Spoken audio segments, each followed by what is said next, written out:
Chapter 1 Sacrifice 10 years, gain a century. Brothers, exciting news. Chen Liao has just drawn a longevity elixir from the green wheel. What hell? It take us a year so life to spin the green wheel, right? Thekius, the longevity elixir drawn from the green wheel can at least extend on his life by 100 years, can it not? Paying 10 years to gain 100 years. This is an absolute testial. Sachapati, alas. Unfortunately, Lycius, Chen Liangis merely a longevity trazed Bithletian club. Longevity presites are recent geologist sturige for the life espans of the strong. Whatever were draw from Thuil good or bard must be surrendered to the club. The longevity elixir that Chen Liang drew while birthly slick confiscated by the club. It will never belong to him. Come on, let's not be so pessimistic. Thought identitio for longevity presite shumble, at least we don't veto facet ferocious beasts directly. Even if the wheel draws a ferocious beast, itis the club shire rups how will handle it, leaving the parasites with no worries. Honestly, I think being a longevity presite Thletian club isn't so bad, at least or of Sarah not in jeopardy. Moreover, like Chen Liang, those who drove longevity elixir will be rewarded with the club. After obtaining the longevity elixir, Chen Liang should be blito movito baterum, Gunther vito endure hunger anymore. Har, what show inviolably by Thaven gussing larum, what's there to be prouder phase a longevity presite? Uttertude thug lay lazily on a straw mat, highs ease filled with disdain. Us longevity presites indeed in the veto confront hethreto ferocious beasts, but live in this filthy underground garazis merely wait reationed way for death. Our life espans are on licken su med waren wectivated thuil, with ner corn so factually extending or lives. If this continues, we really never to bliperish. Look at that loser in the northwest corner, he has barely over aero fleefliv tan decent even Dorito spin thuil has been starving for days now. If we keep lingering like Hethis, we're likely to meet the same fate shim. I say Wes hold take Geo Chungus Myrtle. Geo Chungdrian al attribute 1 reward from Thuil and become an official member of the club. Thou becoming an official member means shall have it to gutan fight monsters. At least the hast ability titter control for words from Thuil. I fluckus in his side, hemitus grow and turn his fatty round. As the tattooed man spoke at the word sterning fetty round, highs excitement waspel pable.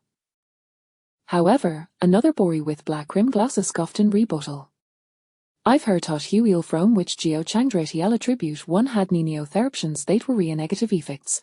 The attribute 1 effect was less than 0.1 of the wheel. Geo Chang's ability to draw an attribute 1 reward from the Twilies nothing short of miraculous sits as if the ancestral grave shave emitted smoke, astroco flucker crude over countless lifetimes. In this lesion club, Thuil Tatalosus longevity presite test our drawwoods is predominantly filled with options that yield overwhelmingly negative yet comes essen. To hope for fortuitous draw from Socorachid wheel to Corngenis fati sheer folly. Geo Chang's iteration is merely an marlisami thing wello lie insect scanotus spirito. That attitude found imsel fater loss forward sign responser to his assertion. Indeed, the notion of reversing Gonny's fatty threat huilization to lising dream. Beautitis ferto unrealistic. The destiny offers longevity parasite has nurtured by the club. More relically than it, where dist I need to merely survive be consuming and waiting for death. Those with their modicum of luck might, at best, be like Chen Liang drawing longevity elixir and subsequently enjoying a slightly better living environment. One that he mekames for a livesto end, when might at least do so with a semblance of dignity. What are wealth thises? Thuir carry un worthy of digniture dreams. What a rail discussing, brothers, the atmosphere seems rather gloomy. A robust voice suddenly liasonated from Pthentran soft falt the underground garage. In an instant, all the longevity presites lines in on their straw match sprang to their feet. They welcomed him with fervor, as if greeting a hero. Brotherly Angesbach? I had brotherly Angdraith longevity elixir. Is it true? With this drawer, Brother Liang's benefits must have increased. Will he no long return to a underground garage? Chen Liang, Baskin Adoration, was merely a human resembling an ordinary college student. Hebaria common appearance, with asentaf sweat that suggested he hardened both in a vero fortnight. Yet at this moment his face glowed with vitality, and even le tutus utis faid belch. In response a toth flattery of these low long ever typrosites, herased his chin with an ire of pride. Indeed, it was here look idria green quality longevity elixir. Bas soon immediately promised to enhance my benefits. I, Chen Liang, shall not return to this underground garage again. I came habir cause first provided bithy club ways to lavish form to finish alone, so ims haring thieleft over swithiar my brothers. Oh ho ho! Well done, brother Liang. The garage are up tiden to Cheruzuf enthusiastic ears, as if Chen Liang were their savior. Busalangiva often unablato satisfy their hunger or keep warm, cooled and lie exchange other life espan certain supplies from the club. Tonja Chen Liang's leftover swas an immense blessing. Ast food cart ways wheeled in despite heavy plates containing gone lither imnants of Chen Liang's meal, the long ever typrosite hesarted forward like famished refugees. Some, driven by desperation, even resorted to fighting over these scraps. This gar coferni finaleras da Freili in the northwest corner of the garas. Jiangyu struggled to skint against her brightness. Hefel tutterly we can drained the air thick with a pungent, rotten stench. What on earth? Wasn't the highlighted beer flash of gold and light while leaks spending 1,000,000 years of life Fespanto activated the golden wheel? How cold has still possess consciousness? Could this be hell? If so, it weighs a truly dismal environment. As Jiangyu pondered this, a figure suddenly blocked the light before him. Then, something appeared to crash down beside him. The object emitted a delightful aroma, causing Jiangyu's mouth to water uncontrollably. At that moment, his mind began to clear. Alter may need ways a singular out. Hunger. Us ravenous lion-gree. He distinctly felt his stomach clenching, as if it were pressed against the spine. As suspected he called for an entire cow. Just then, fig upside him spoke with Ilinton. Jiangyi is a token for old friendship. Brother Liang have specially brought you a dog bone. Old Heifetz being nor don't to nothing but bone, this is the bernier for silverback jackal rich nutrients. Others sent by comedian. Wow! Brother Liang's Rulai Generusto his old classmate. Such a nutritious dark bone reserved just for Jiangyi. This Jiangyi is indeed fortunate. Further away, the longevi typrosites whispered among themselves. Why do I get her feeling that Chen Liang and his Jiangyi have some history? Of course Athedo, did ye not see that bone has no meat on it at all, it's nothing shorter fan insult to Jiangyi. I've heard that hat Chen Liang and Jiangyu were but after their same eggle back in college. Not so much after Racitis that Chen Liang harassed Jiangyi's girlfriend. Do you know how ho Jiangyi's girlfriend was back then? Who? Chang Jiora. What? Chang Jiora? Is she the only no? The very same Chang Jia ranks first and Jiaqcheng longevity list. She's he in a revered but for great powers of Jiang Cheng and Thian Lyle Kimis possessing the method to refineth longevity elixir Chang Jiawer. The titly of Chang Jia weighs astonishing genertot, at that moment, nor neder read to believe. That Sukalofty, promising Gwyrman core Dave Hardane association with the lowly longevity prositine thys underground garas. Yet upon reflection, it was not entirely implausible. After all, the Percalypse game Santher rival of Wheel of Fate hadn't lie transpired a month ago. In this month, the old herd undergone monumental changes. The circumstances of individual shadel so shifted dramatically. For instance, Chen Liang, however have been or ilthier before the Percalypse, had no foreland of the status of the lowest along typrosite, struggling to survive. The president of the Legion Club, Heijing, was rumored to have been an ordinary security guard before the apocalypse, yet no rank had among the 200 fighters sun Jiangking power list. As for Chang Jiaoer, her current circumstances stemmed merely from a stroke of extraordinary luck, having drawn longevity a leaker formula from Thuil. Thus, it was not difficult to understand that such a celestial being might unsave had her worthless boyfriend before the apocalypse. With this thought in mind, several longevity precisely in the garage cold and felt butanch closer to ziu hath a suslas jiangi looked like. How were sinded quite handsome. Yet he appeared utterly frail, likely with on liar few days left olive. As the long ever typerosite has quiet ligid him, they suddenly witnessed. Thatchersless jiangi abruptly opened his wide. His gaze, wild and frantic, swept across the gathered crowd. In disbelief, he colored to Chen Liang, is that you? You weren't you supposed to have a stervito dieth? At these words, Chen Liang's expression durkened to a shady of fury.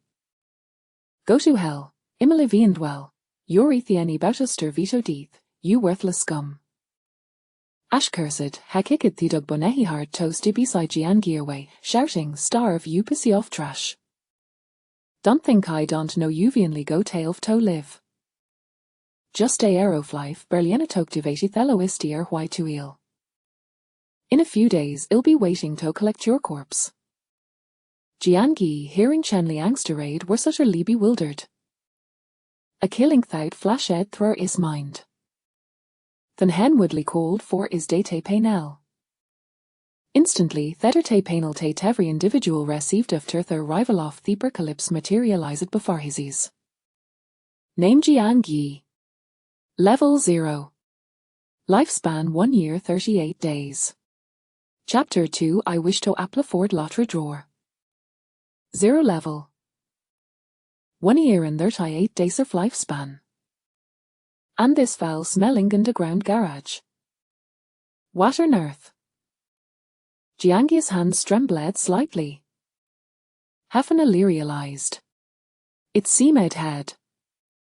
Reborn back to the momentum month into the apocalypse, when he was on the verge of starvation in the Legion Club's underground garage. Damn it.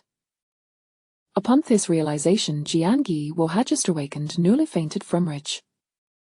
I rebirth a good opportunity, undoubtedly. But iti ming of his rebirth could not be more wretched. Couldn't the have been reborn before the onset of the apocalypse? Then he could have ordered supplies without restraint.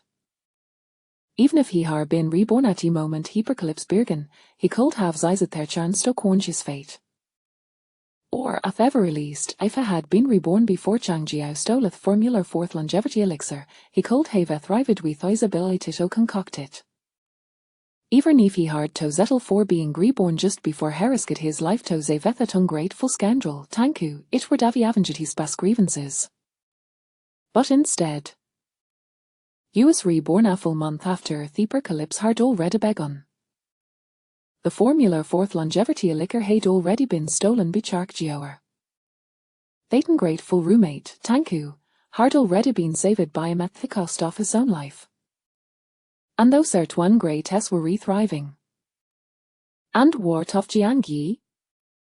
At this moment, he had not in lies ung to the lowest hero flong ever typrosites, but usual sodisa from hunger, ballically cling to life. Moreover, due to his previous sacrifices, he was left with only near of lifespan. What called near of life has been accomplish? Barely enertos been the lowest year why to elons. And let's not even mention the Tonier in his current state. He might starvito death with the narsing day. What hell? What kind of hellish thought is this? Such a birthy shardly worth having. At least in his past life he had managed to turn the tide. Though he had not avenged his great grievances, he was not faring too poorly.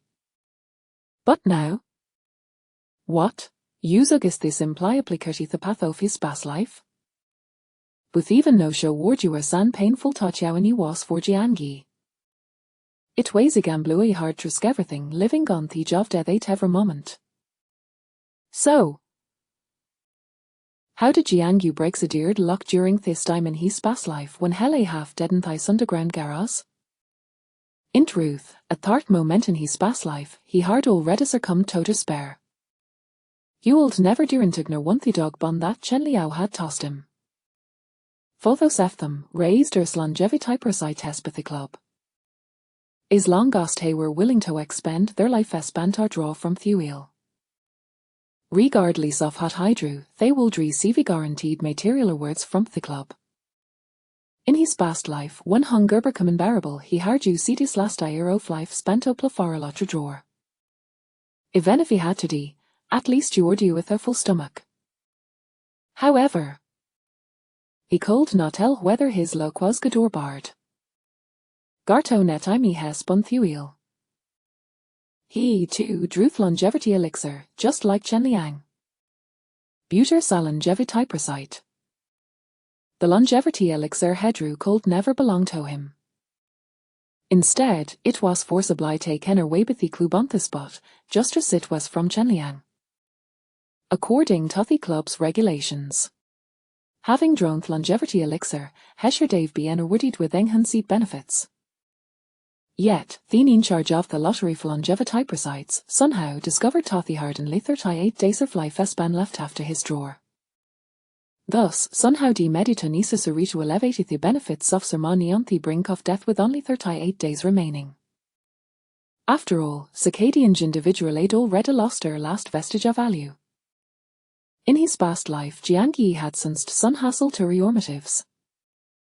As despair deepened within him, hammered a bold decision. He resolved to join the club's death squad. With the arrival of the apocalypse, various factions and groups merged in response. In the vast Jiang city, the Legion Club called on Leib considered their great power.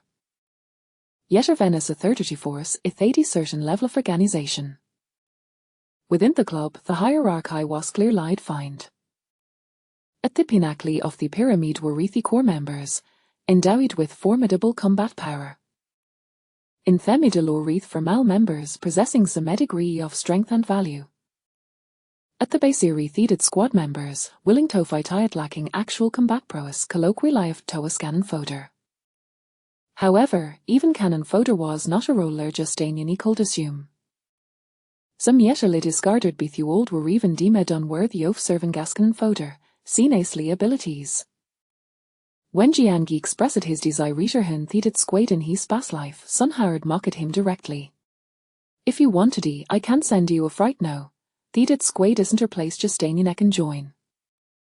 Originally, Jiangyi's fate should have been sealed at that moment.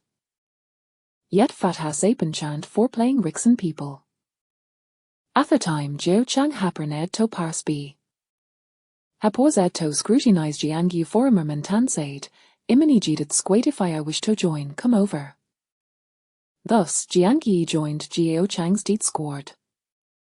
Jiao Chang, like Jiangyi, had been the lowest of the low way among the longevity presides. Yet he was extraordinarily fortunate, drawing an attribute one reward from Thuhila fate. The longevity preside has believed he hardified this and become a formal member of the club. But in reality, Jiao Chang despite his attribute 1 lacked combat experience and wasn't sufficiently powerful to be a formal member of the club. Formal teams would not accept them. In the end, he was assigned as the leader of the squad. However, even among the squad members, many had experience at real combat, having bled in battle.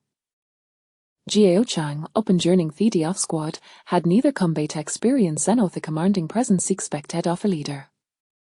Thus, has struggled to gain respect within the squad. Few were willing to follow him. Jiangyi, in following Jiao Chang, truly faced death. He could no longer recall how many mesh had brushed against death. Nor could remember how many must have blood of ferocious beast sang esteem mate shot splattered across his face. Yet felt as if he had become yetly numb. From his expression to his innermost thoughts, everything felt wooden. Those grim diswarasadurks had heavener Jiangyi scarcely that reflecting had endured. But somehow he hard managed Toja Vivian emerged at last. In his past life, he had spent a full month fighting tooth-hand nail to accumula life span current sighing club parents. Finally, just before his lifespan expired, he exchanged for a high quality longevity elixir from the club. Upon consuming it, he gained darn additional to yourself life. And had always known. The longevity elixir had purchased from the club. Had been concocted by Chang Jiaoer. How absurd. He hard forlan solo way so big longevity elixir crafted by his enemy. Yet, no matter how humiliating or distressing what yours did have, he hard to survive. Now, in this life, must live the pain and humiliation of his past? Even if he were willing to endure it again, the question remained. When he drew from Thuilanth's life, would he still be able to taint longevity elixir? Would he still be fortunate to be invited by Geo Changen to the Death Squad? And cow de surviving the squadish had before? It was like heather butterfly effect. A slight miscalculation could lead to disaster. Ever in rebirth. With a slight test misstep, he could find himself facing Gaterowan. He might even live for listy method in his previous life. At this tort, Jiangyi felt her deep sense of sorrow. He could and Lila men thather teeming of his rebirth was truly abysmal. But there was no way around it. Since a hewer, he must make peace with it. Jiangyi took her deep breath and, with great difficulty, managed tries from Thestromat. Chen Liang and his sycophant beside him frowned. What are you doing? Ignoring Chen Liang, Jiangyi chined his gaze at her warder middle-aged women outside the garage Yang caladut with great effort. He wished to play forth a lotre drawer. Chapter 3, The Big Shot wants to spin the purple wheel. The middle-aged woman did not possess any formidable strength, yet she was far from being a mere parasite. This was solely due to her status as a family member of a core member of the Happy Club. With such an identity, her complexion was naturally far healthier than that of the parasites languishing in the garage. She exuded vitality and confidence. Casting a haughty glance at Jiangyi, she impatiently inquired, "How much lifespan do you have left? Will you be spinning the white wheel or the green one?" Spinning the white wheel consumed 1 year of life, while the green wheel required the sacrifice of 10 years. There were also blue, purple, and other tiers of wheels, each offering different rewards. For instance, the longevity elixir obtained from the white wheel could only extend one's life by a few decades, whereas the elixir from the green wheel could add several hundred years. With only a year of life remaining, Jiangyi could hardly afford to spin the green wheel. He stepped forward calmly and replied, "I will spin the white wheel." Seeing his expression devoid of hesitation, the woman ceased her inquiries, spat out a sunflower seed, and raised her chin, declaring, "If you're certain, then follow me." With that, she turned to leave. At that moment, a voice suddenly echoed through the underground garage, "Aunt Liu, I want to draw too." It was the tattooed man who had previously dismissed the parasites. He emerged from the garage, and Aunt Liu regarded him with the same attitude, posing the same question. The tattooed man responded, "I have 12 years of life left, I will spin the white wheel as well." Aunt Liu nodded and led Jiangyi and the tattooed man away. Once they departed, the remaining parasites in the garage began to murmur among themselves, "Didn't Luo Shan just eat leftovers brought by Brother Liang? What does he want to draw now? Is he not hungry anymore? HMPH, didn't you hear what he just said? Being a parasite leads to no good outcome. He is hoping to defy fate through the wheel." Alas, among so many parasites, how many have truly changed their fate through the wheel? HMPH. I see he simply cannot accept his reality. He has probably been provoked by the likes of Jiao Chang and Chen Liang today. Some people just take themselves too seriously. They always think they are the protagonists of the world, destined to stand at the pinnacle. But in reality, they are nothing. Clearly, these resigned parasites did not believe that Luo Shan could alter his fate through the wheel, finding his unrealistic hopes laughable. As for Jiangyi, they deemed even mocking him a waste of breath, given his imminent demise.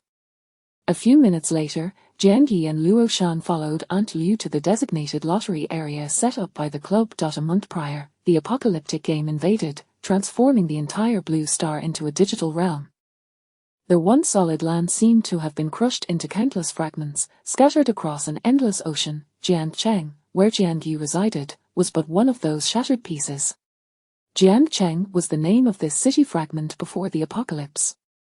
Approximately 1 year after the end, this area was renamed Qingchuan Base. Other fragmented regions also began to unify under the name XX Base. The populations of these bases started to share resources on a large scale. During that time, the apocalypse was no longer purely about survival. It resembled a world striving to restore order, a revival of spiritual energy. Under the new regime, social facilities such as orphanages, schools, hospitals, and transportation systems were gradually improved. New legal systems were established, though in a world governed by the law of the jungle, these laws primarily served to restrain the weak. The power of discourse in the world remained firmly in the hands of the strong. Of course, this was merely the trajectory of development from Jiangyu's memories of his previous life. Now, at the onset of the apocalypse, Qingchuan Base was still referred to as Jiangcheng, with many unaware of the overall situation in the world. The fragmented region scattered across the vast oceans had yet to engage in resource sharing. At this juncture, Jiangcheng was akin to a novice village in a game world. The renowned figures of the future were still adapting to this new world, diligently battling monsters, drawing lots, enhancing their strength, and expanding their influence. After a month of development post-apocalypse, various factions began to emerge within Jiangcheng. Those capable of being called factions had already gained a semblance of scale, akin to guilds in a game. These established factions typically set up dedicated lottery areas. The outcomes from the fortune wheel were uncertain. One could draw a longevity elixir or encounter a lethal beast. There was even the possibility of facing a terrifying beast tide or natural disaster. To mitigate the risks associated with the lottery, establishing dedicated areas was undoubtedly essential. The lottery areas were divided into tiers based on the wheel's classifications: white, green, blue, and so forth. However, given that the apocalypse had only invaded a month prior, the Happy Club was merely a third-rate faction, thus only establishing white, green, and blue levels of lottery areas. The more advanced purple lottery area was jointly established with two nearby clubs. At that moment, as the sun set, casting a crimson glow across the sky, the Happy Club, Mountain Water Club, and Blood Swallow Club formed a triangular alliance, creating a space for this collaborative purple lottery area. The three clubs also shared a relationship of mutual alliance. This purple lottery area had once been a strawberry farm in the outskirts of Jiangcheng before the apocalypse. However, the former white greenhouses had vanished. The leaders of the three factions gathered here, having made an agreement during their alliance. Any individual from the three factions wishing to spin the purple wheel must have all three parties present for protection. After all, the effects of the purple wheel could be quite terrifying. If mishandled, one could draw a beast tide or natural disaster, endangering the entire region. This collective protection served to minimize danger and facilitate the exchange of information. This time, it was Wang Shuiyan from the Blood Swallow Club who proposed to participate in the Purple Wheel Lottery. Yang Miao, of similar age to Wang Shuiyan, exhaled a smoke ring and teased her. "Sister Wang, your strength has grown remarkably. It has only been a few days, and you're already drawing for the Purple Wheel." Chapter 4: The Fortune of the Past Life of Luo Shan. Yang Miao appeared to be jesting, yet in truth, he was probing into Wang Shuiyan's capabilities. Naturally, Wang Shuiyan would not divulge any information. Suddenly, she tilted her body slightly, her voice soft and delicate. "This time, it is not me, but my brother." A young and handsome man stepped forward. This gentleman was named Zhu Yiming, who, of course, was not Wang Shuiyan's brother, but rather, her boyfriend. Before the apocalypse, Zhu Yiming was a top celebrity in the entertainment industry. And Wang Shuiyan was his infatuated fan. In the era of peace, given Wang Shuiyan's family background and appearance, it would have been inconceivable for her to have any relationship with her beloved brother. However, in this apocalyptic world, Wang Shuiyan possessed formidable strength. The once highly sought-after star Zhu Yiming had now become her boyfriend. Yet, to describe his situation as fallen seems inappropriate. After all, this was the apocalypse. Death lurked around every corner. In such an environment, countless individuals were eager to feast on Wang Shuiyan's resources. Zhu Yiming, with his mere looks, had inevitably become the object of envy and resentment among many. Logically, one would expect someone like Zhu Yiming, who relied on his partner, to adopt a more humble demeanor in the presence of Wang Shuiyan, their gold sponsor. However, Wang Shuiyan was hopelessly infatuated. As a result, even though Zhu Yiming possessed no strength, he did not appear in the least bit submissive before her. Instead, it seemed as though he were the master of Wang Shuiyan, dictating her every action. At this moment, as Zhu Yiming approached, facing the two formidable figures, He Jing and Yang Miao, his attitude was anything but humble. In fact, he boldly continued from Wang Shuiyan's earlier statement, declaring, "This time, it is I who shall draw from the purple roulette." He Jing and Yang Miao were taken aback, instinctively questioning, "You draw from the purple roulette? Do you possess a lifespan of 1,000 years?" Zhu Yiming was thoroughly annoyed by these so-called big shots and their disdainful gazes. He lifted his chin, his expression haughty, of course. Wang Shuiyan was utterly captivated by his rebellious demeanor, her eyes sparkling with admiration, as she proudly proclaimed, "I have already used my accumulated longevity elixirs to extend Brother Yiming's lifespan to over 1,000 years. It is perfectly fine for him to draw from the purple roulette now. Moreover, the purple roulette in my possession even has longevity elixir formulas among its reward options. That is, the purple longevity elixir formula. More potent than the green longevity elixir formula of Changjiao. Brother Yiming was once praised as a lucky charm in the entertainment industry. He is bound to draw the longevity elixir formula this time." Wang Shuiyan's exuberance was unmistakably that of a fervent fan. It left Yang Miao and He Jing visibly twitching in disbelief. He Jing, known for his straightforward nature, rolled his eyes and remarked, "You, woman, usually seem quite normal, yet the moment it involves this pretty boy, you act as if you've been possessed. Such a precious purple roulette, and a lifespan of 1,000 years. You would so foolishly give it to this pretty boy. What kind of brainless sycophancy is this? How dare you even mention Changjiao? Do you not know that the longevity elixir formula she possesses was a gift from her sycophantic pursuer who lost his mind? And now, while Changjiao is thriving, where is that sycophantic pursuer? Who knows where he has perished in some forgotten corner?" He Jing was simply too sincere. His intent in speaking these words was to counsel Wang Shuiyan against being so infatuated. This pretty boy is fine for casual affection. But to truly invest resources in nurturing him, aren't you afraid of a disastrous turn of events? Currently, Zhu Yiming could only be Wang Shuiyan's boyfriend due to his lack of strength, relying entirely on her for survival. However, if he were to obtain a purple-grade longevity elixir formula, would he not promptly kick Wang Shuiyan aside? The former sycophantic pursuer of Changjiao was a perfect example. Yet, if Jiangyi were present at this moment to hear He Jing's words, he would likely erupt in outrage. Who the hell is Changjiao's sycophantic pursuer? Who the hell gave her the longevity elixir formula? It was stolen by Changjiao, stolen, not given. Regrettably, in this world, only the strong can wield power. Individuals like Jiangyi are but ants, and He Jing would not even know his name. He simply summarized him as a Changjiao's sycophantic pursuer. In truth, in a world that reveres the strong, no one cares about the truth. He Jing merely wished to advise Wang Shuiyan against being blinded by love.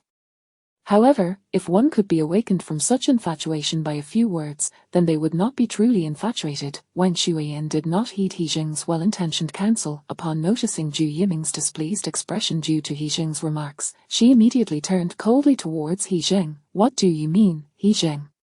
What do you mean by pretty boy? What do you mean by casual affection? My feelings for Brother Yiming are not casual, I genuinely love him. How dare you undermine my feelings for Brother Yiming?" As she spoke, she worried that Zhu Yiming might doubt her sincerity, fervently swearing her devotion to him. Zhu Yiming, having encountered countless beauties in the entertainment industry, naturally could not genuinely favor someone like Wang Shuiyan, who appeared rather robust. Yet, given the circumstances, he tenderly stroked Wang Shuiyan's head, his words laced with affection. "Rest assured, Yang I will not doubt your due to the slander of a petty person." Upon hearing this, Wang Shuiyan felt immensely touched. Meanwhile, He Jing seethed with frustration, as a powerful figure on the combat rankings, being belittled by a powerless pretty boy who relied on a woman for sustenance was infuriating. This pretty boy had audacity beyond reason. He Jing even entertained thoughts of sending this fellow to meet the king of hell. However, as soon as that thought crossed his mind, Wen Shuiyan sensed the killing intent and immediately positioned herself in front of Zhu Yiming, glaring at He Jing with hostility. "What do you intend to do?" At that moment, the purple roulette area was filled with tension. Fortunately, Yang Miao was a diplomatic individual lacking He Jing's moral compass. He was unconcerned about whether Wang Shuiyan might be deceived or used by Zhu Yiming. Thus, he stepped in to mediate, soothingly calming both parties. Subsequently, the three continued their preparations for the purple roulette drawing. The events unfolding in the purple roulette area were unknown to Jian Yi, who had arrived at the white roulette area of the Lethian Club. However, he was aware that in his past life, on this very night, a beast tide had erupted in the purple roulette area, directly affecting the territories of the nearby Qianshui Club, Shanshui Club, and Shuiyan Club. In his previous life, Jian Yi had just been invited into the death squad by Jiao Chang and had yet to acclimatize when he was thrust into a mission to fend off the beast tide. Nevertheless, the task of resisting the beast tide was child's play compared to the life-and-death experiences Jian Yi had previously endured. Hence, in this rebirth, he resolved to follow the same path as before, join the death squad, undertake the task of resisting the beast tide, and earn his first pot of gold.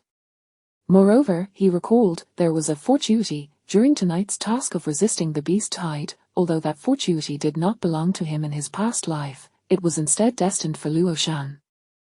Before the apocalypse, Luo Shan was a good-for-nothing who spent his days in internet cafes playing games. Immersed in gaming, he did not resist the arrival of the apocalypse. Instead, he was extraordinarily excited. In the real world, he was a pile of mud, but he thrived in the gaming realm. Thus, he always believed that this apocalyptic game was his opportunity to turn his fate around. Unfortunately, fate had other plans. In this apocalyptic game, mere gaming skills would not suffice to alter one's destiny. Here, luck mattered more than talent or effort. Good fortune would result in drawing impressive items from the roulette, thus enhancing one's strength. Otherwise, no matter how hard one worked, it merely led to a quicker demise. Clearly, Luo Shan's luck was lacking, which reflected in his poor circumstances. At this moment in his past life, he had, like Jian Yi, submitted an application for the roulette draw to Aunt Liu. However, he failed to draw anything of value. Later, when Jian Yi joined Jiao Chang's death squad, Luo Shan gritted his teeth and followed suit. However, during tonight's mission to fend off the beast tide, Luo Shan unexpectedly saved Zhu Yiming. After the beast tide crisis was averted, Wen Shuiyan approached Zhu Yiming and expressed her gratitude to Luo Shan. Seizing the opportunity, Luo Shan successfully secured a chance to become Zhu Yiming's assistant. As for what transpired afterward, Jian Yi was unaware. It was only much later that he heard. After Luo Shan joined the Shuiyan Club, he had constantly aimed to benefit from Wen Shuiyan. However, not only did he fail to gain any advantage, but Zhu Yiming also harbored resentment towards him, resulting in Luo Shan losing his assistant position and disappearing without a trace. In his previous life, Jian Yi had no significant interactions with either Luo Shan or Zhu Yiming. If he were to seize Luo Shan's opportunity in this life, it could be seen as saving Luo Shan's life in a roundabout way.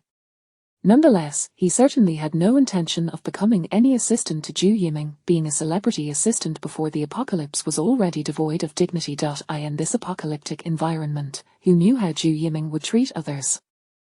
However, not becoming an assistant did leave him the possibility of requesting other favors from Wang Shuiyan. Wang Shuiyan was infatuated, and she paid special attention to everything related to Zhu Yiming.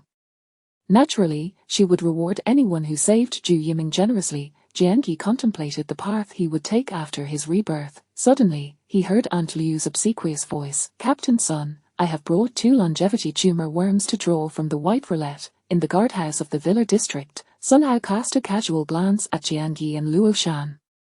Finally, he turned to Aunt Liu and confirmed, "Both are for the white draw." Aunt Liu nodded repeatedly, "Yes, 2 whites." Sun Hao yawned, then lazily addressed Jian Yi and Luo Shan. "You know the rules, right? Before drawing from the white roulette, you may enjoy a bag of bread and a box of milk. However, anything you draw will belong to the club. Additionally, if you draw an item of exceptionally high value, there will be an extra reward." Chapter 5. A lottery, designated rewards. As he spoke, Sun Hao waved his hand. Suddenly, 2 bags of bread and 2 boxes of milk appeared on the table in the guardhouse. The bread was expired, and the milk was nearing its sell-by date. Yet, in this apocalyptic world, no one would concern themselves with such trivialities. Jiangyi was simply too famished. In mere moments, he devoured his share of bread and milk. Even after consuming it, he felt only a slight fullness. His body remained weak and feeble. Although his previous life had not been particularly prosperous, at least he had never experienced hunger. But now, having been reborn, he not only had to endure starvation but also repeat the arduous life of living on the edge of despair. This is truly infuriating. Such a golden opportunity of rebirth, could it not be bestowed upon those who truly need it? Within Jiangyi's heart, there was no trace of joy from his rebirth. Instead, he was engulfed by endless frustration and discontent. However, it wasn't long before he found himself feeling somewhat satisfied. After completing the necessary procedures, Sun Hao led him and Luo Shan to the verdant lawn outside the villa district. This was the White Lottery Zone. All members of the Letian Club who wished to participate in the White Roulette Lottery would gather here. Sun Hao waved his hand again, and a cardboard box materialized on the lawn. Inside the box lay a multitude of white roulette wheels, each about the size of a bowl. There were roughly over 50 of them. These wheels were collectively referred to as fate roulettes, which could only be obtained through defeating monsters. Each fate roulette was single-use, meaning it could only be spun once. Whatever was drawn would be rendered void thereafter. Each fate roulette featured 10 options, each with varying probabilities. Due to these differing options, the fate roulettes were categorized not only by color but also by their quality, as designated by the stronger members. Generally speaking, regardless of color, the roulettes were further divided into 6 qualities: Satsmiley perfect, superb, high, medium, low, and a trash. The so-called a perfect roulette means that all options on the wheel yield high-quality positive effects. Even in his previous life, Jiangyi had only heard of a perfect quality roulette once. The superb roulette, on the other hand, must contain at least 8 positive effects among its 10 options, with 6 or more being of high quality. For instance, a bag of bread or a box of milk counts as a positive effect. However, such effects are utterly worthless in the eyes of the powerful. Attributes, skills, innate abilities, and formidable items are what truly constitute high-quality positive effects.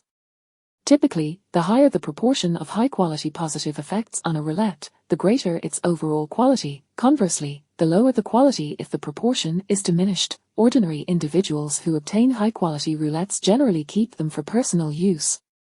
In fact, exceptionally high-quality roulettes can fetch a handsome price. Thus, the club could only provide the lowly low and a trash roulettes for their pests to utilize. Even among their low-quality roulettes, they were exceedingly rare, with most being classified as a trash. Choose a roulette for yourself, fill out the options form, and you can draw immediately. Sun Hao yawned lazily. Continuing the process, Luo Shan's eyes gleamed with excitement as he meticulously sifted through the box, ultimately selecting a roulette that featured the option of all attributes 1. However, this all attributes 1 option constituted nearly less than 1/10,000th of the entire white roulette. It was as minuscule as a single hair. The remaining 9 options were predominantly negative effects, such as ferocious beasts, diseases, curses, and the like. Fortunately, the negative effects on the white roulette were not overly severe.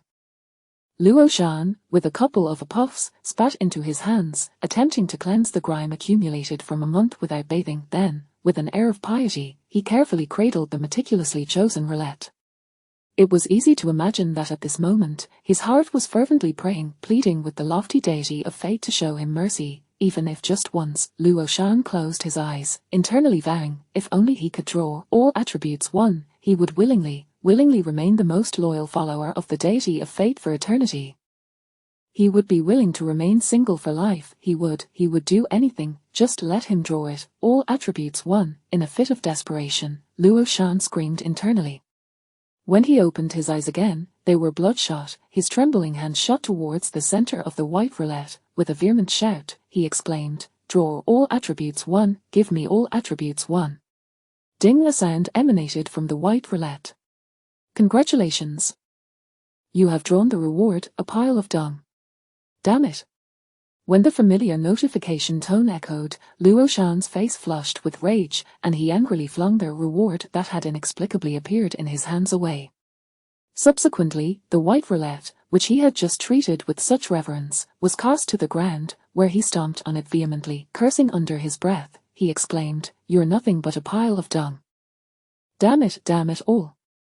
Why is this happening?"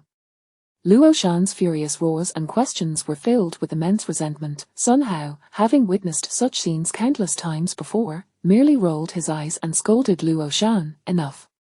Finish your draw and scram, don't go wild here."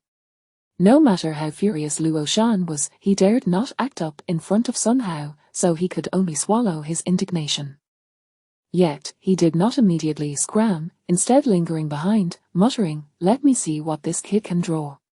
The kid he referred to was, of course, Jian Yi had no expectations of drawing anything substantial. After all, even if he were to draw an elixir of immortality, it would belong to the club, not to him. In his previous life, he had spun far too many roulettes and had faced countless disappointments. His heart had long since grown numb. After all, if one does not harbor hope, one cannot be disappointed. Nevertheless, even without expectations, he still intended to carefully select from among the more than 50 white roulettes. However, the moment his hand touched the first white roulette in the box, a notification suddenly resonated in his mind. Smiley, please select the reward you wish to designate. Happy Smiley 1. Foot odor 2. Oral ulcers 3. Weak for 3 days 4. Smelly water crocodile. What is happening? What is being designated? What rewards are being referred to? Surely, it cannot mean what he thinks it does. He can directly specify the rewards from the wheel. Is this real? Could it be that he has become so starved that he has developed some sort of delusion? Before confirming, Jian Yi could hardly believe this was true. Nevertheless, this did not deter him. He clung to a faint glimmer of hope and decided to experiment. If it truly were possible to directly specify the rewards, then he must carefully select from these inferior quality white wheels. First and foremost, he excluded the longevity elixirs and various tangible items. According to the club's regulations, everything he drew that was tangible did not belong to him but to the club. In contrast, rewards such as all attributes 1, which Luo Shan desperately desired, could directly benefit the individual drawing from the lottery. Such rewards, which directly impacted the drawer, represented the sole opportunity for the Shou Liu Chongs to alter their fate. However, this opportunity was exceedingly slim. Hurry up. No matter how meticulously you choose, attempting to draw something worthwhile from this trash wheel is as futile as dreaming in broad daylight. Sun Hao, noticing Jian Yi's prolonged selection process, urged him impatiently. In his view, there was no possibility of drawing anything valuable from these worthless wheels. Jian Yi's action seemed nothing short of a waste of time. Yet, Luo Shan, observing Jian Yi's careful deliberation, felt a sense of camaraderie in their shared plight. You, too, wish to defy fate through this lottery, don't you? I heard you have merely a little over a year left to live. If you fail to draw something good this time, it seems you won't last much longer. Upon hearing Luo Shan mention that Jian Yi had only a year left, Sun Hao's disdainful gaze intensified. Just as he was about to urge Jian Yi again, he finally saw Jian Yi retrieve a wheel from the box. I've made my choice, it is this one. Chapter 6. I choose 6. Blood-sucking Jiu swarm. Luo Shan hurriedly leaned in for a glance. He beheld the spinning wheel, which bore no fewer than 9 negative effects. The sole positive effect amidst them was the longevity pill. This fellow had meticulously chosen for quite some time, only to end up selecting something like this. It is not to say that the longevity pill is undesirable. Indeed, it is splendid. One might even assert that drawing the longevity pill from the wheel is tantamount to a surefire profit, yet, this holds true only under the precondition of having control over the longevity pill. For wretches like them, the lifespan worms, even if they were to draw the longevity pill, it would merely be confiscated by the club. Thus, even if they were to draw the longevity pill, their fate would only improve to a level akin to Chen Liang's, utterly incapable of defying destiny. What on earth is Jian Yi thinking? Does he believe that with his lifespan waning and hope for survival extinguished, he has resigned himself to his fate? Perhaps that is the case. For those with merely a little over a year of life remaining, regardless of what treasures they draw, it seems implausible that they could alter their fate. Hence, Jian Yi is likely merely attempting to indulge in one last gamble in life, to savor a final meal before his demise. Luo Shan fancied he had deciphered Jian Yi's thoughts and felt no inclination to mock him. Instead, he was enveloped in a shared sense of sorrow, for he could foresee that in the not-so-distant future, he too would likely find himself in a predicament akin to Jian Yi's.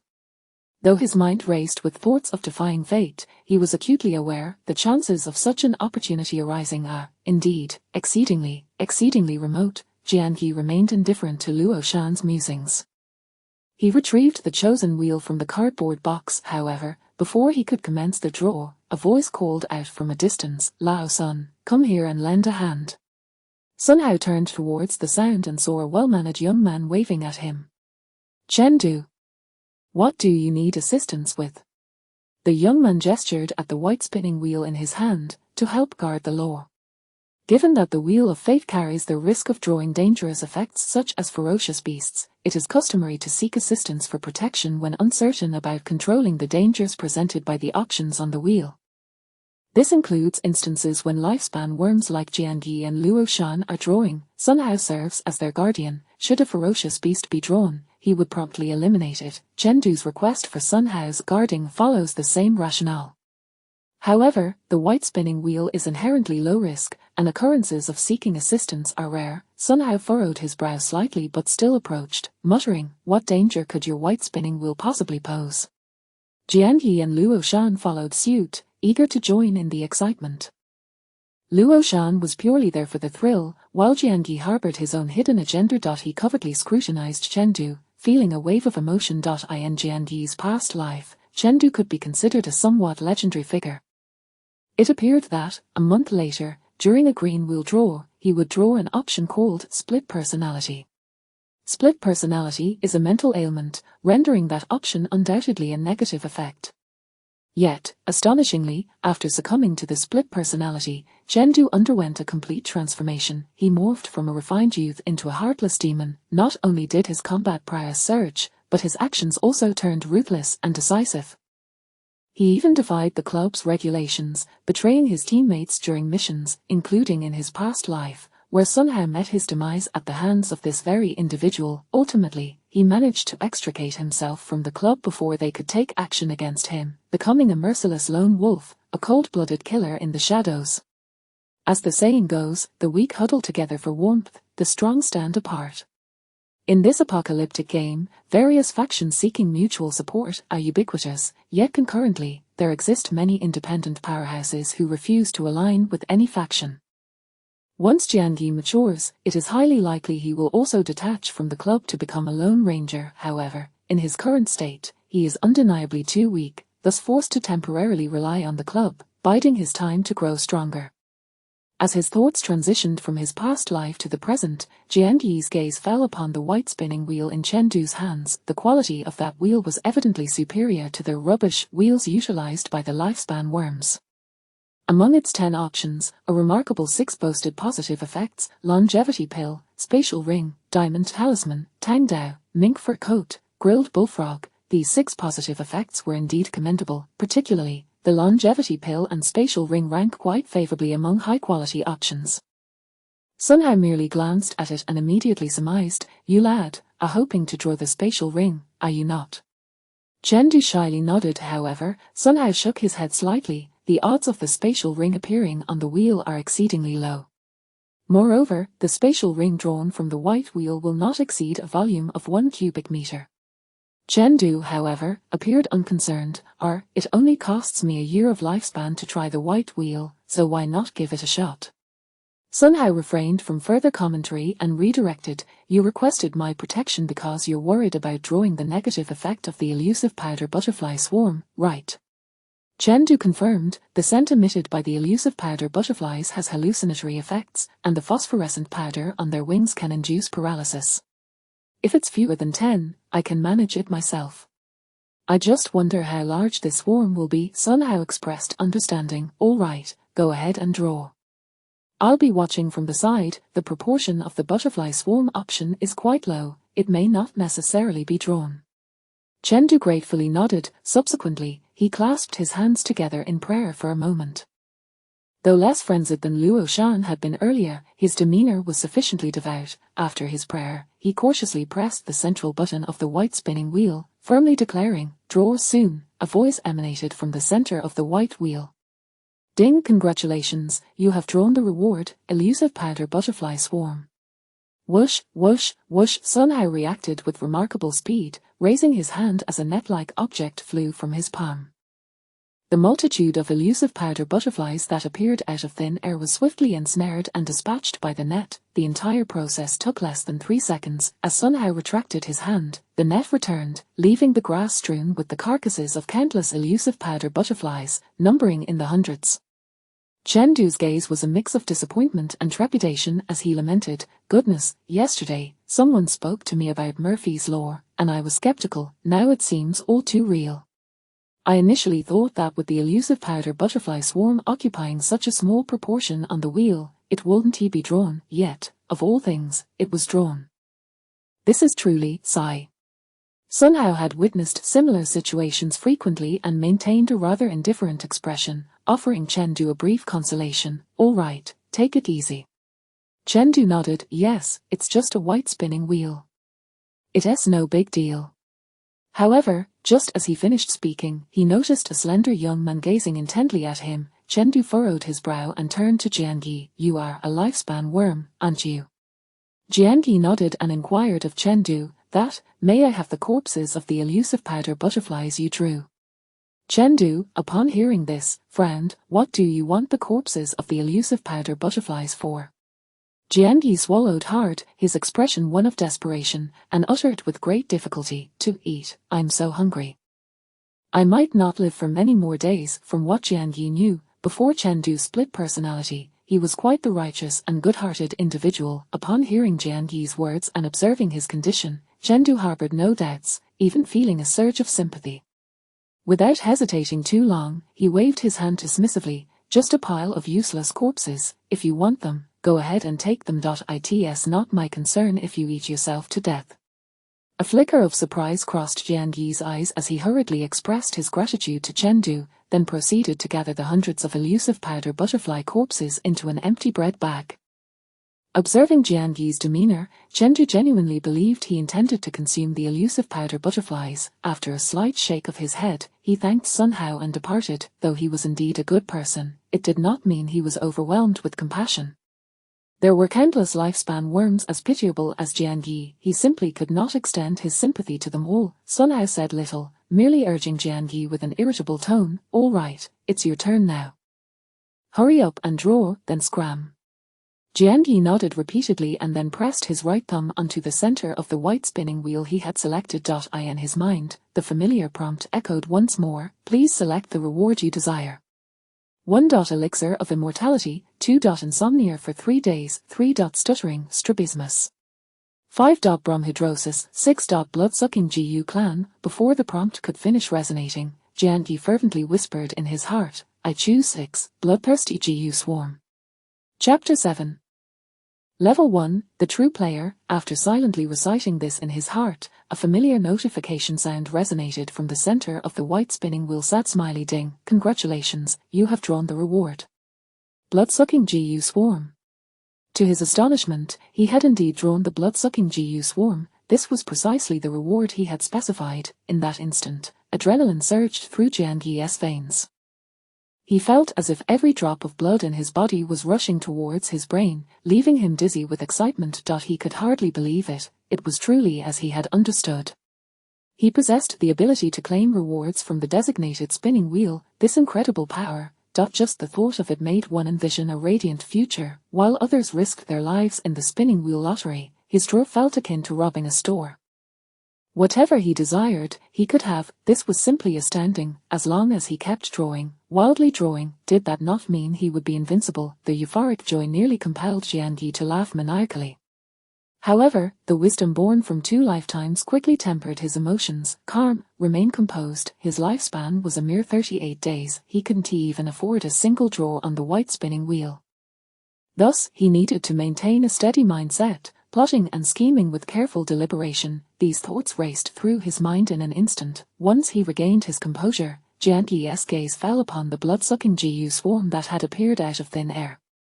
In the common understanding of players at this stage, the blood-sucking GU swarm was undoubtedly regarded as a negative effect. Its nature was akin to that of a ferocious beast. However, unlike ferocious beasts, the blood-sucking GU possessed almost no offensive capability. Even the weakest of them, the life-sucking worm, could easily deal with it. Therefore, before Sun Hao could make a move, Jianqi swiftly covered the entire swarm with his coat. This lightning-fast reaction left Sun Hao momentarily stunned, yet, despite his astonishment, he was not overly surprised and merely instructed, "All right, fill out your lottery registration forms and you can leave." Luo Shan had already completed his form and handed it in on the spot. Jianqi squatted down, filling out the form while inquiring of Sun Hao, "Boss Sun, can I handle these blood-sucking gus I court myself?" The appearance of the blood-sucking GU resembled enlarged, blood-red maggots, utterly revolting. Upon hearing this, Sun Hao rolled his eyes. "You can't possibly be thinking of eating those disgusting things, can you? Do as you wish, the club certainly won't want such vile creatures." At this point, Jianqi's tense heart finally settled. He hurriedly stuffed the swarm of blood-sucking gus into empty bottles one by one. However, when he handed the lottery registration form to Sun Hao, he echoed his previous life's sentiments. "Boss Sun, I only have a little over a month left to live, so staying here as a life-sucking worm is rather pointless. Thus, I was wondering if I could join the club's death squad. I'm not afraid of dying." However, upon hearing this, Sun Hao rolled his eyes again. "If you truly aren't afraid of death, or wish to die, I can send you on your way right now." The death squad? You think you can just waltz in because you're fearless? His mocking words were almost identical to those from Jianqi's previous life. At this moment, a figure suddenly approached the white spinning wheel lottery area. It was Jiao Chang. Jiao Chang was not there to participate in the white spinning wheel lottery, but rather to observe others' draws for his own enlightenment. After all, he had previously been a lowly life-sucking worm, possessing scant knowledge about the nuances of this apocalyptic game. Just like in his previous life, he spotted Jianqi and Luo Shan. Jiao Chang had little impression of Jianqi, but he remembered Luo Shan quite vividly. Luo Shan wore tattoos and appeared formidable. Moreover, during his time as a life-sucking worm in the underground garage, he often spoke passionately about defying fate and similar topics. Recalling his own situation in the death squad, Jiao Chang pondered, what if he could recruit Luo Shan into his team? While Jiao Chang was lost in thought, Luo Shan, influenced by Jianqi's words, fell into contemplation. The death squad, it was indeed a place that offered a chance to defy fate.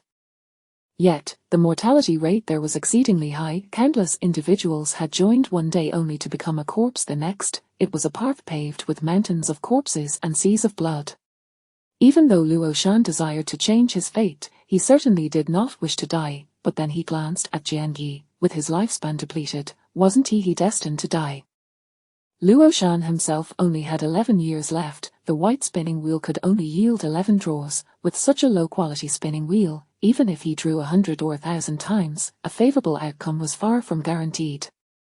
Thus, Jianqi's present situation mirrored his future. Luo Shan gritted his teeth, his wavering thoughts gradually leaning towards the option of joining the death squad. Noticing Luo Shan's change, Jiao Chang took a few steps forward. However, rather than addressing Luo Shan directly, he looked at Jianqi and asked, "Did you just say you want to join the death squad?" Jianqi nodded vigorously, "Yes." Jiao Chang feigned contemplation for a moment before casually stating, "Just so happens I'm managing a death squad. Would you like to join?" Jianqi's eyes lit up, and he immediately replied, "Absolutely." His enthusiastic affirmation resonated as if he were not embarking on a path fraught with peril but rather a road paved with promise. Even Luo Shan, standing beside him, felt somewhat inspired. At this moment, Luo Shan hesitated only briefly before addressing Jiao Chang. "Brother Chang, does your death squad need more members? I would like to join too." He added, "I'm much stronger than this kid. I've fought since elementary school, was the bully in middle school, and dominated in high school." Jiao Chang chuckled and nodded, allowing him to join the team. However, there was still a higher authority present, Sun Hao, so Jiao Chang sought his opinion. Sun Hao, of course, had no objections. "Your death squad is your responsibility, I won't interfere." Thus, mirroring the trajectory of his previous life, Jian Yi and Luo Shan joined Jiao Chang's team. The difference this time was that in his last life, Jian Yi had drawn the longevity pill from the spinning wheel, whereas this time, he had drawn the blood-sucking Jiu. In addition to the blood-sucking Jiu, he had also collected illusionary powder butterflies. Now, he only needed the firefly worm. Jian Yi contemplated his plans while Jiao Chang led him and Luo Shan towards a villa area. Along the way, he provided them with some insights. This villa area consists of a total of 320 villas. The core members of the club occupy the best 20. Their formal members occupy 120 of them. Our death squad members occupy a remarkable 180. Besides, there are some miscellaneous personnel residing in makeshift shelters. To put it bluntly, the benefits between death squad members and formal members are not vastly different. The true difference lies in the danger of undertaking missions. Jiao Chang thought for a moment and provided a vivid analogy. It's like before the apocalypse. Both jobs pay the same monthly salary of 10,000, but the death squad is akin to laborers on a construction site, toiling endlessly, while formal members enjoy the comfort of an office, air-conditioned and leisurely. In truth, Jian Yi had already known this from his previous life.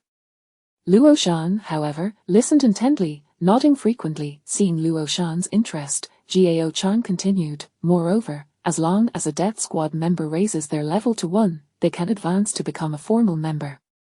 As he spoke, he turned to Luo Shan and asked, do you know the difference between level 1 and level 0 in the apocalypse game? As a lowly life-sucking worm, Luo Shan, lacking in experience, naturally shook his head. Jian Yi, though aware, refrained from boasting. Thus, Jiao Chang voluntarily explained, I only learned this after drawing an all-attribute 1 and interacting with formal members. Those players who break through from level 0 to level 1 receive a unique fate disc from the Apocalypse game. The initial form of the fate disc supposedly resembles an ordinary coin. However, the disc can transform into any object based on its owner's thoughts. Most formal players choose to manifest their discs in the form of smartphones. Upon hearing this, Luo Shan suddenly realized, no wonder I often see some big shots playing with their phones. So, they are not using phones, but their fate discs. Exactly. Jiao Chang affirmed, the fate disc possesses a myriad of functions. For instance, a regional chat channel. All formal players in the Jiang City area can communicate within it. For example, a regional forum channel, this is also a space for player interaction. Moreover, there is a regional trading channel. Transactions can be conducted there. There is even a regional leaderboard channel. It records the longevity rankings, combat power rankings, and level rankings for our area. There are even friend channels to add each other. In summary, the functions of the fate disc are incredibly diverse. One might say that only those who reach level 1 and master their fate discs can truly consider themselves formal participants in this apocalyptic game. Jiao Chang spoke passionately, and Luo Shan was increasingly stirred. He eagerly asked, so, how does a level 0 player level up to level 1? My data panel doesn't even display an experience bar. Jiao Chang shook his head slightly, sighing, in this unique apocalypse game, leveling up is not as simple as in ordinary games. Countless members of the Death Squad yearn to reach level 1 and become formal players. My current goal is the same. I desperately want to level up to 1, obtain my fate disc, and become a formal player. According to the club's higher-ups, there are currently only 2 pathways to level up to 1. Chapter 8. Luo Shan, the gears of destiny begin to turn. Strictly speaking, it is a method. It involves utilizing an upgraded fate token. And there are 2 ways to obtain an upgraded fate token. The first method is relatively straightforward. It entails using a blue or higher grade lottery wheel. Of course, the lottery wheel itself must possess the option of upgraded fate token for it to be drawn. Upon hearing this, Luo Shan was taken aback. A blue or higher grade lottery wheel. That would require a consumption of at least 100 years of life. Spending 100 years of life just to level up once, this is utterly fantastical. Jiao Chang nodded in agreement. When I first learned of this, I shared your sentiments. However, upon further reflection, perhaps our poverty has constrained our imagination. For those powerful elites, 100 years of life might be inconsequential. Regardless, for us zero-level players, this first method is far from simple. As for the second method, it is even more arduous. Do you know where the high mortality rate of the Daredevil team originates? Luo Shan quickly guessed from Jiao Chang's words, is it related to the second method? Precisely. Currently, our entire Jiancheng area is isolated amidst a vast ocean. Moreover, every lake, river, and even a mere pond within Jiancheng has become a conduit for the invasion of ferocious beasts. These beasts can infiltrate our world through these passages, and we, in turn, can utilize these routes to launch a counterattack against the realm of the beasts. According to Brother Liao, who conveyed this information, the realm of the beasts is fraught with peril, yet it also brims with boundless opportunities. There, even without engaging in the lottery, one might still obtain an upgraded fate token. In fact, Brother Liao himself was once a member of the Daredevil team. During an exploration of the beast realm, he fortuitously acquired an upgraded fate token, leveled up, and thereby unlocked the gateway to a new world, becoming an official member of the club. Furthermore, Brother Liao advised me not to lose heart. Though the Daredevil team carries the name Daredevil, which indeed signifies high mortality, every member of the Daredevil team is essentially a probationary member of the club. Unlike those doomed to an inevitable demise, joining the Daredevil team offers a genuine opportunity to defy fate. Jiao Chang spoke passionately, igniting Luo Shan's fervor. Yet, Jian Yi, who had truly experienced the harshness, remained unusually composed. He understood that Jiao Chang's reference to Brother Liao was merely fanciful embellishment. In fact, the entire club was weaving illusions for the Daredevil team members. The Beast Realm, in the future, that place would be known as the Battlefield of Realms. According to future players' summaries, even the most rudimentary Battlefield of Realms would require at least level 5 players to possess the basic capability for survival. Yet here we are, zero-level players daring to explore the Battlefield of Realms. What else could this be called if not Daredevil? Reflecting on this, Jiao Chang led the way to the entrance of a villa. The sky had darkened somewhat, prompting Jiao Chang to lower his voice. This is the villa of my team. The team originally consisted of 7 members. Now, including the 2 of you, we have 9. As they spoke, the trio entered the villa. The atmosphere was eerily silent. In the living room on the first floor, a robust man was performing push-ups beside the sofa. Luo Shan, ever socially adept, felt compelled to greet the muscular man, sensing his formidable presence. However, before he could act, Jiao Chang pulled him back. Well, let me take you both to your rooms first. Jiao Chang's voice remained low as he guided the 2 up to the 4th floor of the villa. He assigned Jian Yi a room that was merely a 5 or 6 square meter wardrobe, while Luo Shan received an 8 or 9 square meter study. Simultaneously, he cautioned the 2 members of the Daredevil team and not as accommodating as I am. If you have nothing urgent, do not disturb them. Luo Shan found this peculiar. Shouldn't we at least get to know the existing members? Upon hearing this, Jiao Chang felt a wave of embarrassment. He recalled when he had first joined the Daredevil team, he had similarly inquired about introductions. Much like a new member joining a collective before the apocalypse, it was customary to introduce oneself, was it not? However, when he attempted to engage with the other members to forge connections, they responded with indifference. One individual had bluntly remarked, "Is there really a need for the dead to get acquainted?" A brutally honest statement, yet undeniably true. The very person who uttered those words met their demise the following day. Jiao Chang had no intention of sharing such harsh truths with Luo Shan. After a moment's thought, he assumed a semblance of authority befitting a captain and pretended to be profound, stating, "Members of the Daredevil team must first spend time proving their strength before they earn the right to know one another." Luo Shan did not ponder this further, but Jian Yi understood that Jiao Chang's statement should be rephrased as, "Members of the Daredevil team must first prove their ability to survive before they have the opportunity to know one another.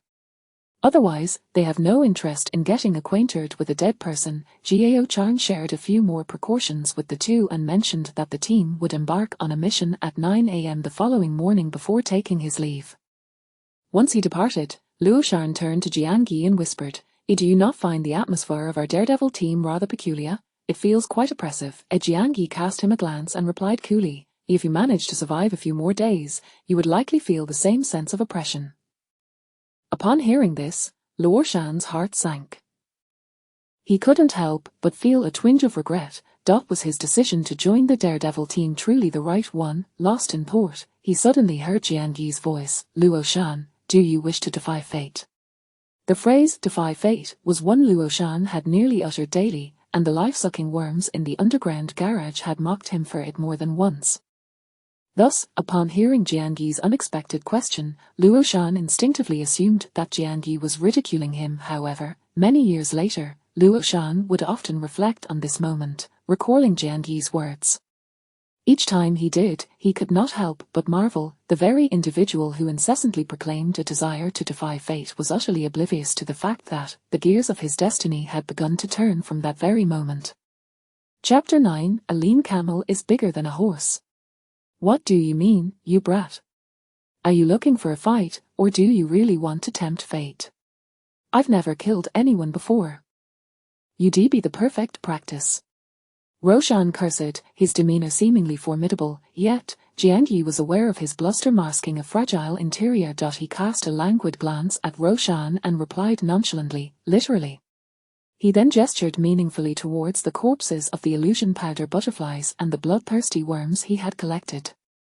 Initially, Roshan felt a surge of anger at Jiang Yi's attitude, but a sudden realization dawned upon him, as if he finally comprehended the implications of Jiang Yi's words. He inquired again, what do you mean? Jiang Yi lifted his chin slightly, let us discuss this in your room. Thus, Roshan hurriedly escorted him back to his quarters. Once the door was closed, he lowered his voice conspiratorially, are you telling me that you're collecting these butterflies and worms not for consumption? Jiang Yi did not respond directly. Instead, while cautiously extracting the corpses of the illusion powder butterflies, he inquired, you spend your days boasting about those longevity worms, surely you've heard of Changjiayi. Roshan's expression turned peculiar as he was about to use that name to ridicule Jiang Yi. However, he suddenly noticed, whether while collecting the corpses of the illusion powder butterflies or during the current extraction process, Jiang Yi's technique was remarkably refined. The illusion powder butterflies appeared similar to ordinary butterflies, albeit with slightly larger and broader wings. When alive, they emitted a fragrance with hallucinogenic effects. Additionally, the phosphorescent powder on their wings had a paralyzing effect, although the paralysis was mild. If one were to accumulate too much phosphorescent powder on their hands, they would turn bluish and numb. Yet, Jiang Yi, who had collected so many corpses of the illusion powder butterflies, showed no signs of affliction. Roshan observed that Jiang Yi seemed to deftly grasp the nearly imperceptible antennae atop the illusion powder butterfly's head. His movements appeared entirely natural, yet his hands remained pristine, untouched by the phosphorescent powder. At that moment, Roshan finally comprehended, this seemingly half-dead individual, with only a month left to live, might not be as simple as he first appeared. He quickly quelled his urge to mock, nodding, of course I've heard of her. Changjiayi is the only individual in the entire Jiang city capable of concocting longevity pills. Upon hearing this, Jiang Yi internally scoffed but chose not to elaborate further. Instead, he continued his task while casually asking, do you know which university Changjiayi attended before the apocalypse? Roshan blurted, Hanjiang University. Jiang Yi pressed on, you've heard about the beast tied on the 7th day of the apocalypse at Hanjiang University, Haven TU. Roshan nodded, I heard that a student drew the beast tied from the blue roulette. At that time, on the 7th day of the apocalypse, the majority of people's strength was roughly equivalent to us longevity worms. The beast tied from the blue roulette was catastrophic for the players then. I heard that the teachers and students of Hanjiang University nearly faced total annihilation due to that disaster. Fortunately, a team managed to lead hundreds of students to fight their way out of the beast tied against all odds. I've heard that among the survivors, there was an invincible top-tier powerhouse. However, that powerhouse's name never became widely known. In fact, thereafter, there were no further accounts of his deeds. There are even rumors suggesting that the powerhouse may have already perished. Jiang Yi chuckled softly. He retrieved a small knife and a bottle cap from his room, meticulously scraping the phosphorescent powder from the wings of the illusion powder butterflies into the cap. Meanwhile, he spoke nonchalantly. The reason that powerhouse was strong was that he gained an attribute enhancement through the roulette draw. Roshan nodded in agreement. Of course. To be able to lead people out of the beast tide, he must have drawn some extraordinary ability that defied fate. Jian Yi, however, slightly shook his head, dismissing the notion he didn't defy fate. Because what he drew was not a permanent ability, but rather a limited time ability. Hence, 7 days later, he vanished without a trace, lost among the crowd, and no further news emerged. I see. Roshan exclaimed, enlightenment washing over him. Yes. It was a time-limited ability. I recall seeing time-limited abilities among the options in the green roulette. What a pity for that guy. After finally drawing an ability, it turns out to be time-limited. No wonder he faded into obscurity. If only he had managed to draw something advantageous within that time limit, or found a way to continually amplify his strengths, he might have truly defied fate. Alas, what a shame. Roshan was particularly fond of tales of defying fate. Upon hearing about this failed attempt to change one's destiny, he felt a pang of sympathy. However, he abruptly realized, frowning at Jian Yi, you seem to know quite a bit about that powerhouse. Oh wait. His eyes widened suddenly. You were classmates with Zhang Jieyi, so you're also a student of Hanjiang University. Thus, you were also rescued from that terrifying beast tide by that powerhouse, a survivor of Hanjiang University. Jian Yi raised an eyebrow. Yes, but also no. Roshan furrowed his brow. What do you mean? What is incorrect? Jian Yi halted his actions, gazing at Roshan coolly. I am that nameless powerhouse. In an instant, Roshan's mouth gaped into a round O shape. After a long pause, he finally regained his composure. Is that really true? You must be joking. Jian Yi, however, offered no further elaboration and simply stated, what I wish to convey is, a lean camel is bigger than a horse. Although the ability I drew was time-limited, I at least once basked in glory. Therefore, I shall ask you once more, do you still wish to defy fate? In that moment, Roshan stood upright. Yes. I desperately wish to. Jian Yi steadily placed the bottle cap filled with phosphorescent powder on the table and retrieved a bottle filled with bloodthirsty worms. The worms were still alive, writhing within the bottle, resembling a vessel filled with foul blood. Deliberately revealing these two items to Roshan, he raised an eyebrow and casually remarked, if you wish, then first fetch me a bag of firefly worms. What firefly worms? Roshan looked utterly bewildered. But, buddy, I have nothing at all. Where am I supposed to find those worms? Chapter 10, Strengthening Elixir, All Attributes 5, Jian Yi glanced out the window. By this time, the sky had already darkened. However, the moonlight tonight was bright, illuminating the room and preventing it from appearing too dim.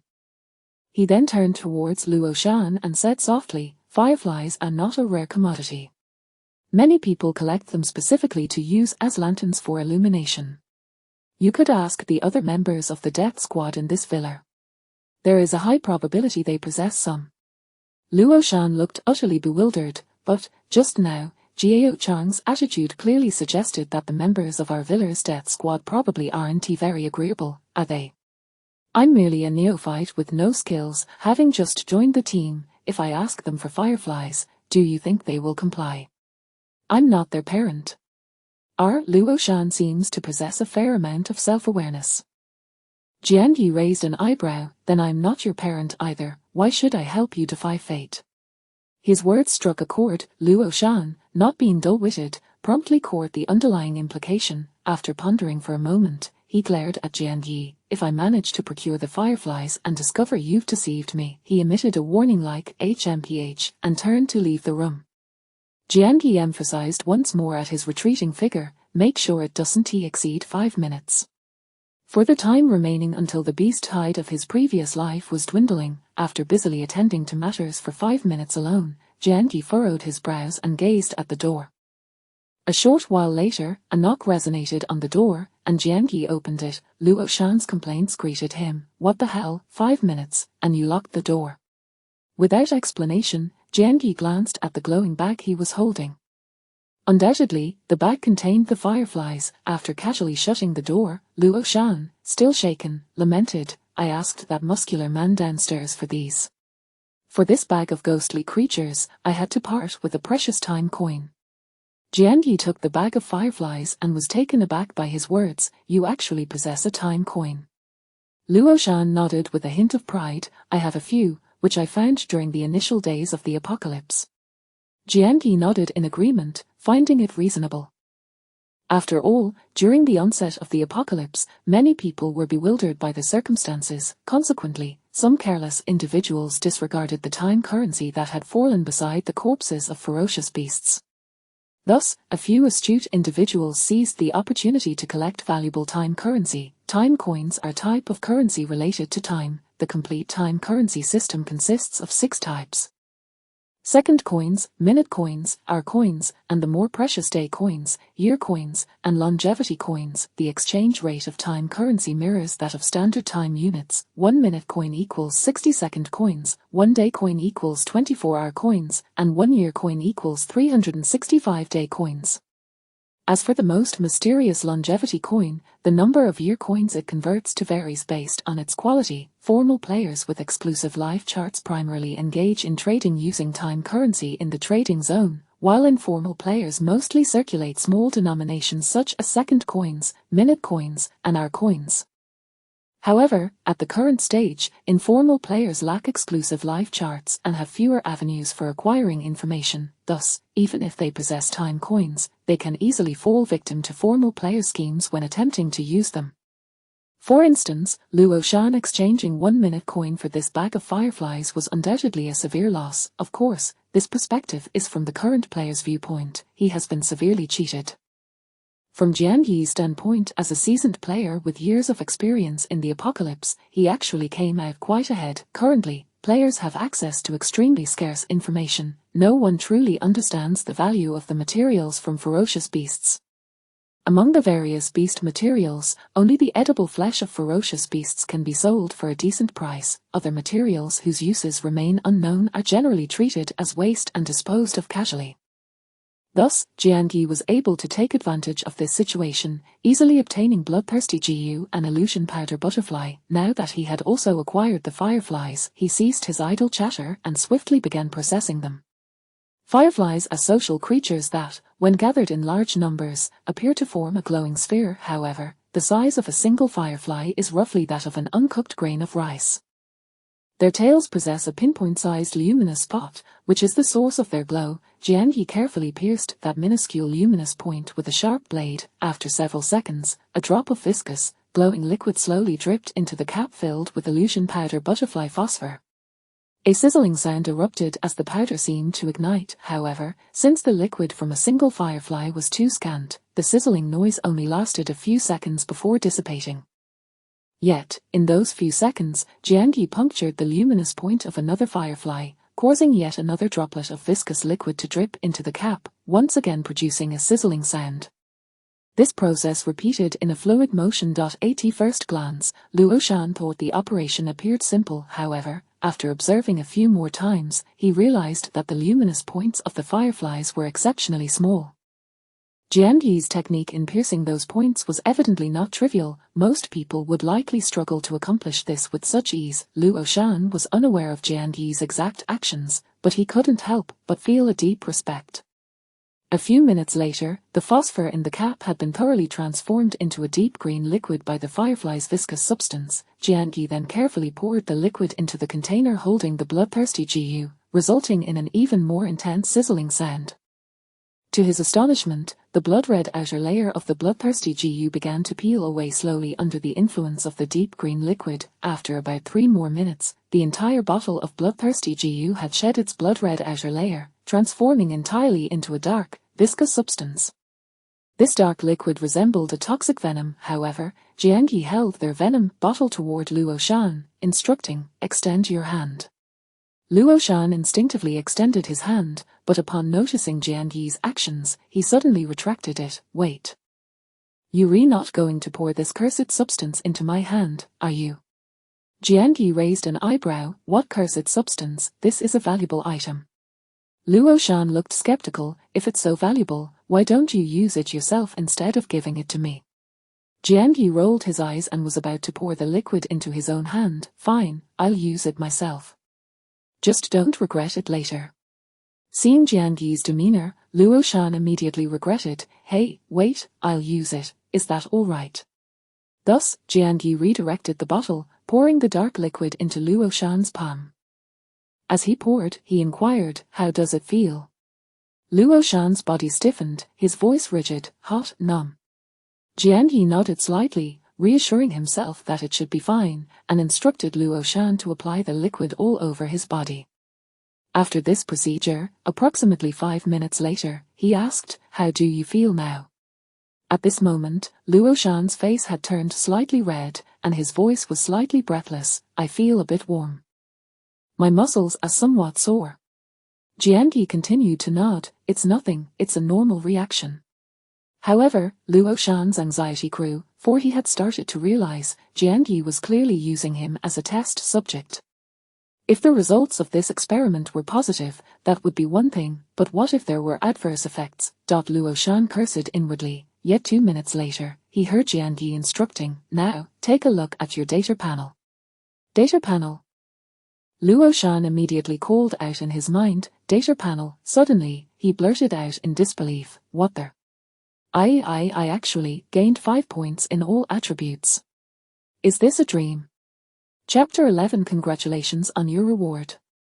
Beast Tide, all attributes 5. What on earth does this signify? From Luo Shan's perspective, he was utterly bewildered by the implications, yet he understood, even the most exquisite white roulette could never present an option like all attributes 5.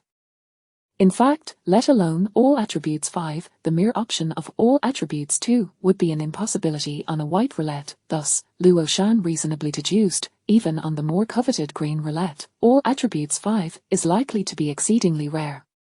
This implies that others might sacrifice 10 years of their lifespan for a chance at a reward that may never materialize, yet Jiangyi effortlessly achieved this.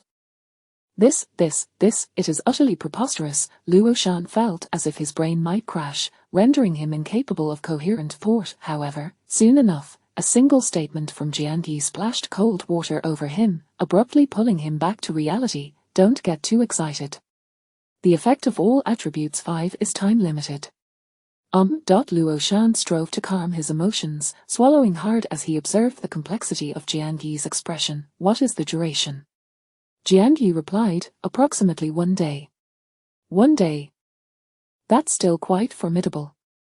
Luo Shan's tone regained its excitement. I noticed that the process of crafting this black liquid didn't seem overly complicated. We could simply wait for the effect to expire and continue crafting and utilizing it. Jiangyi shot him a disdainful glance. You have such naive notions. In this world, there is no such thing as a free lunch. That black liquid is known as the strengthening elixir.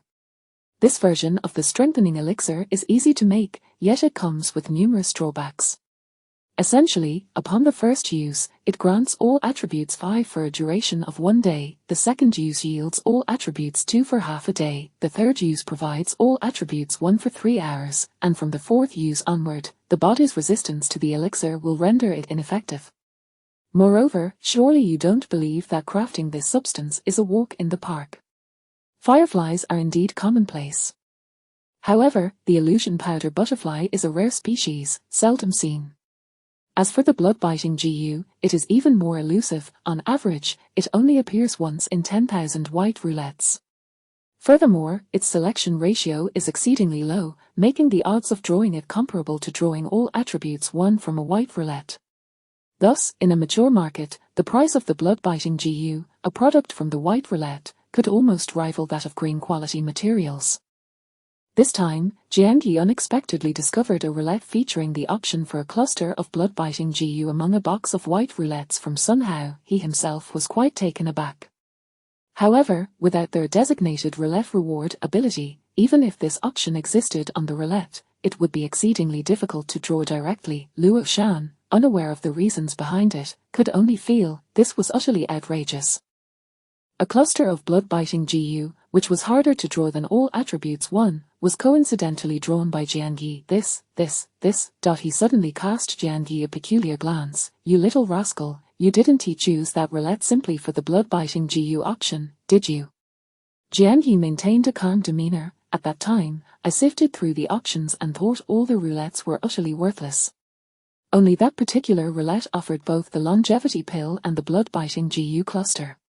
So for me, it represented two high-quality positive effects, naturally making it my choice.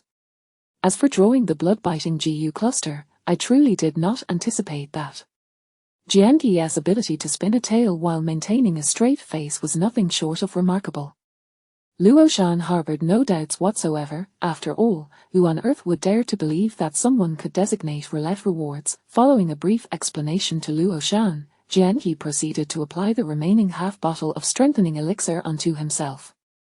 At first, Luo Shan thought nothing of it. After all, such a valuable item was undoubtedly meant for Jiangyi's personal use. However, moments later, he furrowed his brow and remarked, according to Jiao Chang, our mission is scheduled for tomorrow morning at 9. Therefore, applying it in the morning would allow us to fully utilize the elixir's one-day effect. By using it now, we are essentially squandering an entire night of all attributes 5. Luo Shan appeared quite regretful. Jiangyi nodded in agreement, casually retorting, you make a valid point, it's my oversight. Just as Luo Shan and Jiangyi were applying the strengthening elixir in succession, in the purple lottery area where the three major clubs converged, He Jing, Yang Miao, and Wang Shuiyan wore serious expressions. However, Zhu Yiming wore an impatient look, unable to suppress his complaints. This is absurd. I saw that the beast hide option accounts for less than 10 of the entire purple roulette. We prepared for a full 2 hours for such a minuscule probability. If we fail to draw the beast hide, won't these 2 hours of preparation be utterly wasted? He Jing had always found Zhu Yiming insufferable and shot him a disdainful glance. Indeed, if we fail to draw the beast hide, it would be a waste of 2 hours. But do you know what would happen if we were unprepared and happened to draw the beast hide? On the 7th day of the apocalypse, that event nearly obliterated the entire Hanjiang University. You must have heard of it, right? At that time, it was merely a beast hide drawn from a blue roulette, and its power was already frightening enough. Now you are drawing from a higher-tier purple roulette.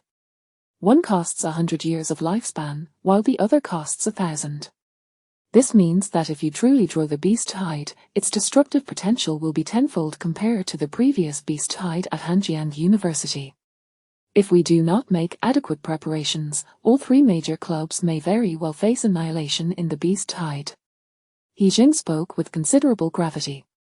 However, Zhu Yiming, feeling exasperated, replied, I'm not denying the dangers of the beast hide, I'm simply saying the odds are slim. How could I possibly be so unlucky as to draw this worst-case scenario?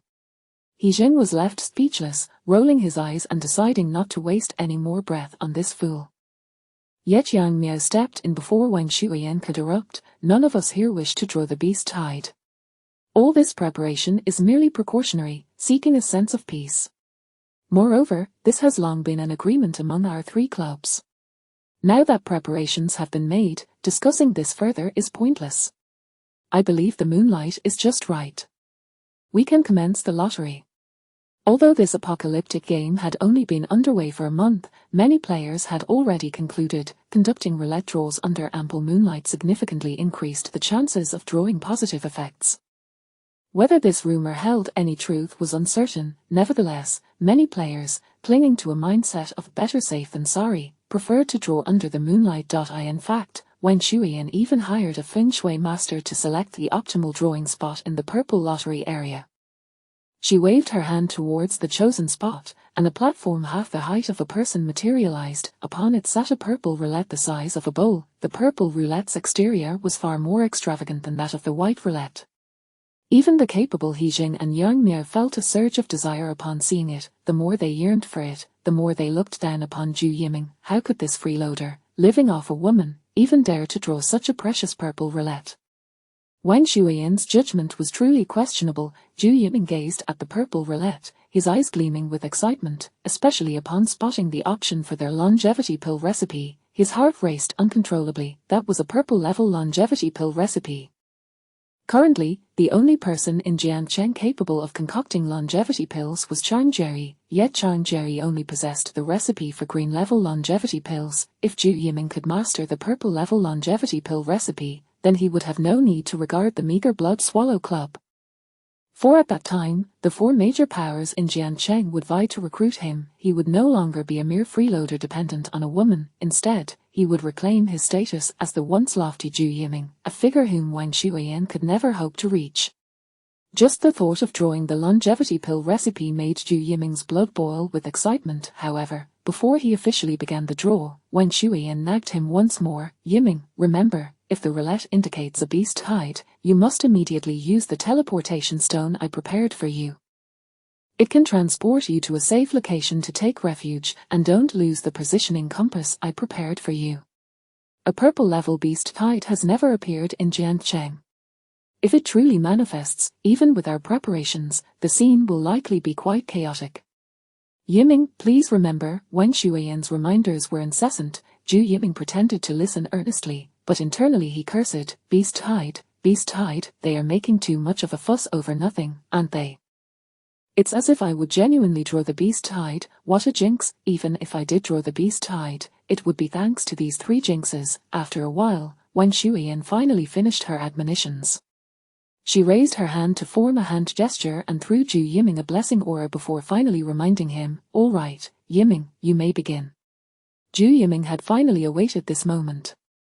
He fervently chanted prayers, beseeching various deities, before placing his well-maintained hands upon the center of the purple roulette draw. In that instant, He Jing, Yang Miao, Wang Shuiyan, and the others held their breath, fully prepared for the beast tide. Yet deep down, they did not genuinely believe Zhu Yiming would draw the beast tide. However, Murphy's law struck once more. Suddenly, the center of the purple roulette emitted a sound, ding. Congratulations on drawing the reward, beast tide. Chapter 12, A skilled housewife cannot cook without rice. What the hell, is this for real? Has the beast tide truly been summoned? Zhu Yiming was utterly stunned. He remarked that He Jing, Yang Miao, and Wang Shuiyan were indeed the bearers of bad omens. Damn it, in truth, the expressions of He Jing, Yang Miao, and Wang Shuiyan were equally grim. None of them wished for the beast tide to materialize, especially Wang Shuiyan, who reacted swiftly, exclaiming to Zhu Yiming, "Teleport, quickly use the teleportation stone." Only then did Zhu Yiming come to his senses and utilize the teleportation stone that Wang Shuiyan had entrusted to him. As soon as his figure vanished, the remaining three big shots commenced their prearranged plans. Almost 2 minutes after Zhu Yiming had summoned the beast tide, a thunderous noise reverberated across the vicinity, reaching 3 nearby clubs. Jian Yi, originally reclining on his single bed, eyes closed in meditation, jolted awake at the sound, his gaze filled with composure and alertness. Luo Shan, reluctant to waste the all attributes 5 effect, was currently exercising with a burly man downstairs. He performed over 100 push-ups in one breath, without breaking a sweat, astonishing the burly man beside him. Just as he contemplated seizing the opportunity to strike up a conversation, a loud crash interrupted his thoughts. He instinctively exclaimed, "What the hell?" The burly man beside him also changed color, uttering, "Something's gone wrong." What has happened?" Luo Shan panicked. The burly man shot him an incredulous glance. "How the hell would I know?" "Wait for news." "Wait," Luo Shan was about to ask again when the burly man interrupted him, explaining, "Those official players can rapidly transmit messages using the chat system of the live board. Although Jiao Chang is not an official player, as the captain of the death squad, he should have contact with at least one official player." Just then, the two heard hurried footsteps descending from the villa staircase, accompanied by Jiao Chang's urgent and resonant voice, "Gather. Gather all personnel in the villa, assemble immediately." Seemingly concerned that others might not heed his call, he added, "Brother Liao Yuanfeng from Team 7 has sent me a message." Clearly, the name of Liao Yuanfeng, an official player, held more weight than Jiao Chang himself. Soon, various footsteps echoed as all 9 members of the squad gathered in the lobby. Within 2 minutes, Jian Yi melted seamlessly among them, not betraying any unusual demeanor. It was Luo Shan who, upon seeing the other members, was taken aback. He felt that the members of the death squad appeared excessively despondent. Moreover, 2 or 3 of them were visible injuries. At this moment, Luo Shan's heart sank with trepidation. Had joining the death squad truly been the right decision? No, there was no need for doubt. It had to be the right decision, because now, he possessed the all attributes 5 effect. In fact, within the entire death squad, not even Jiao Chang could match him now, and all of this. Luo Shan glanced at Jiangyi. He then discreetly sat beside Jiangyi. Jiao Chang, while tapping the table, retrieved a map and spoke rapidly. We just received news that in the purple roulette zone, the Blood Swallow Club has summoned the Beast Tide. What? A Beast Tide? Is it really the Beast Tide summoned from the purple roulette zone? In an instant, the previously lethargic members of the death squad reacted vehemently. A purple-level Beast Tide is 10 times more terrifying than the Beast Tide at Hanjiang University, right? 10 times? What does that even mean? It's like the difference between 100 years and 1,000 years. It may seem like just a 10-fold difference, but in reality, who here has a lifespan of 100 years? Even having a 10-year lifespan is already quite remarkable. And now we're expected to fend off a purple-level Beast Tide that emerges from a 1,000-year lifespan. We're the death squad, not a bunch of fools eager to die. Clearly, the members of the death squad reacted vehemently to the sudden emergence of the purple-level Beast Tide, voicing their grievances. Jiao Chang was not taken aback by this situation. He banged the table sharply. Silence. Rest assured, everyone, although this Beast Tide is of purple level, our club's big shot He Zheng, along with the prominent figures from Shanshui Club, Yang Miao, and the Blood Swallow Club, Wang Shuiyan, the 3 of them have made ample preparations for this Beast Tide. The thunderous noise you just heard was not caused by the ferocious beasts. But rather, it was a trap set by the big shots to eliminate the ferocious beasts in advance. Thus, although the level of this Beast Tide far exceeds that of Hanjiang University, the strength of our 3 clubs also surpasses that of the students from Hanjiang University. Moreover, ample preparations were made even before the lottery. This Beast Tide is one we can handle. Furthermore, our death squad's mission is not to charge headlong into the fray as cannon fodder. At this point, Jiao Chang pointed to the map he had laid out on the table. Look here, this is the purple roulette lottery area, the most perilous core zone of the current Beast Tide. And here Jiao Chang circled the outer edge of the purple roulette lottery area with a red pen. This is our first line of defense against the Beast Tide, manned by the core members of the 3 clubs. Immediately after, Jiao Chang drew a larger yellow circle outside the red circle. This is the second line of defense, to be guarded by the official members of the 3 clubs. Upon hearing this, the members of the death squad began to calm their emotions. It turned out they were not being sent directly into the maelstrom of the Beast Tide. Luo Shan breathed a sigh of relief and directly asked, so where do we death squad members fit in? Jiao Chang pointed at the map and explained, based on experience, the spread of the Beast Tide is akin to ripples created by a stone thrown into water. Starting from the central zone, it radiates outward in concentric circles. Although the first 2 lines of defense are manned by stronger big shots, they are not omnipotent. Some ferocious beasts will continue to spread outward. As he spoke, Jiao Chang used a highlighter to draw an even larger circle on the map. Our responsibility lies in the outermost region. However, the burly man who had been exercising earlier frowned deeply at such an expansive area, such a vast area. We death squad members simply lack the manpower. Fear not. Jiao Chang offered him a reassuring glance and continued, the density of the ferocious beasts in this area has been diluted, making it nearly impossible to label it as a Beast Tide. Thus, today we only need to guard the important regions within this large circle, while the remaining areas will be cleared of residual ferocious beasts once the Beast Tide crisis subsides. With that, Jiao Chang used his pen to outline the area where the Letian Club was located, drawing a square in black ink on the map. This black square intersected with the outermost fluorescent circle. Jiao Chang shaded the intersection and looked at the members. This is the area we death squad members are responsible for. The other members of the death squad released a collective sigh of relief, nodding in agreement. Listening to Jiao Chang's analysis, which was almost identical to that of his previous life, Jiangyi felt a sense of ease as well. In truth, this Beast Tide posed little danger to him. What he truly cared about was the opportunity that accompanied the beast tide, despite possessing the extraordinary ability granted by the designated roulette rewards and the all attributes 5 buff, making it seem as though he could lie back and reign supreme without a care. He was actually facing a rather awkward situation. His lifespan was a mere 38 days. 38 days, not even enough to activate the lowest level white roulette even once. As the saying goes, a skilled housewife cannot cook without rice. No matter how extraordinary the ability granted by the designated roulette rewards, without the lifespan to draw, it was all in vain. Certainly, he could follow the same path as in his previous life, enduring the terrifying mortality rate within the death squad, fighting tooth and nail for a month, accumulating time currency and club points to exchange for the subpar longevity pills offered by the club. And those subpar longevity pills were concocted by John Jerry. Firstly, this process was far too protracted and arduous for Jiangyi. Secondly, in this lifetime, Jiangyi had no desire to purchase longevity pills concocted by John Jerry ever again. Thus, he must seize the opportunity presented by this beast tide and swiftly secure a chance for a second draw. Chapter 13, The White Silk Spider, Black Widow. What on earth is happening? Why, after that tremendous noise, did all the big shots from the club suddenly mobilize? Something must have gone awry. Regardless of the situation, when the sky falls, there will always be someone tall enough to bear the brunt.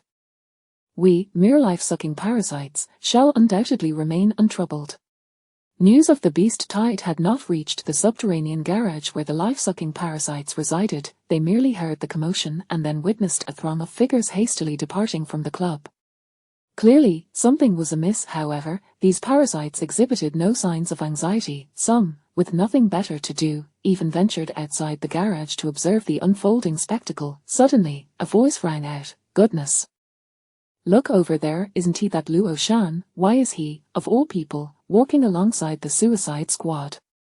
Good grief, is Luo Shan truly contemplating joining the Suicide Squad? I wondered why he was taking so long to return after winning that prize. Look, that Gao Chang, he's joined Gao Chang's team. I reckon he's gone mad, attempting to defy fate. He's willing to throw his life away. And that useless Jiangyi has also joined the Suicide Squad. Individuals like them joining the Suicide Squad. It is akin to an ancient tortoise hanging itself, seeking a premature end. Indeed, they've only just joined the squad a few hours ago, devoid of any experience, and now they are off on a mission. If they go outstanding tall, they'll likely return horizontal. Return. They won't come back at all. If they perish out there might not even be a corpse left. Those who are close to them should take a good look now.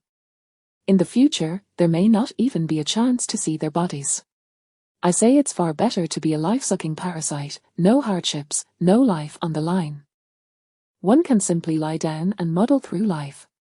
Absolutely, look at Luo Shan and Jiangyi, toiling diligently for their lives, yet they are living far less comfortably than us, and certainly not as long. It is a classic case of laboring without reward. I realized this long before the apocalypse. Serving capital is nowhere near as gratifying as simply lying down and doing nothing. Indeed, those who labor tirelessly their entire lives, serving as beasts of burden for capital, what do they ultimately gain? Nothing but the inability to afford a home. Unable to pay hospital bills, living like dogs, utterly insignificant. Regardless, I had already adopted a laid-back approach before the apocalypse. Being a life-sucking parasite now is simply perfect. The majority of life-sucking parasites were content with their status quo, filled with disdain and ridicule for Luo Shan and Jiangyi's choices. Meanwhile, Chen Liang, enjoying the luxury of a single room in the greenhouse, caught a glimpse from afar of Jiangyi's figure mingling within the ranks of the Suicide Squad. Just a distant glance sent a jolt through his heart. Memories surged back to him, the once mighty and valiant man during the early days of the apocalypse, Jiangyi. It was undoubtedly him. Chen Liang merely gazed at that silhouette, and a wave of inexplicable panic washed over him. However, he quickly shook his head vehemently, muttering to himself, Jiangyi's former prowess was merely a stroke of luck, having drawn powerful abilities. But those abilities had a time limit. Once the 7-day period expired, he was now nothing more than a complete waste. Yes, a waste so pitiful that he paled in comparison even to Chen Liang. This sort of waste actually dared to join the Suicide Squad. He was now embarking on a mission with the Suicide Squad. It was utterly impossible for him to return alive. Yes, absolutely impossible to return alive.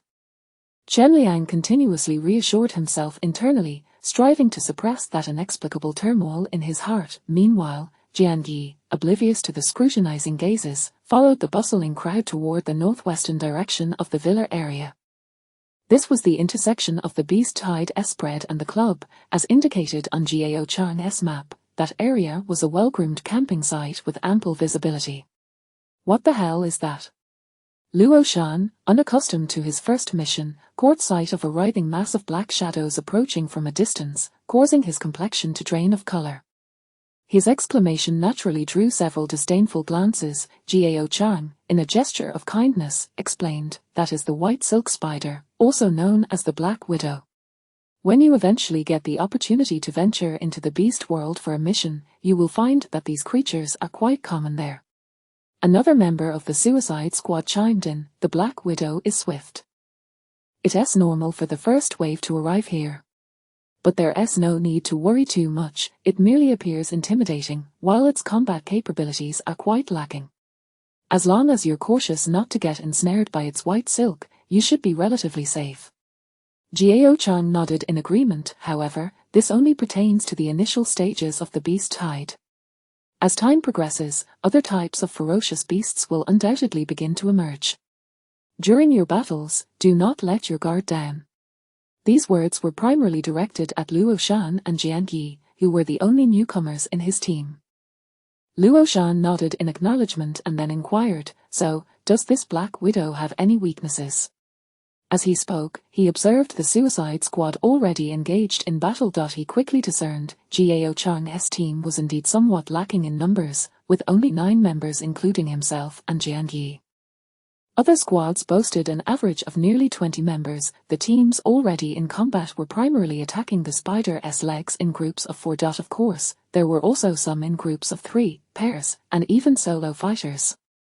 Luo Shan was not foolish and swiftly deduced those in pairs or solo were clearly individuals of some caliber. Just as he was pondering this, Jiao Chang elaborated, "As you can see, the Black Widow is indeed a low-tier beast even within the beast world. Thus, dealing with it requires no contemplation of weaknesses. We simply need to coordinate and sever its legs before smashing its head." Luo Shan nodded but soon realized, but Jian Yi and he wanted to express that both he and Jian Yi were unarmed. Were they really expected to confront the Black Widow barehanded? However, before he could finish, an impatient voice cut in from behind, "You two are the most useless." The voice belonged to Sun Hao.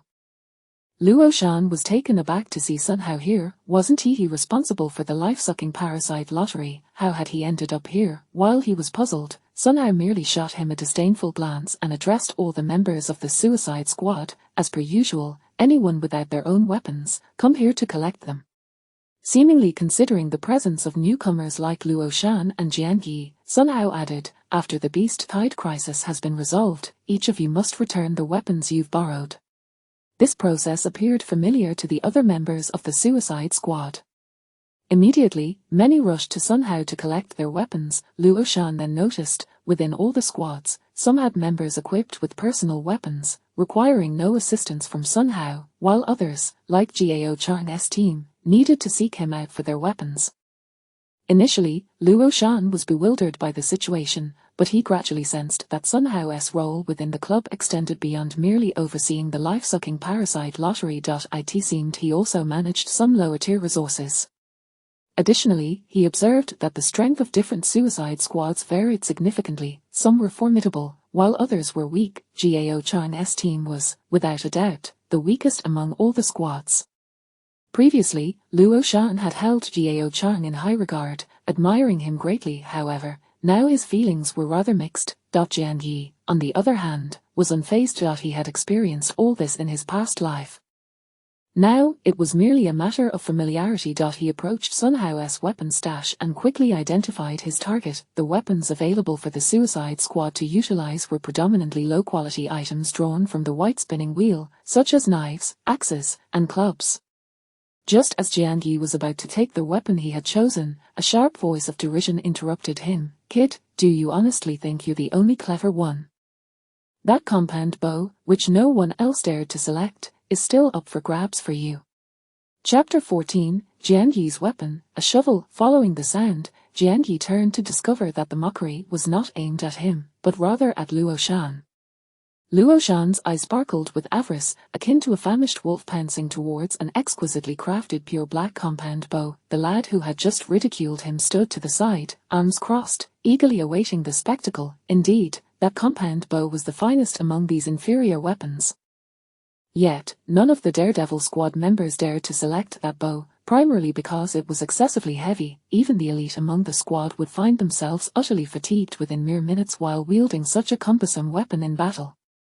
Ordinary individuals, lacking specialized training, would scarcely manage a few steps before surrendering in exhaustion. The lad who had scoffed at Luo Shan was simply biding his time, anticipating the moment Luo Shan would embarrass himself in front of everyone upon experiencing the bow's weight. However, to his astonishment, Luo Shan hoisted the compound bow with an ease reminiscent of lifting a mere lightweight sword. He even brandished it with one hand, an expression of exhilaration adorning his face. This scene left the mocker utterly flabbergasted. Impossible, this bow, could it not be the same one from before? This spectacle drew numerous curious glances. Many members of the Daredevil squad gazed at Luo Shan as though witnessing a ghost. Even Sun Hao, who was responsible for overseeing the selection of weapons, was momentarily taken aback. He strode forward, scrutinizing Luo Shan with keen interest before furrowing his brow and commanding, "Display your data panel." The data panel was a digital manifestation that everyone acquired upon the onset of the apocalyptic game.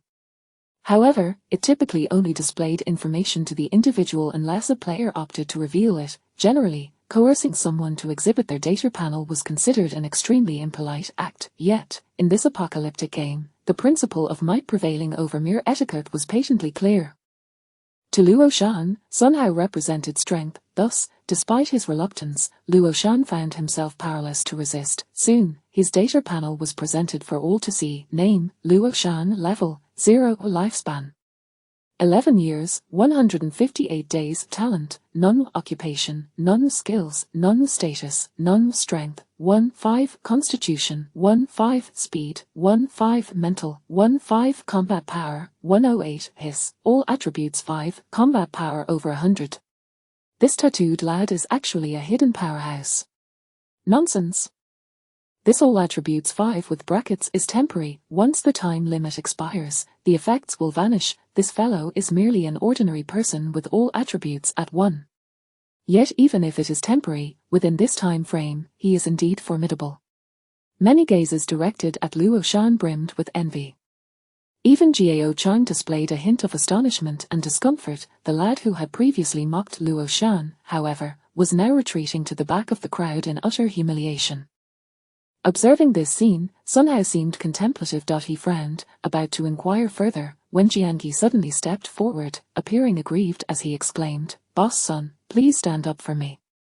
This Luo Shan has snatched my blood-devouring bug and consumed it all. Afterward, he obtained the all attributes 5 buff, which rightfully belonged to me." Jiang Yi spoke with righteous indignation, as if Luo Shan had usurped his rightful opportunity. Initially, Luo Shan was left bewildered by these claims. However, he was no fool and quickly grasped Jiang Yi's intent. Thus, he played along with the performance, retorting, "So what if I ate it? Am I expected to regurgitate it back to you? Moreover, this all attributes 5 effect is inherently temporary. It's not a permanent ability, so why fuss over it?" This exchange gave the impression that Luo Shan and Jiang Yi were on the brink of a confrontation. Sun Hao shot them an exasperated glare, barking, "Enough, both of you, cease this bickering. Luo Shan, while the all attributes 5 effect may be temporary, it still constitutes your opportunity. If you can seize this chance, you might swiftly cultivate your strength. However, if you fail to grasp it," Sun Hao shook his head, allowing the thought to drift away. His gaze shifted back to Jiang Yi. It was evident that his earlier look towards Luo Shan had been imbued with a degree of goodwill and friendliness, showing more patience than he typically exhibited towards the parasitic creatures. However, as he turned to Jiangyi, his demeanor chilled once more. Jiangyi, is it?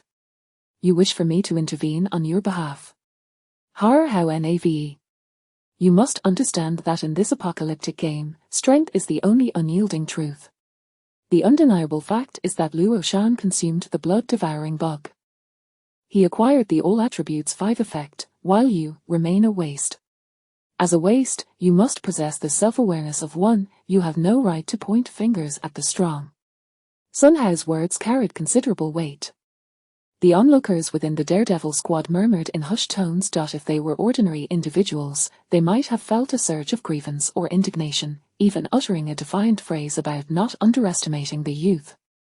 Yet Jiangyi, having traversed 2 lives, had forged a heart of steel. Moreover, he recognized the truth in Sun Hao's words. This apocalyptic game undeniably operated on the principle of the strong prevailing. Might alone constituted the ultimate truth. He believed that had he revealed his own All Attributes 5 secret at that moment, Sun Hao's attitude towards him would have shifted. Thus, rather than feeling targeted, Jiangyi perceived Sun Hao's words as aimed at the weak.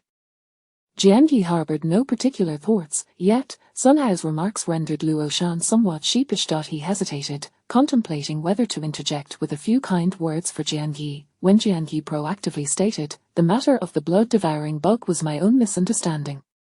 Nonetheless, I still hope Luo Shan can offer me some form of compensation." Upon hearing this, Sun Hao's expression turned icy once more. He was about to reprimand Jiangyi again when Luo Shan seized the opportunity to speak. "Well, if you need assistance, feel free to ask. As long as it's not something outrageous, I can comply." With Luo Shan himself making such a statement, Sun Hao had little room to voice further objections. Jiangyi, however, cast a glance at Luo Shan, internally noting that this fellow was far superior to the ungrateful ingrates like Tang Ko and Chen Liang. Luo Shan didn't he perceive his actions as particularly noble? After all, he owed the All Attributes 5 buff entirely to Jiangyi's efforts. Feeling gratitude was a natural human response, was it not? Of course, should Jiangyi make excessively unreasonable demands, he would undoubtedly refuse without hesitation. After all, while gratitude and reciprocity are human instincts, it does not imply he could be shackled by moral obligations. However, the request Jiangyi put forth left everyone present utterly bewildered. He extracted a shovel from the heap of weapons, then earnestly addressed Luo Shan, "Since your attributes are high, please help me sharpen the blade of this shovel." Luo Shan's expression instantly morphed into one akin to a confused elder staring at his phone. The onlookers initially reacted with confusion, soon realizing Jiangyi might be deliberately humiliating Luo Shan with such a request, such a mindset, such a demeanor. Was this not exceedingly low? Even Sun Hao felt Jiangyi was out of line, preparing to deliver another reprimand, yet he witnessed Jiangyi earnestly reiterating, "I am not joking, I genuinely intend to use this shovel as a weapon. However, the tip of this shovel is not sharp enough, so I wish for you to help me grind it." This Luo Shan, being privy to the underlying circumstances, felt the likelihood of Jiangyi intentionally humiliating him was quite low. Additionally, given Jiangyi's serious expression, he inquired, "You truly intend to use this shovel as a weapon?" Luo Shan's expression was peculiar. Jiangyi nodded affirmatively once more. After contemplating briefly, Luo Shan concurred, "All right, I agree." With that, he turned to Sun Hao to borrow a sharpening stone.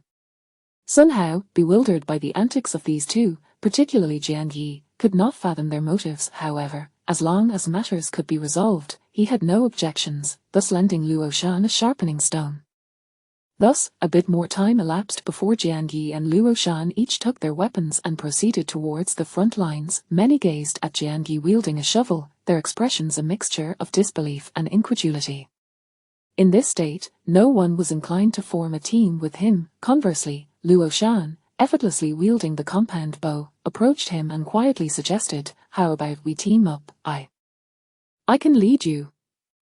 Jiangyi cast a sidelong glance at Luo Shan, who inexplicably felt an overwhelming sense of pressure. He increasingly believed that Jiangyi was indeed the formidable individual rumored to have led students from Hanjiang University through a beast tide.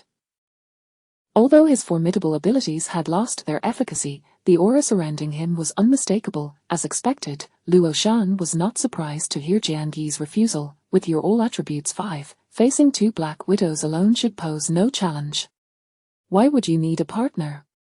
This was a clear rejection. Luo Shan, understanding the hint, chose not to pursue the matter of teaming up any further. However, he remained observant, purposefully selecting a position adjacent to Jiangyi within the defense line composed of the Daredevil squad. At this juncture, the beast tide had only recently begun. Many ferocious beasts had yet to reach this location, thus, the defense line here remained relatively untroubled. After observing for a while, Luo Shan suddenly drew his bow. With a swift whoosh, a sharp arrow shot straight towards the head of a Black Widow, then came a resounding bang. A single shot to the head. Luo Shan, feeling a surge of pride, lifted his chin, exhilarated by the sensation of raw power coursing through him. Previously, while serving as a parasitic creature, he had thought there was merit in being a parasite. At least it was safe, devoid of life-threatening risks, but now, he finally comprehended why, despite the high mortality rate, the members of the Daredevil squad were unwilling to remain as parasites. Because the feeling of wielding power was truly exhilarating, far beyond his imagination. If at first, Luo Shan's desire to defy fate was merely a product of excessive gaming, fueled by youthful fervor, now, deep within him, had taken root a genuine seed of ambition to grow stronger. He yearned for power, he aspired to become a formidable being, he wished to seize his destiny in his own hands. To grow stronger, he must become stronger. Jiangyi, observing the shift in Luo Shan's mentality, pondered for a moment before asking, "Have you practiced archery?" Luo Shan shook his head. "Not exactly practiced. I used to wander the mountains with a slingshot to hunt birds in elementary school, and I even crafted a crossbow during middle school." As he spoke, his expression suddenly shifted, and he shouted towards Jiangyi, "Watch out." Chapter 15. The first victim emerges. Luo Shan's reaction was one of intense alarm, as if a particularly perilous incident had just unfolded, yet, this fervent emotion transformed into sheer bewilderment in the blink of an eye. Just moments ago, he had been conversing with Jiangyi, who, with an almost nonchalant demeanor, bent slightly and casually thrust the shovel forward. The sharpened edge of the shovel, nearly grazing the ground, suddenly struck at the abdomen of the Black Widow spider. A sharp hiss resonated as the enormous black arachnid collapsed with a resounding thud. The Black Widow, a creature that crawls close to the earth, had its abdomen positioned less than 10 centimeters from the ground. That very area was a blind spot in combat, rarely targeted, and in that moment, Jiangyi executed a seemingly effortless sliding strike. The Black Widow, which had launched a surprise attack against him, was instantly dispatched. What? Although Luo Shan himself could also deliver a lethal shot to the Black Widow, it would require considerable effort to draw his bow, yet Jiangyi, his actions appeared so effortless.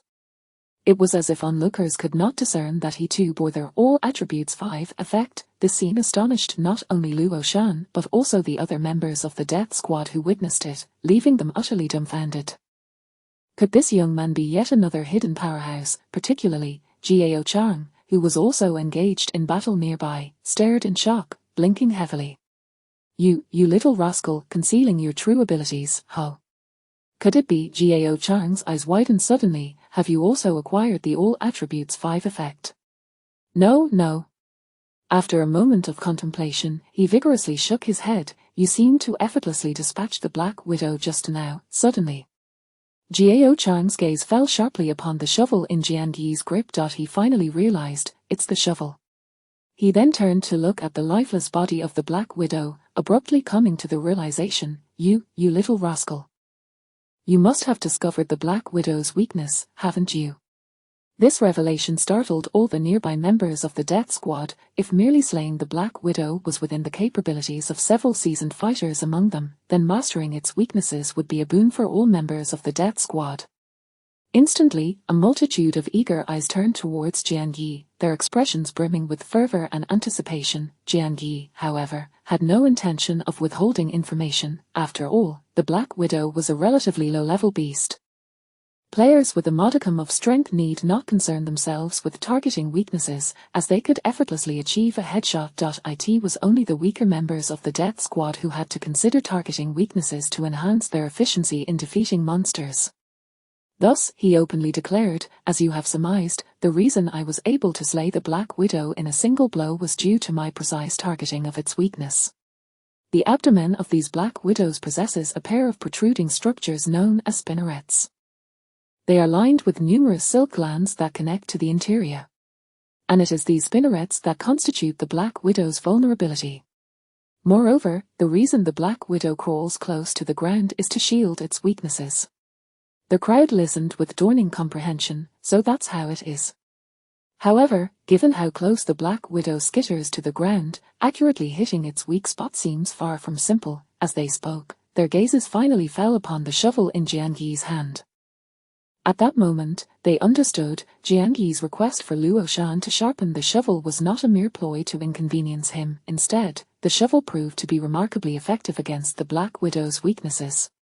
Consequently, after hurriedly expressing their gratitude to Jian Yi, the group rushed over to Sun Hao, seeking to exchange their weapons. Sun Hao, stationed at the rear of the battle line, was quite distant from Jian Yi and remained oblivious to the events that had transpired. He merely observed dozens of individuals rushing toward him, all opting to select long-handled tools like shovels and spades. Upon inquiring, Sun Hao was taken aback. This useless Jian Yi actually knew the Black Widow's weakness. In retrospect, it was no wonder he had chosen a shovel as his weapon. Most people might have halted their thoughts at this point. However, as someone managing logistics, Sun Hao interacted with numerous individuals daily. His mind was rather astute, leading him to suddenly ponder, did Jian Yi's earlier request for the blood-eating GU indicate he was already aware that consuming it could grant the all attributes 5 effect? Perhaps he simply had the misfortune of having that opportunity snatched away by Luo Shan. That was indeed a possibility. Until this moment, Sun Hao had consistently underestimated Jian Yi. Only now did he begin to take note of this dying man. Jian Yi. Sun Hao contemplated, recalling how this young man had recently joined the Letian club, yet, it seemed his lifespan was alarmingly short. He appeared so youthful, yet could not possibly have such a limited lifespan. This implied that before joining the club, he must have undergone some extraordinary experiences. It was likely those very experiences that had imparted knowledge of the Black Widow's weaknesses and the secrets of the blood-eating GU. Thus, one could wonder, did he possess knowledge of other secrets as well? Sun Hao pondered but refrained from directly approaching Jian Yi. After all, the apocalyptic game had only been underway for a month. Many individuals with unique experiences had emerged. Should Jian Yi survive this beast-tide crisis, it would signify that his experiences held some value. Otherwise, Sun Hao shook his head slightly. Meanwhile, the members of the death squad who had exchanged for long-handled weapons, despite knowing the Black Widow's weaknesses, initially struggled to land precise strikes to secure a kill. It was only after numerous trials that they gradually became adept. Once they mastered targeting the weaknesses, what once required 4 individuals to combat a single Black Widow could now be tackled by nearly anyone alone. This significantly eased the pressure on their defensive line. However, as time progressed, the number of ferocious beasts spreading from the heart of the beast-tide continued to escalate. The proliferation of Black Widows surged, interspersed with various other types of ferocious beasts. Roughly half an hour into the beast-tide, Jian Yi felt a tightening in his chest. He recalled that, in his previous life, it was around this time that the first casualty among the death squad occurred. Indeed, the trajectory of fate had once again aligned with his past life. Amidst the previously manageable atmosphere of monster hunting, a sudden shriek pierced the air. Zhang Biao. The cry emanated from a distance, and after a brief moment, Jian Yi finally heard the news reach him. There has been a fatality over there. It appears to be a beast even more agile than the Black Widow. Not only is it swift, but the creature also possesses excellent concealment. Having taken a life, it vanished without a trace. I heard the deceased, Zhang Biao, was no slouch. He could take on challenges solo even without knowledge of the Black Widow's weaknesses. Yet, he was silently dispatched. What are we to do? If even Zhang Biao can be taken out without a sound, what hope do we have? Fear not, I hear Fan Hu's team has commenced reconnaissance on the mysterious beast. They should be able to resolve it swiftly. Fan Hu's team is ranked among the top 3 in overall strength among all death squad teams. However, the full-scale reconnaissance efforts of this team did little to reassure the other squads. After all, until the mysterious beast was truly dealt with, they all remained at risk of meeting the same silent fate as Zhang Biao. Such is the lament of the death squad. Or rather, the lament of the weak in this extraordinary era. Often, their survival hinged solely on luck. In an instant, anxiety permeated the ranks of all death squad teams. Even Jiangi felt a twinge of tension within. The reason he had opted for the time-limited all attributes 5 over the permanent all attributes 1 during the white will selection was to ensure his survival to the utmost. While the other members of the death squad could only pin their hopes on luck, gambling that they would not draw the attention of the ferocious beasts, Jiangi was unwilling to take that chance. Should he gamble and lose, it could cost him his life. With the ability to claim rewards from designated wheels, his life was exceedingly valuable. Thus, Jiangi dared not be greedy, focusing solely on maintaining a stable existence. The all attributes 5, combined with the combat awareness and keen intuition honed in his previous life, meant if he were to fall victim to the Shadow Cat, it would not be a matter of luck, but a reflection of his own shortcomings. Yet, in truth, he had never been attacked by the Shadow Cat in his past life. However, Jiangi was acutely aware of the term butterfly effect. From the moment he was reborn, while the overarching trajectory remained consistent with his past, he had inevitably altered certain elements. The Shadow Cat, which had not sought him out in his previous life, might very well. As he pondered, remaining vigilant, Jiangi continued to engage in battle. He effortlessly dispatched another Black Widow with a casual swing of his shovel. Suddenly, he caught sight of a flash of white light. In quick succession, he heard Luo Shan's alarmed voice, Jiangi. Chapter 16, Exchange, White Roulette Lottery Ticket. My goodness, you struck gold. You struck gold, you revealed the white roulette. Jiangi himself was momentarily astonished when he witnessed the white light dissipate, unveiling the white roulette. One must understand that the likelihood of a beast as lowly as the Black Widow dropping a roulette is exceedingly rare, perhaps even less than 1%. At this moment, Jiangi's luck in obtaining the white roulette could be deemed quite fortuitous. However, as the apocalyptic game has progressed, the white roulette has lost much of its novelty. In fact, many inferior quality white roulettes are so undesirable that no one would even bother to open them if given away for free. When several members of the death squad glanced over, their expressions remained rather nonchalant. Only Luo Shan, having recently joined the death squad, exhibited excitement at Jiangi's revelation of the white roulette. Jiangi had no idea how many white roulettes he had previously obtained in his past life, so his heart was naturally calm. Yet, as he approached to pick up the white roulette, he couldn't help but gasp in astonishment. Luo Shan, eager to witness the spectacle, leaned in closer. Upon seeing the options on the white roulette, his eyes widened in shock, and he exclaimed, "What the hell?" This, before he could finish his sentence, he felt Jiangi's warning gaze and quickly closed his mouth. Though the envy in his eyes was undeniable, however, amidst his envy, Luo Shan suddenly remembered Jiangi's lifespan was now less than a year. This meant that such a remarkable white roulette could not be utilized by Jiangi himself. How, then, would he handle this white roulette? As Luo Shan pondered this, he suddenly heard Jiangi's calm voice, "You guard this for me for a moment. I will go look for Sun Hao in the rear." With that, Jiangi took the white roulette and headed toward the logistics area behind. Not long after, at the rear logistics station, Sun Hao frowned instinctively upon seeing Jiangi's figure. "Why are you here instead of guarding the front line?" Jiangi held up the sizable white roulette. "I just defeated a monster and obtained this white roulette." White roulette? Sun Hao raised an eyebrow, his tone laced with subtle disdain. Even the death squad members remained indifferent upon seeing a white roulette. Naturally, someone like Sun Hao, who managed low-tier resources, wouldn't regard such a trivial item with any seriousness. Assuming Jiangi was unaware of its value, he lazily explained, "Death squad members can either manage their own white roulettes or submit them to the club. And depending on the quality of the roulette submitted, the club will offer a certain amount of club points as a reward. However, the maximum club points awarded for a white roulette will not exceed 10 points. The accumulated club points can be exchanged for desired resources from the club's warehouse." Moreover, Sun Hao cast a pointed glance at Jiangi. Club points can also be exchanged for longevity pills. Evidently, he was aware that Jiangi's remaining lifespan was limited, and he urgently needed to accumulate points to trade for longevity pills to prolong his life. However, to Sun Hao's surprise, upon hearing the term longevity pill, Jiangi remained unfazed. He even stated earnestly, I do not intend to exchange this white roulette for club points. Instead, I wish to make a trade with you, Manager Sunday. Upon hearing this, Sun Hao couldn't help but chuckle. You wish to make a trade with me? You surely don't think a mere white roulette would catch my eye? The sound of that last word had barely left his lips when Sun Hao's mocking smile suddenly froze on his face. His reaction mirrored that of Luo Shan, his eyes wide in shock. Even the usually composed Sun Hao couldn't restrain himself from exclaiming, "What the hell, this.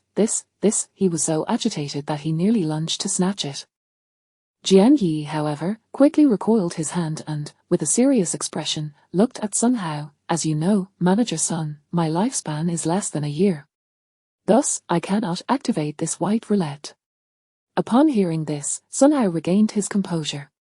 Right, no need to panic, this fellow cannot even activate the white roulette, therefore, irrespective of its exceptional quality, he could only trade it with someone else. Sun Hao steadied his heart and resumed his nonchalance. What do you wish to trade for? Don't you even think about longevity pills? After all, no matter how exceptional this roulette is, it is merely a white roulette. Sun Hao's words were evidently disingenuous. The exceptional quality of the white roulette in Jian Yi's possession was not solely due to the high percentage of premium options. More crucially, it contained the option for a longevity pill formula. Furthermore, the probability of this option was as high as 20. A 20% probability is undoubtedly substantial among 10 options. The rarity of their longevity pill formula option is self-evident. One must consider that the entire Jiang City region has a population of tens of millions. Even after the apocalypse, the number has drastically reduced, but it still stands at over 1 million. Moreover, each individual could spin the roulette multiple times. Given the multitude of participants, one can only imagine how many times they have spun the roulette, and yet only one person has drawn the longevity pill formula.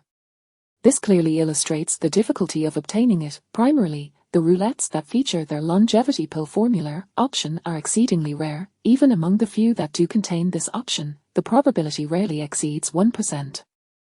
Any roulette bearing their longevity pill formula option inherently possesses greater value than a standard roulette. The fact that Jian Yi's exceptional white roulette features a 20 probability for the longevity pill formula elevates its worth to an extraordinary level. It is no exaggeration to state that if Sun Hao were to place this white roulette in the formal player trading area, there would indeed be individuals willing to exchange inferior longevity pills for it. However, Sun Hao would certainly not volunteer this information to Jian Yi. After all, he aimed to negotiate a lower price. Yet, Jian Yi was far from an ignorant novice. He understood the true value of this roulette even better than Sun Hao. However, he was aware of his own lowly status and knew he would not be able to sell it for its original worth. In reality, he had no intention of trading this roulette for inferior longevity pills. After all, the inferior longevity pills currently circulating in Jiang City were all concocted by Zhang Jie. He had vowed to never again consume any pills crafted by her. Thus, Jian Yi did not engage in any further debate with Sun Hao but resolutely declared, "I want to exchange this white roulette for a white lottery ticket." A white lottery ticket. Sun Hao was momentarily taken aback. This item is not particularly precious. Its effect is to negate the lifespan consumption of a single white roulette spin. From this perspective, the value of a white lottery ticket could be considered equivalent to a year of life. However, in reality, its true worth is somewhat less than a year of life. After all, the relationship between a white lottery ticket and a year of life is somewhat akin to comparing a 100 yuan shopping voucher to 100 yuan in cash. The shopping voucher can only be used for purchasing goods, while cash has a multitude of applications. Sun Hao initially believed that Jian Yi was desperately seeking to extend his lifespan, yet he opted for a white roulette lottery ticket. As the manager of low-tier resources, Sun Hao certainly had access to white lottery tickets. However, he hesitated, contemplating whether to agree outright or to negotiate a lower price with this young man. Yet, before he could fully contemplate, he heard Jian Yi's resolute voice once more. "Right now, all I want is a white roulette lottery ticket. If Manager Sun is unwilling, then I shall seek someone else." With that, he genuinely appeared ready to turn and leave.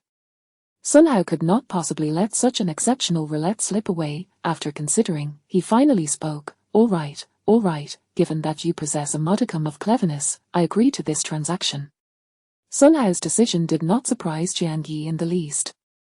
After all, exchanging such a remarkable white roulette for a white lottery ticket was undoubtedly a profit for Sun Hao. Soon, the two completed the transaction. Sun Hao handed Jian Yi a white roulette lottery ticket while acquiring the exceptional white roulette in return.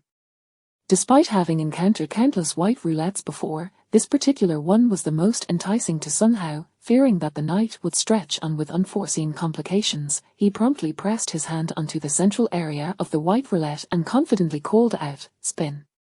A moment later, a sound emanated from the center of the white roulette.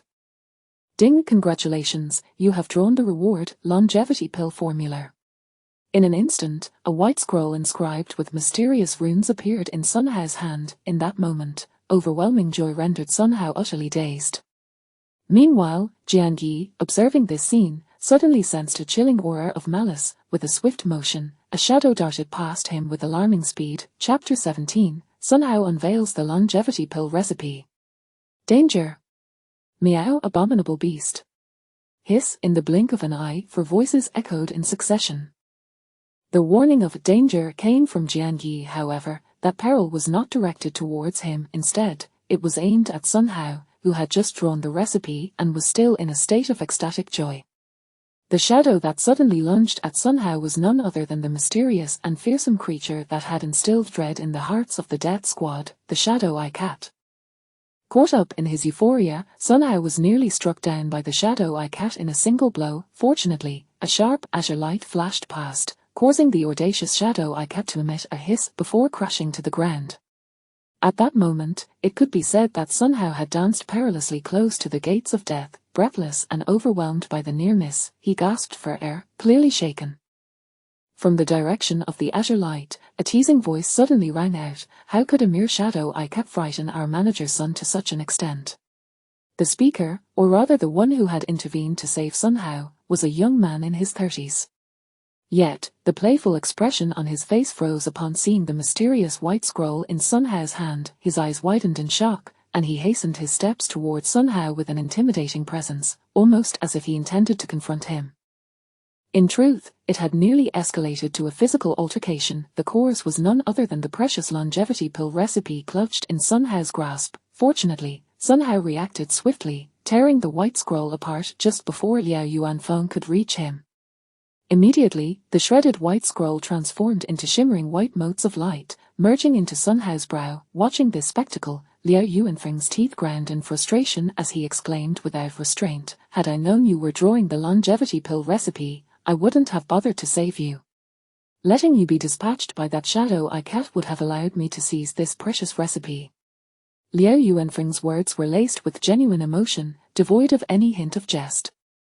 Sun Hao, both relieved and exasperated, shot him an irritated glance. Liao Yuanfeng quickly regained his composure, his envy bubbling forth as he remarked, "To think you've managed to draw such a valuable longevity pill recipe. Old son, you are surely destined for greatness. Now that Liao Ji has saved your life, you ought to reward me with a few hundred longevity pills as gratitude, right? A few hundred?" Sun Hao rolled his eyes. "Why not a few 100 billion? Now that would be splendid." Liao Yuanfeng grinned as if he genuinely believed Sun Hao would bestow upon him such a fortune. Sun Hao shot him another disdainful look and tossed a small vial in his direction. "Just this one, don't expect anything more." Liao Yuanfeng caught the vial, chuckling, yet continued to pester him. "Regardless, old son, you'll surely have a bright future ahead. When you're living the high life, don't forget my act of saving your life."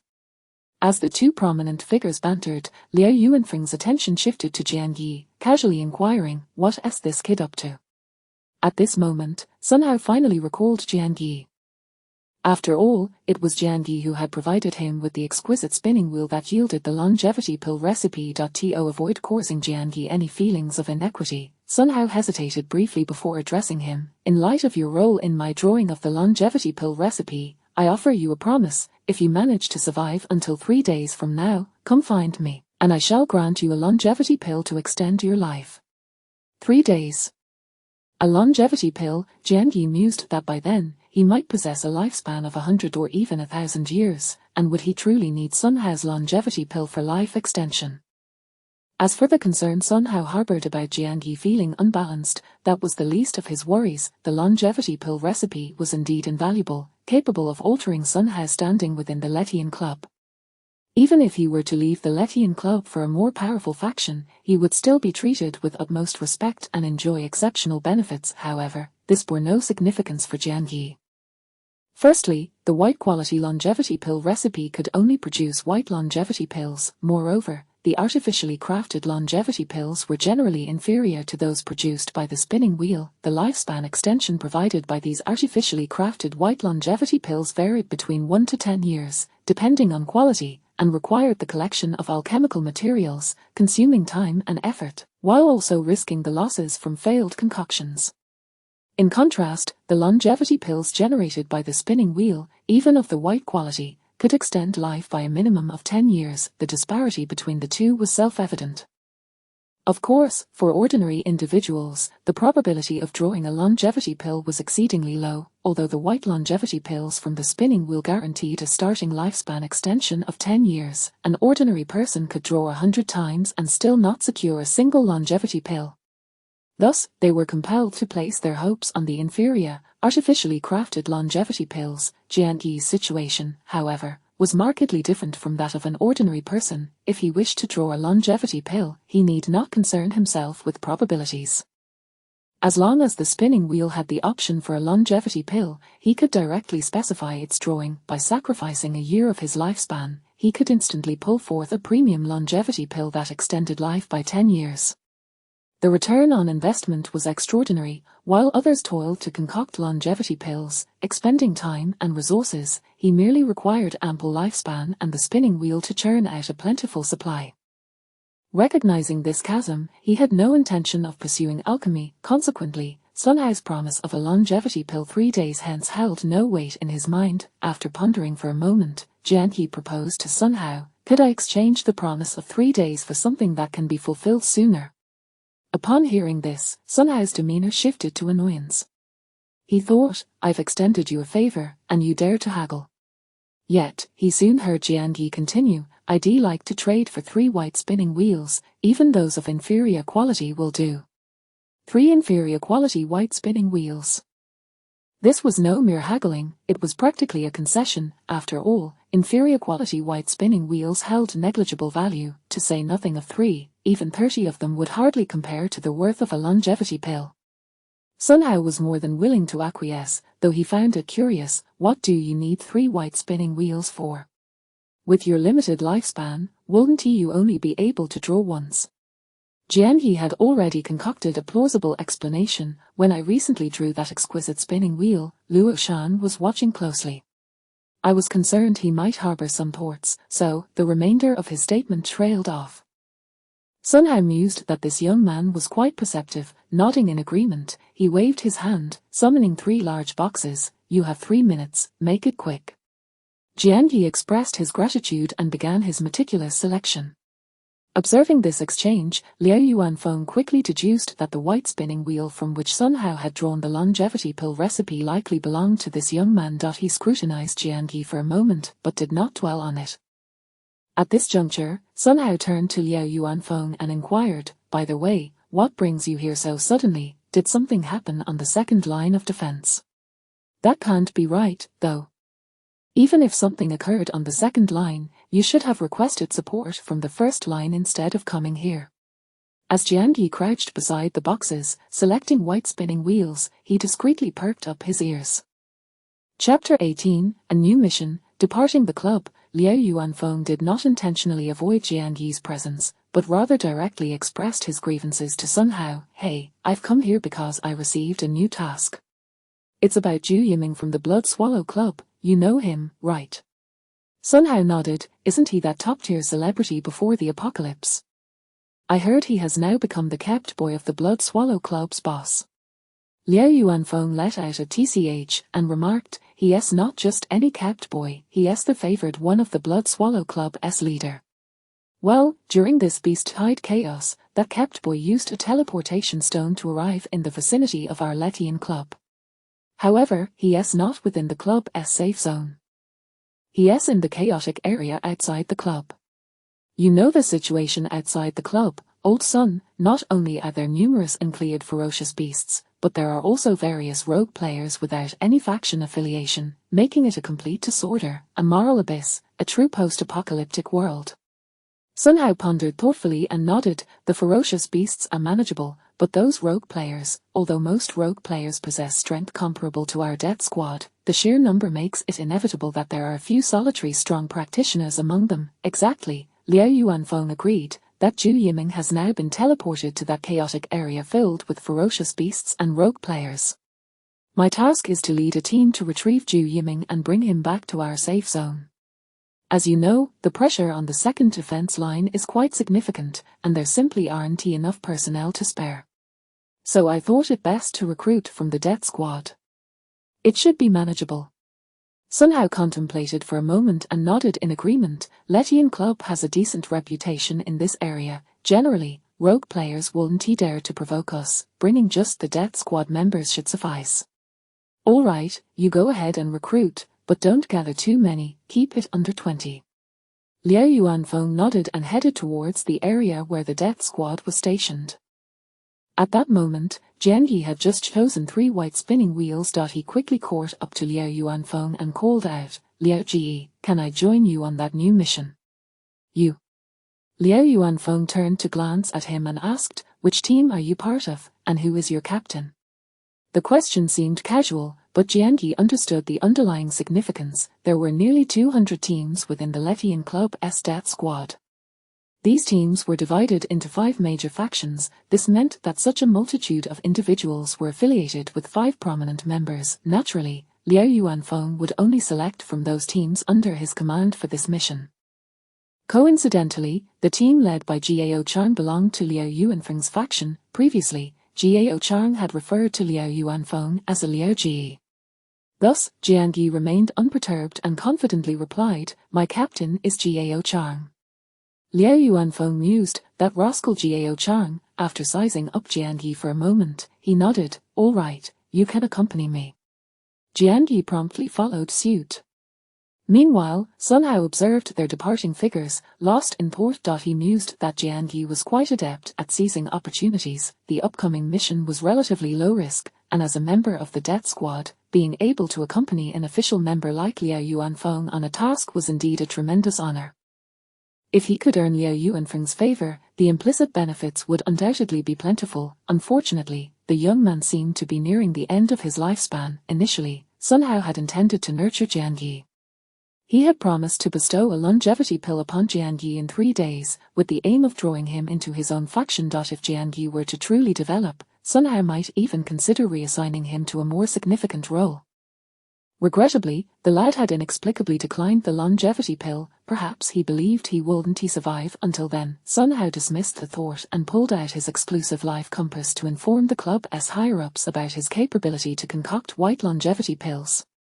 On the other side, Jian Yi followed Liao Yuanfeng back to the defense line where the death squad members were stationed. Upon seeing Jian Yi trailing behind Liao Yuanfeng, both Jiao Chang and Luo Shan were momentarily taken aback, thinking that Jian Yi had encountered some fortuitous opportunity and was being favored by Liao Yuanfeng. However, they soon learned that Liao Yuanfeng was simply recruiting individuals for a mission from their death squad. Once the news spread, a multitude of death squad members eagerly volunteered. Ultimately, Liao Yuanfeng selected 12 individuals. The lineup was quite similar to his previous life, with Luo Shan and Jiao Chang among them. Moreover, Liao Yuanfeng noted the compound bow Luo Shan was carrying and complimented, young man, well done. This compound bow, which no one in the death squad dares to wield, is being handled so effortlessly by you. Luo Shan was taken aback by the praise and quickly explained that he had merely acquired a temporary buff of 5 to all attributes. Liao Yuanfeng was not surprised and encouraged him. Having this opportunity is quite commendable. Make sure to seize it. You might just reap some rewards. Luo Shan gratefully nodded in appreciation, prompting a hint of envy from Jiao Chang. Liao Yuanfeng did not elaborate further. With a wave of his hand, he produced a pile of uniform outfits on the ground. Our task this time requires us to leave the club's main base. To avoid unnecessary complications, we will be wearing matching uniforms. Now, each of you choose an outfit to wear, and then we shall set off. This was quite understandable. Donning a uniform would signify affiliation with a particular faction. In such a chaotic environment, ordinary individuals would generally refrain from provoking them, thus minimizing potential troubles. Of course, typically, such uniforms were reserved for official members of the club. Their current situation was an exception, granting them this privilege. Soon, including Jian Yi, the 14-member team was fully attired in their matching outfits and ready for departure. As a former life leecher, Luo Shan had never had the chance to partake in such a scene, and he was quite exhilarated. The 14 individuals were soon divided into 3 teams, 1 team of 4 and 2 teams of 5. Liao Yuanfeng, being the strongest, took charge of the team of 4. He also designated captains for the 2 teams of 5. Given Luo Shan's buff of 5 to all attributes, he was appointed as a temporary captain. Jiang Yi and Jiao Chang naturally joined Luo Shan's team. The remaining 2 members included a seemingly honest middle-aged man named Li Xiao and a lean, sharp-featured young man named Zhang Peng. After getting acquainted, Liao Yuanfeng then led the 3 teams to retrieve 3 vehicles. The 3 teams then drove off together from the villa area where the club was located. On Luo Shan's vehicle, Zhang Peng, the loquacious young man, could hardly contain himself. Before I joined our club, I had witnessed the scene of official members undertaking missions. Goodness! I was so envious back then. I never dreamed that I would one day don the exclusive attire of the Letian Club and represent the club on a mission. Li Xiao nodded in agreement, clearly resonating with Zhang Peng's sentiments. Jiao Chang and Luo Shan also couldn't help but touch their black uniforms, fantasizing about the day they would become official members of the club. Meanwhile, Jiang Yi was preoccupied with thoughts of how to discreetly draw upon the 3 recently acquired white spinning wheels.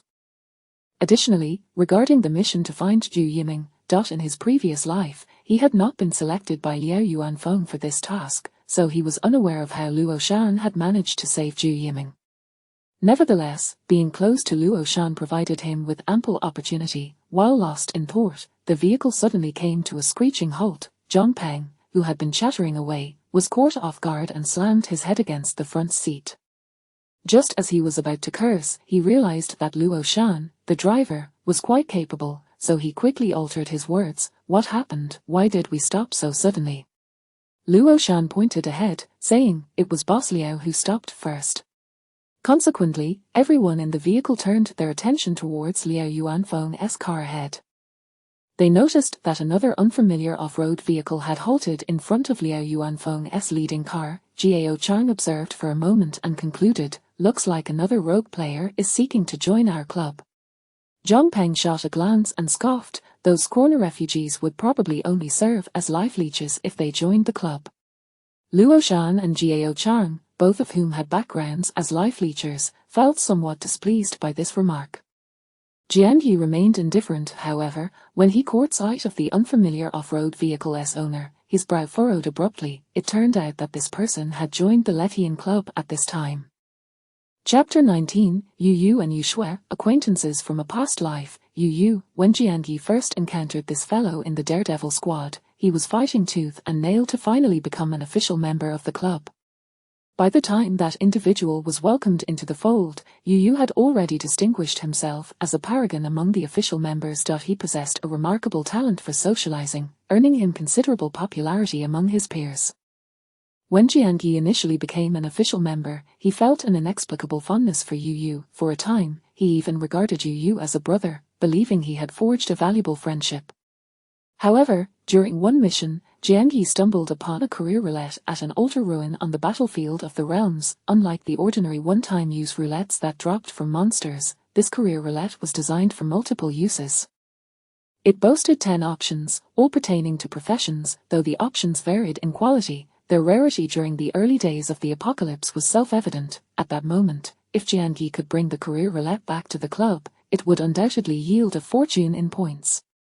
It could even elevate his standing within the club. Yet, after he had painstakingly defeated the guardian beast beside the roulette, it was snatched away by Yu Yu, who had suddenly appeared. Jian Yi would never forget how, after seizing the career roulette, that scoundrel flashed him a carefree smile and grandiloquently declared, "Jian Yi, let me impart a free lesson today. In this apocalyptic game world, there are no eternal friends, nor eternal enemies. Only eternal interests. If it weren't for this precious career roulette, we might have been good friends. But alas, now you have chosen the path to your demise. With those words, Yu Yu launched an unhesitating attack on Jiang Yi.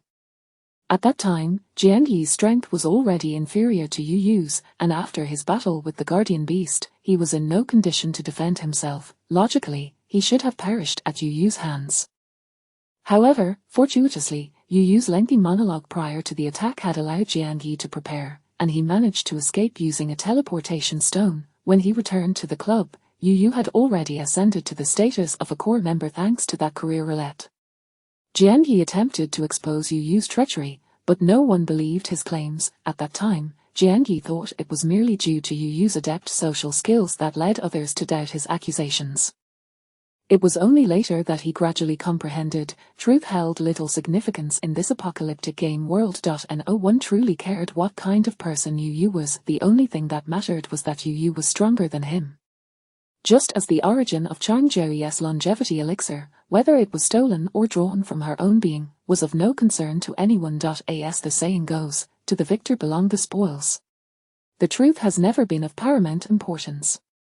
In contrast, strength is nearly synonymous with authority. In his past life, Jiang Yi found himself unable to thrive in the club due to his lack of power and Yu Yu's relentless targeting. To avoid being ensnared by Yu Yu's schemes, he sought an opportunity to extricate himself from the club. Subsequently, he endured a period of obscurity. By the time he heard the name Yu Yu again, the Letian club had long since ceased to exist. At that time, Yu Yu had become the leader of the Practitioner Alliance at the Qingchuan base. Power, status, and strength were all beyond Jiang Yi's reach, yet, Yu Yu's fate was hardly more favorable. He met his demise even earlier than Jiang Yi, and in a rather tragic manner. Lost in thoughts of past grievances, Jiang Yi was suddenly jolted back to reality by Zhang Peng's sharp intake of breath. Hiss, a fairy. Not only Zhang Peng, but also Jiao Chang and Luo Shan were utterly transfixed. Even the middle-aged man, Li Xiaod, displayed a hint of dazed admiration in his gaze. Jiang Yi was not surprised. He cast a nonchalant glance and beheld a slender, fair-skinned maiden beside Yu Yu. The girl possessed a delicate and graceful figure, exuding an air of purity, reminiscent of a youthful and innocent beauty. Even from a distance, her exquisite features were discernible, ethereal and vibrant, the kind that could leave most men utterly spellbound. It is worth noting that in his past life, Jiang Yi's camaraderie with Yu Yu was partly due to Yu Yu's amiable nature, and partly because of this very Yu Shui. At the time, Jiang Yi believed his attraction to Yu Shui was merely a reflection of a universal appreciation for beauty. It was only later, upon learning of Yu Yu's demise through the forum, that he discovered Yu Shui, whom Yu Yu had always kept close, was not his sister. In fact, more accurately, she was not even human. She was a succubus. Yu Yu's amicable demeanor and Jiang Yi's fondness for him were inextricably linked to that succubus. Furthermore, Yu Yu's rise to the position of leader of the Practitioner Alliance at Qingchuan base was likely aided by that succubus. However, as the saying goes, success and failure stem from the same source.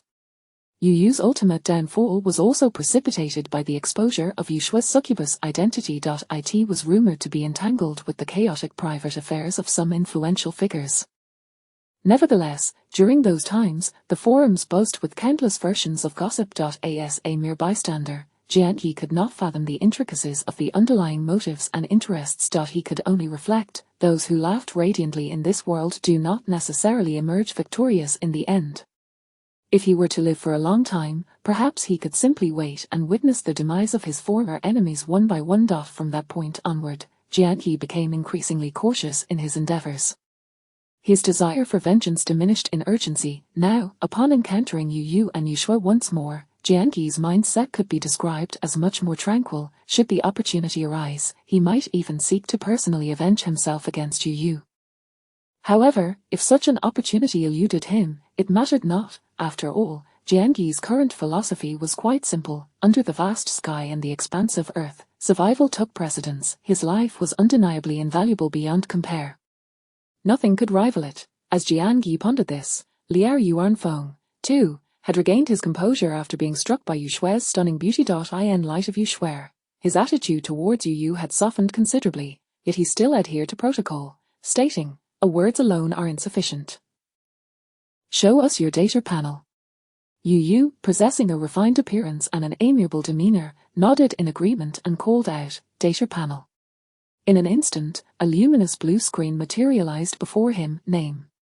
Yu, level 2, lifespan 323 years and 281 days, talent none, profession none, skill speedster, degrade status blessed by the moon goddess, strength 11, constitution 10, speed 13, mentality 10, combat power 282. This data left Liao Yuanfeng utterly astonished.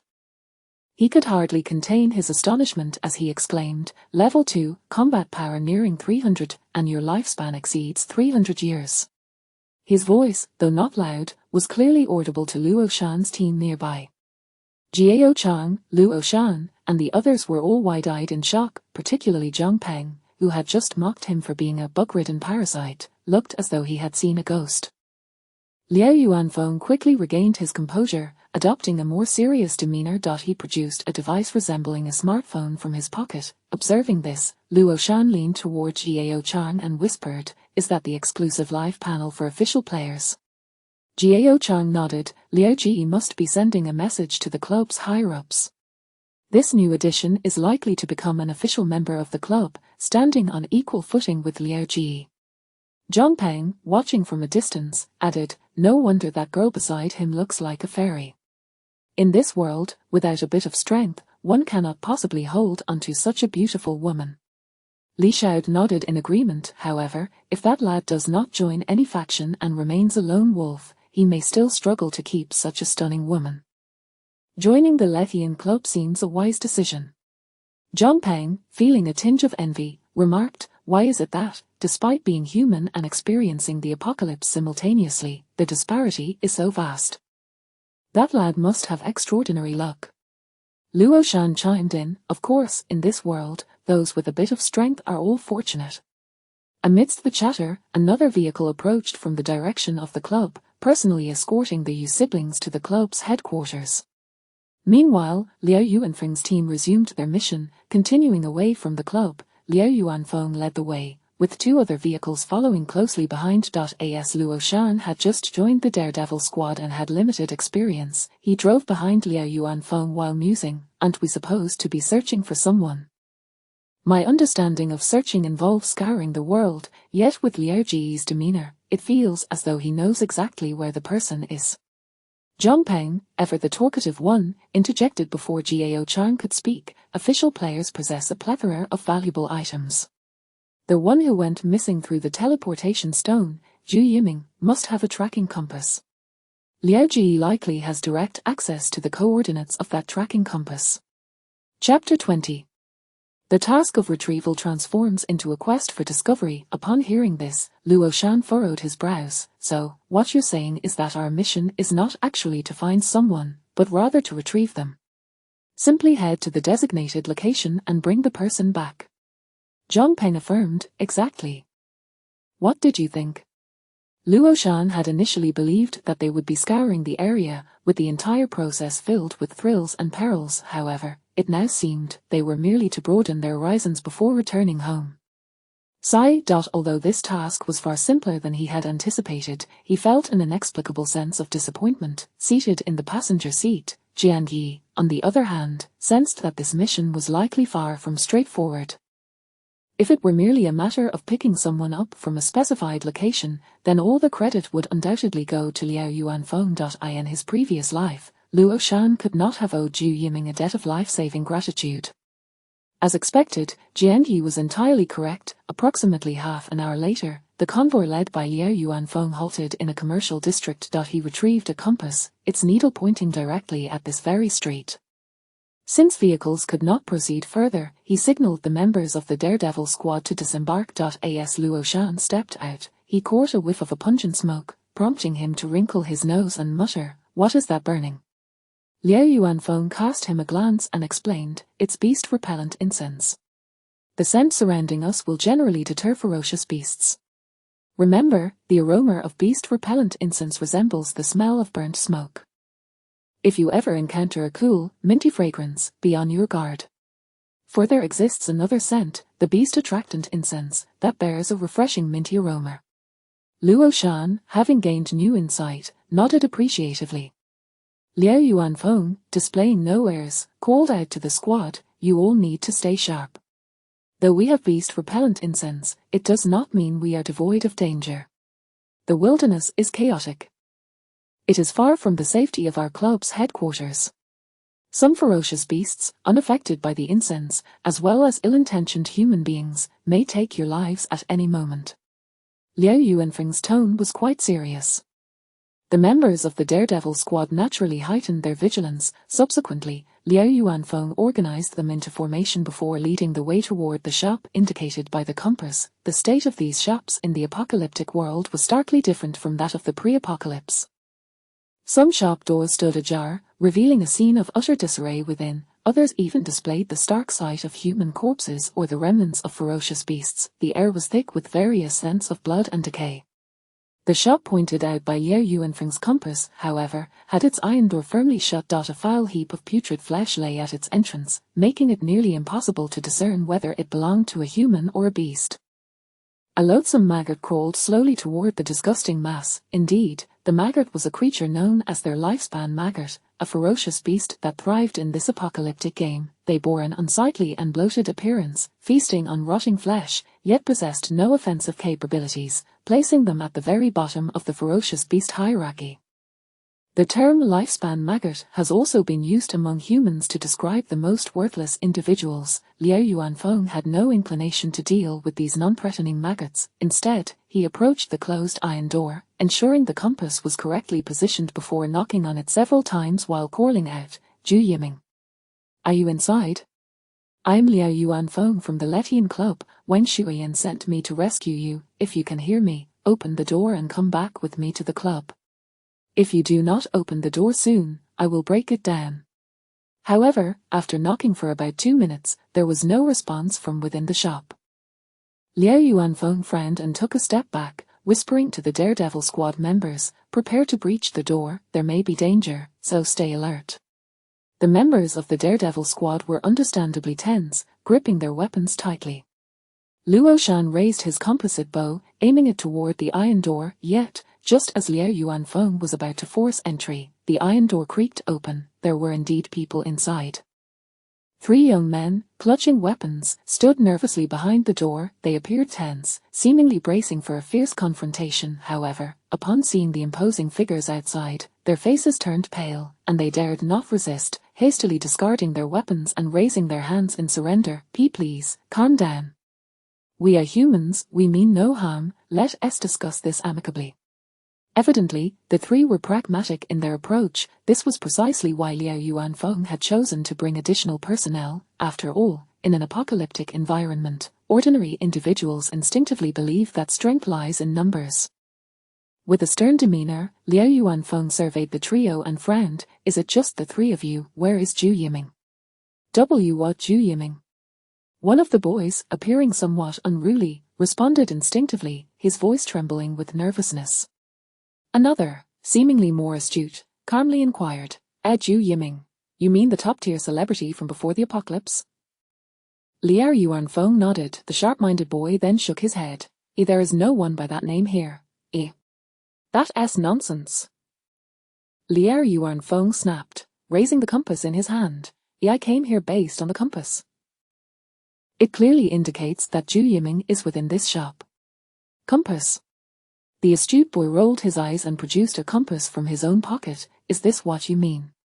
Liao Yuanfeng snatched the compass from him, his expression darkening. "How could this be in your possession? Where is Zhu Yiming?"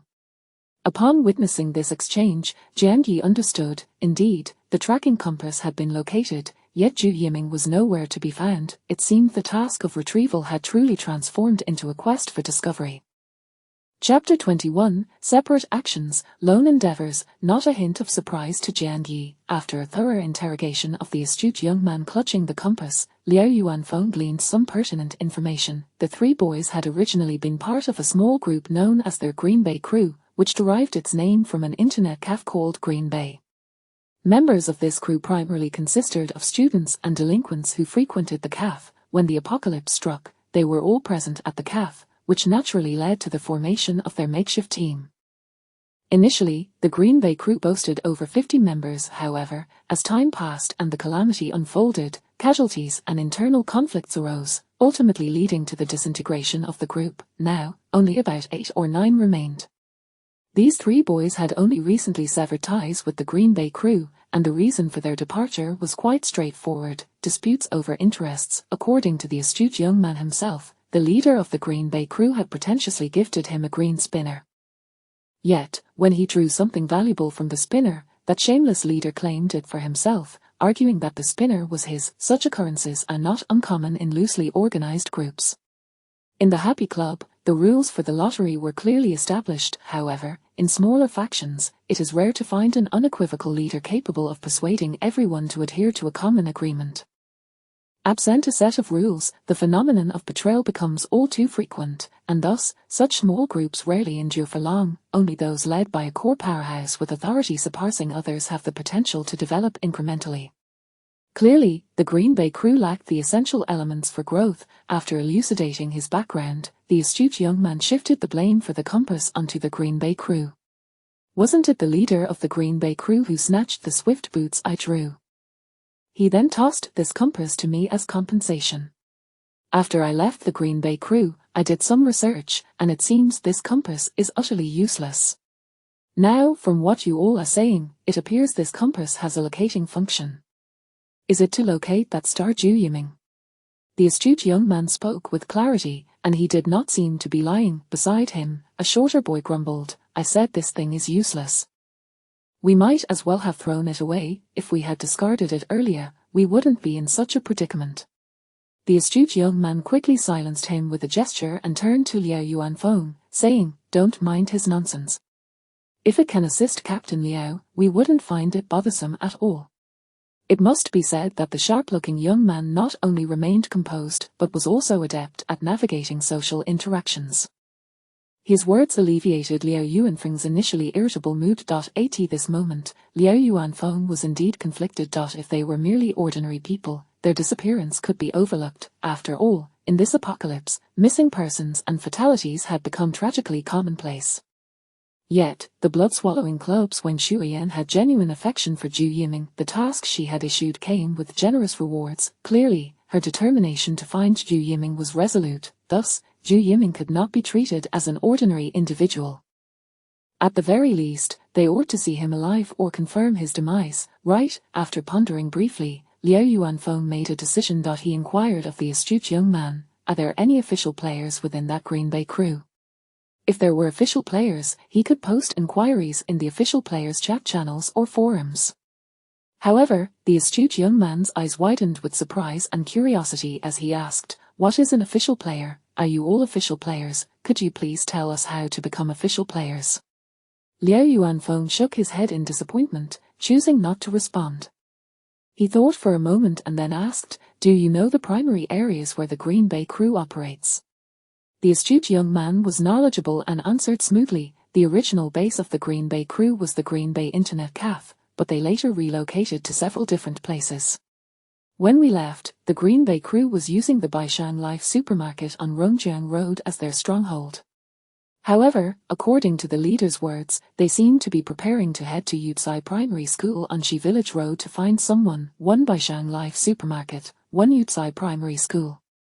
These two locations lay in opposite directions. Liao Yuanfeng contemplated briefly before glancing at his team. After a moment of silence, he directed his gaze toward the two team leaders he had designated, Luo Shan and Fan Hu. "Are you too familiar with these two locations?" Fan Hu, tall and robust, replied immediately, "I'm quite familiar with Baishang Life supermarket. I've shopped there before." Luo Shan's expression grew a tad awkward as he scratched his head. "Well, I know the Green Bay Internet Cafe quite well. I used to frequent it for internet access." "All right. In that case," Liao Yuanfeng decisively declared, "my team will proceed to Yucai Primary School. Fan Hu, you take your team to the supermarket. Luo Shan, you will lead your team to the Green Bay Internet Cafe. Ju Yiming is considered a top-tier star. You all know what he looks like, right? Our mission is to locate him as swiftly as possible." Fan Hu was a seasoned member of the death squad, likely to be promoted to an official member. He had undertaken far more perilous missions than this one, so he readily accepted. Conversely, Luo Shan had only recently become a member of the death squad. This could be considered his first official mission. Deep down, he felt somewhat intimidated, yet, fearing that retreating at this moment would lead Liao Yuanfeng to look down upon him, he gritted his teeth and accepted without daring to voice any objections. Meanwhile, Zhang Peng, a member of his team, appeared pale and muttered, "But there are only 5 of us, and none of us are official players. What if something goes wrong?" The astute young man cast a glance at Zhang Peng, vaguely discerning the dynamics within this team. Liao Yuanfeng also glanced at Zhang Peng and solemnly stated, "This mission is far simpler than your previous one in the beast world. There will undoubtedly be dangers. After all, the apocalypse is not as tranquil as peacetime. However, the world is as it is now. We have no choice but to adapt." Zhang Peng immediately refrained from further comments. Fan Hu shot a glance at Zhang Peng, sneering, "If I recall correctly, the Green Bay Internet Cafe isn't far from this commercial block. So, among the 3 teams acting separately, yours is the easiest. Given that, do you still have the audacity to complain about danger?" Fan Hu possessed strength, and Zhang Peng dared not retort. Lowering his head in frustration, Liao Yuanfeng said nothing further, handing each of Fan Hu and Luo Shan a small pouch. "Inside are a bag of beast-repelling incense and a cloud-piercing arrow. If any of your teams locate Zhu Yiming, shoot the cloud-piercing arrow. If we have not found him by midnight, we will reconvene here." Fan Hu and Luo Shan accepted the pouches and nodded in agreement. Thus, the 3 teams set off in different directions. Once Liao Yuanfeng and Fan Hu's team had departed, Zhang Peng finally muttered under his breath, "Oh, what's so impressive about being stronger? It's nothing significant. If I have better luck later, I might achieve even greater accomplishments than him." The him here naturally referred to the recently confronted Fan Hu. Jiao Chang furrowed his brow but said nothing. Luo Shan considered reprimanding Zhang Peng, but recalling that his all-attribute boost was time-limited, he decided it was better not to offend anyone. Thus, opting for the path of least resistance, he chose to disregard Zhang Peng's emotions and stated, "Although Captain Liao instructed us to head to the Green Bay Internet Cafe, our task, in essence, is to locate Zhu Yiming. So my suggestion is, since the Green Bay Internet Cafe isn't very far from here, let us not take the car. We can walk and search for people along the way. This will certainly allow us to be more thorough than if we were driving." Jian Yi knew that in his previous life, it was Luo Shan who found Zhu Yiming, so he was inclined to heed his guidance. However, Zhang Peng was not pleased. Their team was inherently weak, and walking would pose greater risks than driving. Yet, before he could voice his objections, the usually quiet Jian Yi interjected, "Captain Liao appointed you as the team leader. We will all follow your lead." His statement effectively acknowledged Luo Shan's temporary leadership and silenced Zhang Peng's impending remarks. Luo Shan felt a surge of joy within, yet Jian Yi continued, "I am also quite familiar with the route to the Green Bay Internet Cafe. Why don't you 4 proceed first? I need to take care of some discomfort in my stomach first. Once I'm done, I will catch up with you." Chapter 22, A Solo Draw, and the Elixir of Life. Jian Yi's suggestion was, in truth, rather absurd. Their group of 5 was already considered a disadvantaged team, yet he audaciously requested to act alone. This was utterly incongruous with the reasoning of a rational individual. Zhang Peng immediately retorted, "You aren't trying to shirk your responsibilities and hide here until we regroup at midnight, are you?" Jian Yi paid no heed to Zhang Peng's remarks, instead turning to Luo Shan to assure him, "I will set off to pursue you within a maximum of 15 minutes. Zhang Peng rolled his eyes again, "You will? What assurance do you have?" However, before he could finish his sentence, he heard Luo Shan's voice in agreement, "Fine, 15 minutes it is. We'll head in this direction. There should still be traces of the beast-repelling fragrance along the way. Just remember to catch up after." Jian Yi and Luo Shan had developed a certain camaraderie, so he was not surprised by Luo Shan's acquiescence. Thus, Jian Yi finally possessed the personal time he desired to act independently. He turned to the astute young man among the trio of shopkeepers and inquired, "Surely you have a restroom available here?" The astute young man nodded. Of course, but the water supply has been cut off for quite some time, so the restroom is rather unsanitary. That's of no concern. With that, Jian entered the shop. The environment inside the shop was indeed quite appalling. It was a hardware store, and when Liu Yuanfeng had led the way, the three men appeared to be tinkering with makeshift weapons. Jian noticed a nearly completed crossbow on the grimy floor, sullied by black grease. He glanced briefly at it and raised an eyebrow at the astute young man. Does anyone among you possess the skill to craft a crossbow? The astute young man smirked as he nudged the shorter individual beside him, saying, This fellow has been fiddling with it, but unfortunately, its power is rather limited. Jian nodded in acknowledgement and refrained from further discussion as he proceeded to the restroom at the back of the shop. The stench was indeed overwhelming. However, his mind lingered on the unfinished crossbow, its power undeniably feeble. At least against ferocious beasts, it would likely prove ineffective, but if employed against human adversaries. As expected, the moment Jian entered the restroom, the three young men, who had previously been quite accommodating, exchanged anxious glances. Even the most amiable among them, the astute young man, bore a shadow of concern in his eyes. The shorter individual crouched down to retrieve the unfinished crossbow, whispering, I think I've figured it out. Among their team, only that Captain Liu possesses significant strength. The rest seem to be merely marginally stronger than the captains of the other teams. The other ordinary members should be roughly at our level. At this point, the shorter individual cast a pointed glance toward the restroom. Clearly, the astute young man was the linchpin of their trio. Another member looked at him and asked quietly, What does it mean that the kid suddenly wants to use the restroom alone? Could he have caught onto something? The astute young man surveyed the surroundings with an indifferent expression. Caught onto what? The two companions promptly lowered their gazes, silencing their inquiries. He then glanced again at the crossbow and spoke in a hushed tone, If within 15 minutes, that kid voluntarily leaves to catch up with his team, then we can coexist in peace. But if, after 15 minutes, he still refuses to depart, the statement remained unfinished, not due to any intentional omission, but because, at that moment, they suddenly heard a familiar notification sound emanating from the restroom. Ding, congratulations, you have drawn a reward. Elixir of Life. The elixir of life. The three young men, who had just moments ago worn grim expressions, now stared wide-eyed in astonishment. Even the most composed among them, the astute young man, found his breath faltering. The other two were practically beside themselves with excitement. They exerted considerable effort to suppress their emotions and lower their voices, but even their hushed tones betrayed their exhilaration. The elixir of life. That kid stayed behind to secretly participate in the draw, and he actually won the elixir of life on his first try. The elixir of life, even the white tire elixir, can extend one's lifespan by at least a decade. What if it were from the green tier? Then it would be a minimum of 100 years, Brother Quan. Brother Quan, a green tier elixir of life, The two young men were clearly at a loss for words.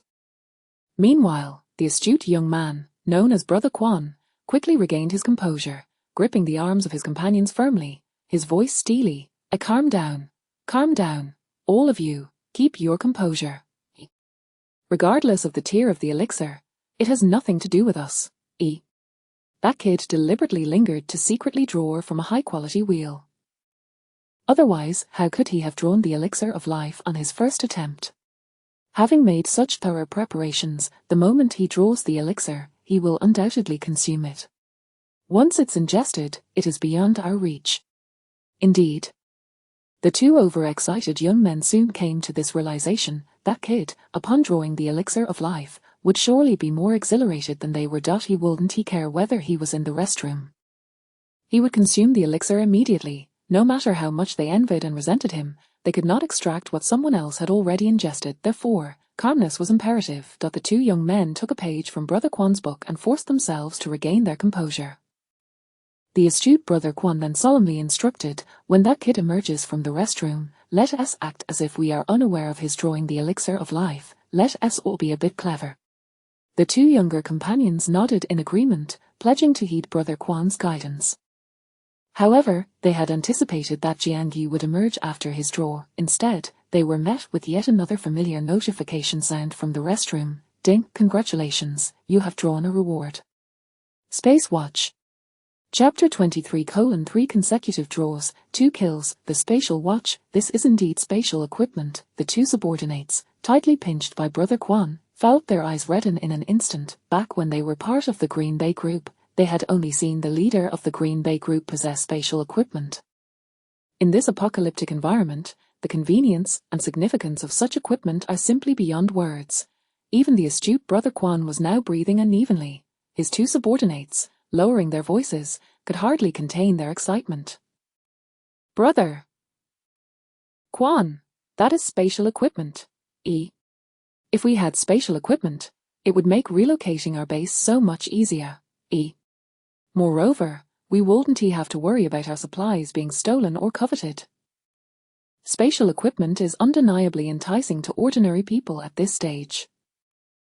However, Brother Quan is no ordinary person. He quickly regained his composure. Stay calm. Keep your mindset steady. It's not ours, so don't dwell on it. Let us act as if this never happened. We know nothing. Brother Quan's voice was low, yet his tone was resolute. The two subordinates dared not speak, their eyes betraying their frustration and unwillingness, casting their gazes towards the restroom. They could hardly suppress their desire to pierce through the wall with their stares. Aware of their discontent, Brother Quan admonished them sternly, "Listen to me on this, I won't lead you astray." The two subordinates remained sullen. Just then, from the direction of the restroom, a voice rang out once more, "Ding, congratulations, you have drawn a reward. Teleportation talisman." A teleportation talisman. Quan, that kid has drawn something good again. A teleportation talisman, this is a life-saving item. Even the formidable Captain Liao said it, the world has changed. No matter how powerful someone is, they could still face danger. But think about it, Quan, if we had the teleportation talisman, it would be like possessing a get-out-of-jail-free card. In the face of lethal danger, we could use the teleportation talisman to escape. This is a life-saving item, Brother Quan. Desire filled the eyes of the two subordinates. Clearly, the impact of 3 consecutive draws overwhelmed their rationality. It could be said to have shattered their reason entirely. At this point, who could still afford to be rational? Can reason fill one's stomach? Can reason ensure one's survival? The two subordinates were almost driven mad with envy and jealousy. Originally, it was Brother Quan gripping their arms. Now, they were the ones grasping onto Zhao Quan's arm. Even Zhao Quan, who prided himself on his calm demeanor, found it difficult to maintain his composure at this moment. Just one heist could yield spatial equipment and a life-saving talisman. It was simply too tempting. Moreover, Zhao Quan realized that he had completely lost control over the two subordinates. They were now completely intoxicated by desire. If he were to voice any objections now, it would not be seen as a calm, but rather as a damper. Zhao Quan took a deep breath, gritted his teeth, and ultimately lowered his voice, stating firmly, "All right. Let us pull this off, then we'll make a quick getaway." Instantly, the two subordinates were overjoyed. Of course, they did not act immediately. Instead, they prepared quietly, waiting for further commotion from the restroom. 3 consecutive draws. Surely that fellow wouldn't he continue drawing? Would he keep drawing? The more, the better. All of it would become their opportunity. The two subordinates' minds were ablaze, yet Zhao Quan felt an inexplicable sense of unease. After a short while, the restroom once again stirred. This time, however, it was no longer the sound of a spinning wheel for draws, but rather the creaking of the restroom door opening. As expected, the person emerging was Jian Yi, a look of delight gracing his features. Naturally, any normal person would be surprised after drawing 3 good items in a row. Zhao Quan discreetly cast a glance at the watch on Jian Yi's wrist. That must be the spatial watch, a precious piece of spatial equipment. But he wondered, from which of the green or white wheels had it been drawn? Zhao Quan's gaze flickered, adopting an expression of ignorance as he maintained a friendly demeanor, approaching Jian Yi with a cordial smile. All done? Jian Yi replied with a smile. All done. I am off to catch up with my teammates so they don't get anxious. The phrase "get anxious" carried implications, however. At that moment, the 3 men did not catch on. They merely observed Jian Yi, who appeared blissfully unaware and dazed by his 3 consecutive draws. One step, 2 steps, 3 steps. He slowly made his way toward the shop's entrance. Just as he was about to step out of the shop, the 3 inside exchanged glances. In an instant, a sharp whoosh sounded. A deadly arrow shot straight towards the back of Jian Yi's head. Simultaneously, Zhao Quan and one of the subordinates swung a fire axe and a large blade, respectively, from 3 directions. A fierce aura of murderous intent encircled Jian Yi. However, just when the 3 believed their plan was foolproof, Jian Yi seemed to have eyes at the back of his head. With a casual flick of his hand, he effortlessly caught the incoming arrow. In a swift motion, he sent the arrow flying back toward the assailant. Whoosh! It struck true, embedding itself in the assailant's forehead. The boy who attempted the ambush had no time to scream, his eyes wide with fury as he collapsed lifelessly. Almost simultaneously, Zhao Quan, wielding the fire axe, felt a jolt of pain in his wrist. He realized someone had grasped his entire wrist. Then, with a sudden force, he was compelled to swing the axe blade towards the subordinate wielding the sword. All of this transpired in less than a second. In the blink of an eye, the 3 who had just attempted to ambush Jian Yi were left with Zhao Quan alone. One subordinate lay dead, an arrow lodged in his forehead, while the other's head had been smashed by his own axe. No matter how composed one might be, a surge of intense fear flooded Zhao Quan's mind. Only then did he finally comprehend. You did this on purpose. Jian Yi, having killed the 2, showed no sign of distress. His expression appeared even friendlier and more amiable than when he faced Zhao Quan previously. He smiled patiently, saying, "What do you mean on purpose? I prefer self-defense over being the aggressor." Self-defense. With a clang, Zhao Quan dropped the axe he had been holding. In that moment, all traces of his previous cunning and calculation vanished, replaced by profound fear and regret. He looked at Jian Yi but could not utter a plea for mercy. Only now did he truly realize his self-proclaimed cleverness had led him to commit a grave mistake that most would make, that is, underestimating others. It was he who, due to Jian Yi's inconspicuous presence in the team, had belittled this individual. At that moment, Zhao Quan recalled how he had vowed fiercely when being suppressed by the captain in the Green Bay group. One day, he would return in glory. He would tell that myopic captain to never underestimate anyone. Not even a person as humble as an ant. But what was the outcome? He never even had the chance to experience the reversal of 30 years in the East, 30 years in the West. And he feared he would never have the opportunity to confront the captain who once looked down on him. Ironically, the bullet he had once wished to fire now lodged itself squarely in his own forehead. Was this not a slap in the face of his own making? Zhao Quan felt a wave of desolation wash over him. Yet, Jian Yi did not easily dispatch him as he had the other 2. He casually flicked Zhao Quan aside, sending him crashing to the ground. Then, as if chatting with an old friend, he smiled lightly and said, "My Captain Liao may appear fierce, but at his core, he is still too gentle. If I were the captain, from the moment I stepped into this shop, I wouldn't allow you the courage to lie." Jian Yi's smile appeared disarmingly gentle and harmless. Yet, as Zhao Quan gazed into that smile, his pupils constricted, and his body trembled. Clearly, he understood Jian Yi's implication. Jian Yi enjoyed conversing with intelligent individuals, as there was no need for extensive explanations. He squatted down, weighing Zhao Quan's axe, and continued to smile. "Now, clever one, why don't you tell me, how did you obtain that positioning compass, and do you know anything about Zhu Yiming's whereabouts?" He slowly wiped the blood from the axe blade, casually commenting, "It's quite sharp." Then he lifted his gaze to Zhao Quan, maintaining his smile. "Of course, you must realize, your next words will directly determine your fate." Chapter 24. The news of Zhu Yiming. Upon hearing this, Zhao Quan's heart stirred, and he thought, "Will you let me go?" Jian Yi did not provide a direct answer but spoke with an implied meaning.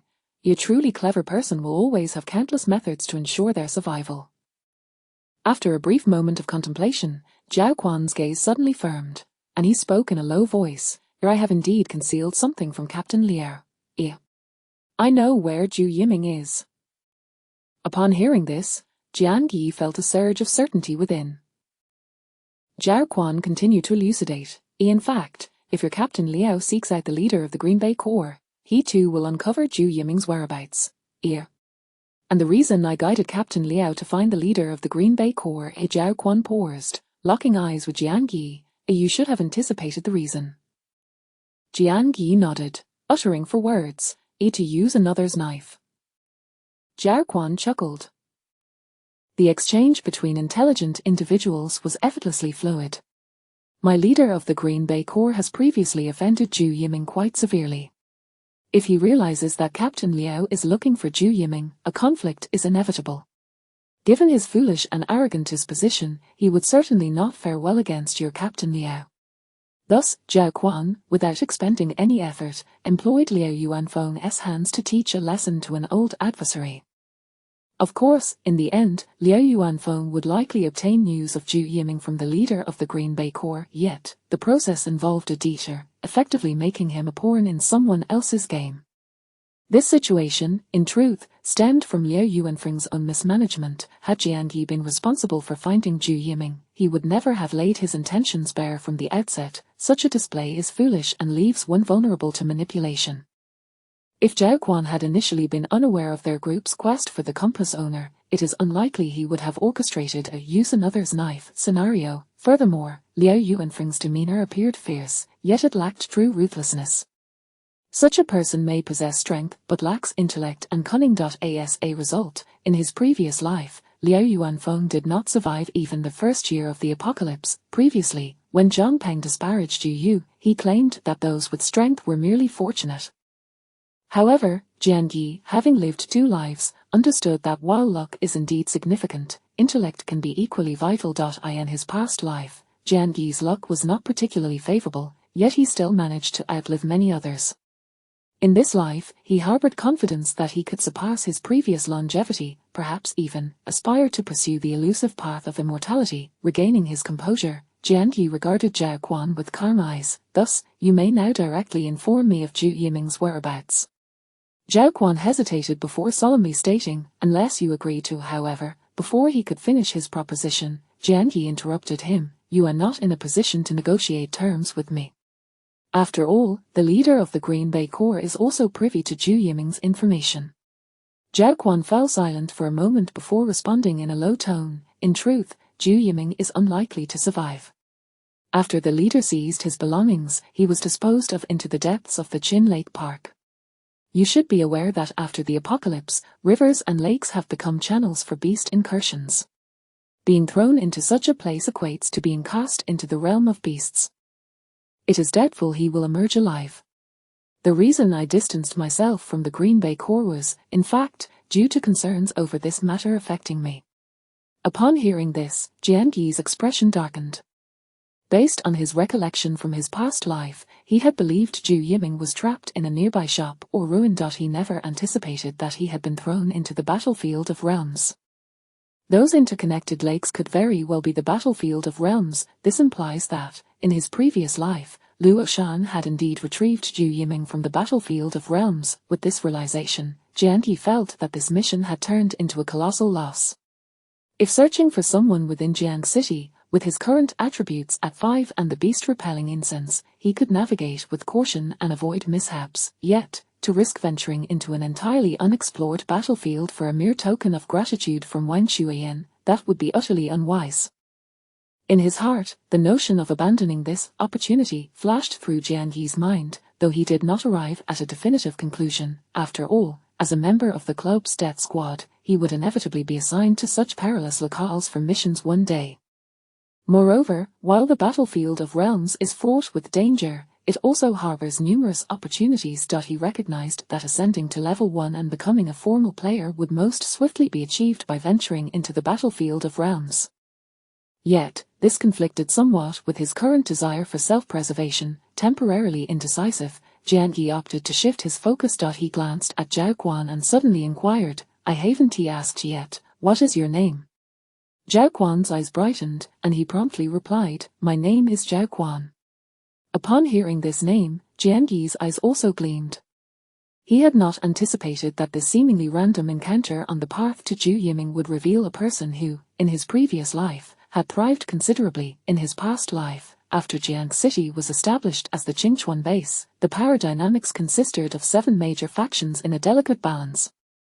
These factions included the City Lord's Mansion, 2 major guilds, and 4 alliances. The steward responsible for managing affairs within the City Lord's Mansion was none other than Zhao Quan. Jian Yi had never had the chance to engage with the steward of the City Lord's Mansion in his previous life and thus remained unaware if this Zhao Quan was indeed the same.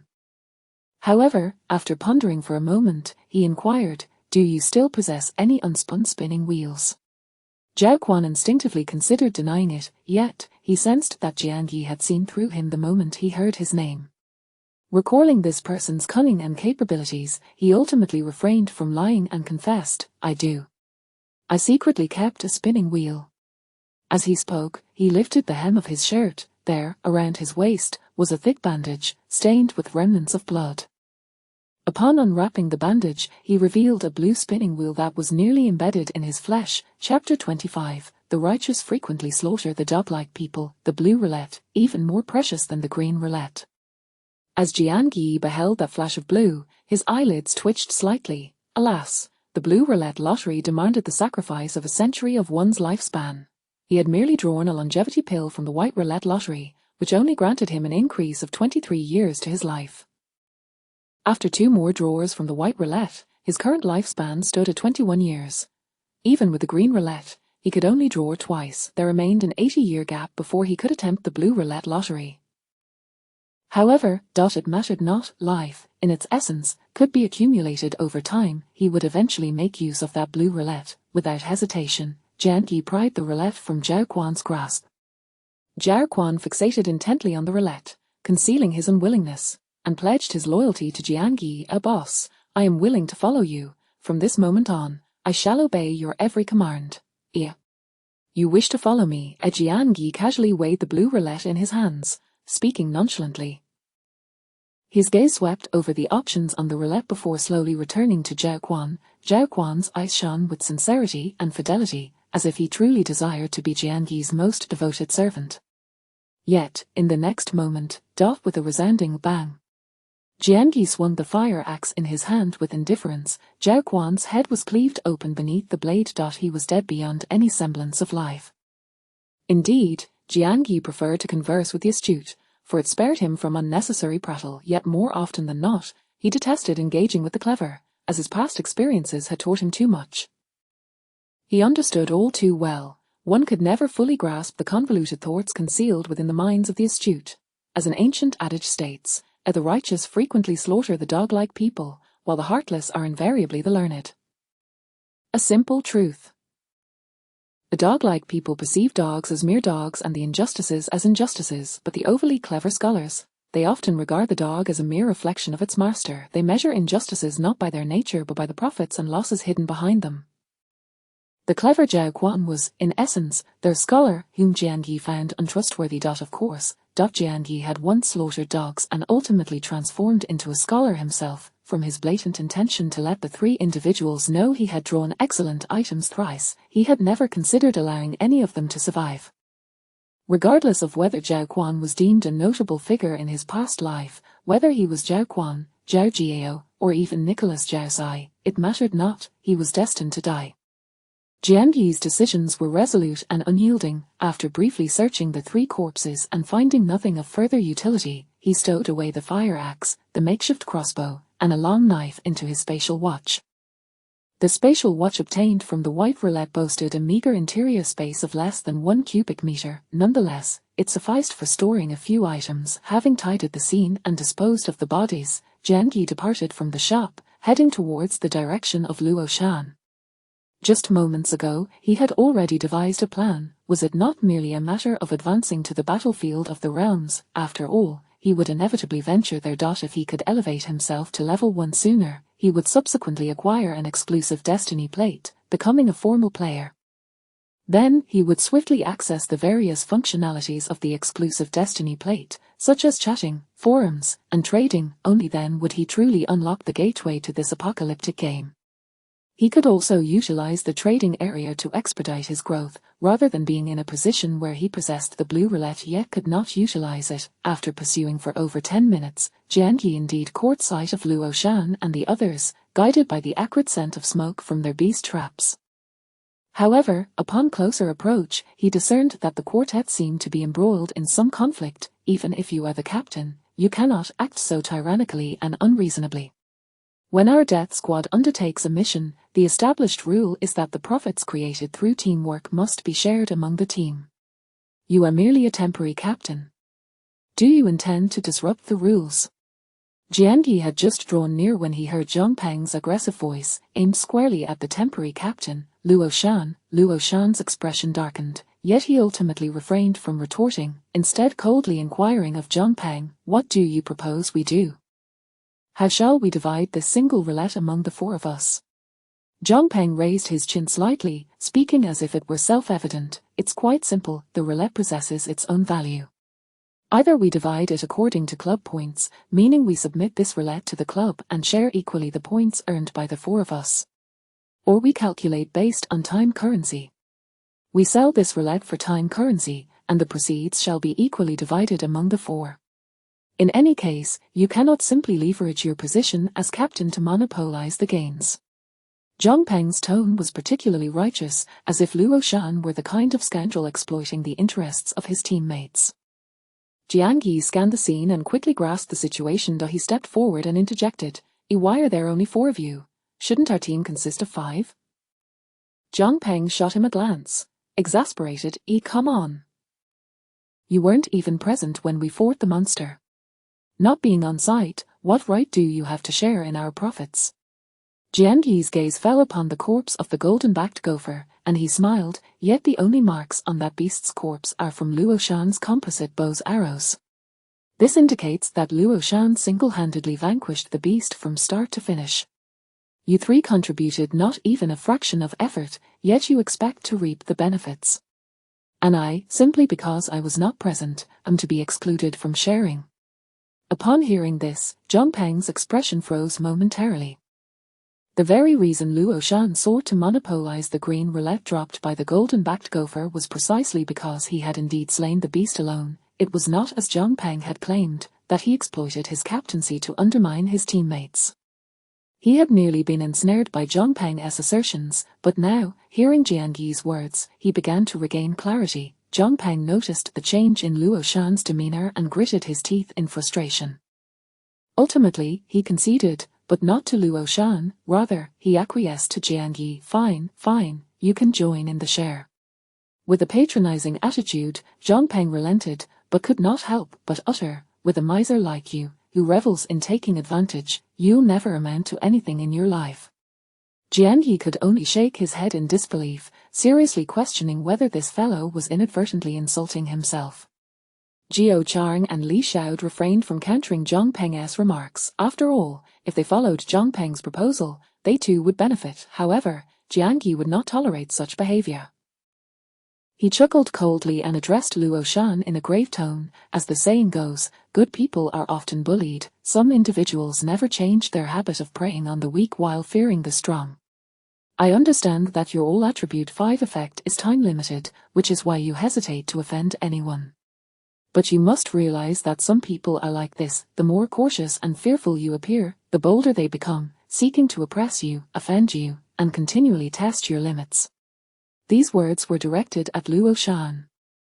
Without allowing Luo Shan time to ponder, Jiangyi then turned his gaze to Zhang Peng, sneering as he berated, "What sort of being are you to dare compete with a strong individual? Are you seeking to end your own life?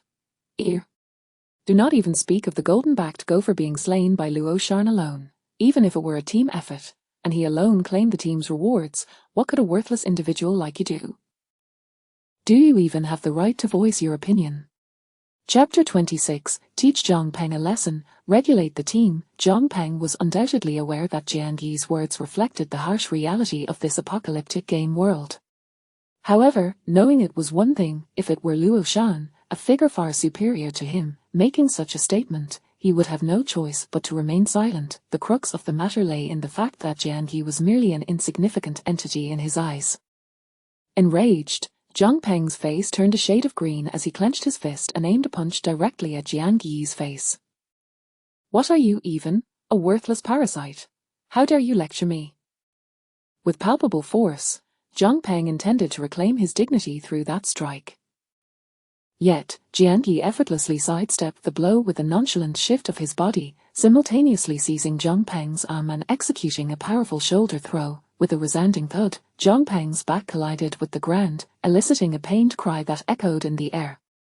Jianyi cast a glance at him, barked a command to shut up, and delivered a harsh kick for good measure. The ferocity of his actions indeed rendered Zhang Peng momentarily speechless. His complexion paled, beads of cold sweat forming on his forehead, clearly still reeling from the pain, yet he stubbornly silenced his cries. In that moment, as he lay on the ground, his gaze towards Jianyi was rife with terror. Witnessing this scene firsthand, Luo Shan finally grasped the essence of Jianyi's earlier remarks and understood the principle of preying on the weak while fearing the strong.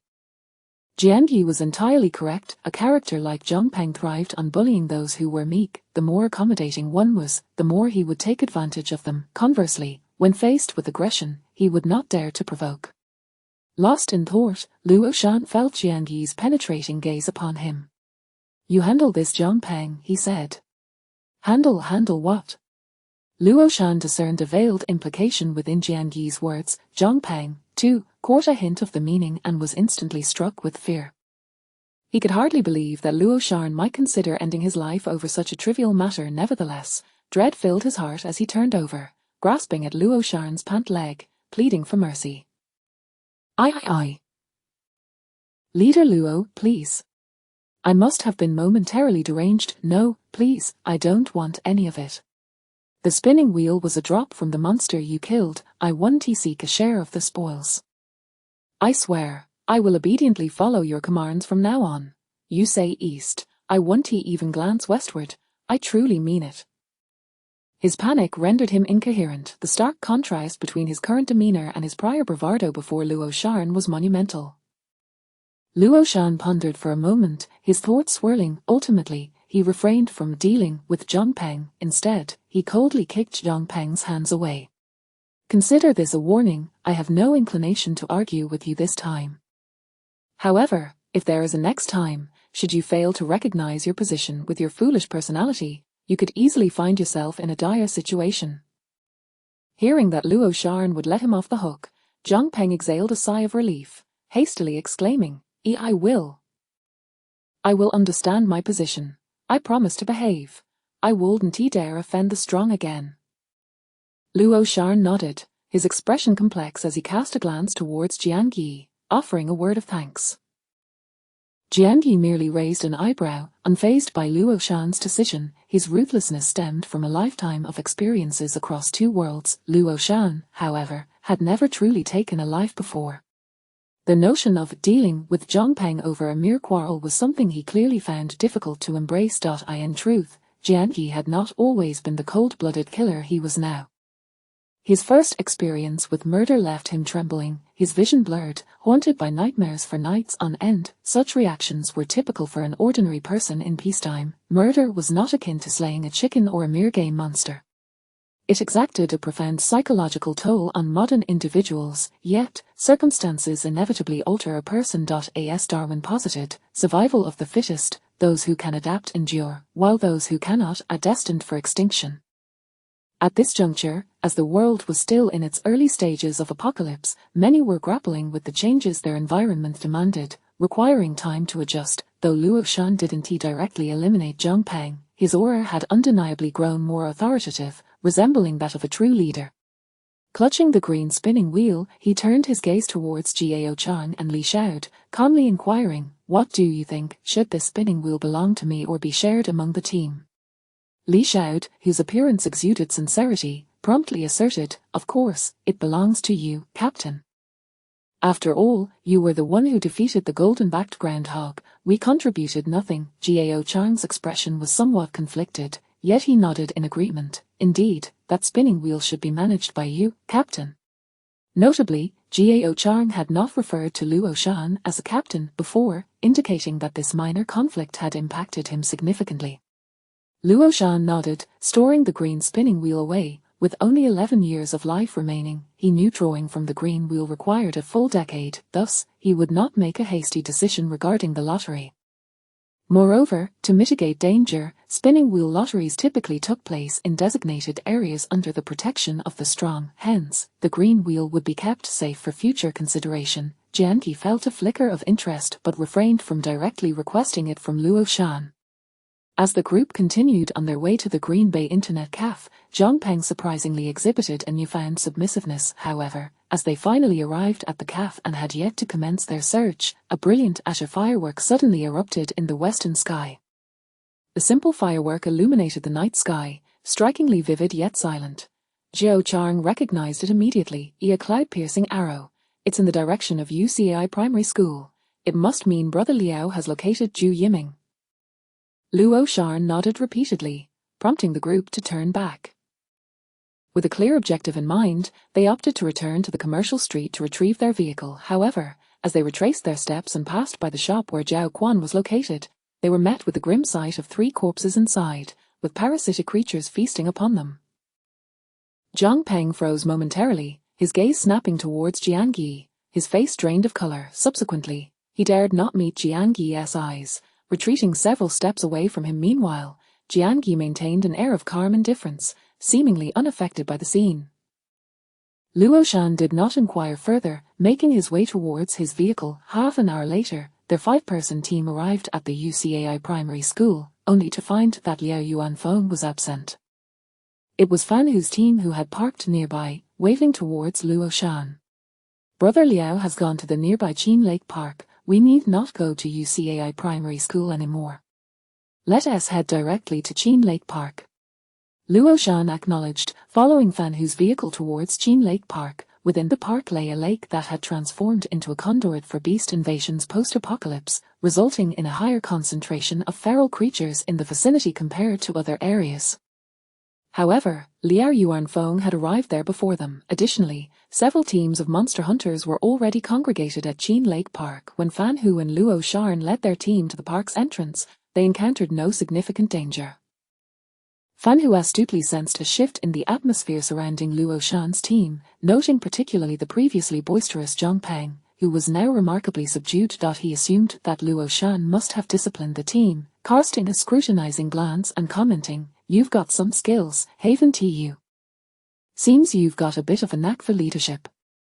Luo Shan refrained from elaborating, instead fixating on the direction of Qin Lake Park, keenly observing, "Why do I sense a palpable tension in the atmosphere here?" Of course there's tension. Fan Hu, who had just praised Luo Shan, now shot him a dismissive glance. Since the apocalypse game invasion, rivers, lakes, and seas have all become pathways for beast incursions. To various players, these pathways are akin to monster spawning points in the game. At this stage, many of these spawning points are already claimed, dominated by powerful factions. Chapter 27, The Unprecedented Bounty of Love-Struck Minds. As Luo Shan gazed in the direction of Qin Lake Park, he inquired, "So this park also has an owner?" Fan Hu nodded, leading the group towards the park while calmly stating, "However, there is no need for you to be overly anxious. Although our Letian club may not hold much prominence in the entirety of Jiancheng, we do possess a certain level of reputation in the suburbs. Moreover, the small factions within Qin Lake Park are far inferior to the influence of our club. Liao Ji has already entered to negotiate, and these small factions have shown us considerable respect." Trailing behind Fan Hu, Luo Shan naturally felt overshadowed by his commanding presence. After walking for some time, he suddenly realized, aren't we supposed to find Zhu Yiming and bring him back? Why does it seem like we are preparing for something else? As he spoke, he came to the unsettling realization, could it be that Zhu Yiming has fled into the beast world through the Qin Lake Passage? Fan Hu turned with a look of disdain. Zhu Yiming is merely a useless pretty boy. How could he possibly have the wit to venture into the beast world on his own? He was thrown in there. The Green Bay group has already been eradicated by Liao Ji. We learned that Zhu Yiming was severely beaten and discarded into Qin Lake by the members of the Green Bay group. As he spoke, Fan Hu guided the team towards a grassy area within the park. From a distance, Luo Shan could see several groups of individuals gathered on the lawn. To his horror, he noticed that several human corpses were piled in one corner of the grass. It was not difficult to surmise that those were likely the remains of the Green Bay group members. Not far from the heap of bodies stood Liao Yuanfeng, his face ashen, intently manipulating his phone. As Luo Shan approached with Fan Hu, he called out, "Liao Ji." However, Liao Yuanfeng completely ignored him. After a lengthy silence, Liao Yuanfeng suddenly cursed, "Oh, what the hell is this foolish love-struck mind?" The expressions of the other leaders nearby were perplexed. What do you mean? Is that Wang Shuiyan still holding out hope? Given Zhu Yiming's condition before he was thrown into Qin Lake, it's impossible for him to survive in the beast world.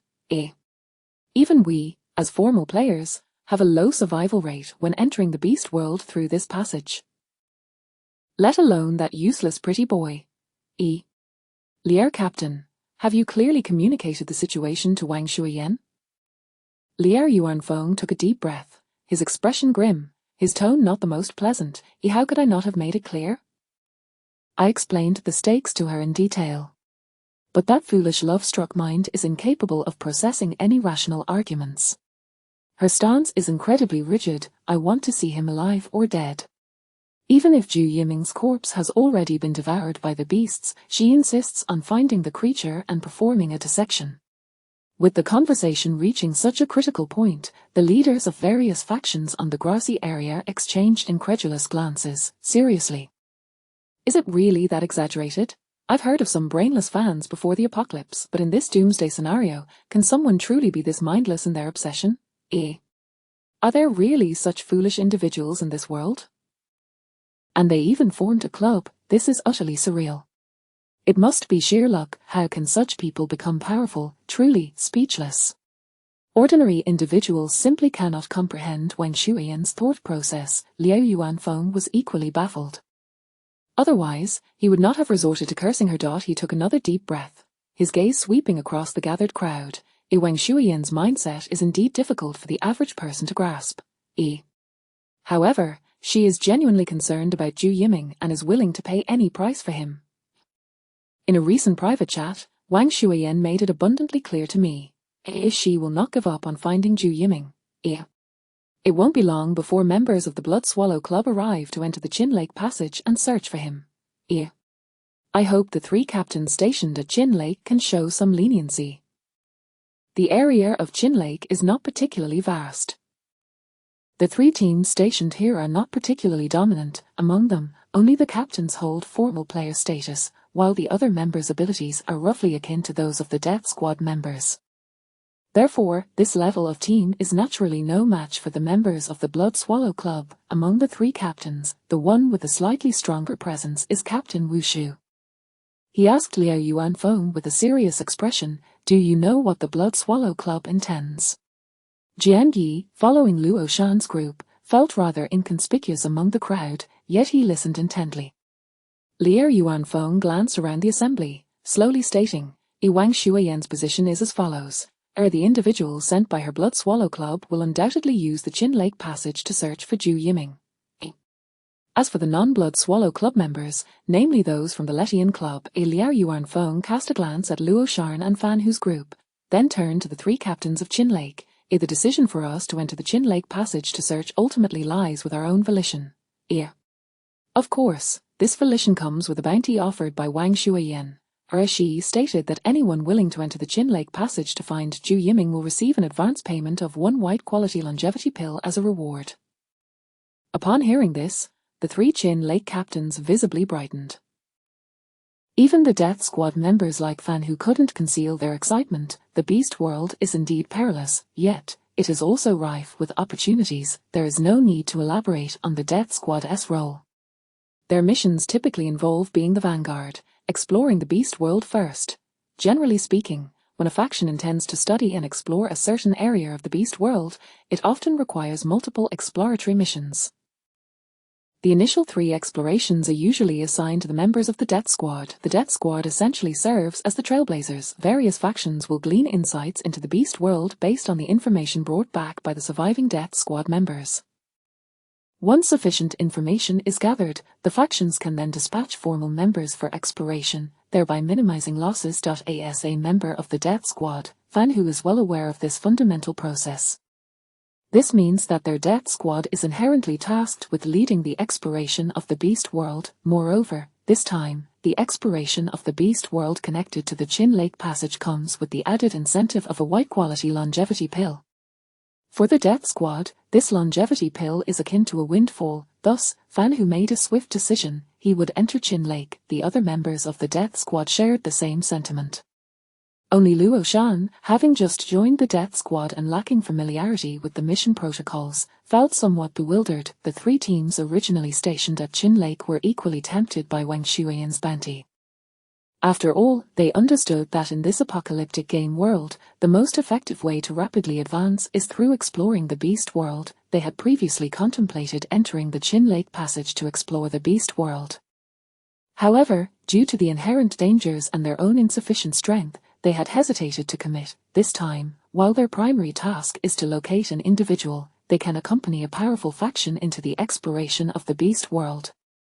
Moreover, there are additional rewards to be gained for these smaller factions. It represents an immense temptation. Liao Yuanfeng was not surprised by the reactions of those present. He continued to elaborate. In addition to the white longevity pill offered as a reward for those who assist in locating Zhu Yiming, Wen Shuiyan has promised an additional reward. Whoever manages to find Zhu Yiming's corpse will receive one green quality longevity pill.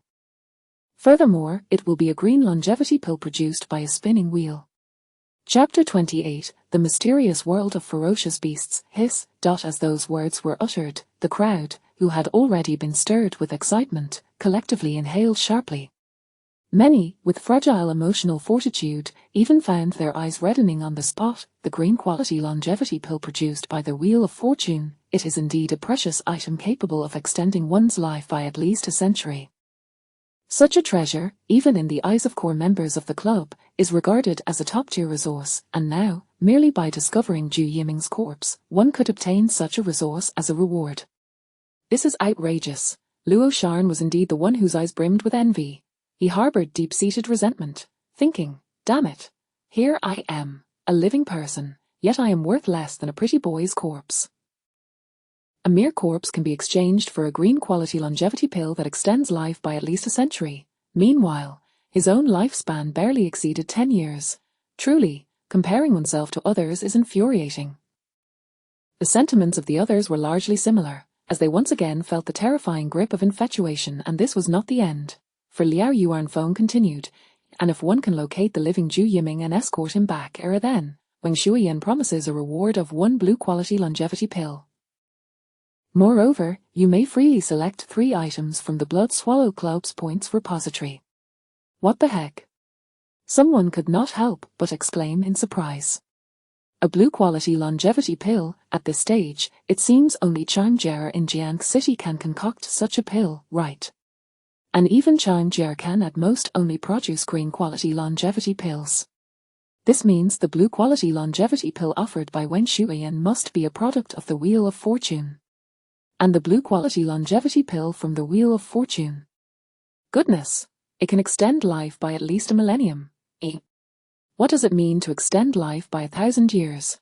The history of our Huiguar is only about 5,000 years. If I could live for 1,000 years, my goodness. Various exclamations illustrated the shock resonating within the hearts of the multitude. Luo Shan's envy surged once more, wishing desperately to plunge into Chin Lake and spare no effort to locate the living Zhu Yiming. Only Jian Yi, upon hearing this, appeared contemplative. For he recalled, in his past life, Luo Shan indeed managed to retrieve Zhu Yiming. Moreover, it was a living Zhu Yiming. However, in his previous existence, Luo Shan seemingly did not receive any blue quality longevity pill. Let alone selecting 3 items from the Blood Swallow Club's points repository, the bounty offered by Wen Shuiyan clearly had not been fulfilled for Luo Shan. Jian Yi was unaware of the circumstances of his past life. But if his assumptions were correct, there were likely 2 possibilities: either Wang Shuiyan deemed Luo Shan too weak and simply reneged on her promise, or others from the Letian Club, such as Liao Yuanfeng, monopolized the rewards that rightfully belonged to Luo Shan. Both scenarios were plausible. After all, in the Apocalypse game world, the strong rule over the weak, and in his past life, Luo Shan was ultimately too feeble. He lacked the strength to compel the powerful to honor their commitments. Thus, in this life, if Jian Yi were to locate Zhu Yiming and bring him back, Could it truly compel Wang Shuiyan to fulfill her promise? If he could not obtain Wang Shuiyan's benefits, did he still have the need to traverse the Qin Lake passage to the battlefield of the realms? Jiang Yi felt a sense of inner turmoil. In truth, he was not the only one grappling with such dilemmas, yet those of lesser strength had no right to question the powerful. Therefore, amidst the various exclamations, the voices emerging from the crowd were predominantly fervent and enthusiastic. Captain Liao, I am willing to undertake the mission to search for Zhu Yiming in the world of ferocious beasts. Isn't he just exploring the world of ferocious beasts? I am willing too. Count me in, Captain Lead. Me too. Include me. The voices eager to embark on the mission to locate Zhu Yiming rose in a crescendo. This turn of events did not surprise Liao Yuanfeng in the slightest. He raised his hand slightly, calming the fervent youths, and then spoke solemnly, "Rest assured, everyone. Wang Shuiyan is not an ordinary person, her words will certainly be honored. The personnel from the Blood Swallow Club are already en route. Once the responsible party arrives, they will distribute a white-quality longevity pill to all players willing to undertake the mission through Qin Lake." At this juncture, the more imposing Captain Wu Shu of Qin Lake inquired, "Captain Liao, may I ask whether the white-quality longevity pill being distributed by the Blood Swallow Club is a product of the Wheel of Fortune or artificially refined?" Liao Yuanfeng cleared his throat. Such large-scale rewards can only be artificially refined. Wu Shu was not surprised, nodding slightly. Just then, another captain from Qin Lake addressed Liao Yuanfeng. "Although our 3 teams are stationed at Qin Lake, we actually have no prior knowledge of the world of ferocious beasts. I wonder if Captain Liao could spare some time to briefly enlighten us about the situation in the world of ferocious beasts?" Upon hearing this, Luo Sharn's eyes lit up. After all, he had just joined the death squad and was similarly unfamiliar with the circumstances of the world of ferocious beasts. Liao Yuanfeng readily nodded. "Since the personnel from the Blood Swallow Club have yet to arrive, I will take this opportunity to provide you with some knowledge. You should already be aware that after the advent of the apocalyptic game, the originally connected cities were severed by oceans into isolated territories. Various ferocious beasts primarily invaded our world via natural water resources like rivers, lakes, and seas. These natural water resources have also automatically transformed into bidirectional passages between our world and the world of ferocious beasts. The ferocious beasts can invade us through these passages, and we can also explore the world of ferocious beasts through them. Moreover, our Jiang city was renowned as the City of 1,000 Lakes before the apocalypse. Thus, in our vast Jiang city, there are numerous passages to the world of ferocious beasts, linking to many realms. Currently, the development of various forces in Jiang city is largely dependent on the exploration of the world of ferocious beasts. As for what mysterious wonders lie within the world of ferocious beasts, I can only say that the circumstances of the world of ferocious beasts connected through different passages vary significantly. Chapter 29. Core member of the Blood Swallow Club, Guanling. Firstly, the environment of the beast world is incredibly diverse and bizarre. In some beast worlds, there are towering mountains and strangely shaped rocks. In others, vast deserts stretch as far as the eye can see, devoid of any vegetation. And still others are scorched earth, where there is no day, only perpetual night. In summary, one might encounter a plethora of unusual environments. Furthermore, the beasts within may also be exceedingly peculiar. You must not assume that because the beasts invading our world are weak, the beasts of the beast world are similarly limited in variety and strength. In reality, the types of beasts in the beast world are extraordinarily varied, with abilities that are equally strange. Some have even been known to speak, transforming into human forms to masquerade as humans. The beasts that invade our world are but a mere fraction. Thus, when encountering unfamiliar and seemingly weak beasts in the beast world, do not judge based solely on appearances or instincts. You may pay with your life for your curiosity at any moment. At this point, Liao Yuanfeng paused for a moment, reflecting, before continuing. It is precisely because the circumstances of the beast world are so unpredictable that major factions typically explore it in 3 stages. The first stage is the preparation phase, where a certain number of Daredevil team members are dispatched into the entirely unfamiliar beast world for exploratory endeavors, utilizing numbers to accumulate sufficient information about the beast world. This phase also has the highest mortality rate. Our Letian club has even experienced complete annihilation of all Daredevil teams dispatched into the beast world during this phase. Upon hearing this, the 3 teams from Qinghou Park collectively gasped. Even Luo Shan felt a jolt of shock. Complete annihilation. This meant that the exploration of the beast world by the Daredevil teams was purely a matter of luck. One misstep could lead to entering a world dominated by catastrophic beasts, leaving no chance for survival. It was no wonder they were dubbed Daredevil teams. It truly was a gamble with death. Liao Yuanfeng was not surprised by the reactions of the 3 teams. He continued, however, various clubs have gleaned some insights. Generally, smaller lakes like Qinghou are connected to beast worlds that do not pose a threat severe enough to annihilate the Daredevil teams. Our chances of successfully exploring and returning are quite promising. As he spoke, Liao Yuanfeng gestured towards Fan Hu. For instance, take our Daredevil team member Fan Hu. He has successfully explored 3 different beast worlds and returned unscathed, now approaching the strength of a formal player. Upon hearing this commendation, Fan Hu stood a bit taller. He took the cue from Liao Yuanfeng and calmly added, "What team leader Liao said is absolutely correct. Although each beast world presents unknown circumstances and lacks predictable patterns, the level of danger does follow certain trends. Typically, a small lake like Qinghou is not linked to overly perilous beast worlds. The situation is likely similar to the game dungeons we conquered in the past." As he spoke, he cast a glance at the 3 captains of Qinghou. Although Fan Hu was not yet a formal player, he represented the Letian club. Thus, his demeanor towards the formal players of this small, informal group was assertive and even somewhat condescending. If you are afraid to explore a beast world with such minimal danger, you will only fall further behind the other formal players. Upon hearing this, the expressions of the 3 Qinghou captains darkened. It was the most formidable captain, Wu Shu, who furrowed his brow and shot a cold glance at Fan Hu. "We were merely inquiring. We never stated we were afraid to explore."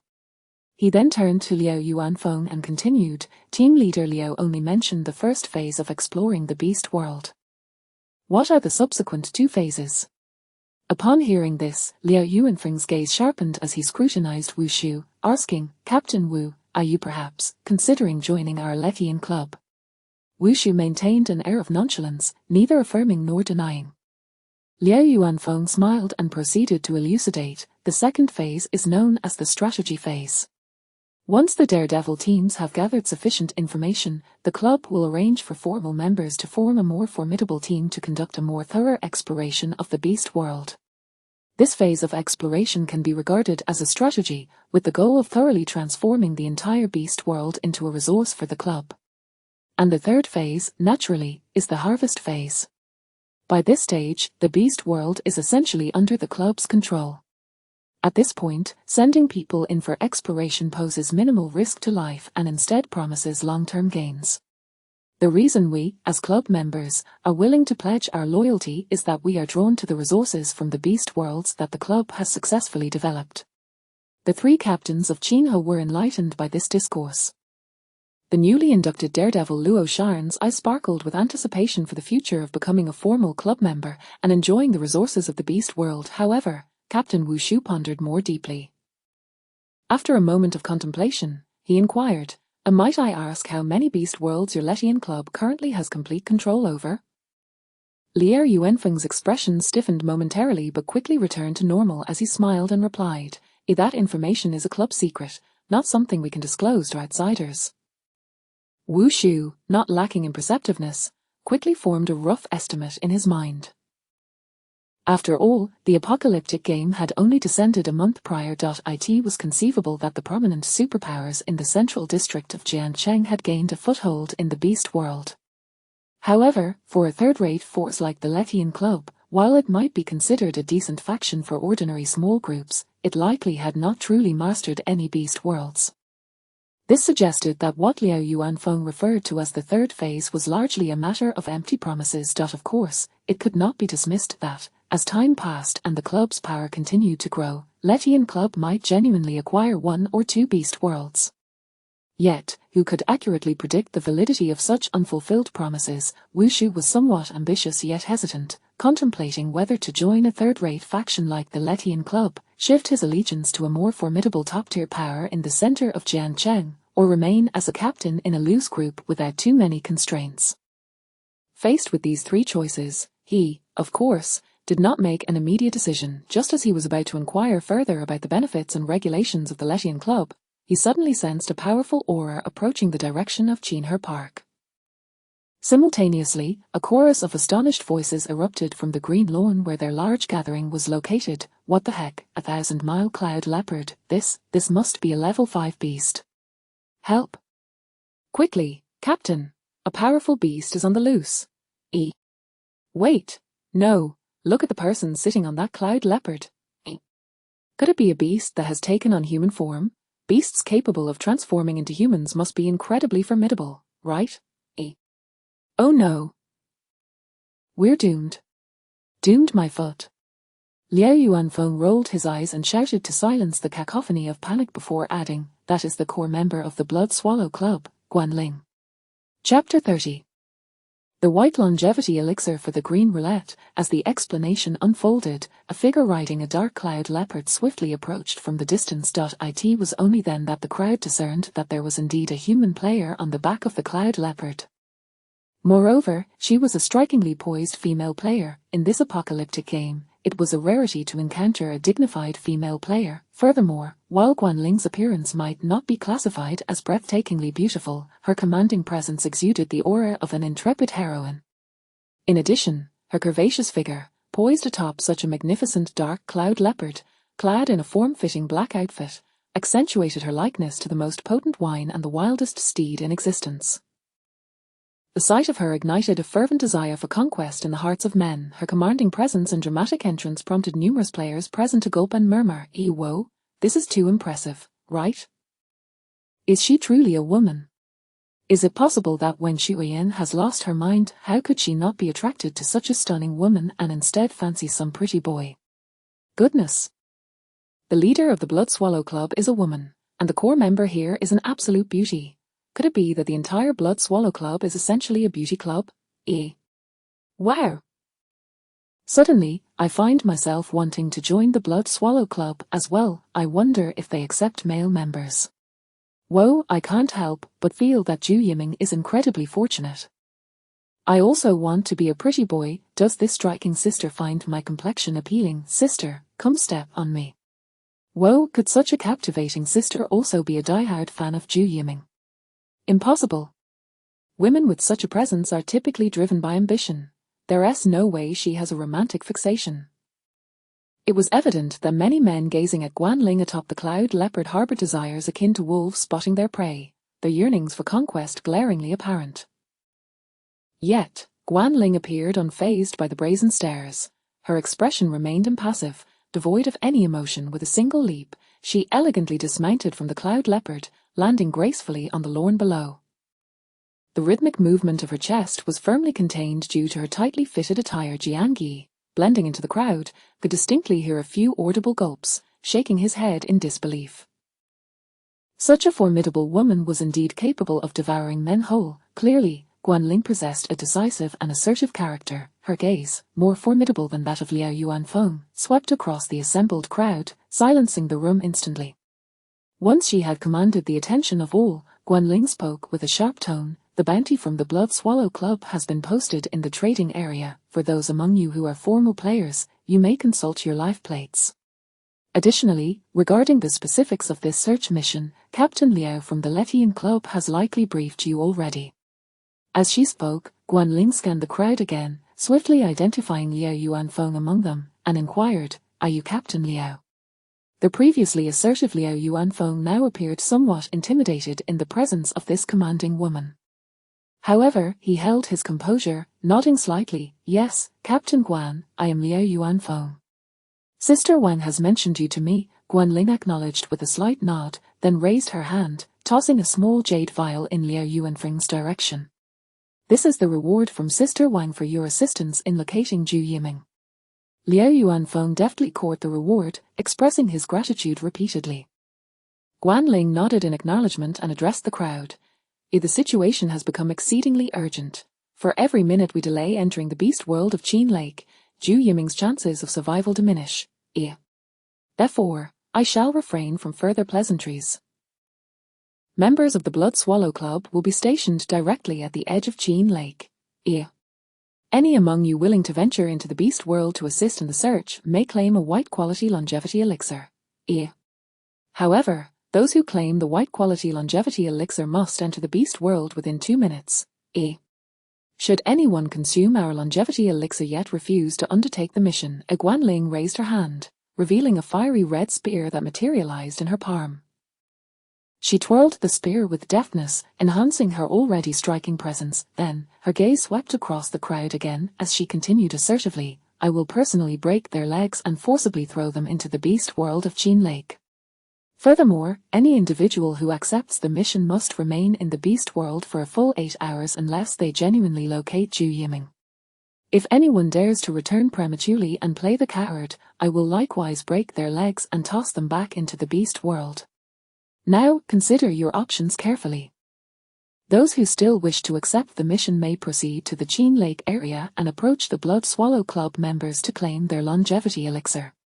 Some, intoxicated by the allure, hesitated to leave, while others, clear about their intentions, confidently made their way toward Qin Lake. Individuals like Fan Hu, who had gained some notoriety within the Suicide Squad, were certainly not swayed by mere beauty. He exchanged greetings with Liao Yuanfeng before resolutely heading towards Qin Lake. Luo Shan, observing from the side, was equally tempted. He also greeted Liao Yuanfeng and inquired, by the way, Captain Liao, since we enter the beast world through the same passage, will we be separated in the end? Liao Yuanfeng nodded, of course, we will be dispersed. If we weren't separated, locating Zhu Yiming would pose no challenge at all. However, there's no need for excessive concern. Such small bodies of water connect to beast worlds that are not overly extensive. Once you enter, there remains a chance of encountering one another again. But I must caution you, should you come across other human players in the beast world, do not expect a heartwarming reunion akin to fellow villagers meeting with tears in their eyes. When human hearts turn treacherous, they can be far more perilous than the beasts themselves. You should already know how to navigate interpersonal dynamics without my explicit instruction, correct? Luo Shan nodded contemplatively, expressing his gratitude to Liao Yuanfeng. Although they would be separated upon entering the beast world, he still chose to go to Qin Lake alongside several teammates from the Suicide Squad. On their way to Qin Lake, Jiang Yi turned to Luo Shan and proposed, did you not just acquire a green roulette? I was wondering if you would be interested in trading the white longevity elixir I will receive shortly for your green roulette. Chapter 31. The arrogant Wu Shu and the threatening deal, a white longevity pill for a green roulette. Upon hearing this proposition, Luo Shan's eyes brightened several degrees. Although he did not possess a particularly precise understanding of the current market prices, a moment's contemplation allowed him to vaguely perceive that the value of the white longevity pill was undoubtedly greater than that of the green roulette. After all, the longevity pill is a genuine item that can extend one's lifespan, whereas the green roulette serves solely as a mechanism for lottery draws. Moreover, participating in this lottery requires sacrificing 10 years of one's life. There exists a significant risk that one might expend a decade of life only to draw a fearsome beast, an outcome that is hardly worthwhile. Therefore, from every conceivable angle, the worth of the roulette appears exceedingly unstable. It could never be more precious than the tangible longevity pill. Consequently, Jiang Yi's suggestion undoubtedly placed Luo Shan at a considerable advantage. Without much hesitation, Luo Shan was inclined to agree to the exchange. However, he soon found himself puzzled, casting a quizzical glance at Jiang Yi. Didn't you mention that you could barely muster the lifespan required for a single draw from the white roulette? This longevity pill, acquired through a task, must hold significant importance for you, right? Why would you trade such a precious item for a green roulette that you cannot even utilize? Luo Shan was utterly perplexed. Jiang Yi, however, had already prepared his response. Team leader Liao made it abundantly clear, the longevity pills provided by the Blood Swallow Club are not products of the roulette but rather artificially refined. At present, within the entire Jiangcheng region, only Chang Jiaoyi possesses the ability to refine longevity pills. I harbor a grudge against Chang Jiaoyi. Thus, I would rather perish than consume the longevity pill she has concocted. This reasoning, at first glance, it seemed somewhat plausible, yet, can there truly be individuals in this world who are so adamant? When life itself is at stake, what value does dignity hold? Meanwhile, Jiao Chang and Zhang Peng, who had been listening nearby, were utterly baffled, particularly Zhang Peng, who felt Jiang Yi was merely feigning high ideals. When faced with the imminent threat of death, he would undoubtedly regret such a foolish decision. Luo Shan, however, had long recognized that Jiang Yi was not to be underestimated. He began to suspect that Jiang Yi's audacity in making such statements might stem from a sense of self-worth. Perhaps, even without consuming Chang Jiaoyi's longevity pill, he possessed the confidence to survive. Regardless, Luo Shan reached into his pocket, feeling the green roulette, and confirmed with Jiang Yi, "If you are certain about the exchange, I have no objections. But once the deal is done, don't come to regret it afterwards, all right?" Jiang Yi nodded with a smile. "Rest assured, I never regret my decisions." Thus, the two came to an agreement. However, just as they were about to finalize the exchange of the white longevity pill at the Blood Swallow Club, a deep voice suddenly interrupted. "Young brother, do you intend to trade the longevity pill for a green roulette? That would be an enormous loss." Jiang Yi turned toward the voice, only to see Captain Wu Shu of the Qinhu team approaching with a friendly smile. Wu Shu's demeanor was affable, yet his gaze was firmly fixed on the longevity pill in Jiang Yi's hand, as though it were already his possession. Upon witnessing this scene, Luo Shan furrowed his brow in discontent. "What do you mean by that?" "What do I mean?" Wu Shu cast a sidelong glance at Luo Shan, disregarding him entirely. He turned his attention back to Jiang Yi, speaking courteously and calmly. "In times of peace, transactions are dictated by the highest bidder. Yet now, in this apocalyptic era, I am willing to exchange 3 green roulettes for your longevity pill. You should know how to choose wisely, so I hope you won't disappoint me." As he spoke, Wu Shu revealed 3 green roulettes in his hand, presenting them to Jiang Yi with an air of sincerity. However, Luo Shan glanced at the 3 green roulettes in Wu Shu's possession and nearly burst into laughter out of anger. "What kind of joke is this? My green roulette, while not a premium item, is at least of a medium quality.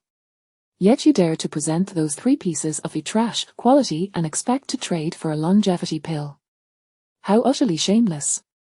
After vehemently rebuking Wu Shu, Luo Shan turned to Jiang Yi, offering earnest advice. "Jiang Yi, don't be fooled by him. Those 3 green roulettes he possesses are of such poor quality, it's clear he intends to swindle you. My single medium quality roulette is undoubtedly worth far more than his 3 pieces of garbage."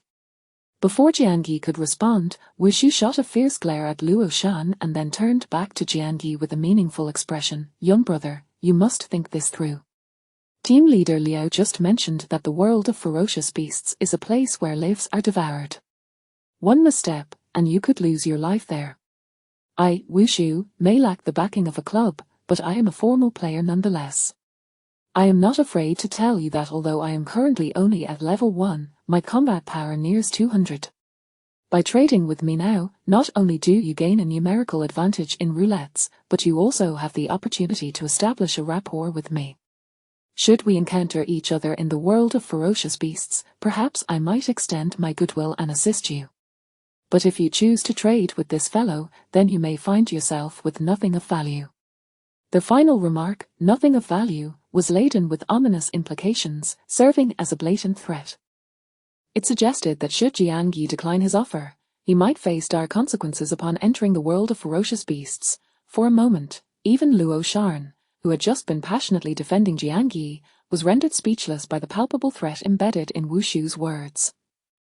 His expression darkened, and the veins in his hand gripping the green roulette began to bulge. Yet he dared not retort, for he knew full well Wu Shu's assertions were not without merit. In the world of apocalyptic games, strength reigns supreme. If Jiangyi chose not to trade with him now, encountering Wushu in the world of ferocious beasts could lead to a grim fate. But that was not the end of it. After threatening Jiangyi, Wushu turned a cold smile toward Luo Shan. So you are Luo Shan, are you? Holding a medium-quality green roulette. Quite impressive. However, it seems you are not particularly wise.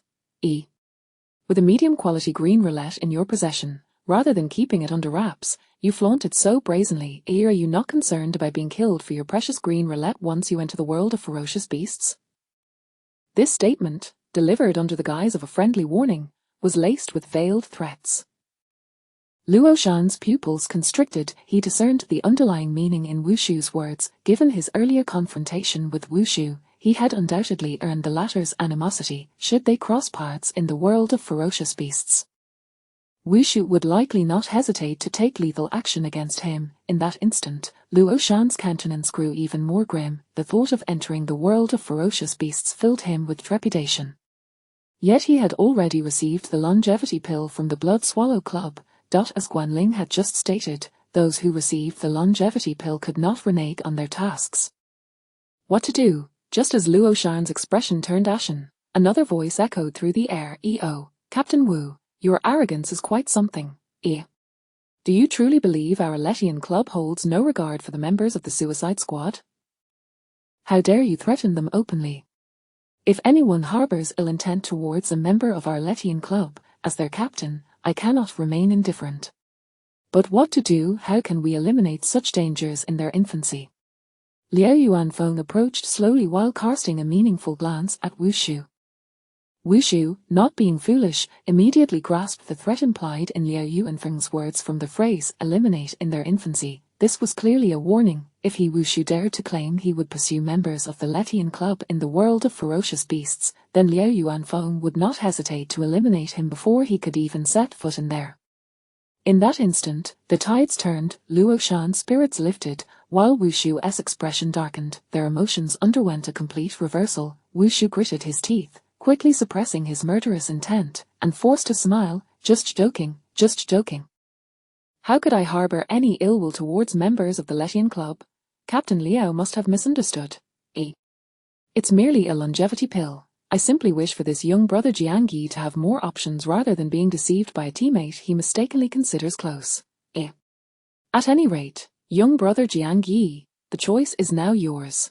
Will you trade your longevity pill for 3 green roulettes with me, or for 1 green roulette with Luo Shan? Chapter 32.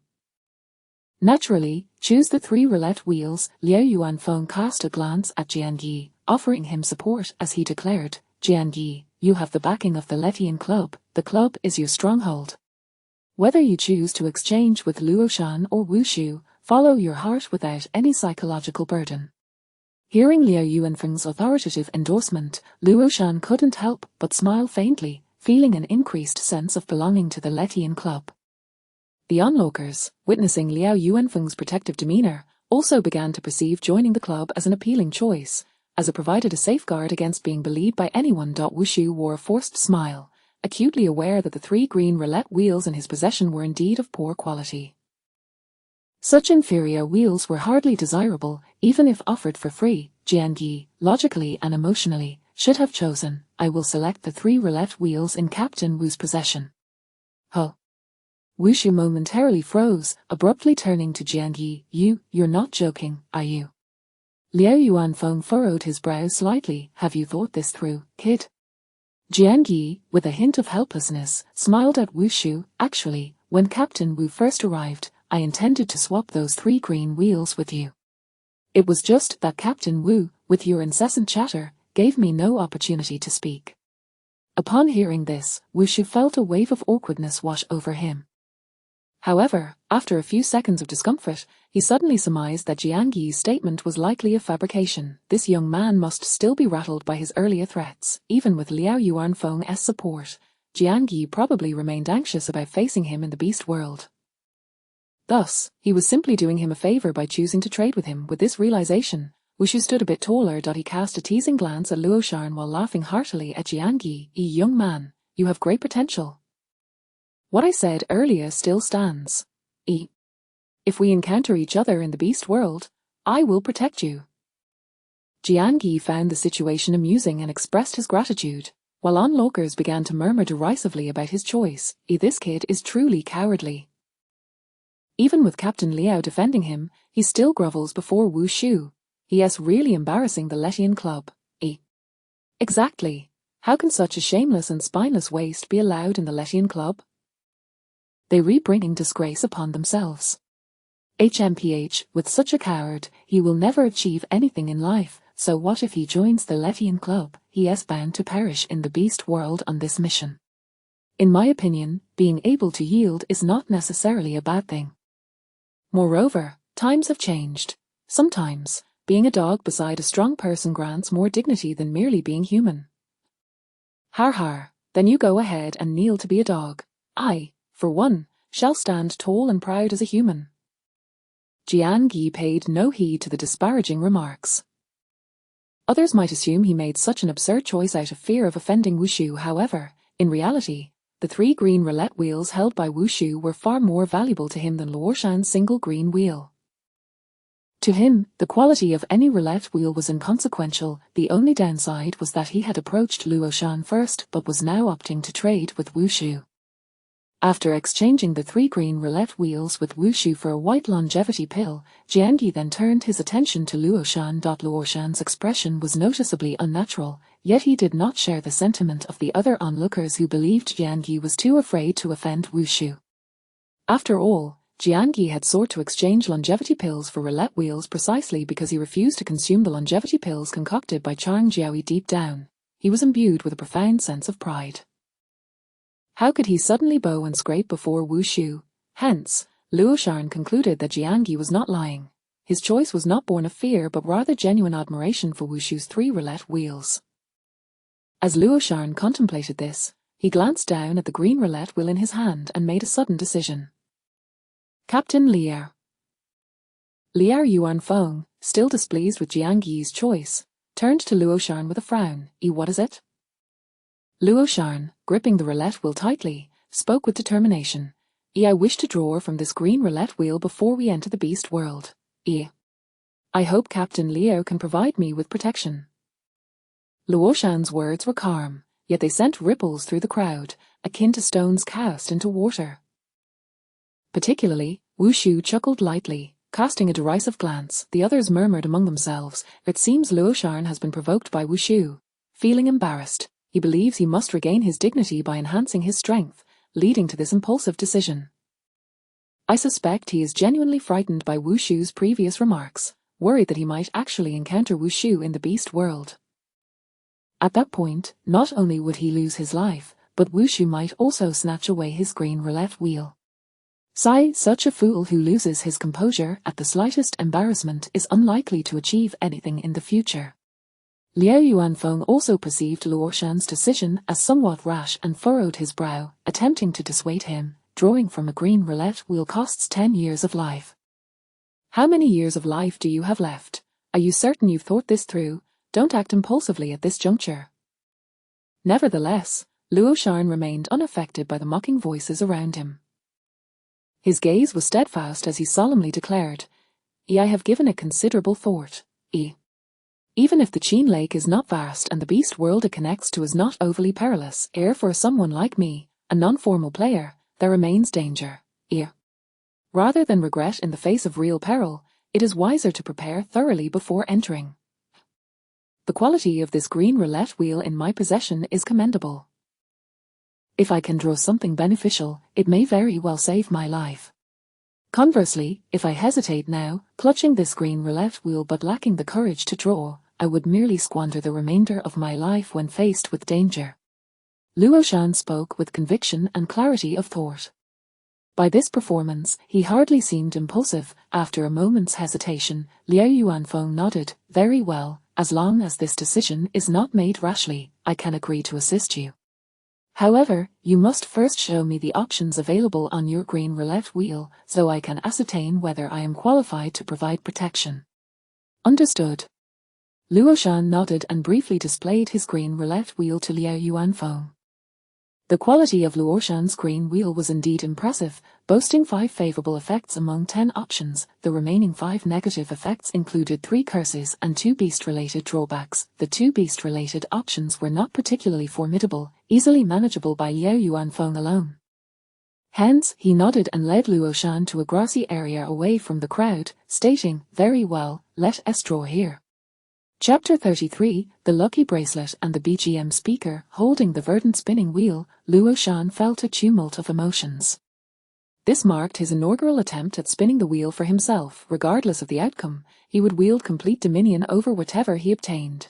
He had recently consumed the white longevity pill acquired from the Blood Swallow Club, which had augmented his lifespan by 2 years. Presently, he possessed a total of 13 years of life. However, should he spin this green wheel, merely 3 years would remain. In one breath, he would expend a decade of his lifespan.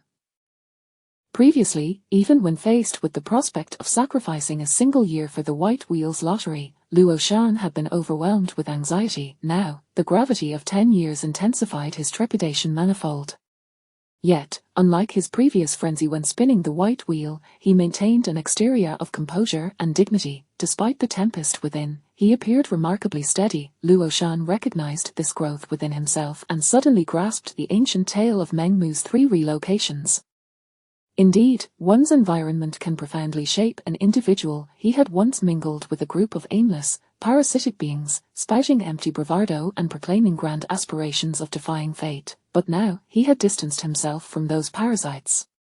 He had engaged with Jian Yi, Jiao Chang, and Liao Yuanfeng. He had embarked on missions with the Daring Squad, witnessing the world beyond the club and acquiring extensive knowledge about the apocalyptic games. These transformations had undoubtedly influenced him in subtle yet significant ways. While he still harbored ambitions of altering his fate, they were no longer superficial or naive. He had come to understand that true strength lies in an ambition rooted deep within one's heart, rather than one merely shouted aloud. Thus, as he prepared to spin the wheel, he refrained from vocalizing his desires. Instead, he maintained his dignity and silently invoked his hopes. After taking a deep breath and gathering his resolve, he pressed his palm upon the center of the green wheel and declared with conviction, "Spin." Clink, the familiar sound of the spinning wheel echoed, causing Luo Shan's heart to nearly cease. "Congratulations! You have drawn the reward Lucky Bracelet." A lucky bracelet? What purpose does this serve? Could it be to enhance fortune? Before he could ponder further, he noticed a shift in Liao Yuanfeng's expression. It dawned on him that the silver-white, lucky bracelet that had materialized in his grasp was likely a rather exceptional artifact. As he contemplated this, a sharp female voice resonated, gradually approaching. "You must be Luo Shan. The lucky bracelet in your possession holds little value." Startled, Luo Shan quickly turned to find the formidable Guanling advancing towards him. Rather than succumbing to her allure, he instinctively grew wary. "What do you mean by that, Captain Guan?" Guanling's gaze fell upon the silver bracelet in his hand, her tone languid. "The effect of this lucky bracelet is, when worn during a spinning wheel lottery, it allows you to eliminate one option from the wheel. Naturally, the green quality lucky bracelet only applies to green quality wheels. Moreover, after being utilized 100 times, the bracelet will be rendered completely useless. 100 opportunities to exclude an option from the green wheel. To be frank, the effect of this lucky bracelet is quite commendable. While it may seem modest to exclude a single option, when wielded wisely, the potential reduction of losses can be beyond imagination. For instance, during the Purple Wheel lottery prepared by Wang Shuiyan for Zhu Yiming, the most terrifying outcome was a beast tide. Should that be drawn, the 3 major clubs would face catastrophic losses. However, had they possessed a purple quality lucky bracelet at that moment, they could have entirely averted the beast tide. This principle applies equally to the green wheel. Some negative effects on certain wheels are simply intolerable. Thus, eliminating them would spare one from considerable distress. Furthermore, excluding an option is not merely a matter of loss reduction. For example, if a premium wheel contains 9 positive outcomes and only 1 negative, removing that solitary negative would equate to possessing a flawless wheel. Additionally, in some instances, if an inconsequential option is overly prevalent, excluding it would significantly enhance the odds of drawing the desired option. Thus, the value of such a lucky bracelet is indisputable. Nevertheless, Guanling was correct. This lucky bracelet is evidently better suited for large organizations with numerous members. In Luo Shan's current predicament, with merely 3 years of life remaining, he could scarcely afford a single green wheel lottery. Holding onto this lucky bracelet would be a sheer waste, yet, Luo Shan furrowed his brow in contemplation before quickly realizing, is Captain Guan proposing to trade something for this lucky bracelet? Guanling's eyes swept over him, her tone unwavering. It is not a proposal. It is a demand you hold no right to refuse. With that, she lifted her hand and swiftly snatched the silver bracelet from Luo Shan's grasp. His expression shifted dramatically, fearing she intended to seize it publicly. However, she merely waved her hand and tossed him a square object. What is this? Luo Shan examined the item, perplexed. Is this a speaker? This is called a BGM speaker, a rather exceptional artifact. As she secured the lucky bracelet within her spatial equipment, Guanling explained nonchalantly, have you heard the saying, no one can defeat me when my BGM is playing? This BGM speaker provides a similar effect.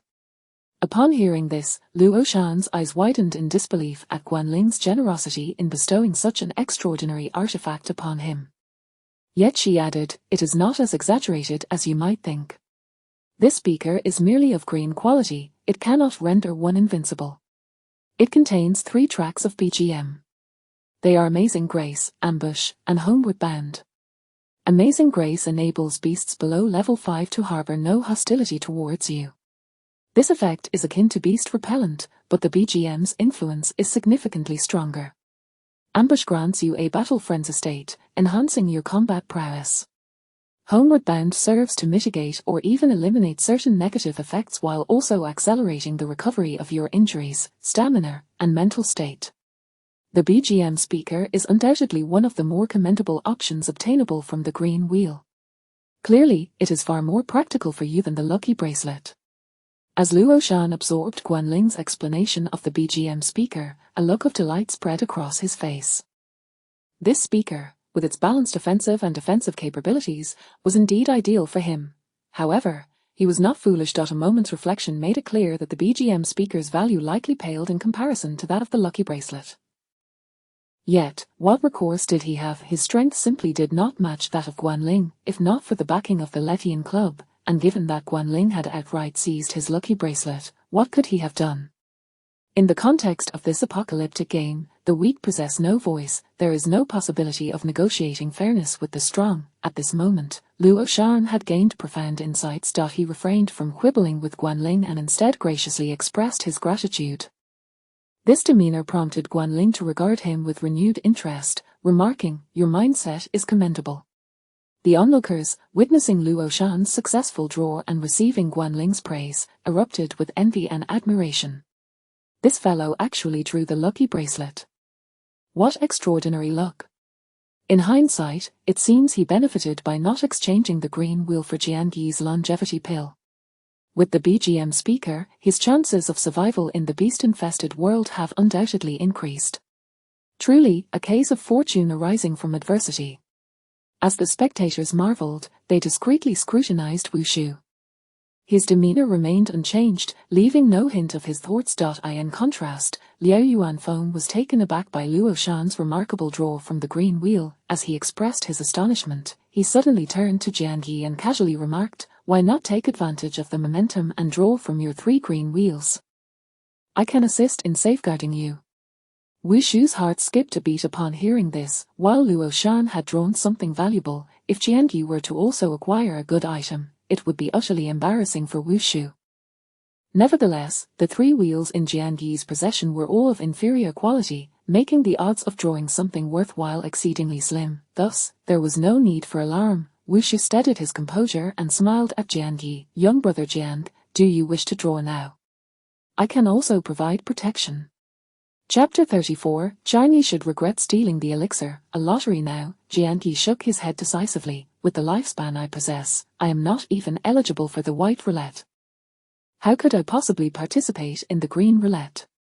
As these words escaped his lips, numerous gazes fell upon him. They scrutinized, questioned, and looked down upon him. If he lacked even the chance for the white roulette, did that not signify he was merely a breath away from death? Such a worthless individual, daring to feign superiority by rejecting the white-quality longevity pill. Surely, this lad had lost his wits, or perhaps he had completely abandoned the thought of survival. Thus, if he was destined to perish, consuming the longevity pill indeed seemed a waste. Viewed from this perspective, his choice to forfeit benefits in exchange for 3 worthless roulettes with Wushu appeared somewhat comprehensible. After all, even if he were to exchange the roulettes, he would be unable to draw from them.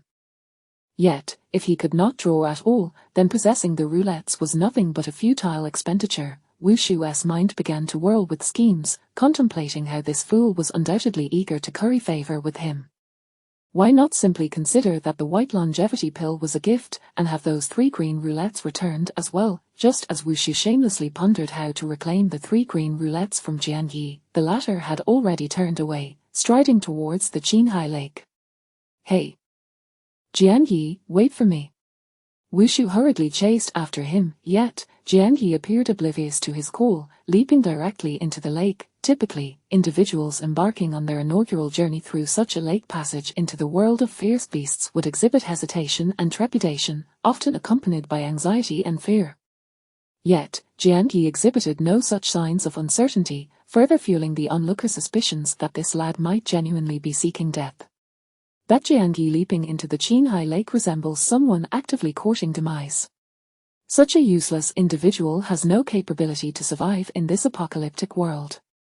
Choosing to seek death is, in fact, a rational decision. But damn it, if he wants to throw his life away, so be it, yet he takes away 3 green roulettes. Even if they are of inferior quality, they are still green roulettes. What a waste of resources.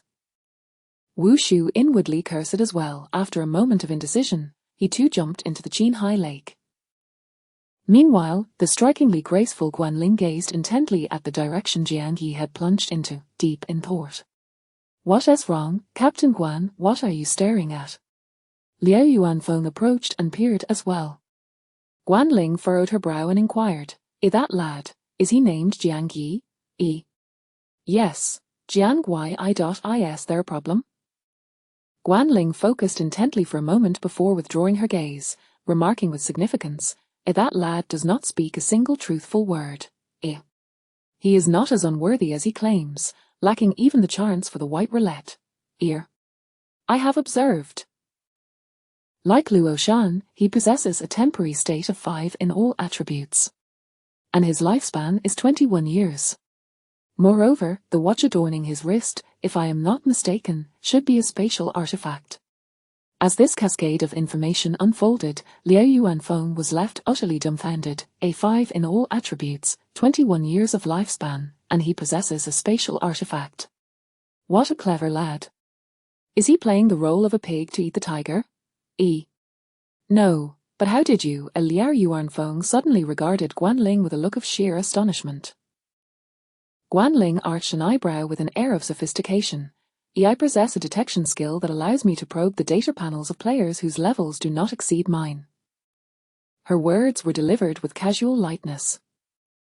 However, Liao Yuanfeng, upon hearing this, took several steps back, his expression brimming with apprehension akin to that of a thief on edge. Guanling smiled. I've already seen it. Being cautious now is of no use.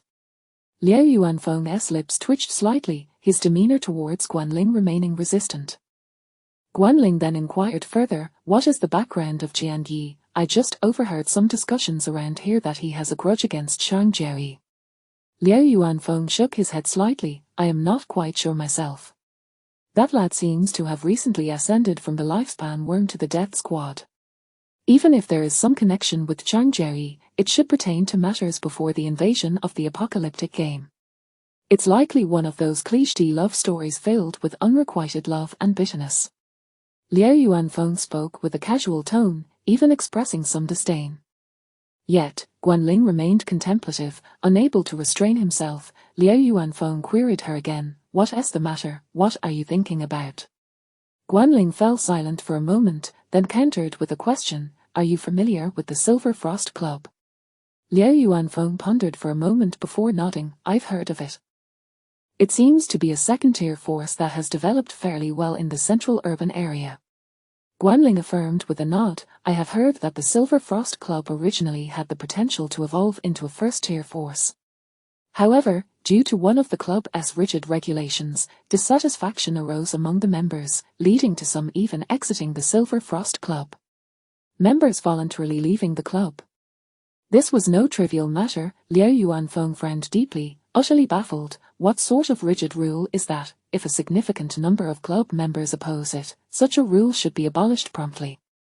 After a pause, Guanling earnestly stated, that rigid rule is, the Silver Frost Club refuses to engage in any transactions with Changji, including prohibiting club members from privately trading with her.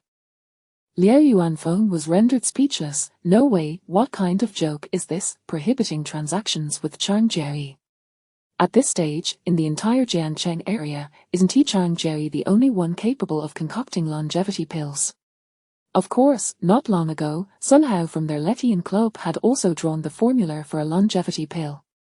But that was merely a white-quality longevity pill formula, and the news had yet to spread. Thus, it meant that, currently, the market for artificially refined longevity pills was essentially monopolized by Changji. A large force, if it forbade transactions with Changji, that would be akin to digging its own grave. The leader of the Silver Frost Club must be insane. This is even crazier than Wang Shuiyan from your Blood Swallow Club. Liao Yuanfeng could hardly comprehend. Guanling then remarked nonchalantly, a few members that the Blood Swallow Club recently recruited came from the Silver Frost Club. According to them, it seems that the leader of the Silver Frost Club has a grudge against Changji. Hearing this, Liao Yuanfeng frowned deeply, exclaiming, what a deep-seated grudge that must be. Yet Guanling shook her head, I've heard that the grudge isn't as profound as it seems. It's merely that the leader of the Silver Frost Club finds Changji's character intolerable. Finding Changji's character intolerable. In this apocalyptic world where fists dictate everything, how could anyone still concern themselves with character? What nonsense is this? Liao Yuanfeng inwardly cursed in disbelief, yet he heard Guanling thoughtfully add, do you not find it curious that Jiangyi's attitude towards Changji bears a striking resemblance to that of the leader of the Silver Frost Club? Might there be some connection between the two? Upon hearing this, Liao Yuanfeng's gaze sharpened. He contemplated for a moment and speculated, could it be that Changji truly has some issues with her character? Do the new members of your Blood Swallow Club know any insider information? Guanling shook her head slightly, it wouldn't be accurate to call it inside information. I merely heard that when members of the Silver Frost Club were cursing Changji, they recited a poem that was quite fitting. Liao Yuanfeng stared blankly, what poem? Guanling glanced once more towards the Qinghai Lake, her voice heavy, Changyi should regret stealing the elixir. The azure sea and blue sky, night after night, weigh on the heart. Chapter 35, A Second Lottery, 3 Centuries of Life, should Changyi regret stealing the elixir of life, heartache under the azure sea and clear sky nightly. The meaning of this line of poetry is quite apparent. Liao Yuanfeng quickly grasped the implication and turned sharply to Guanling, are you suggesting that the recipe for Changyi's elixir of immortality was stolen? Before Guanling could respond, Liao Yuanfeng shook his head in denial, impossible. Such a precious recipe, who would not use it for themselves immediately upon drawing it? How could there be an opportunity for someone to steal it? As he spoke, he began to realize the truth himself. Guanling, however, stated plainly, it's quite simple. When the apocalyptic game first descended, many were unaware of the circumstances. Even if someone drew the recipe for the elixir of immortality, who would immediately understand that such a valuable scroll had to be torn to be used? Without this crucial piece of information, it was entirely possible for the precious recipe to be stolen by another. Indeed, during the initial onset of the apocalyptic game, many were stumbling through their growth in confusion. Who could have known that such a valuable recipe would require tearing to utilize? In a state of ignorance, it was entirely plausible to have stowed away the precious scroll, only for it to later be pilfered by Changyi. Yet, to be frank, Liao Yuanfeng frowned and remarked, what about you? If you had the chance, would you steal such a valuable recipe? Of course. Guanling rolled her eyes in exasperation. Can high-mindedness be eaten? Truly. Who would not covet such a remarkable treasure, even Charni from ancient mythology would find it difficult to resist the allure of immortality. In times of peace, the majority would likely struggle to refuse the temptation of eternal life. Let alone in the apocalypse, the elixir of immortality, such a terrifying temptation. Thus, Liao Yuanfeng raised an eyebrow, perplexed. If everyone would choose to steal, then this act can only be deemed as human nature. What right does the Silver Frost Club have to disdain Charni's character? There are two possibilities. Guanling raised her fair finger in a gesture of affirmation. Either Charni stole the elixir recipe from the leader of the Silver Frost Club, or Charni committed some other offense that would incite the wrath of others. And as I just observed Jianyi's silhouette, I couldn't help but ponder, that lad may know something. Liao Yuanfeng turned his gaze thoughtfully towards the direction Jianyi had leapt into the Qin Lake. However, at that moment, he was contemplating. The poem states that Charni should regret stealing the elixir of life, yet in reality, would Charni truly feel remorse? If it were him, having stolen the recipe for immortality, he would never regret it in his lifetime. Meanwhile, Jianyi, the subject of the two eminent figures' discourse, had already traversed the passage to the Qin Lake Beast World. To Jianyi's surprise, the Qin Lake Beast World was enveloped in a state of perpetual night. The so-called extreme night environment is one where there is only darkness, devoid of daylight. Moreover, the night here is intensely dark, rendering visibility non-existent. Generally speaking, within the known environments of beast worlds, an extreme night setting is undeniably considered quite harsh. However, based on Jianyi's past experiences, in beast worlds connected by small lakes such as Qin Lake, if the environment is particularly dire, the beast's combat strength tends to be somewhat diminished. This balance of factors aligns with the level of danger one might expect in the Qin Lake Beast World. A truly nightmare-level beast world experiencing extreme night would be an entirely different and grotesque scenario. In such total darkness, one could meet an untimely demise without a sound, yet in the Qin Lake Beast World, even the previous Luo Mountain had managed to safely escort Zhu Yiming back, indicating that the danger level was naturally low.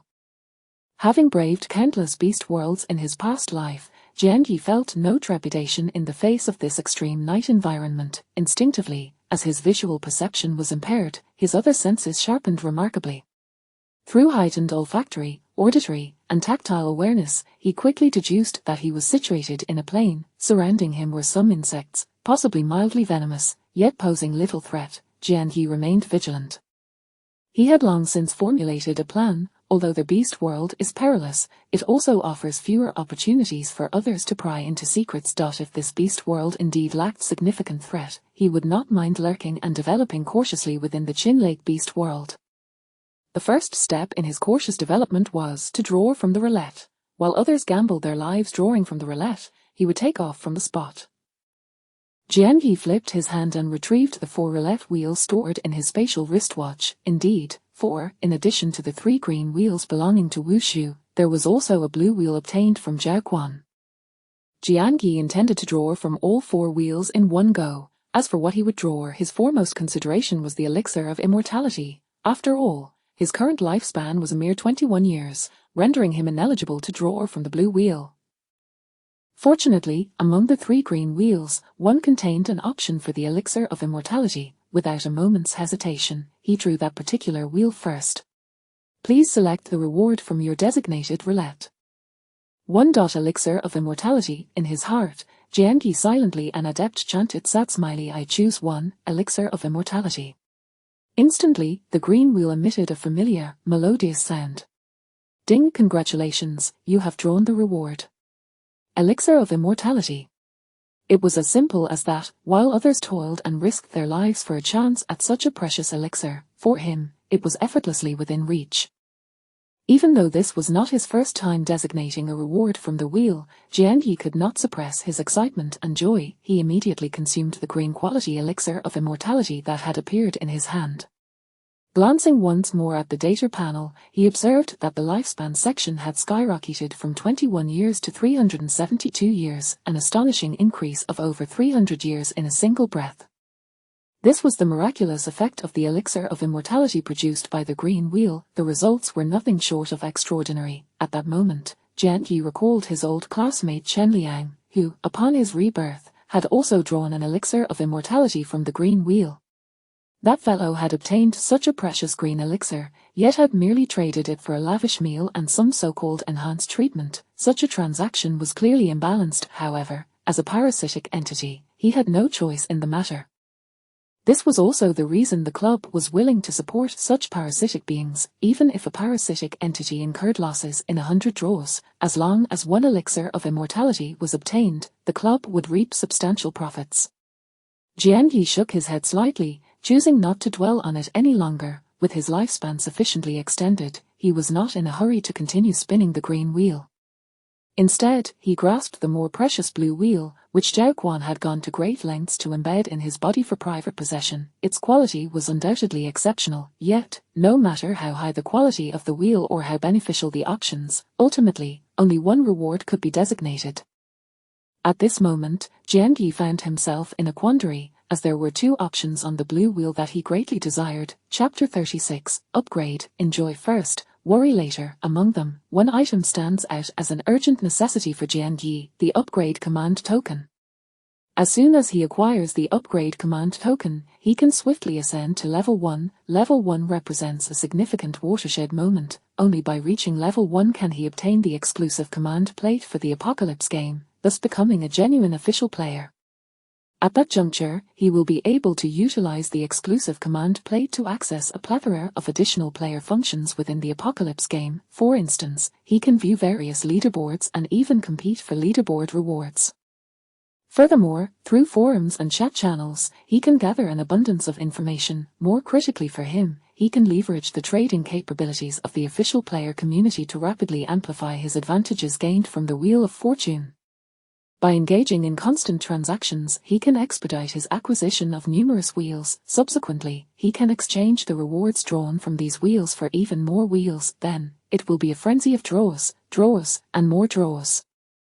He can potentially evolve to a level that astounds everyone in an incredibly short span of time. Even though he has fallen a month behind in this Apocalypse game, he can still manage to surpass everyone in record time.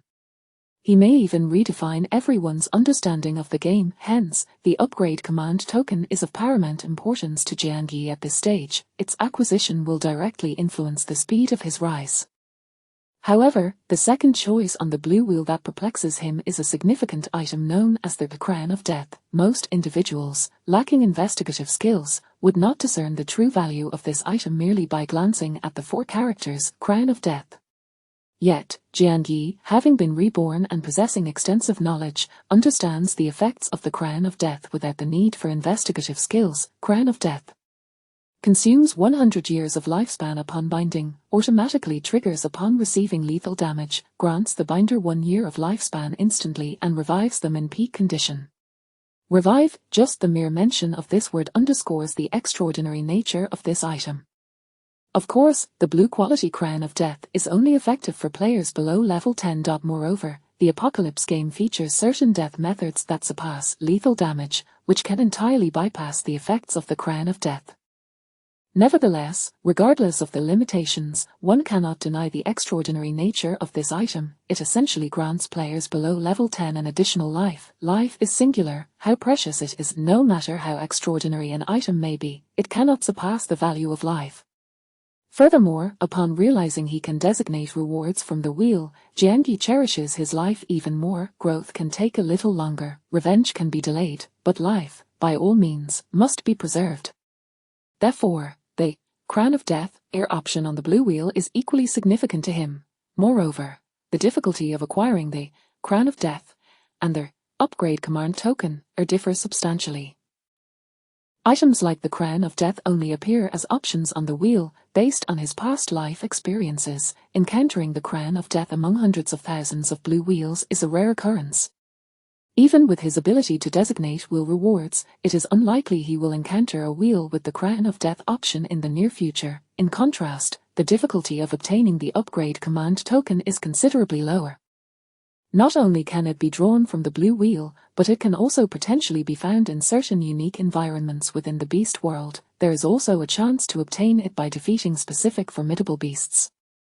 Furthermore, if he has a wide enough network, he can trade items with other official players. Speaking of trading, an item as extraordinary as the Crown of Death, if listed in the official player trading zone, would likely attract the attention of major factions willing to part with 10 upgrade command tokens for it. Therefore, in terms of rarity and acquisition difficulty, Jiangi should logically opt for the Crown of Death. Choosing the Crown of Death is the most secure, prudent, and rational decision. The upgrade command token can be pursued later, at a more leisurely pace. However, even the most rational individuals sometimes find it challenging to adhere strictly to reason. While the Crown of Death is indeed precious, acquiring it at this moment does not yield immediate gratification. Without experiencing lethal damage, having this item makes little difference. Moreover, he would have to sacrifice 100 years of lifespan to bind it. This item is akin to an insurance policy. One must first pay before it provides benefits in times of unexpected calamity. From a rational perspective, preserving a life is undeniably worthwhile, yet, from an emotional standpoint, it lacks the immediate thrill that comes with leveling up. There is an inspirational saying, "If the best time to plant a tree was 10 years ago, the second best time is now." Similarly, psychology encompasses concepts of immediate and delayed feedback. Most successes require individuals to pursue delayed gratification through rationality. Yet, how many truly rational people exist in this world? Jiangi's rationality urges him, choose the Crown of Death, play it safe. Yet, his emotions fervently scream, choose the upgrade command token.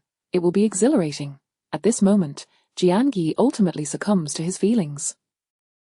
To hell with it, enjoy first, worry later. After all, once he becomes an official player, the probability of encountering life-threatening situations will diminish as his strength increases. Thus, Jiangi pressed down on the blue wheel and, with a twinge of regret, uttered an apology to the Crown of Death option. Then, with determination, he silently declared, "Sad smiley, I choose 7, upgrade command token." The blue wheel immediately emitted a delightful chime. "Sad smiley ding, congratulations, you have drawn the reward, upgrade command token." Simultaneously, the single-use blue wheel was rendered unusable. In Jiangi's hand materialized a dark silver item, approximately the size of a playing card. Though obscured in the pitch-black environment, he recognized the upgrade command token's appearance. The front of the token bore an ornate character for life. The final vertical stroke of the character was elongated. The back of the token displayed an interface reminiscent of the player data panel. However, prior to use, the interface only featured a single line at the top, inscribed with a name. Jiangi skillfully pressed his palm on that interface. Instantly, a voice reverberated in his mind, "Player identity authentication in progress. Player information being recorded. Ding, player has met the upgrade conditions. Would you like to proceed with the upgrade?" Without hesitation, Jiangi promptly responded in his mind, "Yes." With his affirmation, the playing card-sized token transformed into shimmering silver light, swiftly merging into his body. In that instant, Jiangi felt an overwhelming sensation of comfort. The fatigue, hunger, and other unpleasant physical states accumulated during his time as a parasitic worm seemed to dissipate entirely. Simultaneously, a surge of warmth coursed through his veins, filling him with a sense of vitality. This sensation, of course, was merely an illusion. The act of leveling up did not enhance his power attributes. Approximately half a minute later, the exhilarating warmth settled at his forehead. At that moment, Jiangi felt a warmth at his brow, accompanied by an inexplicable sense of palpitations. He instinctively pressed his hand against his forehead and felt a hard texture beneath his touch. With a thought, it felt as though a coin-sized, circular object emerged from his brow. That was the exclusive command plate. The exclusive command plate of an official player is the most crucial tool for connecting to the Apocalypse game. If this Apocalypse were indeed a game, then the exclusive command plate would be analogous to a game login device. Once bound, it becomes indestructible and cannot be dropped. Moreover, it can morph into any shape according to the player's will. Watches, glasses, scarves, and so forth, anything conceivable can be manifested. Due to modern lifestyle habits, many official players have grown accustomed to transforming their exclusive command plates into the shape of a smartphone. Furthermore, during operation, they can utilize all player functions as conveniently as one would operate a mobile app. However, Jiangi, having been reborn, is now considered an experienced player. In his previous life, approximately 6 months into the Apocalypse, players began to shift their attitude towards the exclusive command plate towards a dematerialization. This means they no longer manifested the exclusive command plate as a physical item, but instead directly integrated it into their foreheads. Additionally, the player functions that come with the exclusive command plate can be executed directly within the mind. This approach is evidently more convenient and discreet than physical manipulation. Thus, Jian Yi merely held the command plate for a moment to feel its presence before pressing it into his forehead. Subsequently, he adeptly utilized the command plate's functions within his mind. Just as he intended to check the current player leaderboard, his keen hearing suddenly detected the sound of approaching footsteps. Chapter 37 Encountering an Acquaintance. The blue turntable once again. Footsteps. With Jian Yi's experience, he could discern from the sound alone, it belonged to a human. Moreover, the owner of those footsteps, even in this darkness, did not seem to be groping blindly. The footsteps sounded steady, as if their owner could perceive the surrounding shadows clearly. As he pondered this, the increasingly distinct sounds of footsteps were suddenly accompanied by a voice. Jian Yi. Is that you? The voice was now very close to Jian Yi, perhaps less than 10 meters away, yet from his vantage point, he could still see not a glimmer of light. Not to mention 10 meters, even within a 10-centimeter radius, there was nothing visible. However, in the same enveloping darkness, the other party was able to see him and recognized him accurately. Naturally, though reborn Jian Yi surmised the reason behind it, nevertheless, he maintained an appearance of surprise and called out to the voice. Li shouted, "Is that you? Can you see me?" The footsteps drew nearer, halting just 2 or 3 meters away from Jian Yi.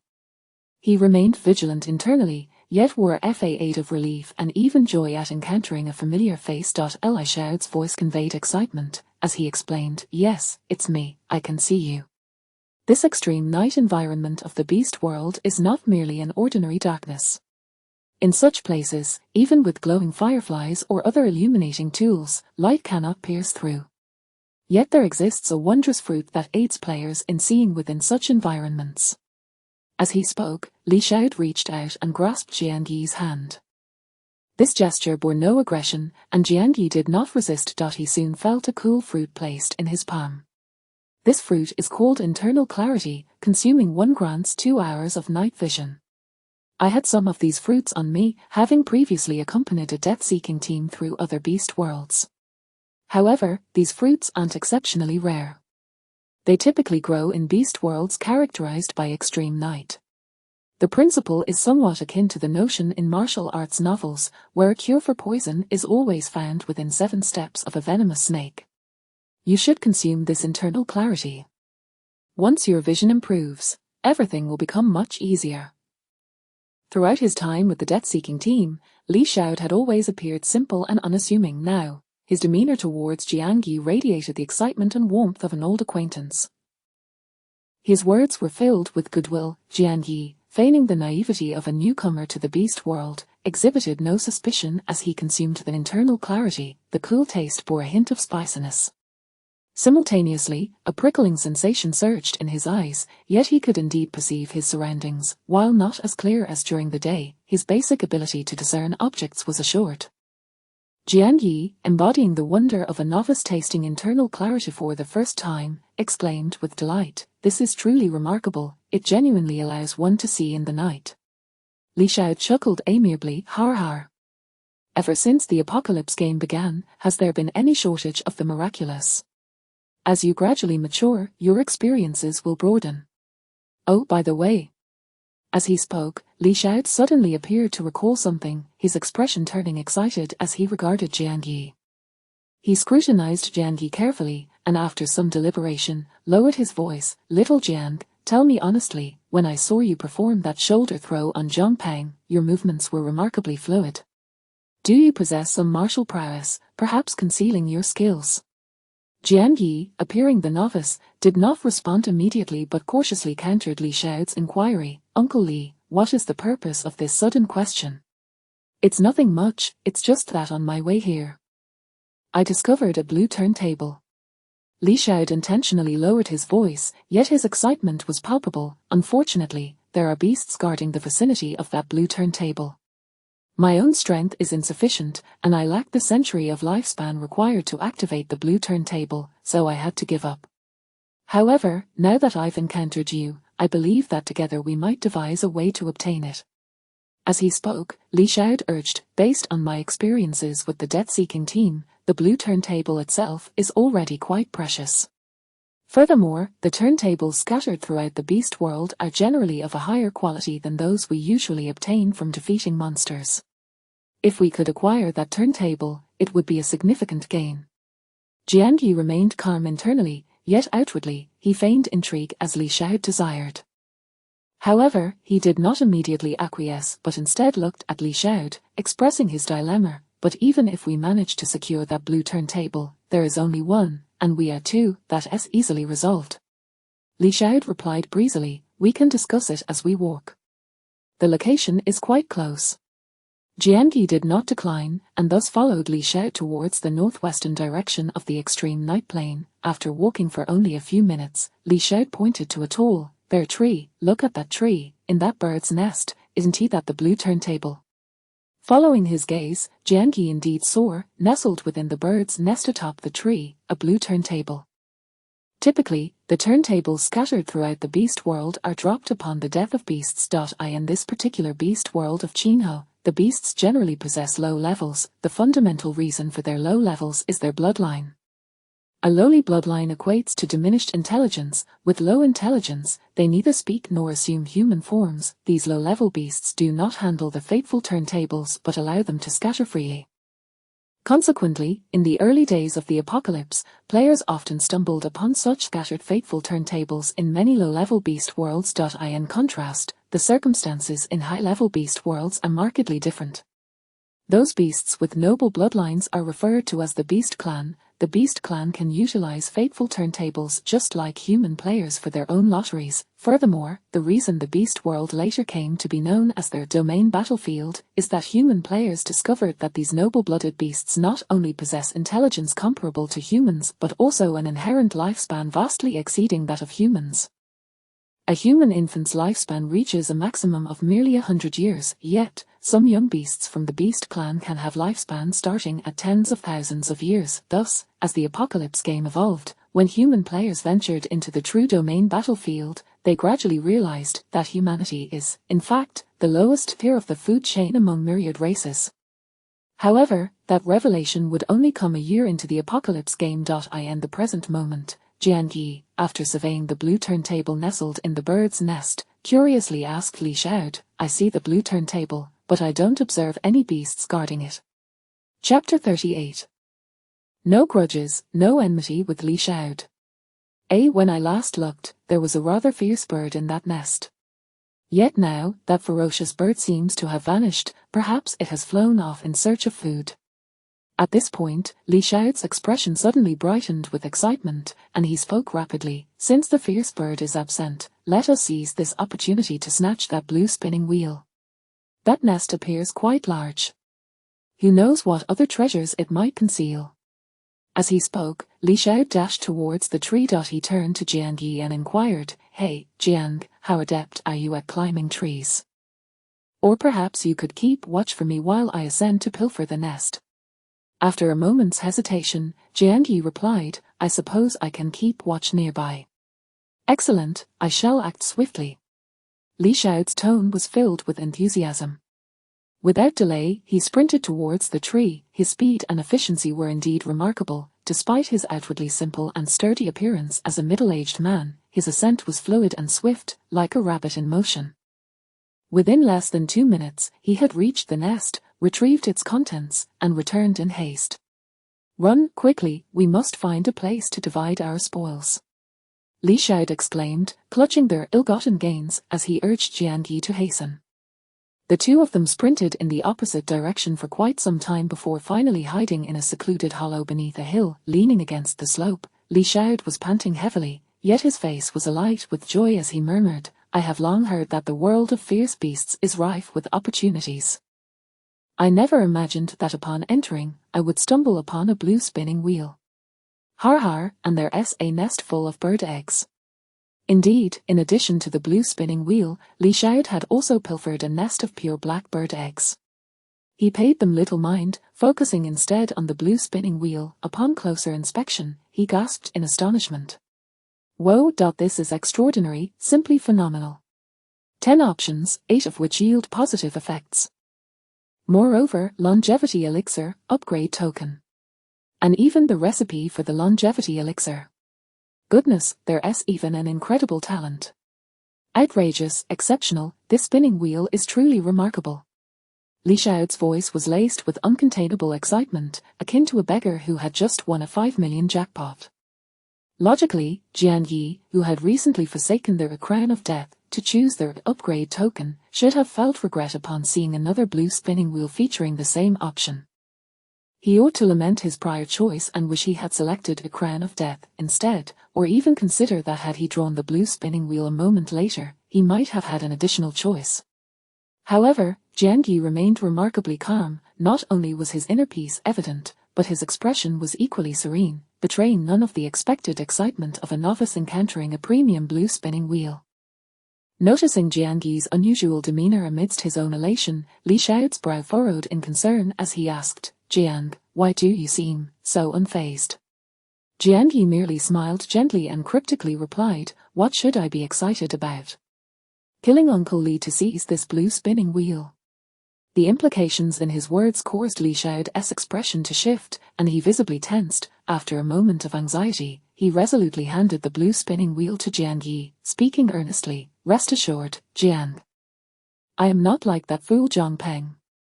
There's no need for murder to claim treasures. I am a reasonable man. In this apocalyptic game world, fine goods are inherently meant for the strong. Besides, I have no century of life left to spin the wheel. Take this spinning wheel. As long as you remember this kindness, I shall bear no grievances." Li Xiao's demeanor was particularly earnest and straightforward. His words were sincere, and the act of handing over the blue spinning wheel was decisive, devoid of any reluctance. Jian Yi scrutinized Li Xiao for a moment before ultimately accepting the blue spinning wheel with a smile. However, just as Li Xiao believed he had secured this favor, Jian Yi began to toy with the spinning wheel and remarked meaningfully, "Since Uncle Li and I harbor no grudges, there should be no resentment towards me. Yet curiously, despite having no enmity with you, why do I feel an impulse to harm you?" With this statement, Li Xiao's complexion shifted drastically. He appeared even more anxious than when Jian Yi had previously mentioned murdering for treasure. His entire being seemed rigid, and after a prolonged silence, he asked, "What do you mean by that? Are you dissatisfied even after I willingly surrendered the blue spinning wheel?" Jian Yi maintained his grip on the spinning wheel, a slow smile gracing his lips as he replied, "From that tree to where I was originally, it isn't far at all. Uncle Li must have heard some commotion that led you to my location, correct?" Li Xiao's expression darkened momentarily, but he quickly exhaled, admitting, "Indeed, I heard the sound of the spinning wheel's lottery, which prompted me to seek you out." After a pause, he continued, "Yes, I heard the sound of you drawing the upgrade token. In the perpetual night, visibility was hindered, yet auditory perception heightened." Li Xiao did not spot Jian Yi at first, but rather followed the sound of Jian Yi drawing the upgrade token from the spinning wheel. Li Xiao further clarified, "Yes, I am aware that you obtained the upgrade token. However, I am acutely aware of the survival tactics within this apocalyptic game. Everyone possesses their own secrets. Hence, I instinctively feigned ignorance regarding the matter. But I harbor no ill will towards you. I can pretend to remain oblivious to this forever." His words were imbued with sincerity, coupled with Li Xiao's honest and simple demeanor, making it easy to trust him. Yet, Jian Yi merely chuckled, "No ill will. Then what about this blue spinning wheel, or rather, to be precise, how do you explain this cursed spinning wheel?" As he spoke, Jian Yi scrutinized Li Xiao's expression. Upon hearing the term cursed spinning wheel, Li Xiao's pupils visibly constricted, and his eyelashes trembled. He appeared increasingly agitated, his eyes darting around with a shrewdness that belied his earlier simplicity. As Li Xiao's body tensed and his eyes shifted nervously, Jian Yi did not allow him the luxury of time to concoct an excuse and continued to smile leisurely. "Why the silence? Uncle Li could explain that you are unaware of what a cursed spinning wheel entails. Or perhaps you could think of some other excuse to buy time. After all, it won't be long before the side effects of internal revelation kick in, will it?" Chapter 39. The ranking of Chang Jerry on the longevity list. At last, upon hearing Jian Yi's words, Li Xiao's lingering hope shattered completely. He finally realized that the seemingly novice who had just entered the ferocious beast world truly possessed an extensive knowledge. He was aware of everything. He knew the side effects of abdominal clarity. He was cognizant of the existence of their cursed wheel. Even when he first ingested that abdominal clarity, he appeared so naive, as if he were indeed a complete novice. But in reality it was all an act. Jian Yi, he was far from being a novice. Instead, he was a cunning character masquerading as a fool. In truth, Li Xiao also played the role of a wolf in sheep's clothing. His seemingly honest demeanor easily lulled others into a false sense of security, yet, behind the scenes, no one knew of his insidious and ruthless nature. At this moment, just as Jian Yi unveiled the side effects of abdominal clarity, Li Xiao seemed to receive some sort of divine guidance, promptly shattering a stone in his hand. With a swift motion, he vanished from Jian Yi's sight. Astonishingly, Li Xiao possessed a teleportation stone that was even faster than the activation mechanism of a teleportation talisman. Isn't that rather peculiar? Such stones typically required a blue wheel to obtain. How could a daredevil who wasn't even a formal player wield such a precious life-saving item, and why did he use it with such decisiveness? It was as if he had anticipated that Jian Yi would strike in the next moment, and indeed, he had the capability to eliminate him in a heartbeat. Li Xiao had ventured into the Qinhe ferocious beast world even earlier than Jian Yi. Yet this encounter left Jian Yi with an unsettling feeling about him. After pondering for a moment, Jian Yi did not dwell on his frustration. He glanced around the secluded valley for a brief moment before swiftly departing. Soon, he discovered a cluster of abdominal clarity and ice silk fruit hidden within a patch of grass. Without hesitation, he consumed the ice silk fruit, thereby nullifying the side effects of abdominal clarity. Just as Li Xiao had claimed, within 100 paces of a venomous snake, there must be an antidote. In the polar night environment, plenty of abdominal clarity and ice silk fruit had indeed flourished. These two fruits almost always grew in tandem, and their consumption required simultaneous intake. The effects of abdominal clarity, as Li Xiao had indicated, could grant night vision for 2 hours. However, should a player consume abdominal clarity alone, they would experience excruciating abdominal pain akin to being scorched by fire after 10 minutes. As time progressed, this burning agony would swiftly spread throughout the body, severely impacting combat prowess. Only by consuming ice silk fruit, within 10 minutes could one eliminate this side effect. For seasoned players, this was merely a common survival tactic within the ferocious beast world. Yet, during the early days of the apocalypse, many novices entering the ferocious beast world for the first time remained utterly oblivious to such wisdom. Jian Yi recalled that it would not be long before various top-tier factions established dedicated educational institutions to teach novice players how to survive in the myriad ferocious beast worlds. Such institutions would become significant incentives for attracting players to join powerful factions. However, at this stage, much of what was considered common knowledge by later players required many to gamble their lives to discover. This was also the reason for the high mortality rate among daredevils. The information gap could sometimes prove more perilous than the ferocious beasts themselves. For instance, had Jian Yi truly been a novice, he would have likely fallen victim to Li Xiao's machinations. Firstly, the information disparity regarding abdominal clarity would have led him to suffer debilitating side effects after 10 minutes, gravely impairing his combat effectiveness. Secondly, the information gap concerning their cursed wheel posed a significant threat. The cursed wheel bore a striking resemblance to the fate wheel. Moreover, its 10 options were actually filled in by players. It sounded incredible that players could input options for the wheel. Yet, in essence, the cursed wheel was a grand deception. For example, the cursed wheel that Li Xiao prepared for Jian Yi, which appeared to be a blue wheel, would cost him a century of lifespan if he believed it to be a premium blue wheel and used it to draw lots. In the end, though he would expend 100 years of lifespan, he would gain nothing. The cursed wheel would merely store his century of lifespan. After a day, a blood-red longevity elixir would materialize within the cursed wheel. By consuming this elixir, Li Xiao could extend his life by 100 years. Thus, in later generations, the cursed wheel was mockingly referred to as their scam wheel by players. In peacetime, scams targeted the money in players' accounts. However, within the apocalyptic gaming context, the cursed wheel scam targeted players' very lifespans. Jiangyi remembered numerous cases from the early days of the apocalypse where novices had fallen victim to scams. These novices often drained their hard-earned savings, believing they had obtained a premium wheel. They might even express profound gratitude to their superior for passing such a precious wheel onto them. Then, filled with anticipation, they would expend their lifespans to draw lots, hoping to acquire miraculous items to alter their destinies. But what was the outcome? The greater the hope, the deeper the disappointment. They would use the splendid cursed wheel to draw lots, only to ultimately gain nothing. Not only would their hopes be dashed, but most of the time, they would also meet a grim end.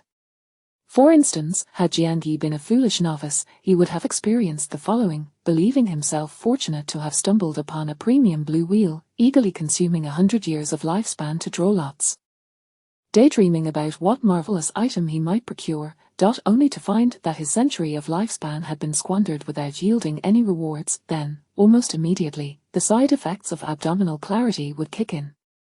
He would suffer excruciating pain throughout his body, severely diminishing his combat strength. Following that, Li Xiao would reveal his true colors. Perhaps Li Xiao would divulge the truth of the cursed wheel before delivering a fatal blow. A day later, Li Xiao would relish the blood-red longevity elixir that had formed within the cursed wheel, extending his own life by a century. And what of the deceived Jiangyi? If he were to discover the truth of the cursed wheel before his demise, he would likely die with his eyes wide open in disbelief. All of this transpired within the confines of Li Xiao's mind. Li Xiao, he should truly be called Li Quid. Should fate allow them to meet again, Jiangyi would assuredly slay that treacherous old wretch on the spot. As for now, the teleportation stone could transport him over vast distances, and Jiangyi was in no hurry to seek anyone out. He simply changed to another concealed corner. Once he confirmed that there were no dangers in the vicinity, he redirected his attention to his exclusive. Subsequently, he checked the current player leaderboard. In the early days of the Apocalypse game, various regions were completely isolated by endless seas. Therefore, the player functionalities at this stage were temporarily divided by region. The player leaderboard that Jiangyi could view was solely that of Jiang City. This regional leaderboard was further categorized into 3 categories: the longevity list, the combat power list, and the level list. As the names suggest, the longevity list ranks players based on their lifespan. The combat power list ranks players according to their combat prowess, while the level list ranks players based on their levels. Of course, non-formal players at level 0 without an exclusive did not participate in the ranking. The 3 major lists were not updated in real time. Instead, they were refreshed daily at midnight in the game, based on the data of surviving formal players. During the update, rewards would also be granted to the players listed. Thus, many capable players endeavored to make it onto the list. It was precisely because of the existence of these rewards that the entire Apocalypse game seemed to operate under an unspoken rule where the strong continued to grow stronger. The gap in strength between players appeared to widen increasingly. However, this was not entirely the case. After all, luck played a significant role in drawing lots. A long-standing dominant player could easily become a mere husk due to a single draw, or even lose their life. Conversely, an originally inconspicuous low-tier player might soar to greatness due to a fortunate draw, altering their fate entirely. In summary, this Apocalypse game was filled with excitement every day, with anything conceivable happening. Having lived 2 lives, Jiangyi had witnessed far too much in his previous existence, resulting in a remarkably calm disposition. His gaze first settled upon the longevity list of Jiang City. Previously, while in the underground garage of the Letian Club, a group of longevity worms had claimed that Changzhou ranked first on the longevity list. However, those longevity worms were not even formal players. Their words were merely the misguided fantasies of losers. They believed that since Changzhou was the only player in Jiang City capable of concocting longevity pills, she must surely occupy the top spot on the longevity list. After all, if she could produce longevity pills, she would naturally consume them herself before selling them to others, right? Yet in reality, Changzhou's ranking on the longevity list was merely 27th.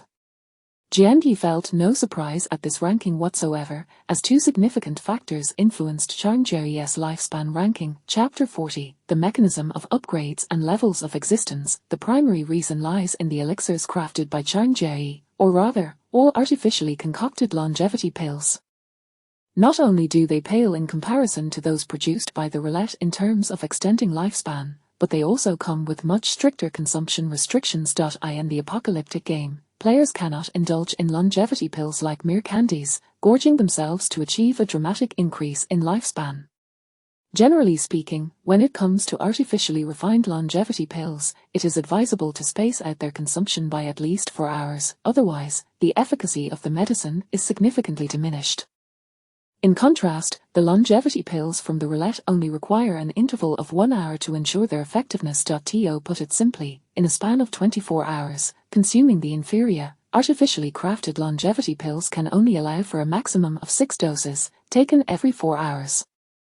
However, with the roulette's pills, one can consume up to 24 doses, taken hourly. Of course, in the early stages of the apocalyptic game, the number of players able to consume a full day's worth of longevity pills is exceedingly rare. Consequently, even though Charnjeri possesses the ability to craft longevity pills, she does not significantly outpace others in terms of lifespan. Most of the longevity pills she creates are traded for benefits from numerous players. Another factor limiting her rank on the longevity leaderboard is the upgrade mechanism of the apocalyptic game. Not long ago, Jianqi reached level 1. However, on his data panel, only the level indicator changed from 0 to 1, while all other data fields remained unchanged. It appeared as though this upgrade merely granted him an exclusive life token and unlocked player functionalities, yet, the significance of leveling up is far from simplistic. The upgrade mechanism of this apocalyptic game does not resemble that of typical games, where one accumulates experience points to gain level increases and corresponding enhancements in strength. Instead, the upgrades in this apocalyptic game lean more towards a certification akin to real-world qualifications. For instance, obtaining a driver's license does not instantly bestow one with exceptional driving skills. Rather, one must first master driving techniques before successfully passing the driving test. The license serves as proof of one's ability to drive. Likewise, the levels in this apocalyptic game serve as a form of certification. This certification process requires players to first meet the upgrade conditions. When Jianqi ascended to level 1, the condition was that all attributes on the player's data panel must be 1, and lifespan must be 100. Since he met this criterion, he was able to use the upgrade token to smoothly transition to level 1. This requirement holds true for every subsequent level increase. Players must meet the upgrade conditions for each level before advancing. This raises a new question. If leveling up offers no tangible enhancement to players but merely serves as proof of their strength, what then is its significance? Is it solely a leaderboard? While the leaderboard is indeed a benefit of leveling up, the true significance of player advancement lies in the elevation of their levels of existence. The concept of levels of existence was only introduced by high-ranking figures a year into the apocalypse. At this stage, the players do not grasp such profound concepts. Their understanding of the purpose of leveling up is exceedingly straightforward. It equates to genuine lifespan. In this apocalyptic game, every player's data panel contains a lifespan field.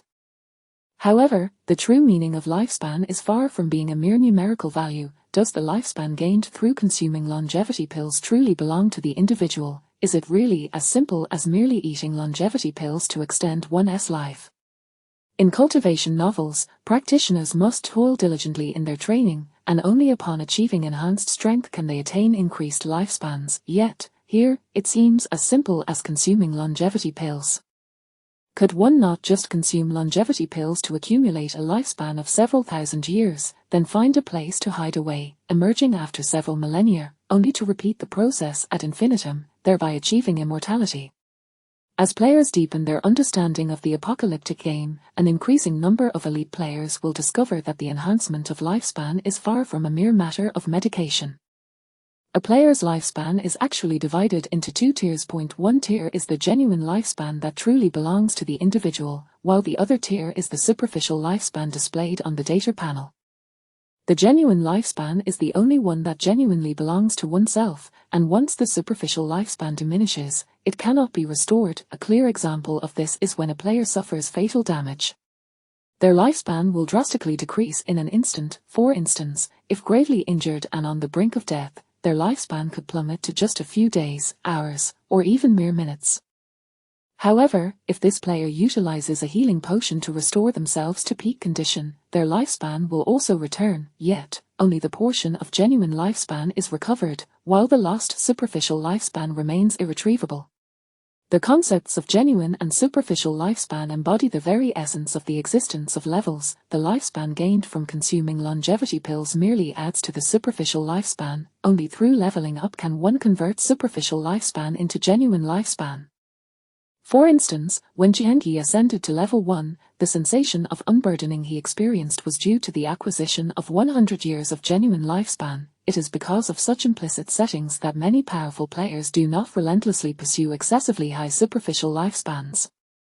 After all, no matter how much one accumulates that does not belong to them, a single serious injury will result in the loss of that excess lifespan, which is not genuinely theirs.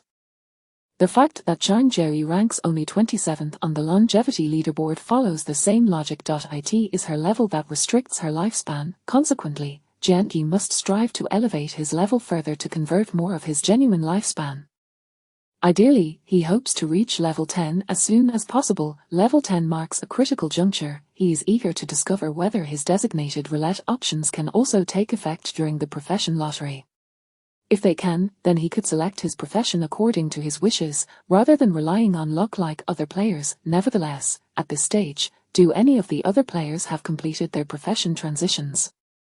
Chapter 41, The First Professional and World Announcement. Jiangyi recalled that in his past life, the widespread adoption of the profession wheel occurred approximately a month later. At that time, he was merely a member of the Daredevil squad at the Letian Club, not even a formal player yet, just a lowly existence in the apocalyptic game. Meanwhile, various factions were fervently gathering high-quality profession wheels. It was during this period that the profession wheel became a means for factions to entice players to join their ranks. Many independent players, upon reaching level 10, found it exceedingly difficult to change professions on their own, leading them to consider joining a faction. Consequently, the possession of profession wheels by a faction became a crucial factor for independent players contemplating allegiance. However, roughly a month later, some independent players, discontented with the constraints of factions, organized themselves under the leadership of formidable lone wolves to establish a professional alliance. Once the professional alliance was formed, the issue of independent players changing professions was finally addressed. A year into the apocalypse, when Jiancheng was renamed Qingchuan Base, the professional alliance had already grown into a colossal entity. At this present stage of his new life, Jiangyi's attention swept across their level leaderboard. Indeed, a glance revealed that from the 1st to the 1000th rank, all players were at level 10. This indicated that, at this moment, even the most elite players had yet to change professions. However, as fate would have it, just as Jiangyi was pondering this, a familiar mechanical voice suddenly echoed in his mind. Ding! Our world announcement. Congratulations to player Jin Bully for becoming their first professional. Reward, profession wheel, purple. This was the world announcement of the apocalyptic game. In his previous life, Jiangyi was not yet a formal player at this point, and thus, he had never heard this announcement. Yet in this life, it happened to be today. The world's first professional was born on this day, Jin Bully. This was a genuine world-class figure. In his past life, Jiangyi had heard the world announcement triggered by this name on multiple occasions. However, this figure was exceedingly enigmatic, seemingly devoid of friends and not affiliated with any faction. No one knew how he had risen to prominence and maintained his lead. Jiangyi had only encountered various rumors about him on forums, yet discerning the truth from fiction proved challenging. Now, having become a formal player ahead of schedule, he considered himself a witness to history. Hastily, Jiangyi Adept opened the regional chat channel. Indeed, he found that the chat was being inundated with discussions regarding this world announcement. Jin Bully. It's that Jin Bully again. How many times has he triggered a world announcement? Absolutely incredible. As a newcomer, I've just recently become a formal player. Could anyone enlighten me if such world announcements occur frequently? How exactly are they triggered? My time as a formal player has been short as well. I've only heard 2 announcements. One was Jin Bully reaching level 10, and the other was our Jiancheng's Luo Changqing reaching level 10. What? The Luo Changqing who tops the leaderboard, he triggered an announcement too. Unfortunately, my time as a formal player is too short, and I missed his announcement. What a pity. It seems that Luo Changqing reaching level 10 was a few days ago, right? Has he not yet shown any signs of changing professions? I've heard that changing professions requires a profession wheel for a lottery draw. Perhaps he is pursuing a higher tier profession, which is why he is reluctant to change casually. As a novice, may I ask if anyone has heard of other announcements? Do all announcements come with rewards? Are the rewards substantial? I should be considered one of the earlier players to level up. I remember hearing a world announcement of someone reaching level 2 on the second day of the apocalypse, with a reward of 2 to all attributes. What? Someone became a formal player on the second day of the apocalypse. Big shot. Do you still need any leg accessories? Not a big shot, just someone who got lucky. I am merely a waste who can't even make it onto the leaderboard now, Ors. You are truly humble. Does this mean that the first person to level up at each level can trigger an announcement to receive a reward? Exactly. Moreover, there's one world announcement and one regional announcement. It seems our Jian Cheng has yet to trigger a world announcement, yet Jin Bully seems to trigger them frequently. It's as if he is cheating. Aside from leveling up, are there other ways to trigger announcements? There are various first-time achievements. For instance, on the 10th day of the apocalypse, I heard the announcement of the first player to draw a purple wheel. What? Someone drew a purple wheel on the 10th day of the apocalypse? Doesn't it take a millennium of lifespan to draw that? That is incredible. What about the orange wheel above the purple one? It should require 10,000 years of lifespan to draw, right? Has anyone triggered an announcement for the first orange wheel lottery? So far, it seems no one has triggered it. After all, it requires 10,000 years of lifespan. At this stage, it's unlikely that anyone possesses such audacity. It's not just about audacity. The players are currently stuck at level 10, unable to defeat stronger monsters, thus cannot obtain an orange wheel. Great, I found my goal. I declare, Jing Wenhao, shall be the one to trigger the announcement for the orange wheel lottery. Just wait and see. All these conversations were conducted anonymously, meaning that only the messages scrolled without revealing the identities of the senders. In contrast, posting and replying on forums required real names. The anonymous environment was a mix of players ranging from novices like Jian Yi, who had just become formal players, to veterans who had become formal players on the second day of the apocalypse. However, becoming a formal player earlier did not necessarily equate to greater strength. It merely indicated initial fortune. As Jian Yi engaged with the bustling chat channel, he suddenly heard another voice in his mind. Ding! Regional announcement. Congratulations to player Huangshan for becoming the first professional in this region. Reward, profession wheel, blue. Looking back at the chat channel, it was once again abuzz with excitement. What? Just after the world announcement of the first professional, someone has triggered a regional announcement. Does this count as Jian Cheng being the closest to a world announcement? By the way, who is Huangshan? I've never heard this name before. It doesn't seem to appear on the leaderboard. Could it be a low-profile big shot? If only this big shot had changed professions a bit earlier, they could have triggered a world announcement. Such a shame. Oh my, quick, check the forums. Huangshan has made an appearance. Chapter 42, Enemies from a Past Life, The Ungrateful Wretches. Jian Yi naturally shifted his attention to the forum channel. However, he soon discovered that, rather than Huangshan coming forward to share his experiences, it was more accurate to say he was leveraging this regional announcement for self-promotion. The post's title boldly proclaimed, the first professional player of Jiang City shares his story. The Silver Frost Club welcomes all official players to join. Upon merely glancing at the title, Jian Yi could vaguely surmise the underlying intentions. Upon clicking to delve deeper, his suspicions were confirmed. Huangshan was, in essence, not some low-key hidden overlord, but rather a mere pawn of the Silver Frost Club. At this juncture, many players were stuck at level 10, unable to advance in their professions.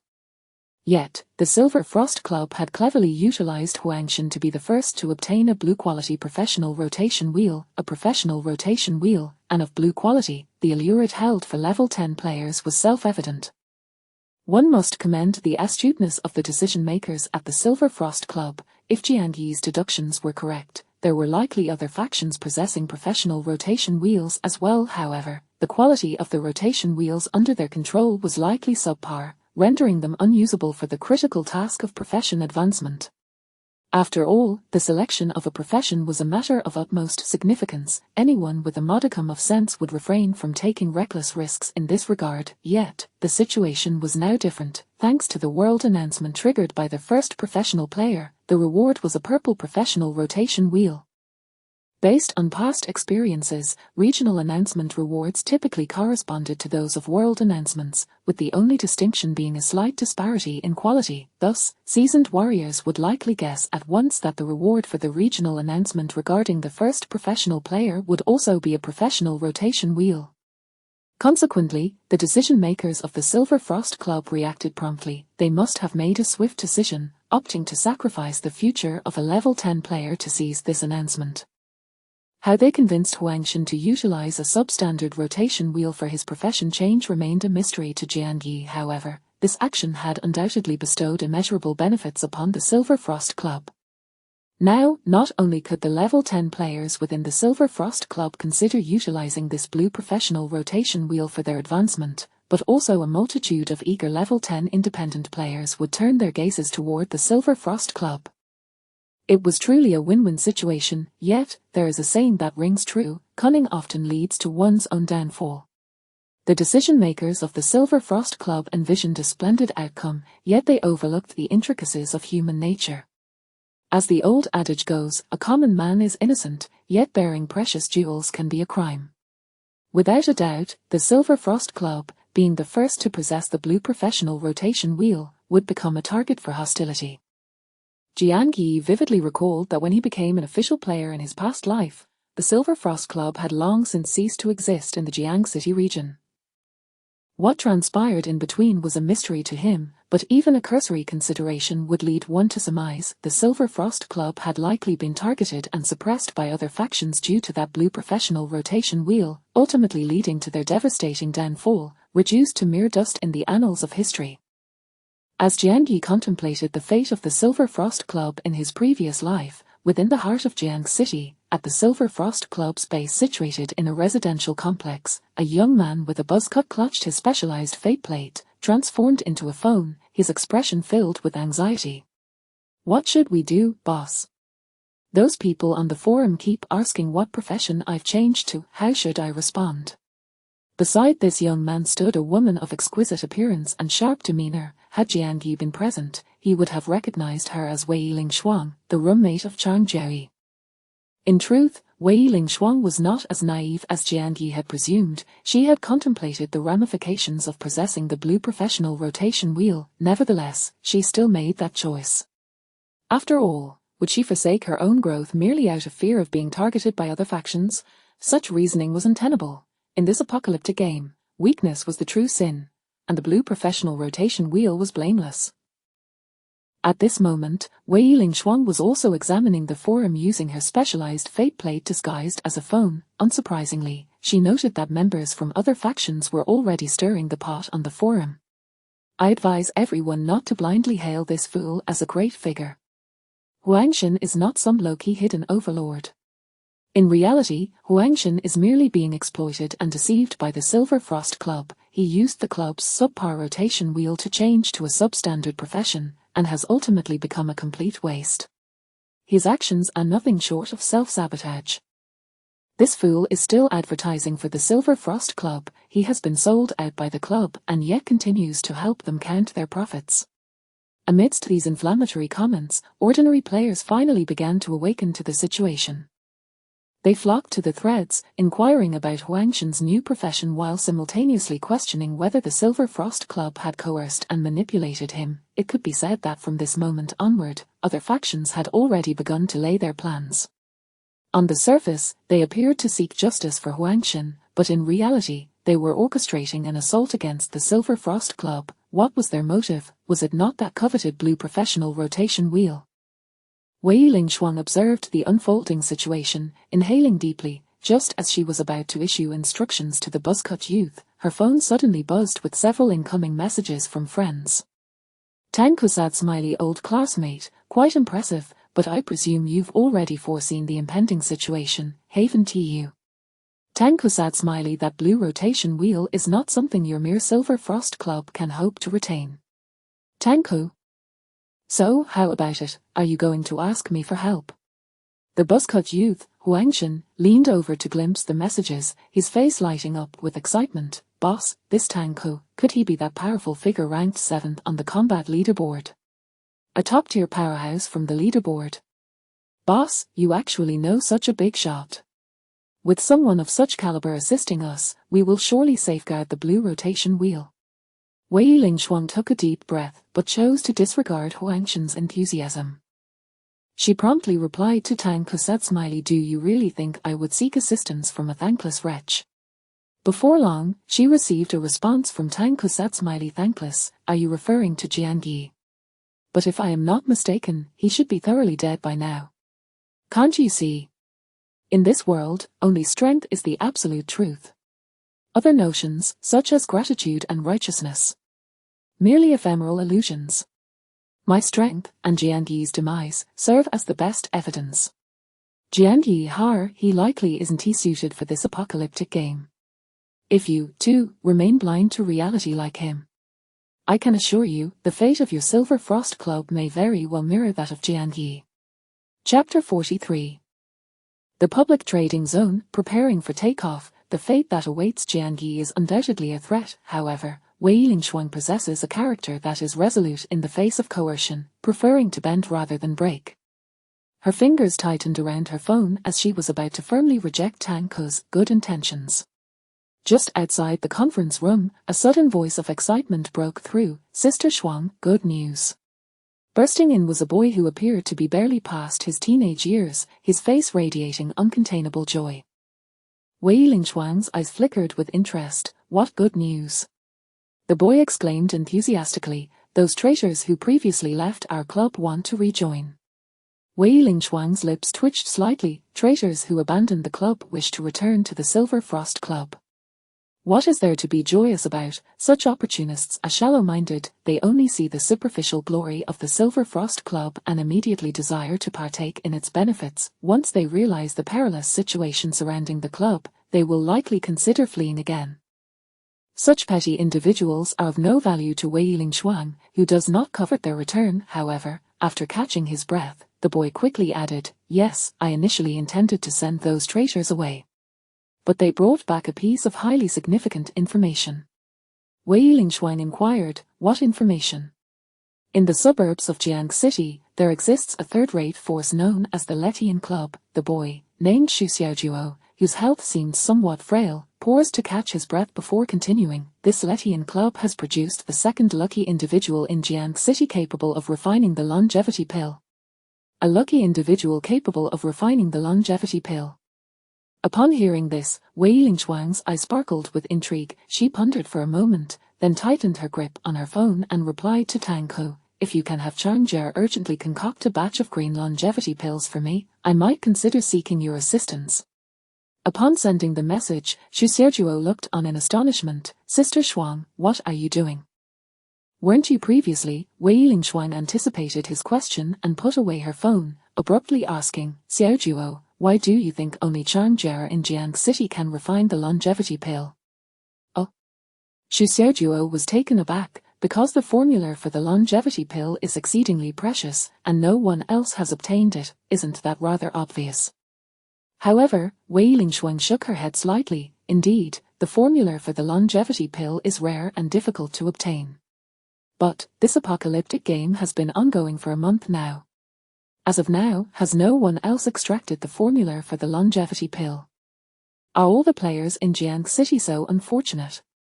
Upon hearing this, both Xu Xiaojuo and Huangshan fell silent for a moment. Wei Lingshuang continued solemnly, to my knowledge, on the 10th day of the apocalypse, a second lucky individual capable of refining the longevity pill did emerge. Yet that very night, the lucky individual met an untimely demise. Xu Xiaojuo and Huangshan's pupils widened in shock. In this apocalypse, they were not foolish. They quickly realized that a player capable of refining the longevity pill is a coveted asset in the eyes of any faction, yet, in the eyes of one person, they are merely a thorn in the flesh.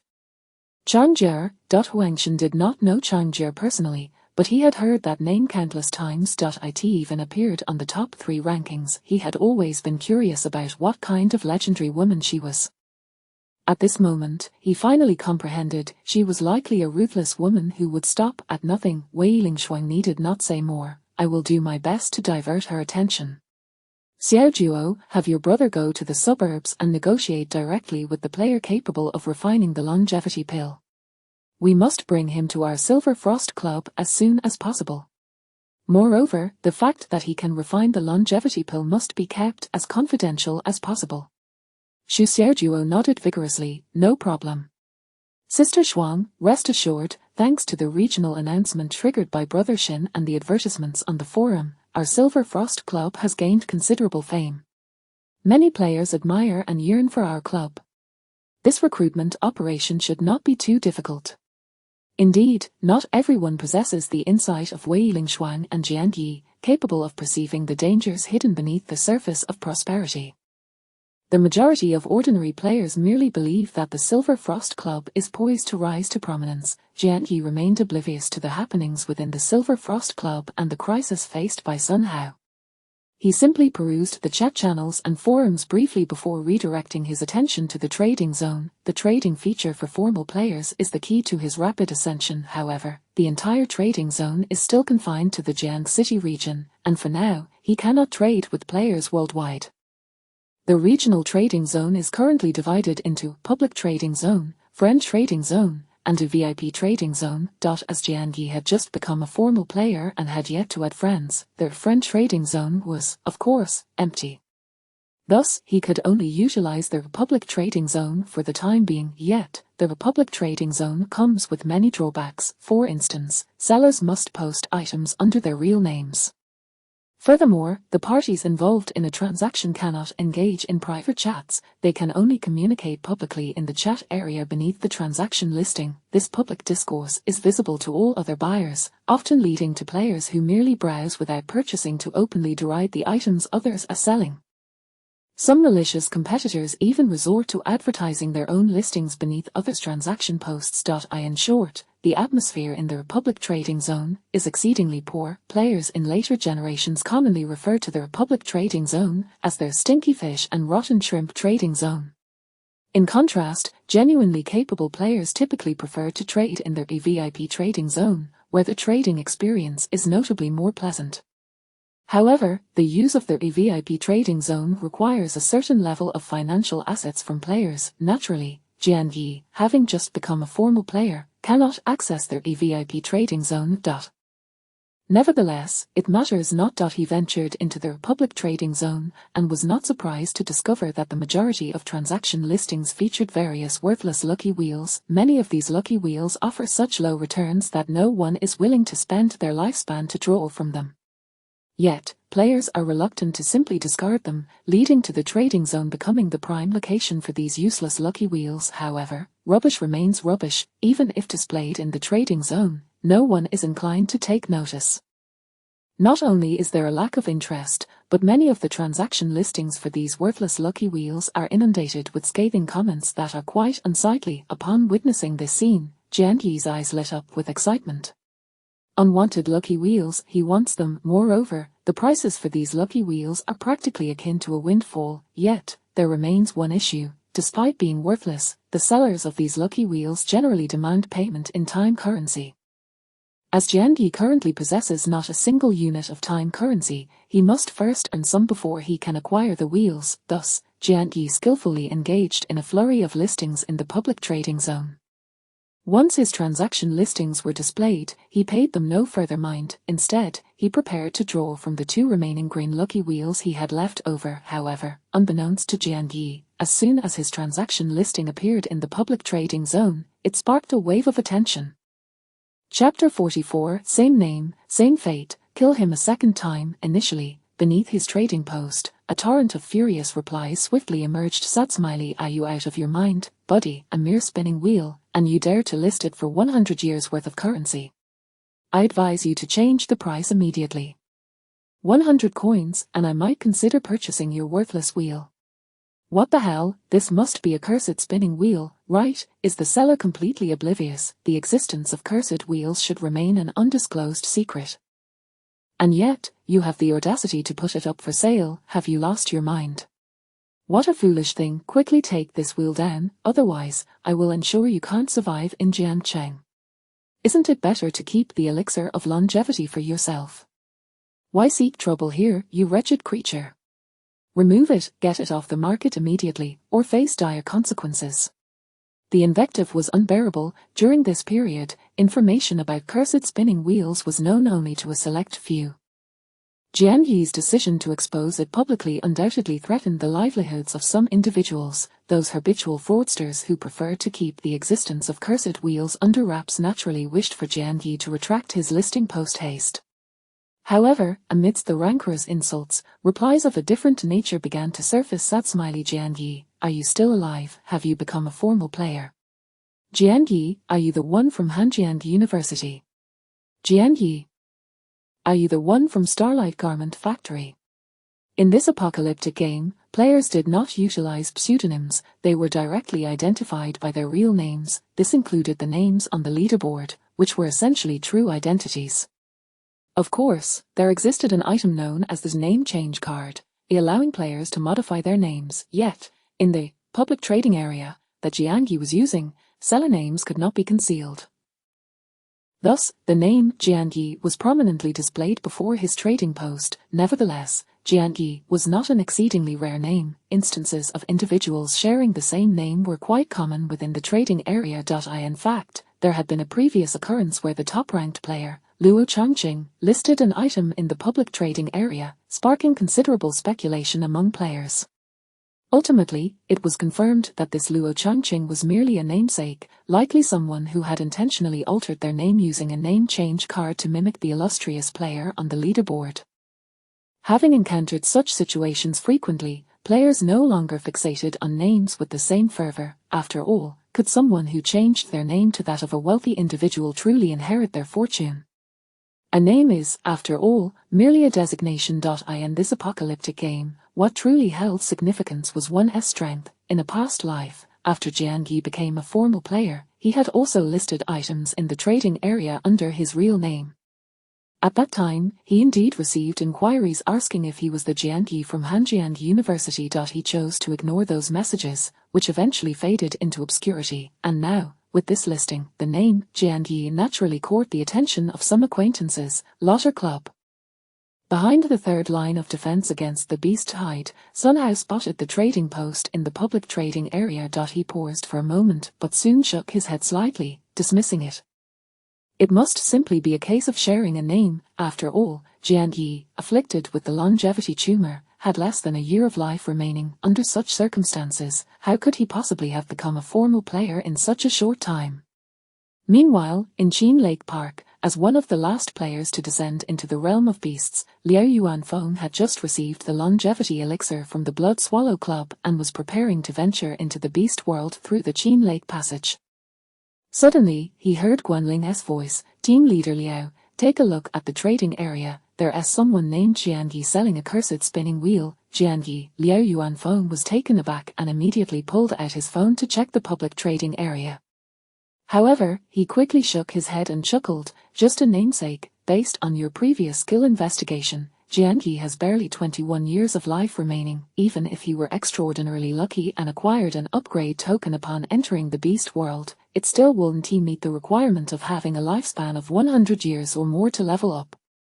Moreover, how could he possibly possess such a valuable item as a cursed spinning wheel? Guanling pondered for a moment before nodding. Indeed, this Jian Yi in the trading area is likely not the Jian Yi from our Lotter Club. However, look at the replies beneath the trading post. Liao Yuanfeng scrutinized the comments for a while, deep in thought. The one asking if he is the Jian Yi from Hanjiang University is probably inquiring about our Jian Yi. It seems Jian Yi might indeed have some connection with Chang Jiaoyi. Once this mission concludes, if he survives, I'll ask him about it. Liao Yuanfeng still didn't place much importance on Jian Yi. After all, deep down, he believed Jian Yi was unlikely to survive this expedition into the beast world. Convinced it had no bearing on him, he leaped into the Qin Lake with the longevity elixir in hand. On the other side, at the Silver Frost Club, Wei Lingshuang gazed at the trading post in disbelief. Beside her, Huangshan analyzed, the value of the cursed spinning wheel should exceed 100 years' worth of currency. After all, it not only refines elixirs that extend life by 100 years but can also deceive others. Sister Shuang, should we? Huangshan, unfamiliar with Jian Yi, was oblivious to Wei Lingshuang's contemplations. Meanwhile, Zhu Xiaojuo, standing nearby, also stared wide-eyed at the trading post. After a long pause, he stammered, "Could it be, is Jiangshan he?" Zhu Xiaojuo instinctively referred to Jian Yi as Jiangshan, for during the early days of the apocalypse, Jian Yi had indeed shone brightly, becoming a formidable figure in the eyes of many. However, regrettably, Wei Lingshuang snapped back to reality and shook her head in disbelief. "No, it shouldn't be." Just then, the trading post suddenly vanished from the trading area, indicating that a buyer had completed the transaction. Simultaneously, within one of the most powerful factions in Jiangcheng, the Zhuyu Guild, a young man toyed with the cursed spinning wheel that Jian Yi had listed, a playful expression adorning his face. At that moment, a message notification popped up on his phone. Charn Jiaoyi said, "Smiley, did you see the public trading area?" Tang Ku replied with a confident smile, "Sad Smiley, just a name, what are you afraid of? Let us not even consider whether this Jian Yi is the one we know. Even if he is, so what? I can kill him once, and I can do it a second time. Though regrettably, he probably won't grant me the opportunity for a second kill." Chapter 45. The Eye of Intrusion, Secrets Unveiled. Tang Ku and Jian Yi were university roommates, their bond as solid as that of brothers. It would not be an exaggeration to say that the brotherhood between Jian Yi and Tang Ku was even more genuine than his feelings for Charn Jiaoyi. Indeed, they epitomized the saying that women are like clothing, while brothers are akin to one's own flesh and blood. During their university days, they shared numerous similar interests and common topics, such as being avid fans of Detective Conan. Tang Ku had a penchant for Jin. He admired the powerful aura of the mafia overlord, exuding a calm and unwavering confidence, commonly referred to as a subtle air of arrogance. However, in the realm of Conan, Jian Yi favored Akai Shuichi instead. Their other dorm mates would often jest, saying that Jin and Akai Shuichi were arch-rivals. Would Tang Ku and Jian Yi also become adversaries? At that time, both of them laughed heartily, dismissing such jests entirely. Jian Yi even playfully retorted, "What nonsense, we're lifelong good brothers." Yet now, as Tang Ku reminisced about their once blissful university life, he couldn't help but feel a pang of nostalgia. How wonderful those days had been. Alas, times change swiftly. He merely made choices to adapt to the evolving era. He recalled that Jin had once expressed similar sentiments in Detective Conan. If he could kill Akai once more, he would feel nothing but exhilaration. Tang Ku felt the same way, yet it was unfortunate. He may have become Jin, but Jian Yi was clearly unworthy of being his rival. He had surpassed Jian Yi by leaps and bounds. This vast chasm made it difficult for him to muster any interest in confronting Jian Yi a second time. After all, what elephant would take pleasure in trampling on an ant?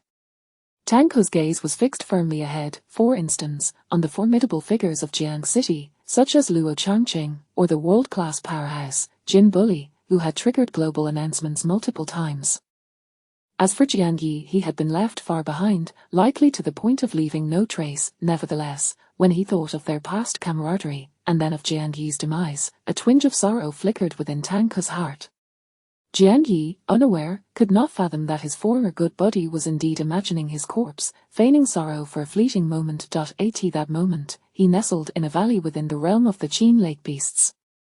In his hands, he still clutched 2 green spinning wheels. Yes, those remaining 2 green wheels had yet to be drawn. He had intended to spin them, but suddenly recalled something. Thus, he first awaited the arrival of 100-year coins for the cursed wheel sale.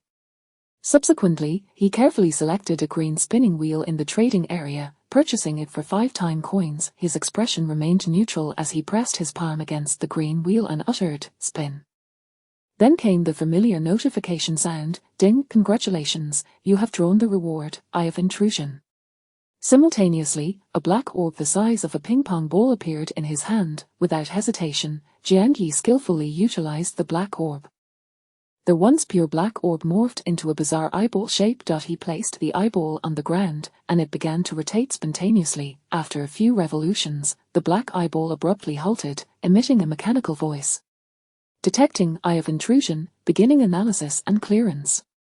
Upon hearing this, Jianqi's expression hardened. After several tense seconds, a minuscule speck of dust gently descended through the air around him. That was the eye of intrusion. In the apocalyptic game setting, countless wondrous items abound. The effect of the eye of intrusion was akin to that of a camera, capable of surveilling others. The key was its exceedingly discreet appearance, imperceptible to the naked eye. One could only use the corresponding item, their eye of intrusion, to uncover it. Jianqi had initially intended to spin the remaining 2 green wheels as well. However, at the last moment, he decided to first utilize an eye of intrusion to check for any cameras in his vicinity. This action stemmed purely from caution. He had not anticipated that there truly existed an eye of intrusion nearby. Who could it be? The insidious and cunning Li Xiao? No, Li Xiao bore him no grudge. The recent conflict was merely a coincidence. He had stumbled upon Jiang Yi in such a serendipitous encounter. Li Xiao intended to eliminate him directly, rendering the placement of an eye of intrusion unnecessary. As for the possibility of using the teleportation stone to escape in a moment of desperation, that seemed rather unlikely. After all, Li Xiao's escape was not solely reliant on possessing a teleportation stone. More crucially, he was quick-witted and decisive. He would not have had the time to deploy an eye of intrusion in such a situation. Then, who could it be? Tang Ku, or perhaps Chang Jiayi? No, even less so, for with the prowess of these 2 individuals, they could easily subdue him without the need for an eye of intrusion. The eye's primary function was surveillance. More accurately, it was for eavesdropping. To uncover the secrets of others who could be so curious about his secrets that they would expend an eye of intrusion to spy on him. Guanling from the Blood Swallow Club. Yet, even if Guanling employed a probing skill to see through his data panel, at that moment, he possessed merely a temporary state of 5 in all attributes, along with a lifespan of 21 years. Such data hardly seemed worthy of Guanling's investment in an eye of intrusion, did it? In this apocalyptic game, who among them lacked secrets? Li Xiao, a fellow life worm, not only possessed a rare cursed wheel but also a teleportation stone for self-preservation. If secrets were to be counted, his secrets far outnumbered Jianqi's. Even if Jianqi's data were to be revealed to Guanling, it likely would not raise any alarm. Moreover, based on Jianqi's previous knowledge of Guanling, she was quite direct and forthright, unlikely to engage in covert surveillance with an eye of intrusion. So, who could it be? Members of the Happy Heaven Club, Sun Hao, Liao Yuanfeng, or perhaps someone like Li Xiao, a wolf in sheep's clothing, hiding their true nature. Jianqi calmed his mind, quietly replaying everything that had transpired since his rebirth, as if watching a film in his mind.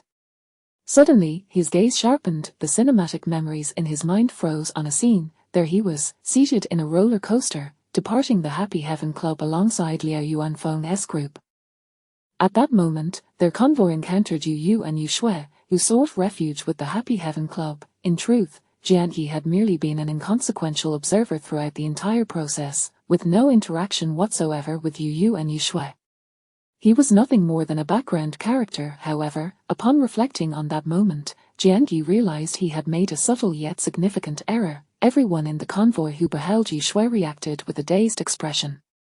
After all, Yu Shui was a succubus. The only exception was Jianqi. Perhaps it was at that moment that his differing demeanor drew Yu Shui's attention. It may sound absurd. How could a mere micro-expression determine anything? Yet often, in the world of skilled adversaries, a single glance can decide the outcome. For example, between Jianqi and Tang Ku, they shared another mutual interest. Werewolf killing. In the context of werewolf killing, there exists a term known as reading faces, which entails discerning whether a player is a werewolf based on their micro-expressions when drawing cards. The top-tier players in this art can indeed identify all four werewolves solely through micro-expressions. Thus, when Jianqi faced Yu Yu and Yu Shui, perhaps his micro-expression was perceived as unusual by the two. Given Yu Yu's duplicitous nature, he did indeed fit the profile of someone who would employ an eye of intrusion to pry into other secrets. If it truly was Yu Yu, Jianqi did not harbor excessive concern. After all, since interacting with Yu Yu, he had only utilized 6 spinning wheels. 6 spins, 6 positive outcomes. At first glance, this indeed seemed improbable, yet it was not entirely impossible. Some fortunate individuals possess luck akin to that of a demigod. Moreover, in this apocalyptic game, there exist various blessings that can temporarily enhance a player's luck. For instance, UU status bar featured their blessing of the moon goddess, which served as a time-limited luck enhancement. Similarly, there were special items like the lucky bracelet. Even if UU were to spy on Jiangyi, he would likely assume that Jiangyi was merely under the influence of a luck buff. He could never fathom that Jiangyi could specify spinning wheel rewards to such an outrageous degree. Of course, had Jiangyi not been cautious and recklessly spun numerous wheels just now, it would have undoubtedly blinded Yu, alerting him to the potential issue. And now, after pondering for a moment, Jiangyi picked up the Eye of Intrusion from the ground and swiftly moved to a more concealed corner. Chapter 46, Attributes Search. Reaching the limit, on the other side, at the Liqian Club, almost simultaneously as Jiangyi's probing eye dismantled that concealed surveillance, the siblings Yu and Yushui were seated in a vehicle en route to the second defensive line against the beast tide. In that fleeting moment, Yushui's enchanting, deep-set almond eyes suddenly flickered. With a voice as soft and delicate as silk, she slowly murmured, "We've been discovered." Seated in the driver's seat, Yu glanced at her through the rearview mirror, frowning as he inquired, "What is going on?" Yushui, with her head bowed in contemplation for a moment, leisurely replied, "I can't tell if that little brat truly sensed something or if it was merely a stroke of luck. He probably drew a probing eye just when he was spinning the wheel, and that is how he noticed," she added, her tone devoid of frustration, even carrying a hint of playful mischief akin to that of a young girl. Yu, however, furrowed his brow slightly. "Is it just a coincidence?" Yushui smiled serenely like an angel. "Does it really matter whether it's coincidence or not? Regardless, he could never guess that the probing eye was placed there by you, brother." Upon hearing this, Yu's previously solemn expression relaxed a bit. True enough. This Jiangyi, 6 rounds of draws, and every single one yielded positive results. He must be under some kind of fortunate blessing.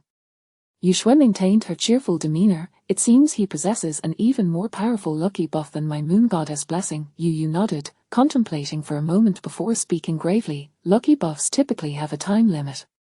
More than his fortunate draws, I am far more concerned about the individual himself.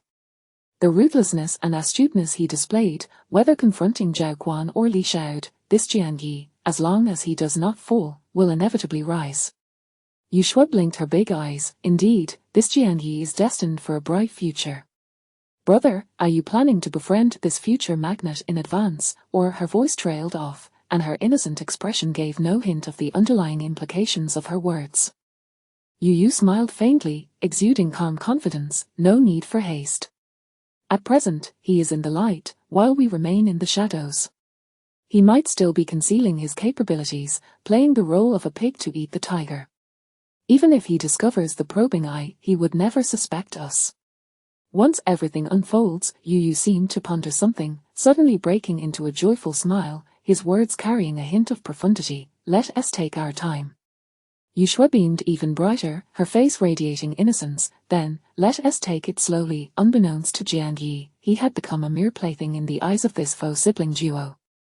He discovered a hollow within a towering ancient tree. After swiftly clearing out the pests within, he nestled himself inside. Then, naturally, he began his sweep of the trading area. This time, he acquired a staggering total of 102 wheels. Among them were 100 white, 1 green, and 1 blue. A total of 102 wheels cost him a mere handful of coins. For others, such an investment would not only fail to yield returns but would likely cost them a portion of their lifespan. Yet for Jiangyi, he placed his hand firmly on the green wheel. After a series of notifications, he adept chanted in his mind, "Satsmiley, I choose 10, Shadow of Nihility." Simultaneously, the green wheel chimed in with its own announcement. "Ding, congratulations, you have drawn the reward, Shadow of Nihility." The Shadow of Nihility appeared as a mass of blackness, resembling a sheet of pure black paper. However, when held, it bore no weight at all. Jiangyi swiftly crushed the shadow in his grasp. Immediately, in the already dark environment, a shroud of blackness enveloped him completely. Even with his prior use of the inner clarity skill, he found himself utterly blind in this moment.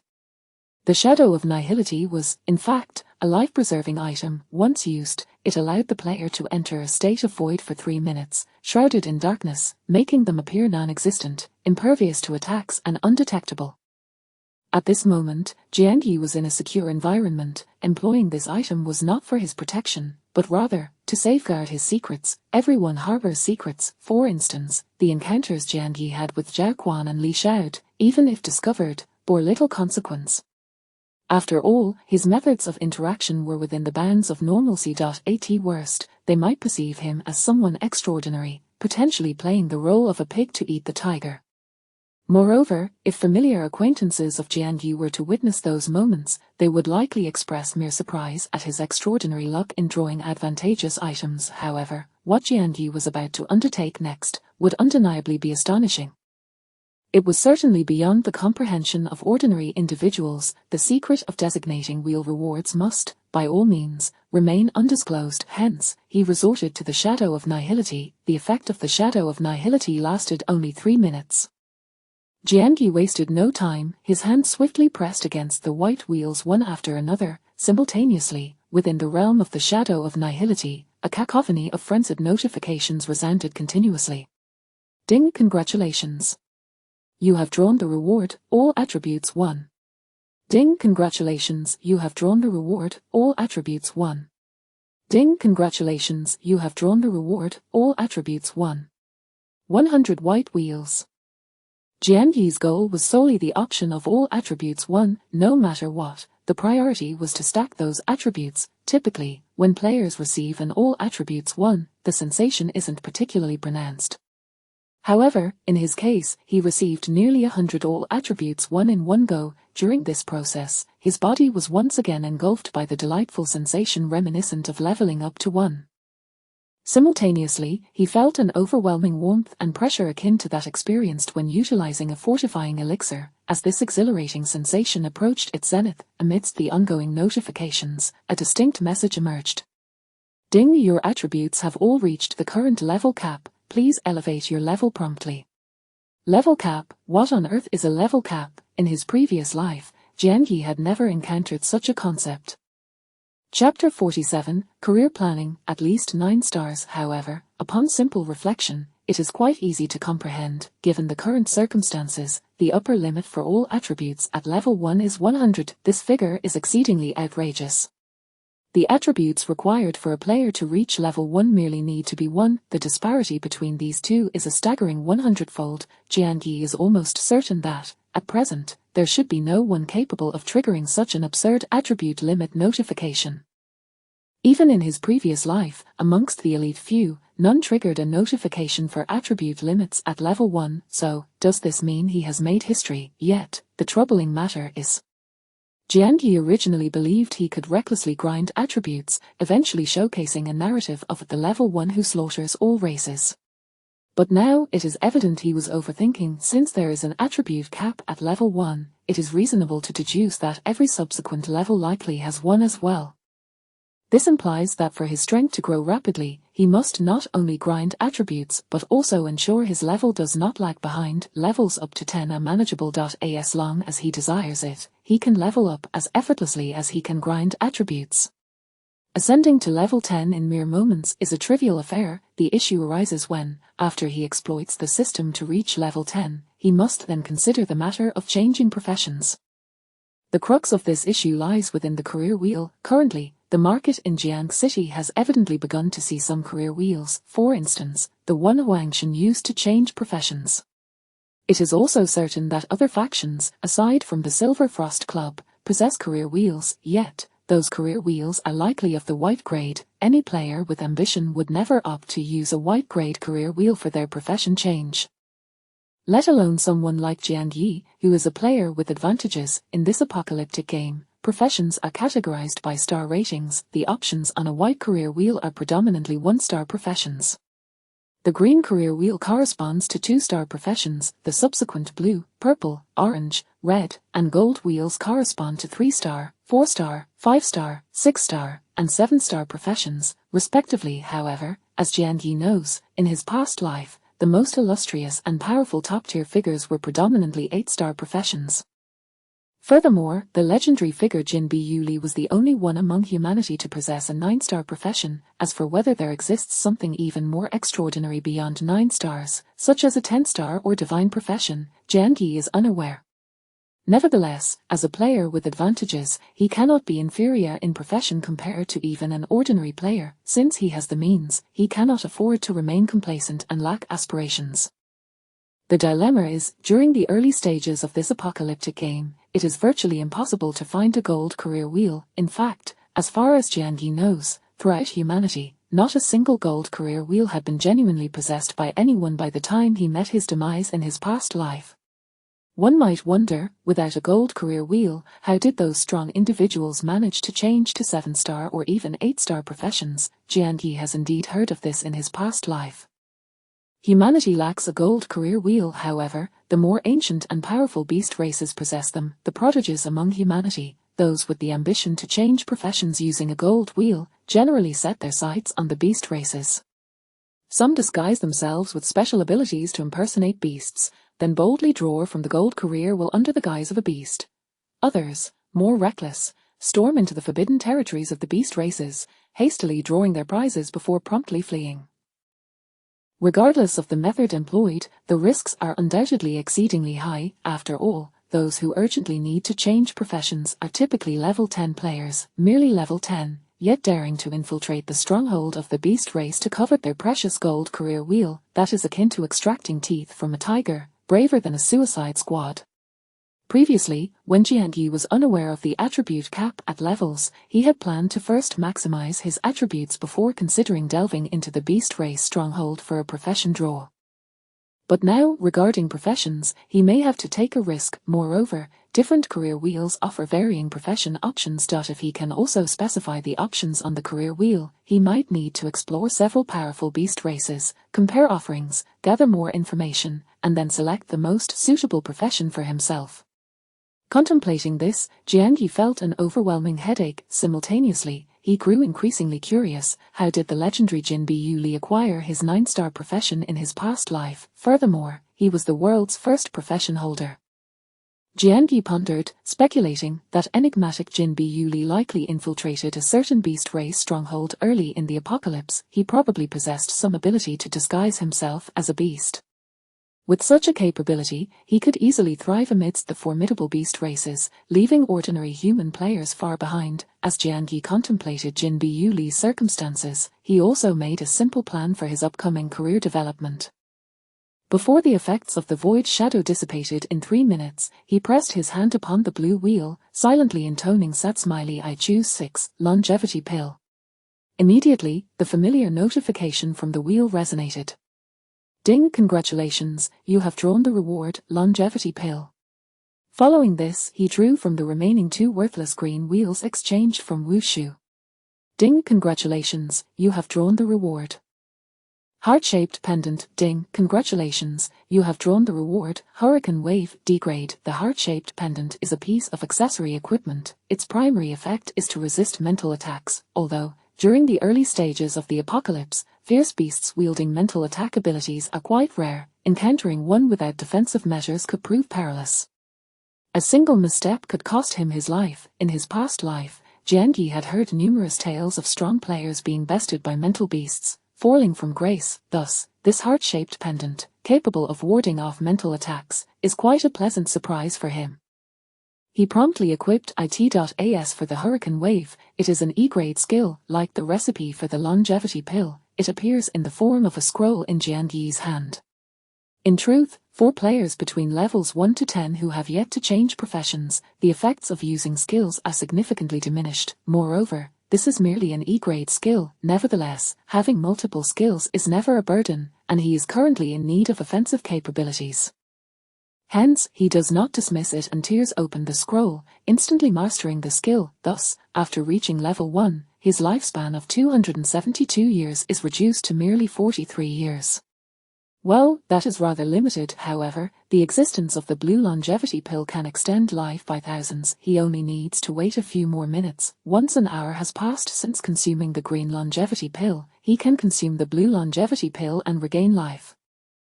Jiangyi stored the blue longevity pill in his spatial watch. After a brief moment, the void shadow enveloping him dissipated on its own. Although the void shadow appears potent and invincible, it differs significantly from a true invincible state. In a typical invincible state, the player is unrestrained, able to choose to flee or engage in battle. However, the void shadow more resembles a form of imprisonment for the player. While players confined during those 3 minutes are immune to attacks and scans, they similarly cannot move or perceive what lies beyond the void shadow. They can only remain in darkness for 3 minutes as if imprisoned. After 3 minutes, whatever they must face remains unchanged. If this occurs during a battle, employing the void shadow can at most grant the player a 3-minute window to recover. Therefore, such a life-preserving item can indeed be drawn from a mere green wheel. During his 3 minutes in confinement, Jiangyi was naturally oblivious to the outside world. It was only after the void shadow dissipated that he discovered, outside the tree hollow, the sounds of conflict and chaos resonated. Chapter 48 Encountering Wushu again. Jiangyi is under my protection. Jiangyi remained impassive, his gaze sweeping across the scene before him. Outside this tree hollow stood a quartet, engaged in a fierce battle with a horde of avian beasts. These creatures, cloaked in a pitch-black hue, were not particularly powerful on an individual basis. However, their sheer numbers, coupled with their aerial assaults, afforded them a distinct advantage. Among the 4 individuals, only one was an official player. The other 3 were mere ordinary folk, yet to attain the status of formal players, they were clearly struggling against the relentless onslaught of the avian beasts. If the situation persisted, it would not be long before all 4 met their demise here. Jiangyi observed the scene with an expression of utter indifference, his demeanor unperturbed. Clearly, he had long since shed the skin of the virtuous youth who upheld the principles of kindness and bravery during peaceful times. The apocalyptic experiences from 2 lifetimes had bestowed upon him a profound understanding of human nature. As the saying goes, in the depths of the mountains, the wealthy have distant relatives. In bustling cities, the poor are often overlooked. When the apocalypse first struck, he had acquired formidable powers. Countless acquaintances and strangers alike flocked to him, addressing him as Brother Jiang, Jiang Laosher, or Jianshan. They came perilously close to clinging to his leg and calling him father. Yet, when the time limit on his abilities expired, and he reverted to an ordinary state, how did those same individuals treat him? With gratitude. It would have been a feat of great morality if they had simply refrained from kicking him while he was down. In his previous life, Jiangyi had come to understand, would those weaklings who relied on the strong genuinely feel heartfelt gratitude for the protection of their betters? No, they would only harbor resentment and jealousy. They would ponder, why should he become powerful while I am relegated to being a mere waste? Why should fortune favor him, allowing him to draw rare treasures, while I squander my lifespan to gain nothing? The overwhelming majority of people in this world suffer not from scarcity, but from inequality. Furthermore, the existence of fate's wheel is inherently unjust. It engenders a profound psychological imbalance among players. When you expend a year of your life only to draw a pile of dung while witnessing another pull a life-extending elixir, what would your feelings be? Congratulations. Jealousy and discontent are the true sentiments of a normal person. As for the current Jiangyi, with 100 points in all attributes, eliminating that horde of avian beasts would be a trivial endeavor, requiring not even a breath of effort. However, he had no intention of intervening. Instead, he resolved to wait until the 4 were vanquished by the birds before emerging from the tree hollow. Yet, he did not anticipate that, mere minutes later, another group of players would approach with haste. Presumably, the official player among the 4 had utilized the friend chat function to summon allies from the same perilous realm. This new contingent comprised 5 individuals, 2 official players and 3 ordinary folk. Among them was the capable leader of the Qinhu team, Wushu. At that moment, Jiangyi realized the official player who had been struggling against the avian horde was apparently one of the 3 team leaders of the Qinhu faction. It was evident that these 3 official players had established friendships among themselves. Thus, even upon entering the perilous realm, they could swiftly regroup through the friend chat function. As their forces grew stronger, the battle continued for several more minutes, leading the avian beasts to recognize their impending defeat and retreat. The quartet, initially besieged by the birds, expressed their gratitude to the newly arrived 5. Thank you, team leader Wu. Had you not arrived just in time with your team, we would likely have perished here. Wu Shu had clearly found the preceding battle quite effortless. His strength surpassed that of the other two official player leaders, and his demeanor exuded confidence. In response to the gratitude offered by the group, he waved his hand dismissively. No need for thanks, it was merely a small effort. However, why did that horde of avian beasts attack you so aggressively? I have been wandering in this Jinhu perilous realm for a while and noticed that the most dangerous threats seem to be poisonous insects. Those beasts do not typically attack humans. Did you do something to provoke that flock? The official player leader who had initially faced the avian beasts shook his head repeatedly. That is not the case. We merely stumbled upon a tree hollow over there and intended to check if Zhu Yiming was inside. But as soon as we approached, before we could even take a look, that horde of avian beasts suddenly attacked us, catching us completely off guard. Upon hearing this, Wu Shu's eyes flickered with curiosity as he turned his gaze toward the concealed tree hollow of the towering giant tree, the very spot where Jian Yi was concealed. He furrowed his brow, hesitating momentarily. In his possession was a teleportation talisman he had drawn from the white wheel earlier. Utilizing this talisman would grant him an instantaneous escape from this location, allowing him to avoid unnecessary troubles.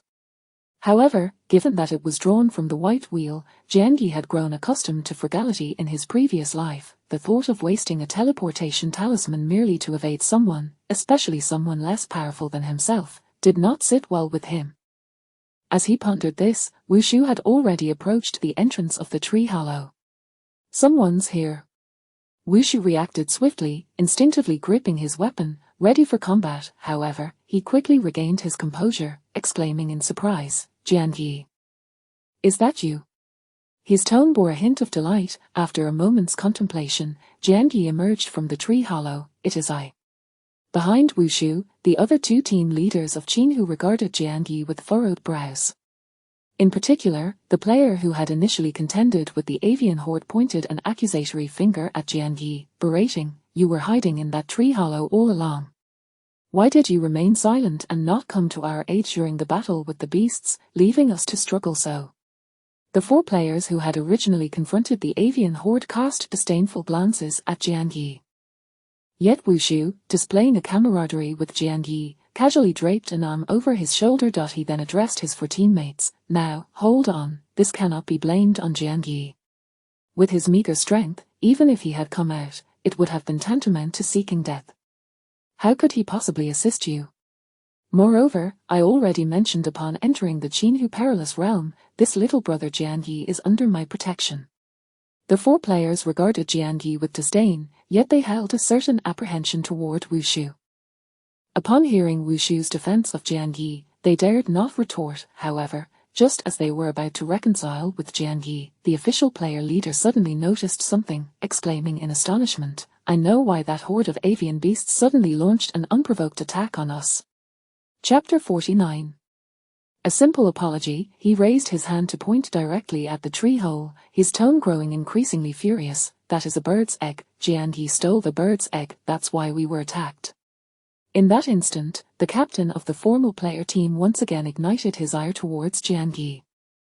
They had been fighting valiantly against the birds outside the tree hole, yet, the birds were targeting Jian Yi, and Jian Yi had the audacity to hide in the tree hole, remaining silent. Moreover, the captain directed his wrath at Jian Yi, exclaiming, "Are you an idiot? You completely disregarded what Captain Liao said earlier, didn't you? He warned us to restrain our curiosity in the beast world and not to provoke the beasts. Yet you still dared to steal an egg." Just moments ago, that captain had nearly perished beneath the onslaught of the birds. Naturally, he was now in a fit of rage, showing no regard for Wu Shu's authority. He certainly did not wish to offend Wu Shu, but as a formal player, did he not have the right to scold a useless person? Furthermore, this captain understood Wu Shu. He had a nagging feeling that Wu Shu was not genuinely protecting Jian Yi. Wu Shu was the type of person who would never act without a benefit. How could he possibly extend kindness to a worthless individual? Indeed, Wu Shu, draping his arm over Jian Yi's shoulder, appeared friendly, yet when he cast a glance into the tree hole, he spoke in a sarcastic tone. "Hey, it really is a pitch-black bird's egg. This is where you went wrong, Jian Yi. You summoned that flock of birds, yet you hide here playing dead. That's rather unscrupulous, isn't it? However, when you chose to trade with me for the longevity pill, I thought you were a clever person. Wushu's words clearly held a double meaning, hinting to Jiangyi to be more astute. With a smile still plastered on his face, maintaining the facade of camaraderie, he continued, as for this matter, how about this? You just need to apologize to my brothers. Brother Shu will take care of it, ensuring that these fellows will not pursue your unscrupulous actions any further. What do you think?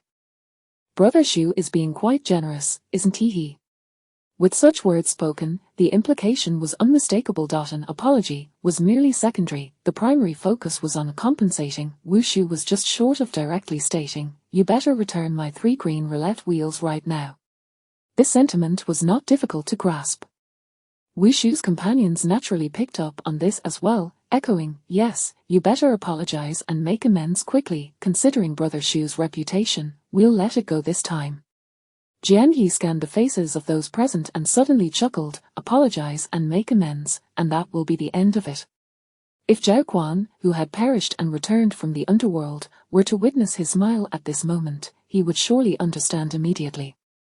Unfortunately, Wushu's companions merely found Jiangyi's smile peculiar, failing to recognize the gravity of the situation. However, Wushu, upon seeing Jiangyi's smile, felt an immediate displeasure.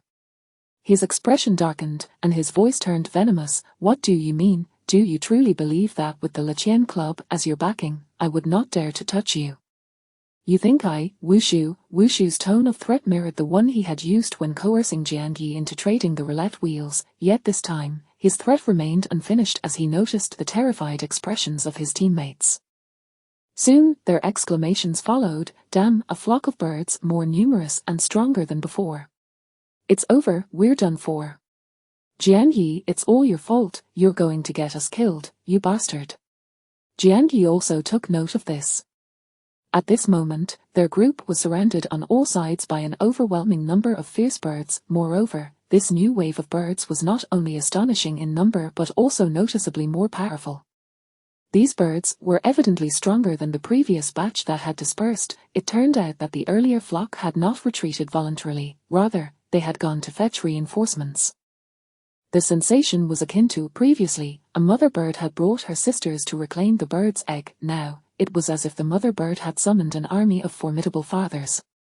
At that moment, those suffering from acrophobia might have fainted on the spot. That dark mass of birds appeared like a terrifying storm cloud, sweeping in from all directions. Even Jiangyi, who possessed considerable attributes, felt a chill run down his spine.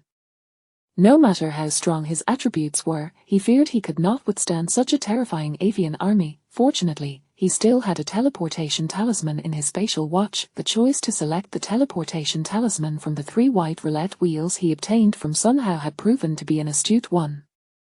This item was remarkably effective for fleeing and saving one's life. Teleportation talisman. Who has a teleportation talisman? We can only rely on the teleportation talisman to escape now. No one has a teleportation talisman. It's over. All over, we're all going to die. Jiangyi, it's all your fault. Just as despair and curses filled the air, one of the team members was suddenly pecked on the head by one of the most aggressive birds. Concurrently, a chorus of panicked cries erupted from their central area. Help! Hiss, that hurts. At this point, Jiangyi should have used the teleportation talisman to flee. The group of Kurami who had just pressed him for an apology would have undoubtedly perished beneath the terrifying avian horde, leaving no remains. However, Jiangyi had already grasped the teleportation talisman in his hand and was prepared to use it. To his astonishment, he discovered that, for some inexplicable reason, the birds were solely attacking Wushu's team, showing no intention of targeting him whatsoever. It felt as if the flock of birds were afraid of him. What is happening? Pondering this, Jiangyi did not rush to teleport away. Meanwhile, Wushu's team also noticed this anomaly. Wushu was the quickest to react. He shouted to Jiangyi while fending off the birds, "It must be the bird's egg, Jiangyi, for the love of God, throw the bird's egg to me." Jiangyi, too, was curious about the cause of this phenomenon. After a moment of contemplation, he obediently retrieved the bird's egg from the tree hole and tossed it to Wushu. The moment Wushu caught the bird's egg, it was as if he had grasped a lifeline, and he erupted into wild joy. Har har har. The bird's egg is in my hands, let us see if you beasts dare, ow. Yet the bird's attacks on Wushu intensified beyond anything prior. In almost an instant, Wushu was gravely injured, his screams echoing. At that moment, he had lost all rationality, his instincts compelling him to scream desperately, Jian Yi, save me. These birds aren't attacking you, you must save me. Jian Yi glanced at the flock of birds, then lowered his gaze to ponder for a moment before sincerely saying, all right. In light of Brother Shu having protected me earlier, I'll return the favor this time. With that, he stepped closer to Wushu and raised his hand, waves of the hurricane. With a swift motion, a colossal wave manifested around him, sweeping away all the birds surrounding Wushu. Chapter 50, The Humanoid Beast, Bloodline Suppression. The potency of skills is intrinsically linked to one's profession and attributes. Had Jian Yi not possessed a total of 100 points across all attributes, he would never have been able to unleash such an effect with the mere D-rank skill, Hurricane Wave. The unexpected scene before them left Wushu and his companions utterly dumbfounded. Just moments ago, they had been screaming in terror, but in an instant, it was as if they had been hit with the pause button, rendered speechless and motionless, shock, disbelief, and sheer terror. Wushu had previously advised Jian Yi to be more cunning, yet he himself was no less cunning.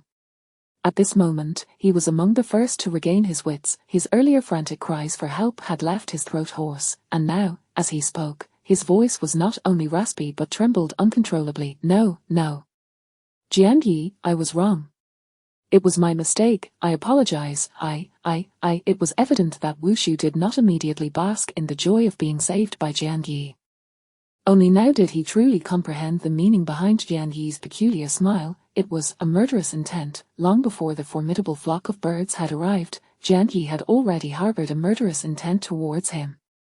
In such circumstances, how could he possibly have saved him? Thus, Wushu, in a state of panic and fear, incessantly apologized. Indeed, apologies, in this apocalyptic game, it has always been the weak who offer apologies to the strong.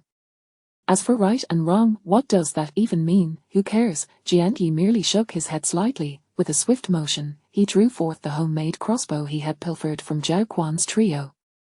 The crossbow bolt was pressed against Wushu's forehead. In that fleeting moment, Wushu's pupils widened in sheer horror. Simultaneously, it felt as though fate had seized his throat, rendering him so terrified that he could not utter a sound. Thud, the crossbow bolt pierced through Wushu's brow at close range. In an instant, he was dead beyond any doubt. He even shared the same fate as Zhao Quan before him, his eyes wide open in death. This scene left Wushu's companions staring as though they had encountered a ghost. Their reactions were even more frantic than Wushu's. Some mirrored Wushu's earlier behavior, begging for mercy in a frenzy. Others, in a state of panic, exclaimed, "This person is not Jian Yi. He must be some beast clan overlord disguised as Jian Yi. Yes, he must be a beast clan overlord in human form. That's why those birds do not attack him. There exists a bloodline suppression among beast clans." Indeed. It must be so. Clearly, several of the small Karamis were utterly petrified. Their mental state had become quite erratic as they voiced these theories. Jian Yi did not personally eliminate them. Instead, he swiftly darted away from the encirclement of birds. Those creatures, which had seemed to fear him and would not attack him, only launched a more ferocious assault upon his departure. The terrifying horde of beasts, in a matter of moments, transformed flesh into bones. Jian Yi felt a shiver run down his spine and quickly vacated the dangerous area. As he evaded, he pondered in his heart, why did those bird beasts display such fear towards him? Had they sensed his formidable strength? No, that couldn't be right. When he had dominated weaker beasts in his past life, even at level 10 slaughtering level 1 beasts, those level 1 beasts had never shown him fear. That kind of terror, the instinctual aversion, he had only witnessed it among beasts of varying strength. Some creatures with ordinary bloodlines instinctively feared those with stronger bloodlines. In his previous life, he had even heard tales of a legendary beast with a strong bloodline whose cry could subdue other powerful beasts. At the time, he had merely regarded it as a story, for he had never encountered beasts of that caliber. But now, why did his situation seem to mimic the bloodline suppression usually seen among ordinary beasts? Yet, he had never heard of any human possessing the ability to exert bloodline suppression over beast clans. Furthermore, his bloodline was undeniably pure human. How could it now appear as if he were a humanoid beast capable of imposing bloodline suppression on ordinary beasts? Could this be yet another golden finger of rebirth? However, during his confrontation with the Black Widow at the club, such an effect had not manifested. This peculiar ability seemed to have emerged only after he had exited the Void Shadow. Thus, if there was anything extraordinary about him, it must be his attributes reaching their level cap. Right, level, attribute cap. Suddenly, Jian Yi recalled, beasts of different races, even at the same level, seem to possess varying strengths. Some beasts with more potent bloodlines naturally boasted stronger attributes, therefore, his so-called current level attribute cap was merely the limit for humans, not for all races. If Jian Yi were to maintain this attribute cap in his future growth, he could indeed become invincible among humans of the same level. However, among some powerful beast clans, it would likely not suffice. So, was it that humans were destined to be weaker than those with stronger bloodlines? Could the shackles born from bloodlines never be shattered? Or, to phrase it differently, was there a method that could enable him to transcend the so-called current level attribute cap? Jian Yi's thoughts wandered far afield. With his designated roulette reward sheet, among humans, he was undoubtedly confident in becoming the unrivaled strongest. Yet, among the myriad races, if this attribute cap could not be broken, then, in the distant future, he would inevitably be weaker than those beast clans. Nevertheless, that was a concern for the distant future. At this stage, contemplating such matters was indeed premature. Jian Yi did not indulge in unwarranted worries but instead focused on a more immediate concern. If these changes in bloodline could be sensed by ordinary bird beasts, would Yu Shui be able to notice them upon their next encounter? After all, Yu Shui's true identity was that of a succubus, a race distinct from humans. However, it was not a significant issue. Just as the effects of the longevity pill began to wane, Jian Yi sought refuge in a secluded valley. With a flick of his hand, he consumed the blue longevity pill. The blue longevity pill produced by the roulette granted an increase in lifespan measured in thousands of years, yet, the exact amount remained uncertain. Even some investigative skills could not ascertain the specific duration of the longevity granted by the roulette in advance. It was entirely a matter of luck. Therefore, in his previous life, the trade model for longevity pills was often referred to as gambling pills. The seller would offer the longevity pills at a fixed price, while the ultimate lifespan gained was left to the buyer's fortune. In his past life, when the apocalyptic game first descended, Jian Yi had enjoyed relatively good luck. He had even drawn a longevity pill recipe, including the time he had drawn a longevity pill while being a live worm with only a year left to live. His luck had been quite favorable. Yet, it seemed that ever since he joined the Suicide Squad, his luck had taken a turn for the worse. Each time he gambled for pills, he had consistently suffered losses. Jian Yi held a slight belief in fate. He felt that destiny possessed a certain inertia. Those with good fortune only grew more fortunate, while those with bad luck continued to spiral downward. It was as if some unseen force was guiding them. Of course, this was merely his own fanciful thinking. Jian Yi shook his head and pulled up his data panel. This time, he was utterly astounded. Good heavens, his lifespan now read, lifespan, 9582 years and 323 days. This meant that he had just gained nearly 9,500 years of life. He was approaching the upper limit of what the blue longevity pill could grant. What luck, nearly 10,000 years of lifespan. However, the actual lifespan was only 100 years corresponding to level 1, thus, he needed to elevate his level swiftly. Jian Yi felt invigorated and immediately prepared for another round of roulette sweeping. However, before he ventured to the trading area, he took a moment to glance at the forum. At that moment, the most popular posts were 2, Silver Frost Club response, an analysis and prediction of professional situations, purely informative. The 4 major guilds invite level 10 players to explore the endless sea together, wealth distribution. Chapter 51, Ranking Update, Special Roulette. Upon perusing the post from the Silver Frost Club, Jian Yi was struck by a sudden realization. Its leader, Wei Lingshuang, was an old acquaintance. Wei Lingshuang was the roommate of Chang Jiayi.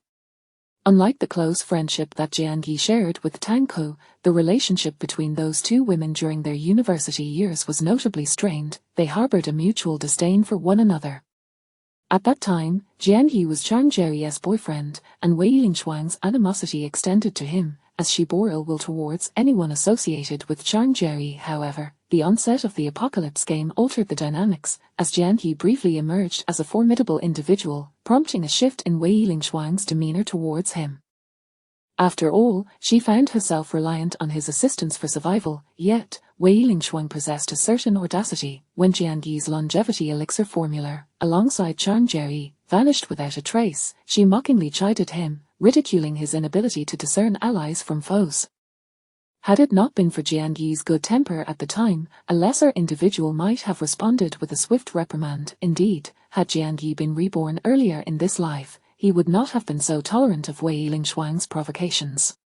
One could argue that while Wei Lingshuang was indeed brave, fortune smiled upon her as well. She had now risen to become the leader of a significant faction. Jian Yi had initially presumed that Chang Jerry was thriving in her endeavors, leading him to believe that Wei Lingshuang, who had once stood in opposition to her, had met an untimely demise in some obscure corner.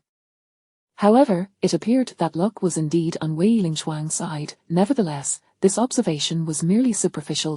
In his previous life, when Jian Yi officially became a player, the Silver Frost Club had already ceased to exist.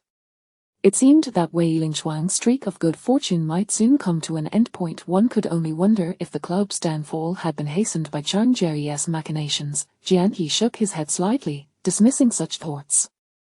He had no intention of altering the fate of the Silver Frost Club, for between him and Wei Lingshuang lay an unspoken debt of gratitude for his life-saving intervention. He owed her nothing in return. In this life, he had no desire to assume the mantle of a grand benefactor, merely being a good person sufficed. After a cursory glance at the post, Jian Yi recognized that Wei Lingshuang possessed a modicum of intellect. Her message served two primary purposes. First, to address the widespread player concerns regarding her alleged exploitation of Huangshan, and second, ostensibly to elucidate the distinctions between professions and how to navigate the occupational regulations effectively. Yet, the underlying objective was likely to mitigate the ambitions of the stronger players coveting the Silver Frost Club's coveted blue profession roulette. While leveling up to level 10 in this apocalyptic game was not particularly arduous, those who achieved this milestone had already outpaced the vast majority of players. Such individuals inherently harbored aspirations, akin to elementary school students torn between aspiring to attend Tsinghua University or Peking University. Most believed themselves to be the protagonists of the world. How could these illustrious figures, destined for greatness, settle for merely drawing a 3-star profession from the blue roulette? Thus, the allure of the blue profession roulette held significantly less appeal for the current crop of level 10 players, concurrently diminishing the risk of the club facing relentless scrutiny. Moreover, another trending post had emerged, influenced to some degree by Wei Lingshuang's informative discourse. Presently, the most formidable factions in Jiang City comprised the 4 great guilds. The Qingchuan Guild, established by the official forces of Jiang City, later evolved into the ruling authority of the Qingchuan base. The Yellow River Guild, formed by local financial magnates, eventually transformed into a commercial alliance within the Qingchuan base. The Leixing Guild, which Jian Yi recalled as having suffered considerable losses during the exploration of the Endless Sea, swiftly faded into obscurity. Finally, the Zhuyu Guild, a unique entity, emerged from a collective of university students, as Jiang City was renowned for housing the largest number of universities in the nation. Hence, when the apocalypse struck, the student population in Jiang City was formidable. Notably, Luo Changqing, the current leading figure in the rankings, is one of the guild's presidents. Indeed, he shares this title with 3 others, as the governance of the Zhuyu Guild is a collaborative effort among its 4 leaders. Given the guild's abundance of powerful members, it has rightfully earned its status as the most potent faction in Jiang City. However, in his previous life, the Zhuyu Guild did not flourish. Rather, it disbanded and fragmented into several smaller factions. Jian Yi was oblivious to the reasons behind this collapse, but he was acutely aware that the current Zhuyu Guild remained the strongest among the 4 great guilds. Furthermore, Tang Ku was currently a member of this guild, serving as one of its 4 presidents. In fact, during the initial stages of the apocalypse, when Jian Yi had acquired substantial strength and harbored ambitious aspirations for the future, he had once discussed with Tang Ku the prospect of establishing a faction targeting Jiang City's university students. Regrettably, he had not only failed to develop such a faction but had also come perilously close to losing his life. Meanwhile, Tanko, alongside the other 3 student powerhouses, successfully founded the Juyu Guild. Could this be construed as inheriting Jiang Yi's legacy? How could it not be regarded as such? Jiang Yi couldn't help but indulge in a moment of sardonic amusement. Following a brief review of the post, he grasped the overarching objectives of the 4 great guilds. In essence, the current level 10 powerhouses were fervently eager to transition to new professions, not just any professions, but those that promised a radiant future. Ideally, they sought to draw a 7-star profession from the golden roulette. However, given the prevailing trends, their prospects for satisfactory gains in the near term, perhaps even within the next 6 months, appeared bleak. Consequently, the level 10 powerhouses found themselves restless.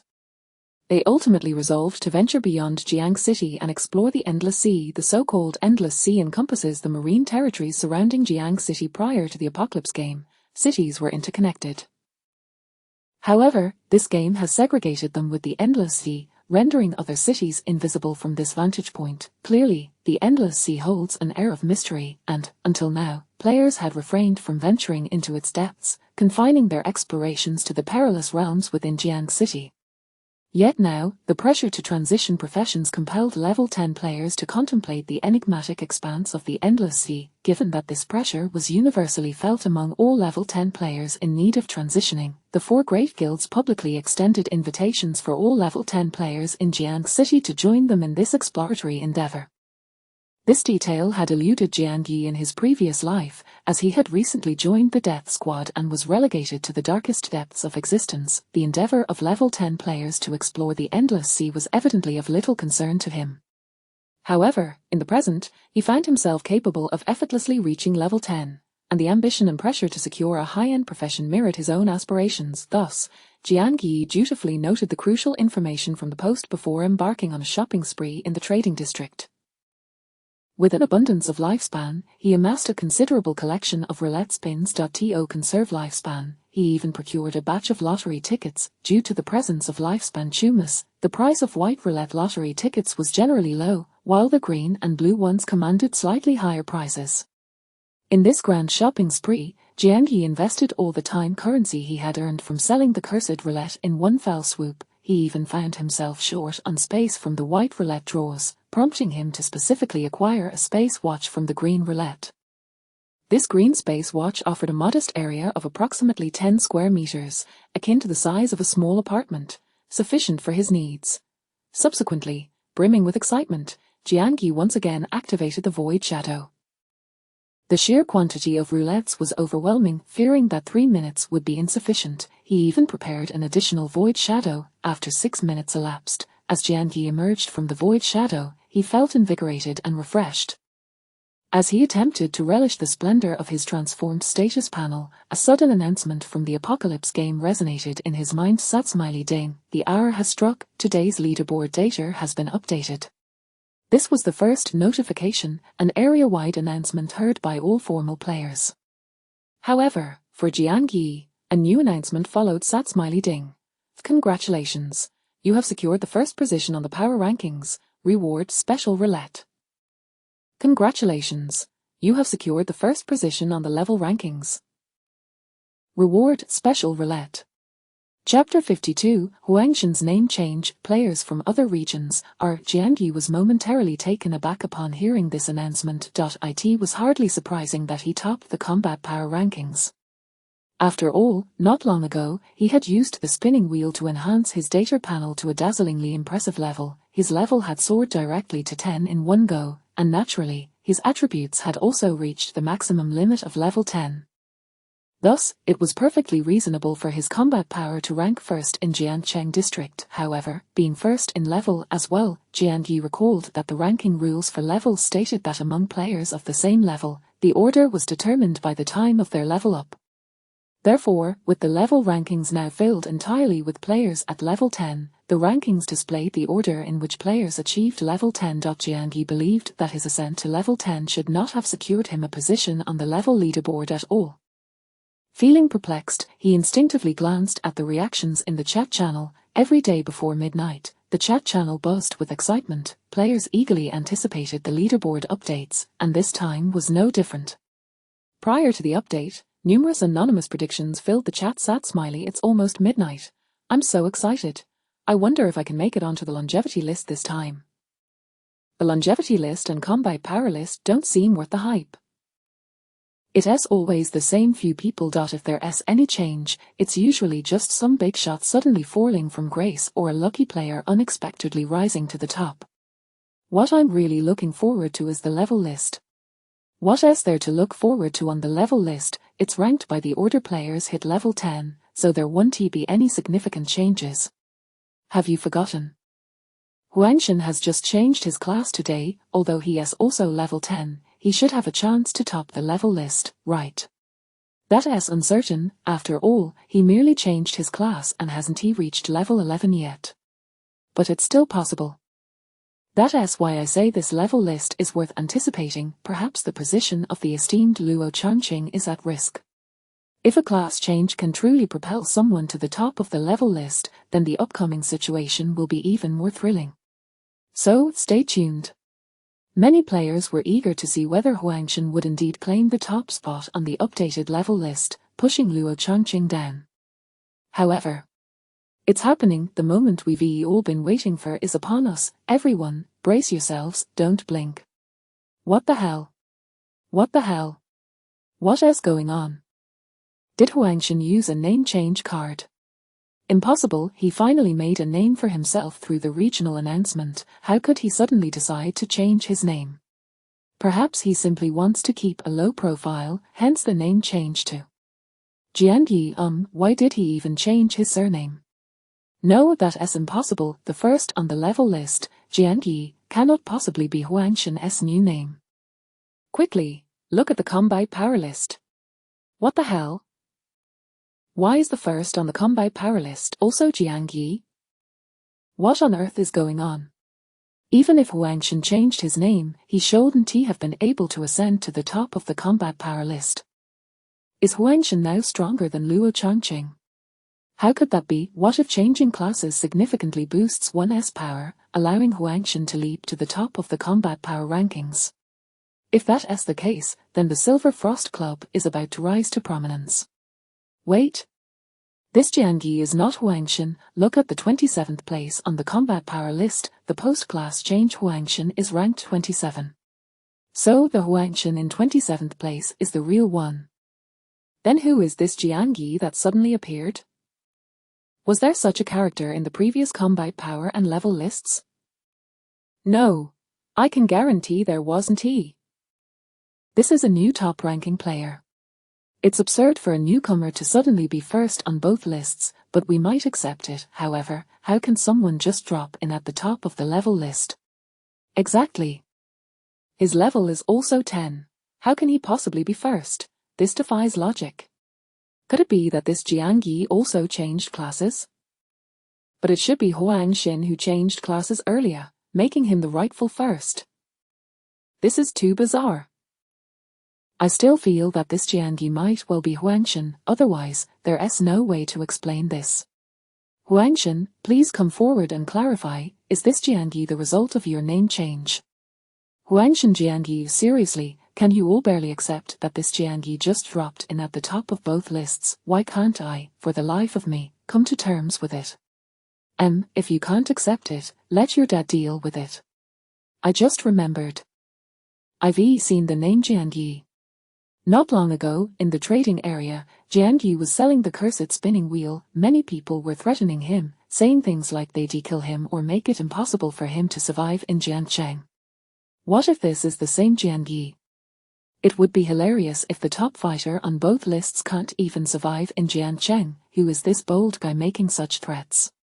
Funny face, funny face, funny face. The entire chat channel was ablaze with chatter, stirred up by Jiangyi, who had unexpectedly claimed the top spot on both the level and combat power lists. A portion of players speculated that the sudden emergence of Jiangyi might just be Huangshan using a name change card, otherwise, the rules of the level rankings simply made no sense. How could someone who reached level 10 later possibly jump ahead of those who leveled up earlier? As for Huangshan, ranked 27th on the combat power list, he must have been the victim of a scheme by that woman from the Silver Frost Club, using other powerful players to disguise him.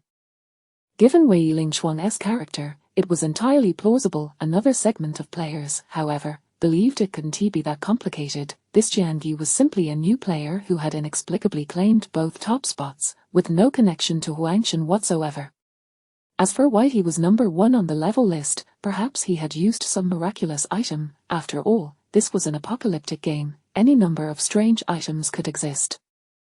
For instance, a time reversal item. In any case, this Jiangyi might just be the same one who had previously listed the cursed spinning wheel for sale in the trading area. Various players were spinning their theories. Meanwhile, Yu Yu and Yu Shuai, currently stationed at the second defensive line against the Beast Tide, were simultaneously stunned by the situation while fending off the ferocious beasts. Given the crowded defensive line, they had not communicated directly. Instead, they utilized the friend system in the player interface to chat privately. Yu Yu promptly sent Yu Shuai message sat smiley Jiangyi. The one selling the cursed spinning wheel, isn't he? The rest of his thoughts remained unspoken, but the implication was clear. He was questioning whether this suddenly emerging dual top player, Jiangyi, was indeed the same Jiangyi they had spied on with the eye of insight. The one who had undeniably become a formal player and had even listed the cursed spinning wheel for sale. However, how long had it been since then? Leveling up to 10?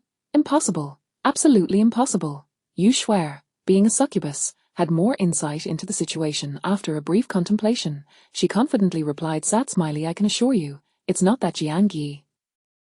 Even if that Jiangyi could level up to 10 in such a short time, it would be impossible for him to suddenly claim the first position on the level list. After all, he achieved level 10 later than everyone else. Yu Yu frowned deeply. Then how could this Jiangyi suddenly be first on the level list? Yu Shuai replied with unwavering confidence, sat smiley, there's only one possibility. This Jiangyi, prior to yesterday, was not a player in Jiancheng. He must have arrived in Jiancheng from another region yesterday. And in that other region, he reached level 10 earlier than Luo Changqing. That's why, when Jiancheng compiled the data, he was able to leap to the top of the level list. Only this explanation makes sense. Anything else is impossible. Yu Shuai spoke with such conviction, as if she had grasped the truth. As a succubus, she understood more than Yu Yu. After careful consideration, Yu Yu felt her reasoning to be very plausible. Yes, it had to be this way, it could only be this way. While he pondered this, he noticed similar assertions surfacing on the forums. A post by Wei Lingshuang had quickly become a hot topic. Chapter 53, Special Options, City of All Races. The title of the hot post reads, Silver Frost Club responds. Huangshan did not use a name change card. Such a baseless response is generally not very convincing. Just because you claim you didn't use a name change card, does that make it true? I could just as easily declare that the fairy sister is my wife. However, Wei Lingshuang is quite astute. The content of her post is not merely a response, but rather presents a more readily acceptable hypothesis. The newly arrived dual-ranking leader, Jiangyi, is very likely a player from another region. Once this assumption was put forth, the chat channel erupted in a flurry of excitement. Another region? I can accept this notion. If players from other regions can indeed come to ours, then it seems reasonable for them to cut in line on the rankings. Moreover, at this stage, anyone who can traverse to another region must be an absolute powerhouse. Ascending to the top of the dual rankings is only natural. But, speaking of which, how can players currently reach other regions? I traveled from Haicheng to Jiancheng for university, and my family is still in Haicheng. I'm not even a local of Jiancheng. My family is in Chuancheng. I miss my parents so much. I wish I could go home. Oh, even if we can't cross regions, when will they merge the regional chat channels? I genuinely want to know how my family is doing. I don't even know if they are still alive. Crying out loud. JPG, can we please drop this topic? I can hardly hold back my tears. QAQ, the hypothesis proposed by Wei Lingshuang is still acceptable to the vast majority of players. The situation surrounding Jian Yi indeed appears to be a case of cutting in line on the rankings, thus, the most probable explanation is that he is indeed a player from another region who has come to Jiangcheng. This topic of cross-regional play has inexplicably stirred their temptation of home within many players. Gradually, more players began to call out in the chat channel, hoping that Jian Yi would voluntarily share some strategies for cross-regional play. At the very least, it would allow players from other regions residing in Jiangcheng to understand the difficulties of such a journey, giving them something to look forward to. Furthermore, even the 4 major guilds and various top-tier factions began openly extending olive branches to Jian Yi. On one hand, they hoped to recruit this top-tier powerhouse from another region. On the other, they wished for Jian Yi to voluntarily share some information regarding cross-regional play. However, Jian Yi is not a player from another region at all. Even if he did know how to traverse regions, it would be highly unlikely for him to generously share such knowledge. He himself finds it puzzling. Why did he, having just reached level 10, suddenly skyrocket to the top of the level rankings? Due to the previous suppression of the bird and beast bloodline, Jian Yi has a theory. He had heard in his past life that the essence of leveling up is an elevation of one's life tier. Therefore, the ranking on the level leaderboard should be fundamentally similar. In other words, with all attributes reaching the level 10 cap, does that mean his life tier exceeds that of other players? Perhaps this explanation is the only one that makes sense. Regardless of the reason, the rewards are already in hand. Jian Yi, feeling unburdened, quickly shifted his attention to the 2 special spin wheels he had just acquired. The special spin wheel differs from the ordinary spin wheels of the 7 grades. White, green, blue, purple, orange, red, and gold. It appears more mysterious, shrouded in a deep black hue. The options upon it are inscribed in a bizarre blood-red text. This spin wheel emanates an ominously foreboding aura. In reality, the special spin wheel is indeed unfortunate. For every special spin wheel, there is a fixed option that appears, forced annihilation. Moreover, this option occupies a fixed 10 probability. No items can be used to eliminate this option. Its probability is also unaffected by any blessings. This means the players utilizing the special spin will must inevitably contend with a 10 chance of death. Furthermore, there exists a mandatory rule for the special spin wheel. No matter what is drawn, it will instantly bind to the drawer. In other words, even if you draw an item, you need not fear it being snatched away by others. However, similarly, it is impossible for you to let someone else draw from the special spin wheel while you go off to kill and seize their treasures. All players wishing to obtain options from the special spin wheel must rely solely on their own luck to gamble with their lives. The so-called gamble of life with the ordinary spin wheel merely risks lifespan. In contrast, the gamble of life with the special spin wheel is a genuine wager on one's existence. A 1 in 10 chance may seem low, but according to strict probability theory, drawing 10 times will almost certainly result in 1 instance of annihilation. Thus, even the most elite powerhouses from his past life scarcely dared to draw from the special spin wheel more than 10 times, let alone 10 draws. Even those willing to take 5 draws are already at their limit. After all, the higher one rises to greatness, the more one fears death, even more so than the losers. Naturally, the special options available on the special spin wheel, which compel even the most life-conscious powerhouses to take risks, must be exceptionally alluring. For instance, a player might gain dual classes from a special option drawn, or perhaps, a player who draws a special option might acquire new player functionalities. Furthermore, certain special options could represent high-end rule items. Jian Yi recalls, in his past life, over a year into the apocalyptic game, a world-class powerhouse named Lu Li suddenly posted on the forum. According to Lu Li, he had drawn a special item known as the City of All Races pass from the special spin wheel. With that pass, he visited the City of All Races. After witnessing the wonders of the City of All Races, the big shot unabashedly stated that among the human race, he could indeed be considered a top-tier world-class powerhouse. Yet upon arriving at the City of All Races, he realized he was nothing more than an ignorant bumpkin. The human race within the multitude of races seemed as insignificant as a speck of dust. It was from that moment onward that the various bases, which had gradually developed, swiftly formed the Human Alliance. Under the advocacy of the Human Alliance, the human race began to diminish unnecessary internal conflicts, refocusing on enhancing their racial strength and resisting external threats. After that, there were indeed other strong players who visited the city of all races, but Jiangyi was not among them. In this life, Jiangyi now has a chance to witness the city of all races. However, the city of all races pass still requires a level greater than 10 to use, meaning he must wait until after his job transfer. Moreover, the two special spin wheels he possesses do not contain the option for the city of all races pass.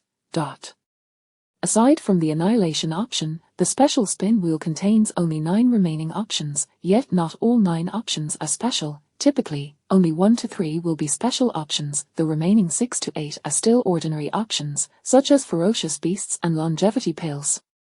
Among the 2 special spin wheels Jiangyi possesses, there are only 4 special options in total: a wish card, a ferocious beast nest, a servant card, and an identity card. The sight of these 4 options left Jiangyi both astonished and horrified. Chapter 54: The Nest of Humanity and the Second Identity. Undoubtedly, the only 2 options that truly exhilarated him, sending his adrenaline surging and his scalp tingling, were limited. Firstly, the wish card, a unique choice, was immediately dismissed. Its effect was to allow players to draw their desired option during a lottery spin. Indeed, this ability was strikingly similar to Jiangyi's luck during his previous lottery endeavors. However, while he could specify rewards that could be repeatedly applied to all spins, the wish card was a one-time item, rendered useless after a single use. Yet, even with its single-use limitation, this item was extraordinarily overpowered for an average player. Regrettably, Jiangyi was no ordinary player. To him, the wish card held no value whatsoever. In stark contrast, the other option residing on the same special wheel ignited Jiangyi's excitement: the beast lair. This term was one he had encountered on forums during his past life. He recalled a sensational auction heist that occurred at the Qianxin base. Typically, auction houses were guarded by formidable players and employed spatial restrictions to prevent the use of teleportation stones and similar items. Yet, during that notorious heist, a renowned strongman had snatched a precious item and vanished without a trace before the astonished crowd. Later, when this news circulated on the forums, a prominent player elucidated that the thief had utilized the beast lair. The beast lair was a space entirely belonging to its bound user. Such lairs were innate to certain beast races, while other races could only acquire their own lairs by drawing this special option. For the beast races, it was termed a lair. In human terms, a more fitting description might be a home. When a player chose to return home from any location, they were not employing spatial abilities, but rather a rule-based ability akin to player functionalities. Thus, the spatial restrictions present at the auction house had no effect on that strongman. However, the use of the lair space mirrored the void shadow. Players would emerge from their lairs at the same location they had entered, with no changes in position. Hence, after that strongman had absconded with the prized item, he had taken refuge in the lair space, never to re-emerge.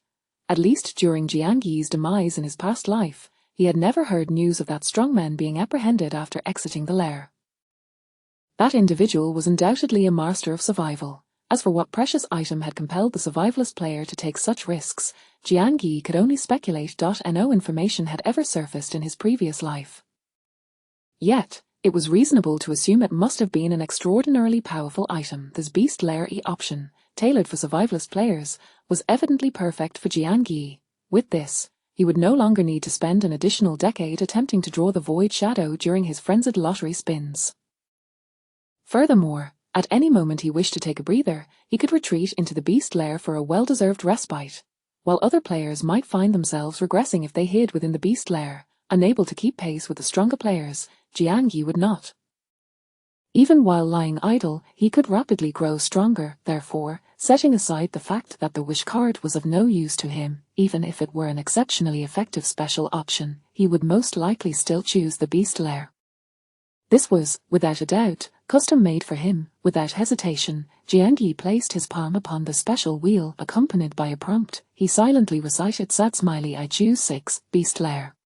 Simultaneously, this special lottery did not emit the usual sound from the wheel.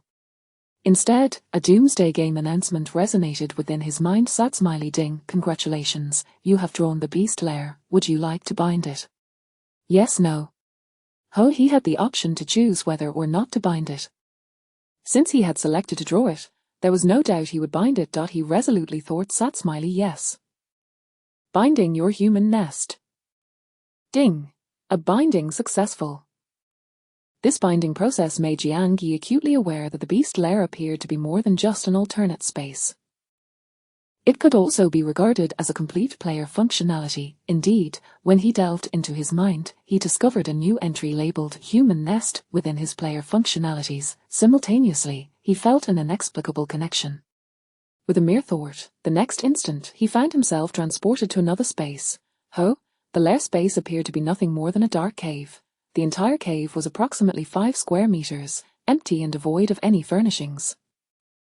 The majority of the curved surfaces were composed of an unknown grey rock material. A place resembling a cave entrance was shrouded in darkness, as if some restriction had been placed, obscuring the view of the outside world.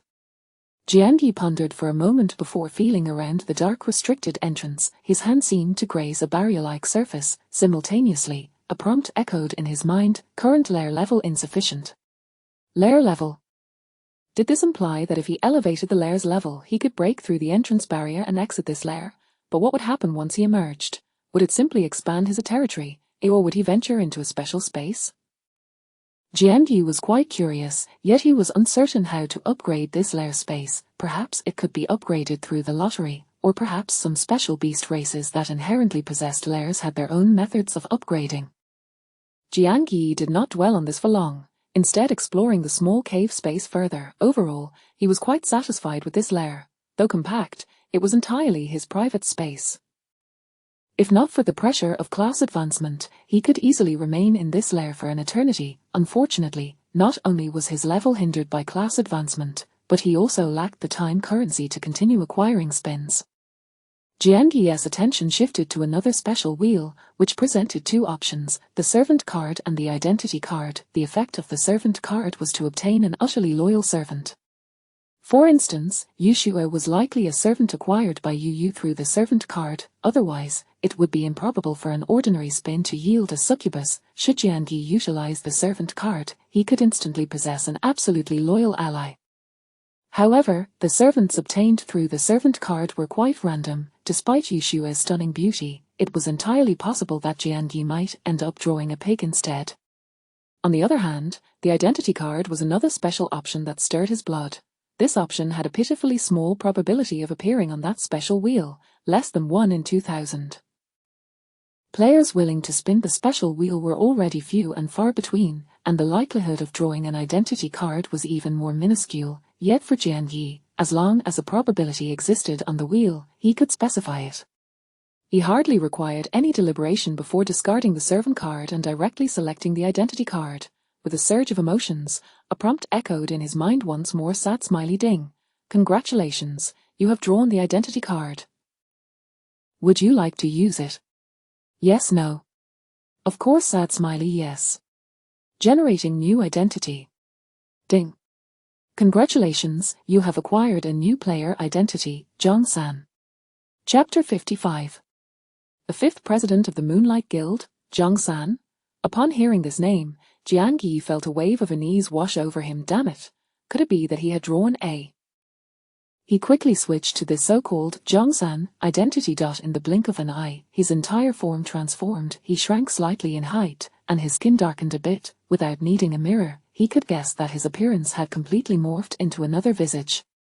And this was his second identity, Zhang-san. However, the absurdity of it all, this new identity, was that of a human, more precisely, a member of the human race.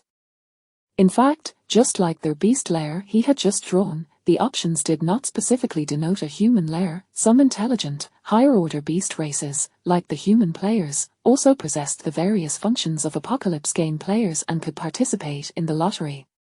This certainly included the ability to draw from a special lottery. Within the entire Apocalypse game, humans were merely one of the many races. Therefore, beast players could also utilize identity cards.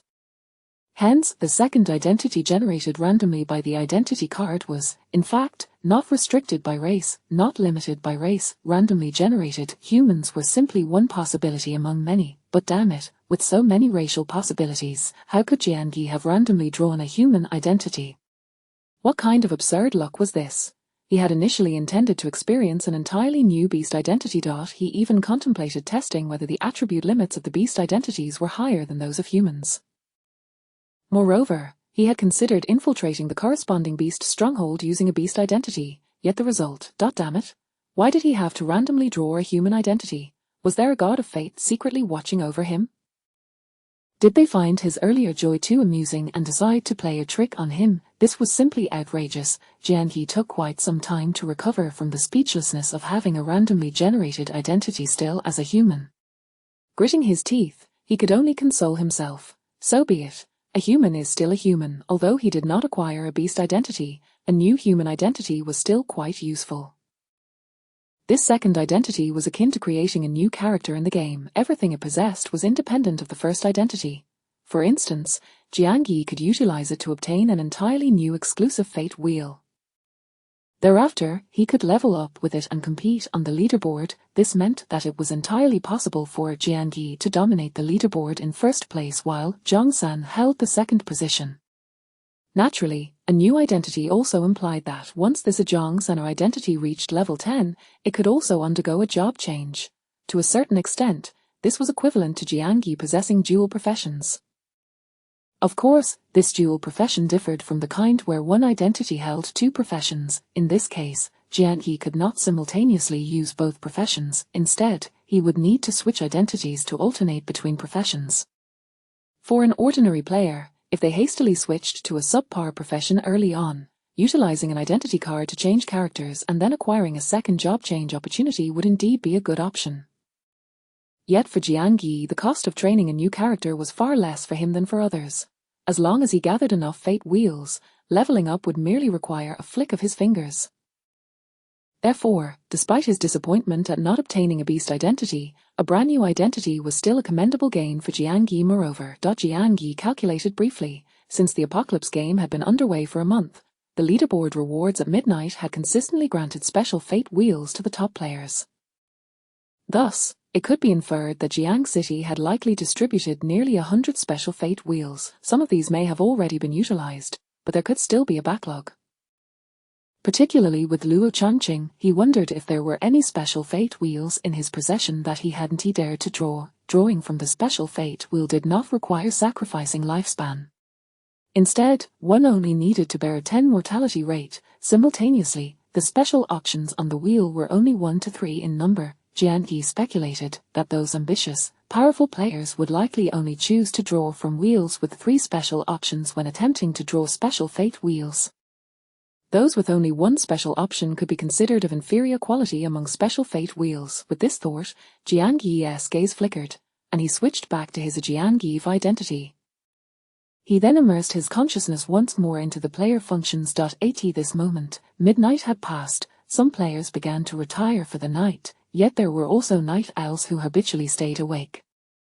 The chat channel remained lively, buzzing with anonymous discussions about job changes, the endless sea, and topics surrounding Jiangyi. The most popular thread in the forum continued to be the 4 major guilds' invitation for level 10 players to explore the endless sea together, alongside various factions extending invitations specifically to Jiangyi. Jiangyi directly clicked into the post from the Moonlight Guild inviting him. Unsurprisingly, he saw that, out of respect for him, the poster was none other than the former power leaderboard champion, Luo Changqing. The Moonlight Guild sincerely invites Jiangyi to explore the endless sea together. Luo Changqing. The content of the post inferred that Jiangyi, having reached level 10, had not yet undergone a job change. Moreover, he was not keen on utilizing low-tier fate wheels for a job change. Therefore, the Moonlight Guild extended a sincere invitation for Jiangyi to join them in exploring the endless sea. Furthermore, Luo Changqing stated directly in the post, originally, the Moonlight Guild was managed by 4 presidents collectively. Should Jiangyi be willing to join, the Moonlight Guild would welcome its 5th president. Additionally, Luo Changqing briefly revealed the related benefits of being the 5th president. Overall, the offer appeared extremely enticing. Then, what amused Jiangyi was, beneath this post, not only one but multiple replies from users named Jiangyi emerged. Jiangyi : Not bad, the original power leaderboard champion in your area seems to be quite perceptive. I will seriously consider joining your guild. Jiangyi sad smiley, where did this impersonator come from to make jokes? I am the true Jiangyi, you best not let me encounter you. Jiangyu sad smiley har har, a mere player from Jiang City truly has some nerve. In such a short time, so many imposters have emerged. I, Jiangyi, declare here today, I will eliminate all imposters within a day. I will kill one upon encountering. I advise those impersonators to change their names back quickly, otherwise, they won't even know how they died. Jiangyu : This is truly amusing. I have never seen imposters with more audacity than my true self. Players from Jiang City have truly opened my eyes. Jiangyi, sat smiley very well. I, Jiangyi, will be waiting. Let us see who can kill me. Various comments imitating their true Jiangyi left the genuine Jiangyi chuckling. It must be said, these players truly knew how to create a scene. Each one, clearly an impersonator, spoke with a tone as if they were the actual dual leaderboard champion Jiangyi. After pondering for a moment, Jiangyi also replied to the thread. Jiangyi: If President Luo truly has sincerity, would you be willing to part with a few special fate wheels for me? Chapter 56, Change your name, you share a name with the boss.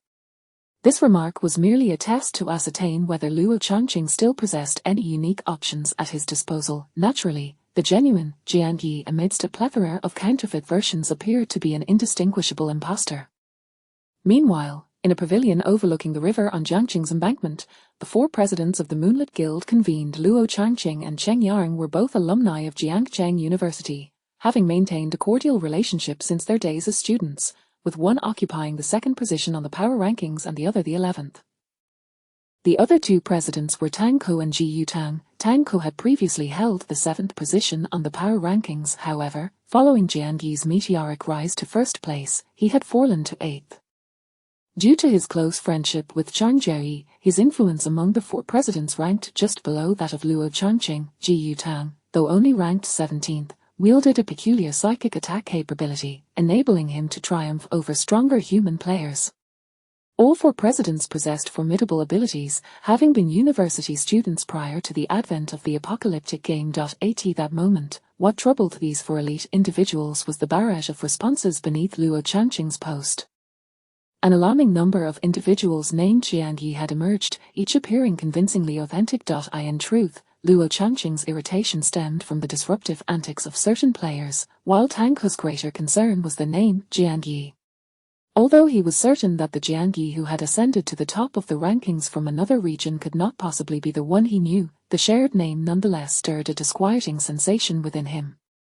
Struggling to suppress this feeling, he was suddenly interrupted by Luo Changqing's inquiry, "What are you thinking, Tang Ko?" Tang Ko snapped back to reality, refraining from disclosing that he had a classmate by the same name. Instead, he pondered briefly before earnestly analyzing. The first two comments certainly appear to be fabricated. I believe a true powerhouse wouldn't hastily post a message stating "I will consider it carefully" without prior deliberation. That response seems more like someone flaunting their name change card.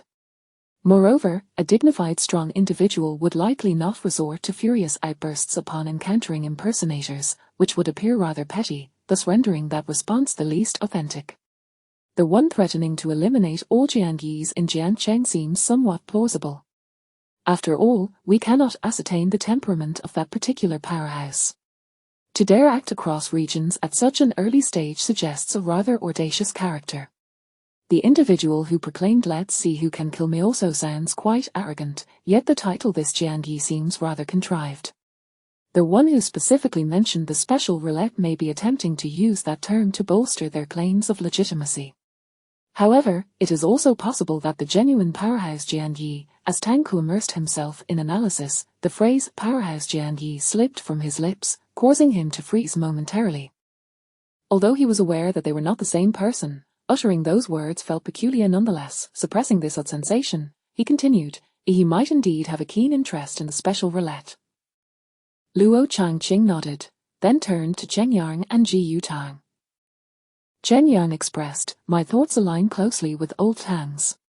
However, Ji Yutang, whose abilities were rather unique, remained silent for a moment before stating, "Old Tang's analysis is indeed quite insightful. But I sense the one inquiring about the special roulette may be genuine." Luo Changqing's gaze sharpened. "What makes you say that?" Ji Yutang, possessing a somewhat delicate appearance and often exhibiting a reserved demeanor, exuded an air of inscrutability. His response at that moment carried an enigmatic quality as he simply uttered two words: intuition. Chen Yang, seated beside him, rolled his eyes in exasperation, inwardly scoffing. Are you a woman? Intuition. Luo Changqing did not pursue further inquiries with Ji Yutang. Uncertain of his thoughts, he decided to respond to the individual who had asked about the special roulette. Luo Changqing replied to Jiang Yi, "Sad smiley indeed. There is a special roulette available, though it is of the lowest tier with only one special option among 5. I wonder if the esteemed individual remains interested. The special roulette possesses unique characteristics and cannot be traded in the market. Should the esteemed individual be interested, I invite you to meet at the riverbank outside Xiaobin Harbor Park before midnight. Regardless of your willingness to join the Moonlit Guild, I am more than willing to offer you a special roulette in exchange for a modicum of goodwill." Following this response, Luo Changqing also replied to several other Jian Yis, but his messages merely extended invitations for them to meet at the riverbank before midnight, appearing somewhat perfunctory in their order. Due to this dismissive attitude, one impostor boldly declared a vendetta against the Moonlit Guild, vowing to avoid the location Luo Changqing had designated. Nevertheless, Luo Changqing paid little heed to such threats of hostility. In the lair, Jiang Yi was not particularly surprised that Luo Changqing could recognize him. After all, occupying the top position on the power rankings and leading the most powerful guild in Jiangcheng, Luo Changqing was undoubtedly no ordinary character. Jiang Yi contemplated for a moment but chose not to respond. Instead, he opted to rest within the lair. Without a bed, he fashioned a makeshift resting place from his clothing and surprisingly found it quite comfortable.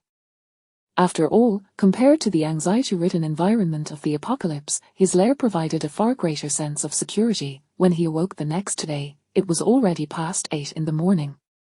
Jiang Yi lazily yawned and briefly perused the chat channels and forums before departing from the lair in the guise of a Jiang Yi. He re-emerged at the secluded mountain hollow, where he had initially entered the lair. After considering his next move, he set off in a particular direction. However, he had not walked far before spotting a group in the distance. After a moment's thought, he slowed his pace. A short while later, someone from the group noticed him. "There's someone over there." As the nearly 10-person team approached Jiang Yi, the leader, Liao Yuanfeng, squinted and exclaimed, "A Jiang Yi?" Jiang Yi raised an eyebrow, responding, "A team leader Liao." As he replied, he cast a glance at the other members of the group, spotting Li Xiao among them. Their eyes met, and Li Xiao's pupils constricted sharply. However, after glancing at Liao Yuanfeng, he quickly regained his composure, maintaining an outwardly honest demeanor. Clearly, he did not believe Jiang Yi would dare act against him in front of Liao Yuanfeng. Liao Yuanfeng, on the other hand, was oblivious to these subtleties. After scrutinizing Jiang Yi from head to toe, he spoke with an odd tone, "A Ubrata still alive, truly remarkable. However, Jiang Yi, I advise you to consider changing your name in the future." Him. Change my name? Jiang Yi's expression turned slightly peculiar. Liao Yuanfeng, still unaware of the implications, sighed, "Your name just so happens to share a likeness with a top-tier powerhouse. Moreover, for various reasons, that powerhouse has already threatened to eliminate all individuals named Jiang Yi in Jiangcheng." Chapter 57. Kill Li Xiao, the mysterious black talisman. Jiang Yi could hardly suppress his poetic inclination and exclaimed, "Today, Jiang Yi, am waiting for it. Let us see who dares to kill me." However, he decided against it, opting for a more composed demeanor. No need to engage in frivolous banter while he maintained his poise, trailing behind Liao Yuanfeng. The intrigued non-players began to murmur among themselves. Is it true? Is the name Jiang Yi an affront to that esteemed figure? Why is he so arrogant? Even the mightiest in Jiang City, Luo Changqing, does not exhibit such audacity. Moreover, wasn't it said that the leaders of the Qingchuan and Huan'er guilds discourage formal players from wanton slaughter? Did they not establish something akin to a law enforcement hall for that purpose? How brazen of this top-tier figure, also named Jiang Yi, to blatantly disregard the advocacy of the two guilds. Who is he really? He appears most formidable. Why hasn't anyone from the law enforcement hall dealt with this Jiangyi? Liao Yuanfeng had initially intended to withhold too much information regarding the affairs of formal players from the non-players. Yet, given that they had a Jiangyi among them, he found himself explaining, "This Jiangyi is not one of our Jiang City players." He hails from another region, having crossed over to Jiang City. Furthermore, upon his arrival in our Jiang City, he immediately ascended to the pinnacle of both the level and combat power rankings, his strength unfathomable. The two guilds are scrambling to recruit him. How could they possibly dispatch the law enforcement hall to deal with him? What Liao Yuanfeng did not mention was that the law enforcement hall was merely a concept discussed among the two guilds. It had not genuinely materialized, after all. In this world, one might claim self-defense while another insists on the pursuit of justice. In truth, should they wish to intervene, it would be an insurmountable task. Moreover, most capable players were vehemently opposed to the establishment of any law enforcement hall. Thus, only the exceptionally vile murderers, those who kill indiscriminately, received any modicum of attention from the two guilds. The non-players, utterly oblivious to the current situation, were taken aback merely by the term cross-region. Cross-region, this Jiangyi is a powerful figure from another realm. To achieve that is a testament to his formidable strength. Of course. Have you not heard that he ranks first in both the combat power and level lists? First is first, but the gap to the second place is nearly impossible to gauge. Jiangyi. Numerous gazes instinctively turned towards Jiangyi. Previously, when Liao Yuanfeng had suggested Jiangyi change his name, they had felt little. Now, observing this namesake, they found it rather peculiar. It was akin to having a colleague named Mar Huateng. Indeed, Jiangyi, you should consider changing your name. Though names are bestowed by one's parents, they would surely understand your need to alter it for self-preservation. Change it, change it. This illustrious name is beyond our worth. Li Xiaod was also among this group of non-players. Upon hearing Liao Yuanfeng mention a prominent figure named Jiangyi among the formal players, he felt a twinge of unease.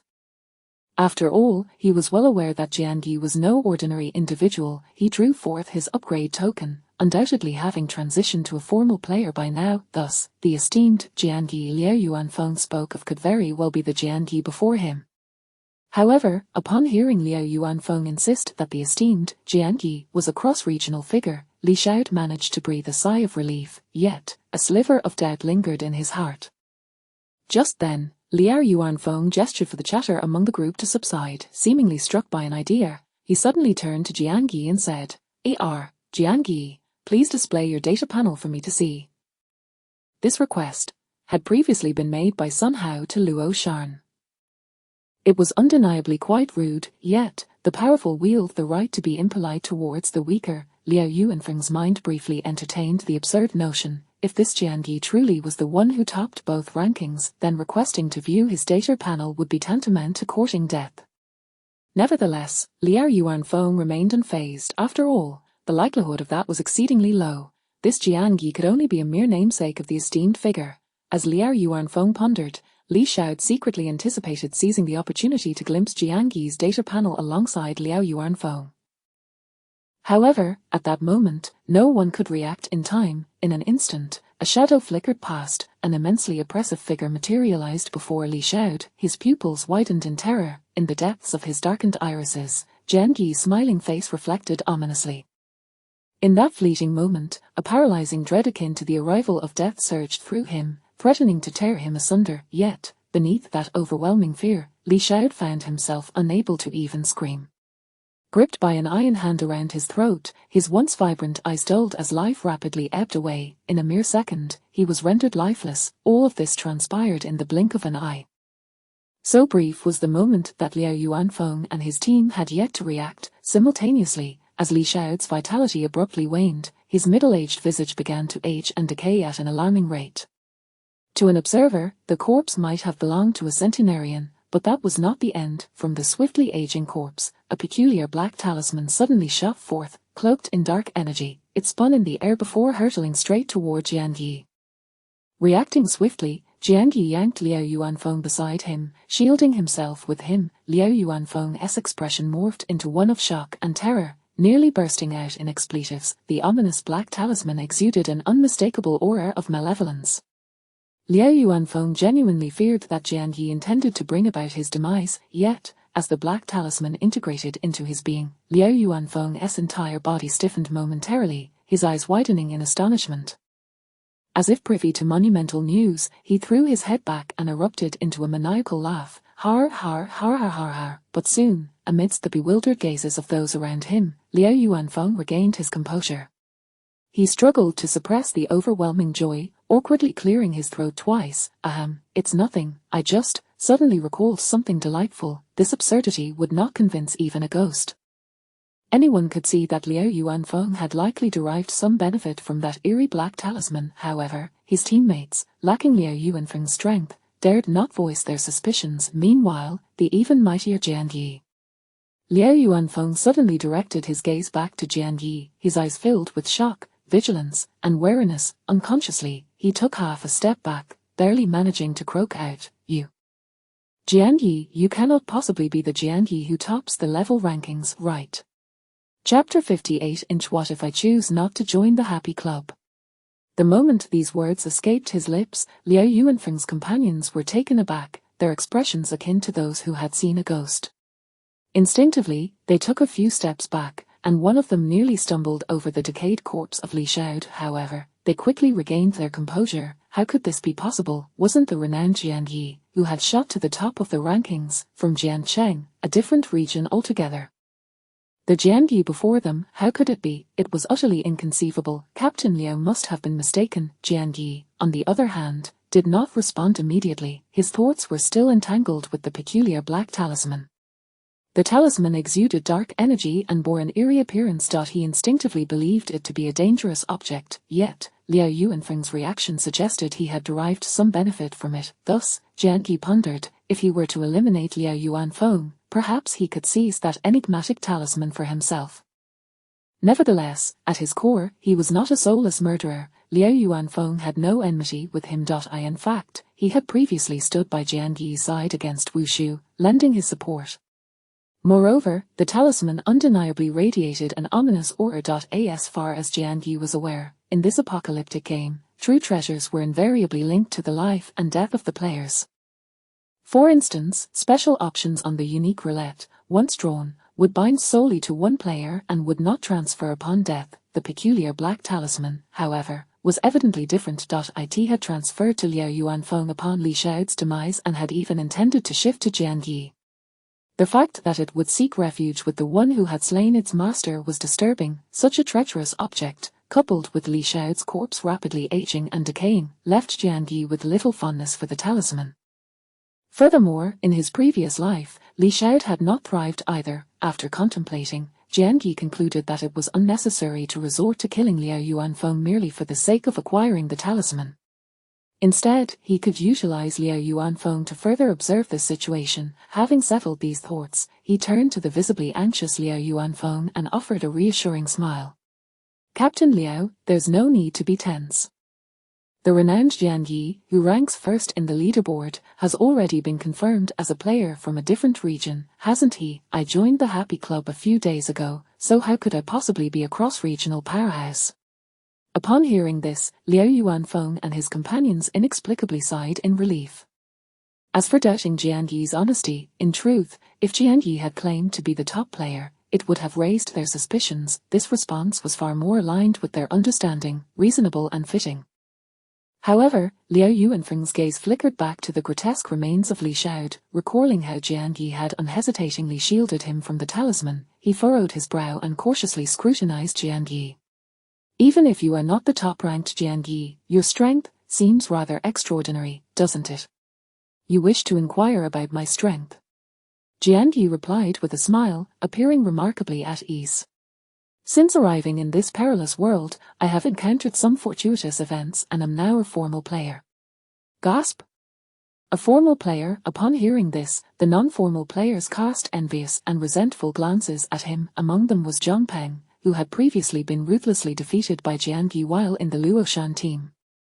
Now he was witnessing Jian Yi slay Li Xiao. At the moment of Li Xiao's death, he nearly lost his wits, fearing he would be the next to perish. Initially, Hearing Jiangyi claim he was not the top-ranked powerhouse had granted Zhang Peng a slight sense of relief.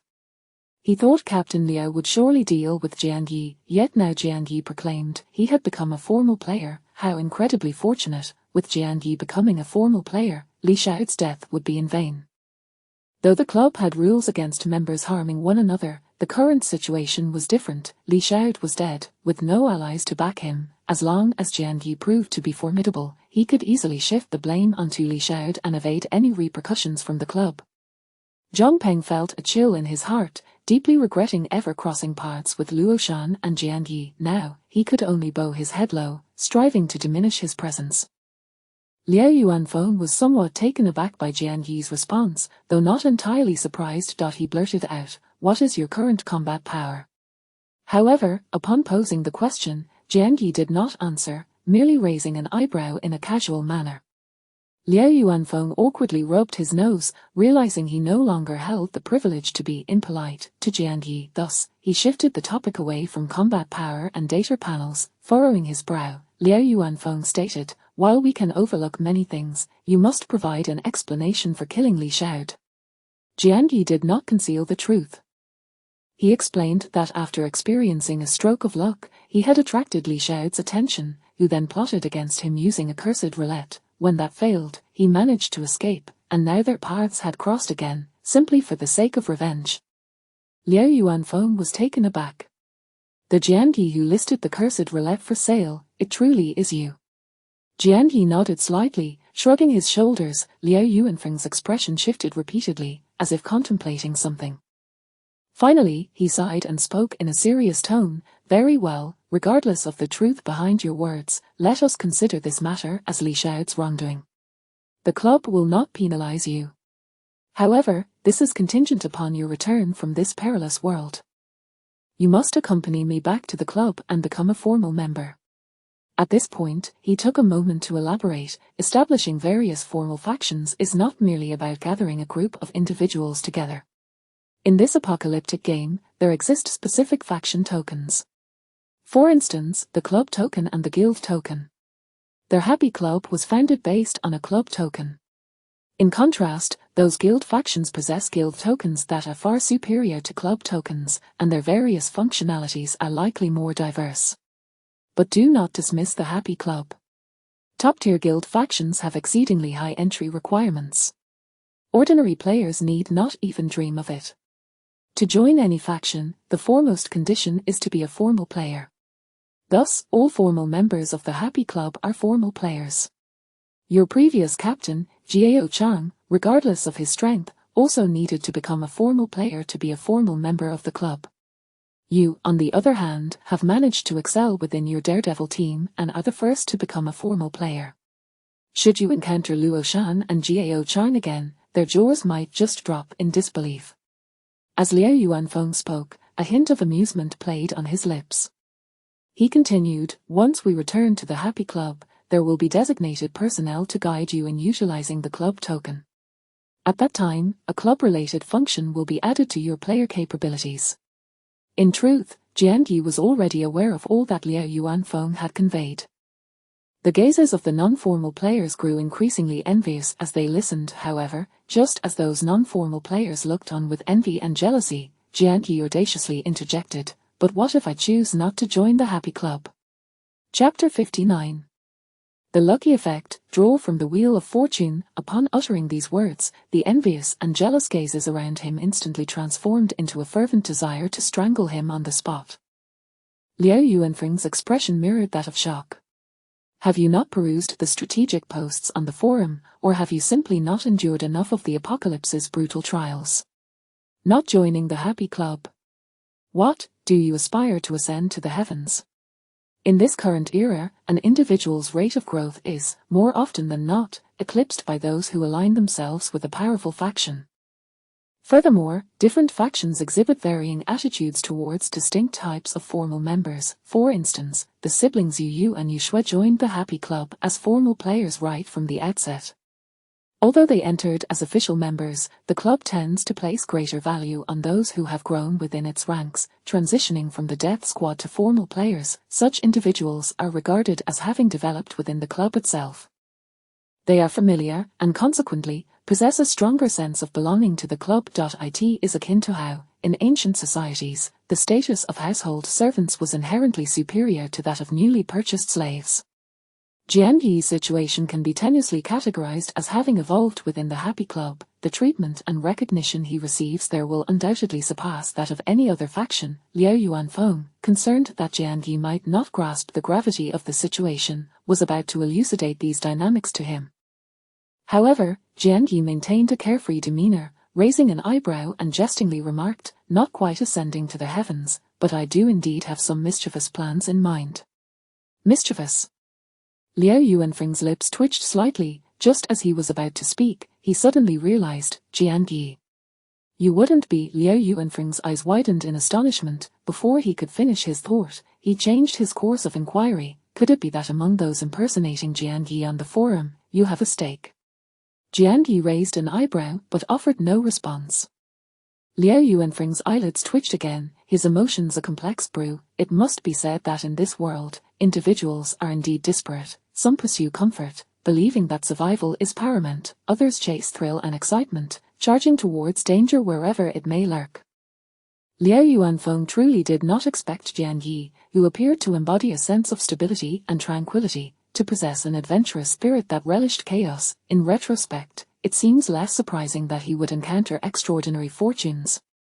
According to Liao Yuanfeng's experience, those who seek thrill and danger tend to soar higher, but they also face swifter demise, if Jianyi truly embodies such a nature.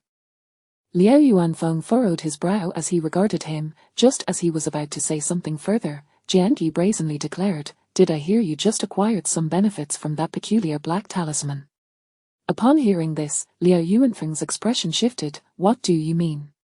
Nothing of great significance, merely inquiring. Jianyi's tone resembled that of a casual banter between comrades. Do you happen to have any time currency on hand? Mind lending me some? Lend. Liao Yuanfeng's countenance grew increasingly solemn. Yes, lend, Jianyi replied earnestly. I possess a blessing effect that enhances luck, but it is on the verge of expiration. I wish to utilize it to spin the wheel a few more times and see if fortune favors me. The luck-enhancing blessing effect. Liao Yuanfeng was taken aback. However, upon further reflection, it became clear why Jianyi had risen so rapidly.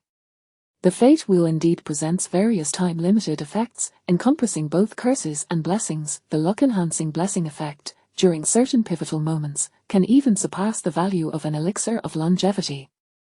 In fact, the average person might never encounter such an effect in their lifetime. Liao Yuanfeng's eyes darted around, then he inquired, What color do you wish to draw? I happen to have a few wheels on hand that you can borrow in case of an emergency. Jianyi's eyes brightened as he directly asked, Do you have any purple ones? Liao Yuanfeng's eyelids twitched once more. However, soon after, he and his companions collectively gasped in astonishment, their expressions akin to witnessing a ghost. The purple wheel requires the sacrifice of a millennium of life. To draw one is to forfeit 1,000 years. How long would it take an ordinary player to accumulate such a lifespan? Most individuals would lack the audacity, yet here was this fellow, who just yesterday was but a mere insect, now daring to inquire if he possessed a purple wheel. Liao Yuanfeng was at a loss, unsure whether Jianyi was merely boasting or if he truly possessed the capital and audacity to draw from a purple wheel. Once he composed himself, he gritted his teeth and explained, A purple wheel? Do you think they are mere trinkets? At this stage, even the most elite players have barely reached level 10. And even a party of 10 level 10 players would find it challenging to acquire a purple wheel. Do you honestly believe that, as a non-core member of the club, I would possess a purple wheel? Liao Yuanfeng's response did not surprise Jianyi.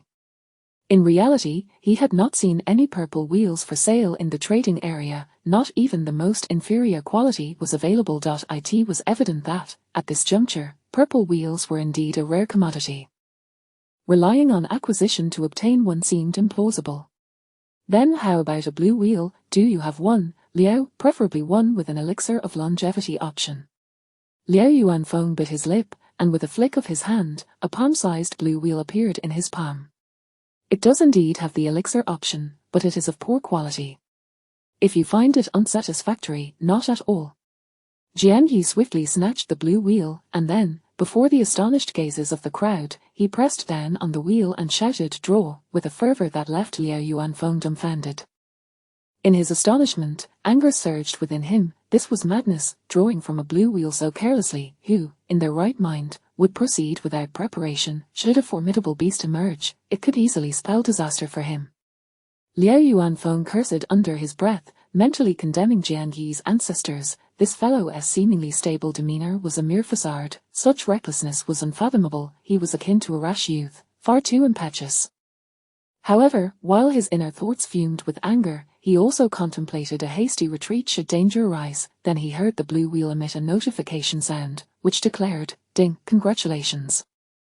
You have drawn the reward, Elixir of Longevity."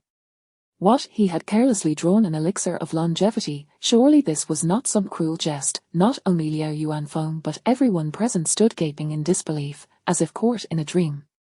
Did it not seem that the more cautious and fervent prayers one offered before drawing, the less likely one would receive valuable rewards? Conversely, was it true that a hasty draw like Jian Yi's yielded such treasures?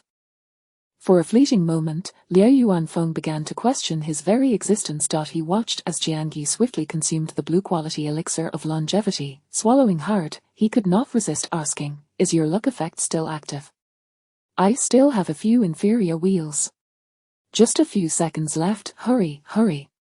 Jian Yi's tone was urgent, as if some time-sensitive lucky effect truly resided within him. Liao Yuanfeng quickly handed over several white wheels. Jian Yi again carelessly pressed down on one of them. "Ding, congratulations, you have drawn the reward, Elixir of Longevity." "What the hell, another Elixir of Longevity?" Amidst the astonished and disbelieving gazes, Jian Yi's hand moved toward the next white wheel. Yet, under the envious and furious stares, he finally exclaimed in frustration, "Damn it, the time limit is up."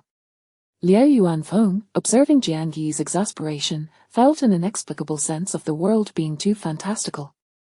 The other stunned teammates shared a similarly complex emotional landscape. This luck effect was downright extraordinary. Jian Yi, with such incredible fortune, still appeared unsatisfied. It was infuriating. Those envious and jealous gazes seemed to wish to devour Jian Yi whole. In truth, Jian Yi's display was not merely for show. It stemmed from the need to consider the time interval for consuming elixirs of longevity. After sleeping for 8 hours, he emerged from the nest space with the intention of consuming an elixir promptly. Furthermore, he needed to take another every hour thereafter to maximize the benefit. Ideally, if circumstances permitted, he would prefer to consume a purple-quality elixir, perhaps even an orange, a red, a golden. Unfortunately, he had yet to draw a single purple wheel. He was indifferent to how the lesser beings perceived him. Holding the recently drawn white elixir of longevity, he locked eyes with Liao Yuanfeng. Beneath Liao Yuanfeng's gaze lay envy and jealousy.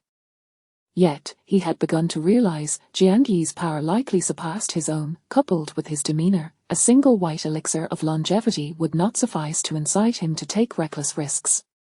What he did not anticipate was that Jian Yi would proactively extend the elixir toward him. Liao Yuanfeng's eyes widened in disbelief. "What do you mean?" Jian Yi raised an eyebrow. "For the blue and white wheels, I'll sell you this white elixir of longevity for 20 years' worth of currency." "What do you say? 20 years' worth of currency?" Generally, the price of an elixir of longevity correlates with the years it can extend one's life. The white elixirs produced by the wheel offer a lifespan increase ranging from 10 to 100 years. The precise amount is uncertain. It relies on the buyer's gamble. Jian Yi's price of 20 years is quite generous. However, Liao Yuanfeng, merely a formal member of the Happy Club, did not possess such wealth.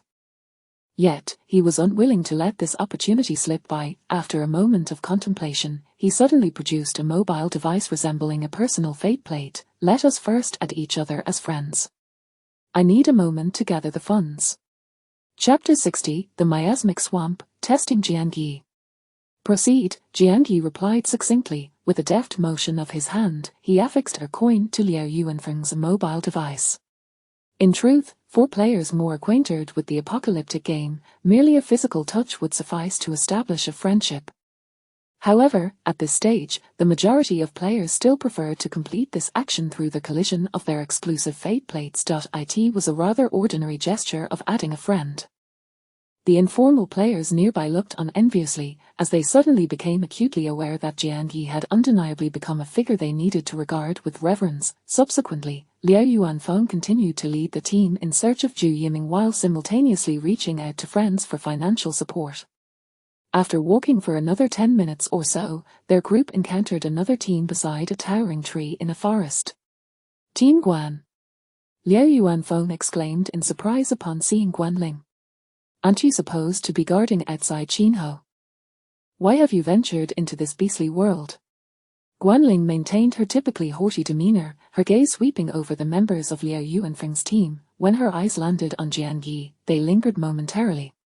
She responded nonchalantly to Liao Yuanfeng. I received messages from several members of the Blood Swallow Club. This Qinhou beastly world is rather peculiar.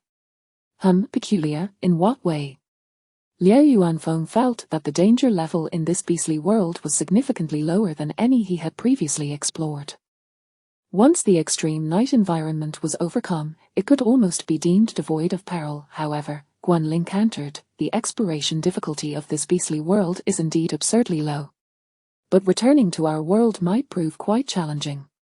Liao Yuanfeng, somewhat knowledgeable, quickly caught on, is there a formidable beast tribe guarding the passage back to our world? Guanling shook her head slightly, it's still unclear whether there is a powerful beast tribe guarding it. According to the reconnaissance reports from the Blood Swallow Club, that passage seems to lie deep within a miasmic swamp. Miasmic swamp. Liao Yuanfeng's expression darkened at the mention of this term. Yet, there was more to come, Guanling added, the miasma is highly toxic, and it appears that numerous ferocious beasts lurk within the swamp. Liao Yuanfeng's face grew increasingly grim, and he looked at Guanling with a peculiar expression. You are fully aware of the existence of that miasmic swamp, yet you still dare to enter this beastly world. Toxic miasma. Along with the unknown beasts lying in wait within the swamp, this signified a substantial increase in the difficulty of their return journey. Previously, the club's forces had learned that some beastly worlds capable of annihilating entire squads of daring explorers were not necessarily filled with terrifying beasts. Rather, it was likely that the return passage to those worlds was fraught with extreme peril or guarded by formidable beasts. The daring teams exploring these beastly worlds might not necessarily have perished. Instead, they could be trapped within the beastly world, unable to return. In such circumstances, the club might not dispatch aid or support them. They could very well be left to perish within, to fend for themselves. Their current predicament was indeed precarious. Although being trapped in this beastly world did not pose a direct threat to their lives, the extreme night environment was not conducive to human survival in the long term.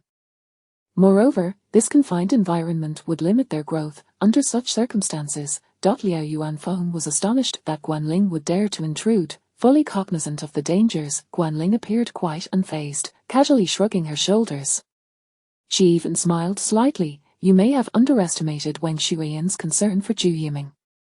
If we were merely to be trapped here, it is indeed possible that the club would abandon us. But do not forget, Zhu Yiming's whereabouts are also here. As long as I casually send a message to Wang Shuiyan, deceiving her into believing I have found the living Zhu Yiming, she will undoubtedly go to great lengths to conquer this beastly world. Liao Yuanfeng felt a slight twitch at the corner of his mouth, still regarding this woman as exceedingly audacious. Guanling, indifferent to his thoughts, suddenly smiled. Besides, I have heard that near passages guarded by fearsome beasts, there is a high probability of finding treasures. Liao Yuanfeng was at a loss for words, finding this woman's ambition and audacity truly comparable to Jian Yi's. With this thought, he feigned receiving a message and secretly sent Guanling a note. Sad smiley. Can you still use your skills to view Jian Yi's data panel? Guanling replied nonchalantly. No. The brevity of her response hinted at profound implications. Either Jian Yi possessed some item or skill that concealed his information, or his level surpassed that of Guanling. For someone like Liao Yuanfeng, merely a formal member of the Letian Club, while Guanling was a core member of the Blood Swallow Club, boasting an impressive level of 8.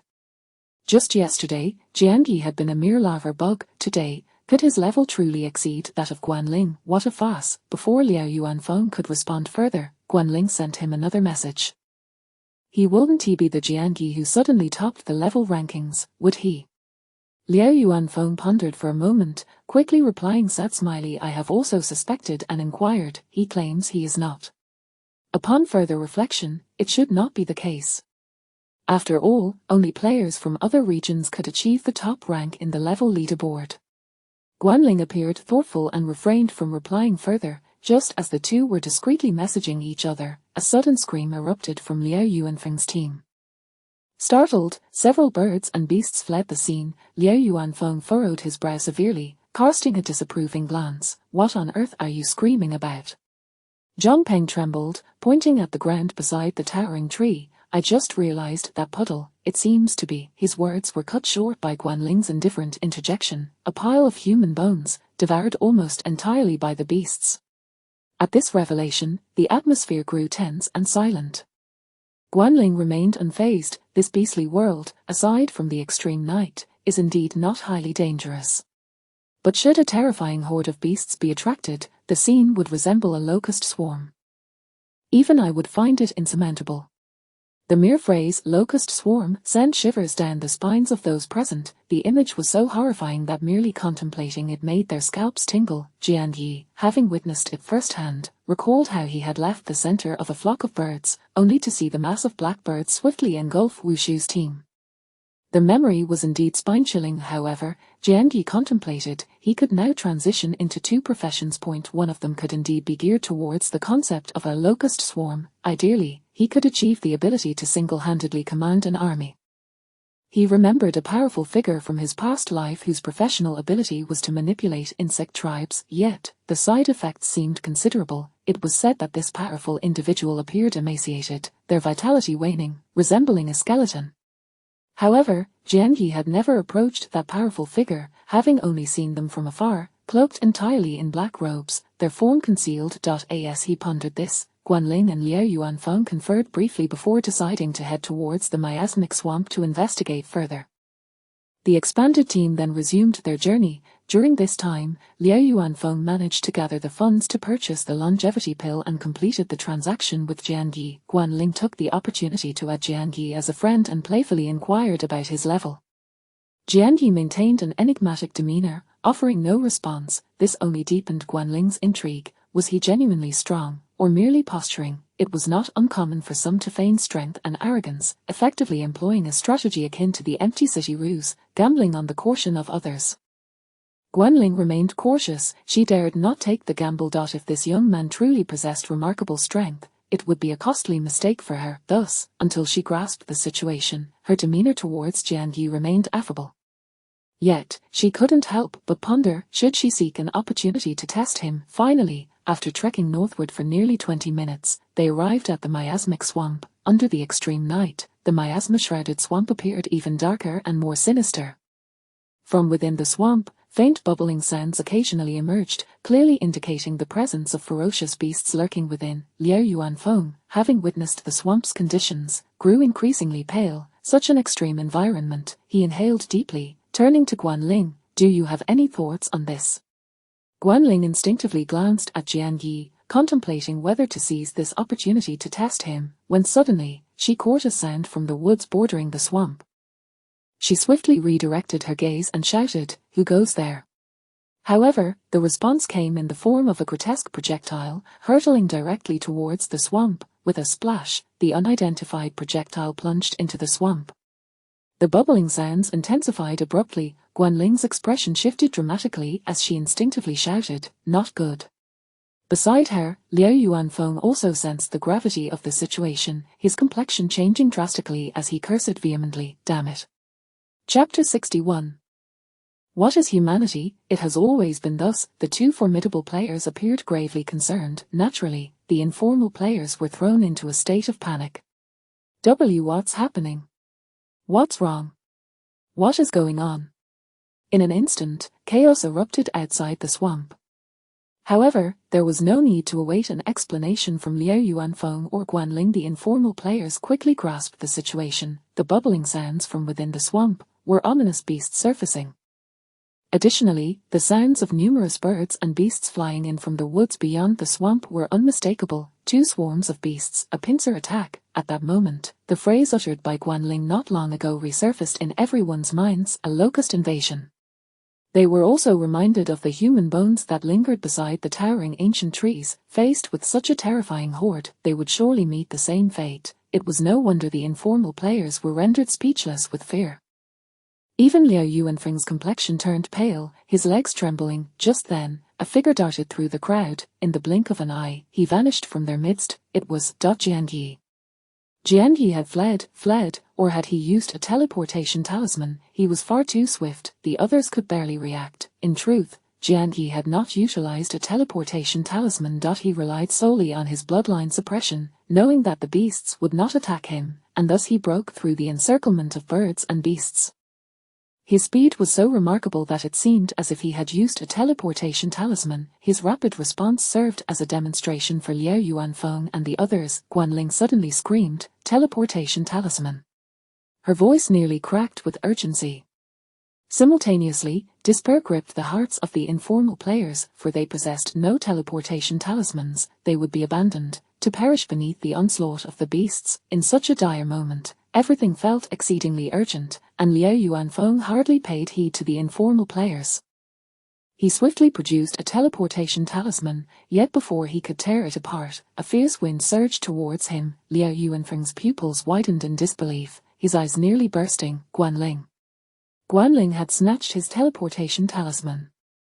Indeed, Guanling herself did not possess a teleportation talisman. She had taken Liao Yuanfeng's, and in the next moment, she vanished from the encirclement of beasts with remarkable speed. In that instant, the center, surrounded by the dark mass of beasts, erupted with Liao Yuanfeng's anguished and desperate curses. "Guanling, you vile wretch, may you meet a terrible end." This cry echoed, yet there was no response from Guanling. The teleportation talisman was significantly inferior to the teleportation stone. Not only was the teleportation distance shorter, but the direction was also quite random. If Guanling's luck were to falter even slightly, she might find herself directly transported into the swamp area. Fortunately, her luck had always been favorable. She was teleported directly to the outskirts of the small woods, behind the flock of birds. Without a backward glance, Guanling sprinted away in the opposite direction from the swamp. In addition to fleeing, she was also in pursuit. They had been suddenly attacked by the beast horde, clearly a deliberate act. Someone hidden in the woods had thrown beast-attracting meat tumors towards the swamp. The beast-attracting meat tumor was a more advanced law than beast-attracting incense. Someone was intent on harming them, or to be more precise, if Guanling's intuition served her correctly, the target of that malice was her. Guanling's expression was devoid of emotion, yet a faint hue of unresolved sentiment flickered in her eyes. Minutes passed. With a flick of her wrist, a fiery red whip appeared in her grasp. She swung the whip forward, a shriek pierced the air. Guanling dashed a few more steps. Reaching the source of the scream, she beheld a girl, resembling her closely, ensnared by the fiery red whip, her eyes wide with terror.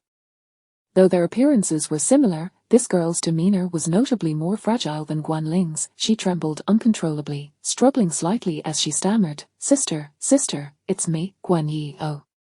Guanling lowered her eyelids, her gaze and tone utterly indifferent. "Why did you run?" I only saw a beast hide over there, so I was scared," Guanling responded with another "oh." After a moment of silence, she coolly remarked, "I saw it was you." What?"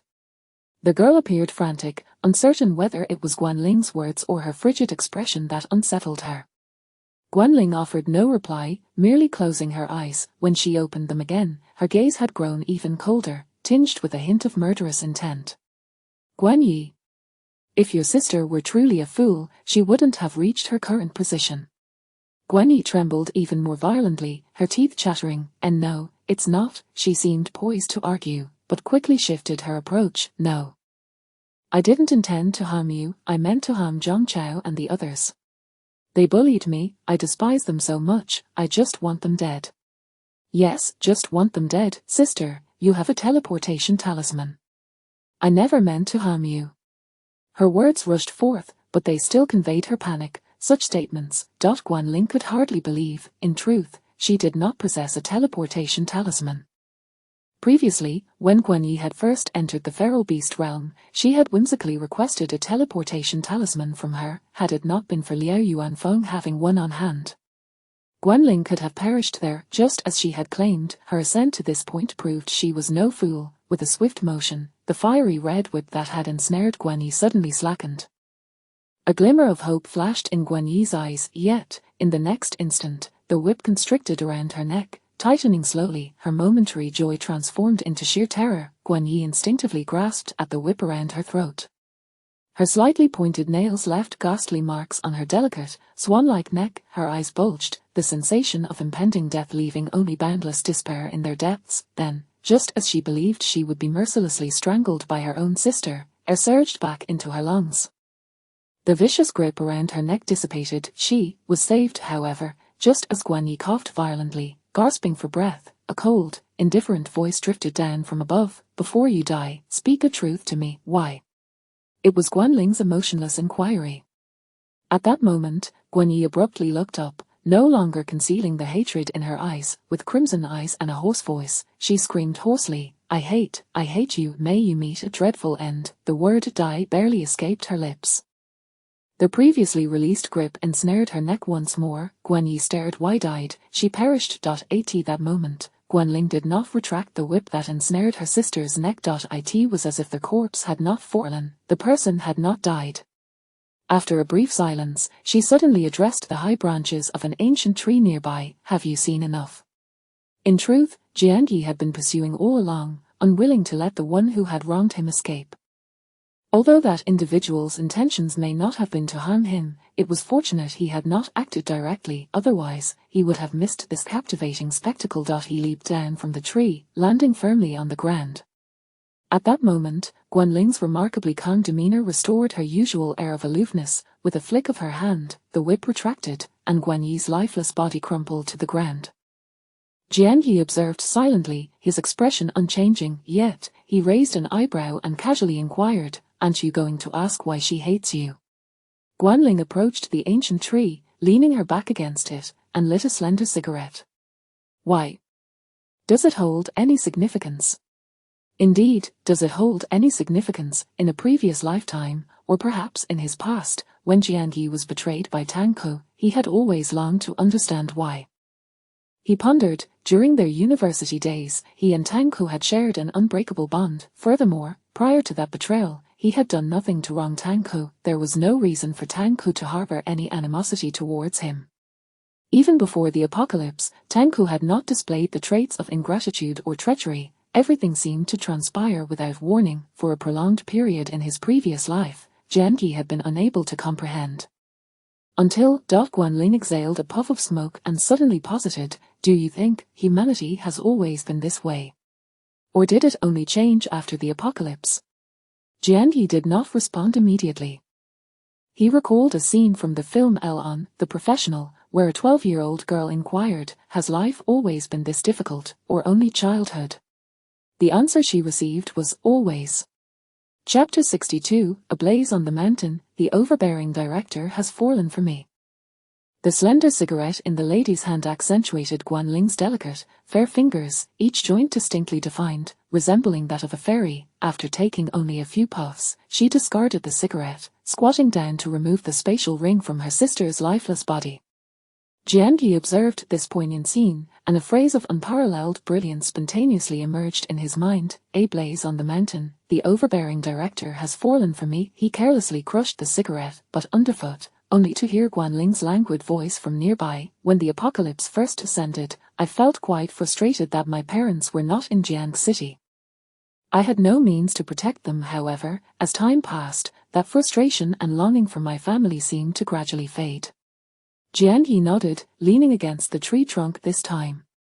After a moment's contemplation, he gallantly offered a comforting remark, "In light of your sorrow, allow me to share some good news."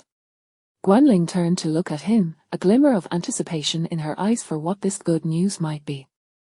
Jiangyi raised an eyebrow, speaking slowly. "Liao Yuanfeng had a stroke of fortune earlier and acquired a mysterious black talisman.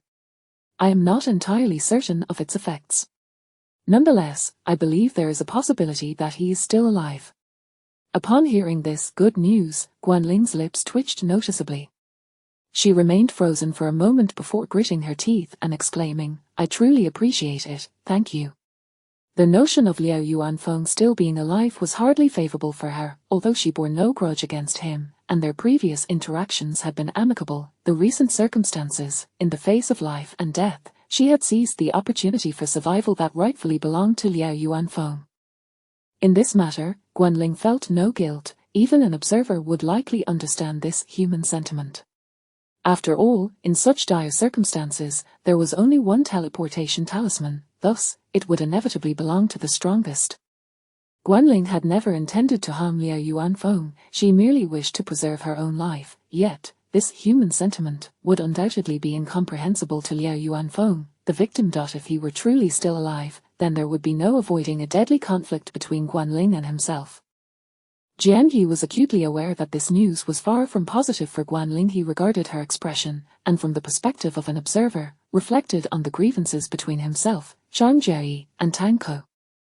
Upon further reflection, those so-called grievances appeared, from certain viewpoints, to be understandable human emotions, yet, as the victim, he, like Liao Yuanfeng, could never forgive such human sentiment.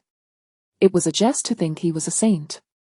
Although Liao Yuanfeng may not have been ruthless, he certainly was no saint either. If he were indeed alive, Jianyi glanced once more at the complexly emotive Guanling. He mused that if Liao Yuanfeng were still breathing, there was a significant likelihood that Guanling might be the one to deal with him, just as Tang Ko had intended to kill him. Perhaps from the beginning, there had been no animosity between them, and their interactions had been harmonious. However, from the moment Tang Ko had seized the opportunity for the advancement token, enmity had been forged. Thus, Tang Ko had been so resolute in attempting to bring about Jianyi's demise. As Jianyi contemplated, Guanling did not pursue the matter of Liao Yuanfeng's fate any further. Instead, she posed another question: "What are your thoughts on that miasma swamp?" Jianyi pondered for a moment before responding earnestly. "Initially, I had no particular thoughts, but seeing you carelessly discard your cigarette has sparked an idea." Guanling's eyes brightened. "Are you suggesting we set it ablaze?" Jianyi raised an eyebrow. "I am uncertain, but I wish to give it a try." The pure black toxic gas above the swamp was essentially a form of gas. However, whether it was flammable and if the swamp could be set alight, Jianyi could not say for certain. Moreover, the consequences of igniting the swamp were unpredictable, yet, genuine exploration of such a toxic place seemed even more daunting. Liao Yuanfeng's previous assessment was spot on. Guanling was indeed audacious. After a brief deliberation, she decisively declared, "Very well, let us set it on fire. The effects of the beastly meat tumor will likely persist for some time." During this period, we, as a core member of the Blood Swallow Club, she was accustomed to delegating tasks and issuing commands. Jianyi, however, promptly interrupted her. "We will act independently. Let us regroup in an hour at the edge of the swamp's thicket to discuss the burning."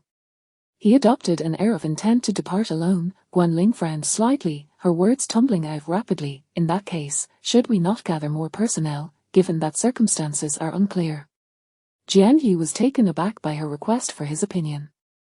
He paused momentarily but chose not to respond and simply departed. The matter of gathering personnel was a double-edged sword. At times, greater numbers indeed equated to greater strength, yet, there were occasions when having too many could lead to complications. By not answering, Jianyi left the decision-making to Guanling. After all, he had no means of rallying any assistance himself. After parting ways with Guanling, Jianyi headed directly towards the swamp. In the thicket, he spotted a dense congregation of blackbirds from a distance, reminiscent of their previous consumption of Wushu's team. The multitude of blackbirds resembled an impenetrable dark curtain, obscuring the situation beyond the swamp. Jianyi could not ascertain whether Liao Yuanfeng was alive. He had sent a message via the friend function but received no response. Almost an hour had elapsed since he last consumed the blue longevity pill. The previous transaction with Liao Yuanfeng had also replenished his finances, thus, he intended to take this opportunity to procure more items in the trading area. He made his way back to the nest space.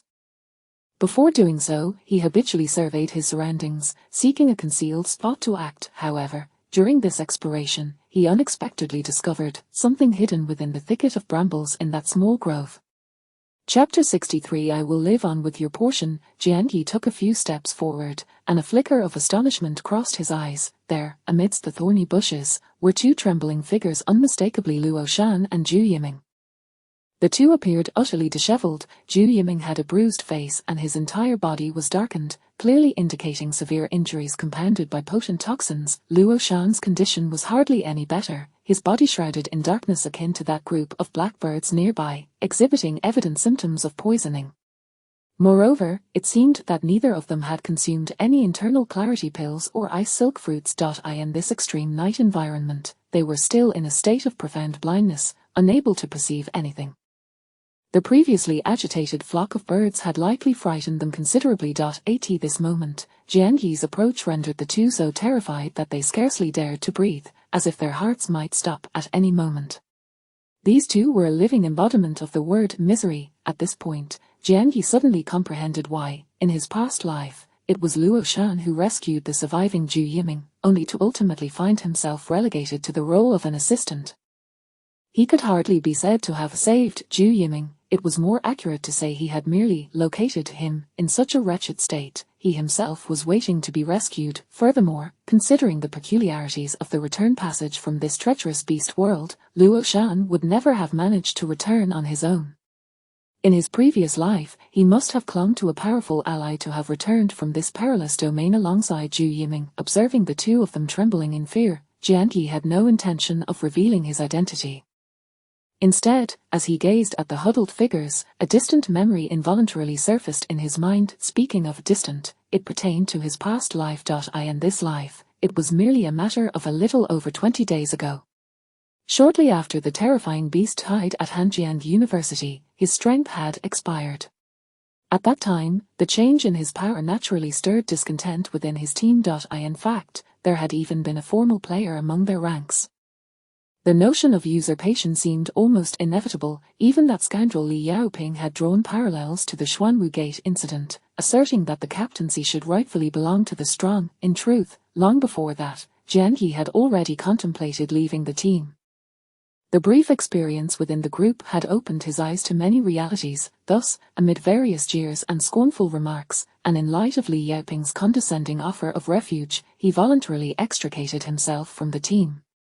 Others may have perceived him as self-righteous and out of touch with reality. Some might have viewed Li Yaoping as ungrateful and excessively harsh, yet most simply tended to their own affairs, failing to offer him any support.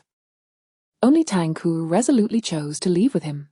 From university roommates to companions in the apocalypse, when Tang Ku, without the slightest hesitation, chose to stand shoulder to shoulder with Jianyi despite his diminished strength at that moment, Jianyi felt that Tang Ku was the kind of friend with whom he couldn't trust his life. And, as fate would have it, that was indeed the case. During those 2 days, he and Tang Ku had truly faced life and death together, forging an unbreakable bond. In the Conan movie The Crimson Phantom, the term comrades was discussed. It referred to those with whom one could truly entrust their backs. In the film, Yuanzi expressed that she and Xielan were such comrades, relying solely on each other. At that time, Jianyi genuinely believed that he and Tang Ku were comrades in that sense. Yet that fateful night, he and Tang Ku found themselves trembling beneath the wreckage of a discarded vehicle, much like Luo Shan and Zhu Yiming at this moment. A 6th-level beast, the Tremor Armored Bear, approached, its very footsteps reverberating through the ground. As it drew near their hiding place, Jianyi and Tang Ku were in a state akin to that of Luo Shan and Zhu Yiming now. Fortunately, the Tremor Armored Bear seemed distracted by some other noise, shifting its focus away. In that instance, they had truly brushed against death, surviving that ordeal. As they gasped for breath, Jianyi felt their camaraderie solidify even further. It was then that he made a sudden resolution to draw the last remaining blue roulette that he possessed. That blue roulette, though of poor quality, contained 2 positive options, one of which was the exceedingly precious upgrade token. Tang Ku was fully aware of the roulette's existence and rationally advised him to consider carefully, lest he find himself with nothing to show for his efforts, losing everything in the process. After all, drawing from the blue roulette required sacrificing a century of lifespan. When Jianyi completed that draw, his lifespan plummeted to the brink. Moreover, they had no guardian at that moment. Should he draw a terrifying beast, it could very well spell their doom. Yet Jianyi was resolute. He urged Tang Ku to depart, fearing that should he draw a beast, Tangku would suffer alongside him. But Tangku remained silent for a moment, his expression unwavering. His words were deeply moving. We promised not to abandon each other. We are comrades for life. If you draw a beast, we bear it together. If you draw the upgrade token, we revel together. What, do you intend to leave me behind to thrive alone after drawing the upgrade token? Certainly not. In Jiangyi's envisioned future, if he indeed drew the upgrade token and became a formal player, he would undoubtedly assist Tangku in achieving the same status swiftly. Then, they would continue to fight side by side, growing together. Tangku's words, along with Jiangyi's own dreams of a beautiful future, left him utterly unprepared for the betrayal that would follow, yet the ways of the world rarely unfold as one imagines. He truly drew the upgrade token from that wretched roulette, however. Before he could even savor the joy of it, a sharp blade pierced through, the token slipped from his grasp, swiftly seized away. At that moment, Tangku's actions were ruthless, yet his expression was complex. He said, Jiangyi, if you had drawn a beast, we would truly have been comrades in life and death. But you drew the upgrade token. I'm sorry, this matter is far too complicated. I can share your hardships, but I cannot gamble on whether you will steadfastly share in the fruits of our labor. Thus, rather than placing my hopes of becoming stronger upon you, I shall strive to grow stronger myself. In this world, there is nothing more reliable than oneself to lean upon.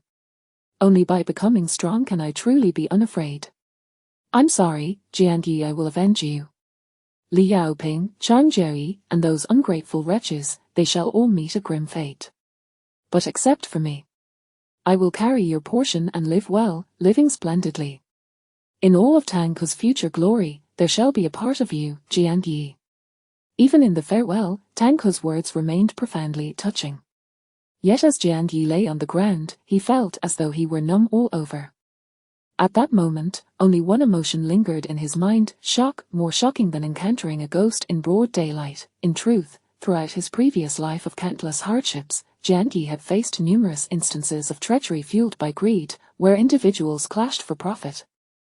For instance, Yu likewise, many others thereafter, yet he had never been so astonished. This was because he had never truly trusted those individuals. Just like recently with Li Shaod, their conflicts had arisen solely from self-interest, with no emotional entanglements involved. Only with Tangku the betrayal of someone he had trusted the most was the most staggering, the hardest to come to terms with, so difficult to accept that Jiangyi had fallen into a prolonged state of despondency in his past life.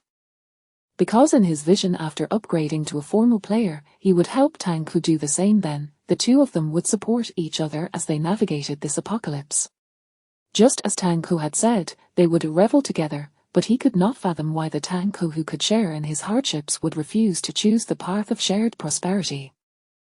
Yet, as Guanling had previously stated, why it held no meaning. Jiangyi's gaze fell once more upon the trembling Luo Shan and Zhu Yiming. After a moment of silence, he turned and, like the tremor armored bear that had threatened him and Tangku, he chose to depart. After a long while, Luo Shan and Zhu Yiming finally steadied their breaths. Gasping deeply, the absence of sight left them completely unaware of what had transpired, yet they felt an overwhelming sense of joy at having survived.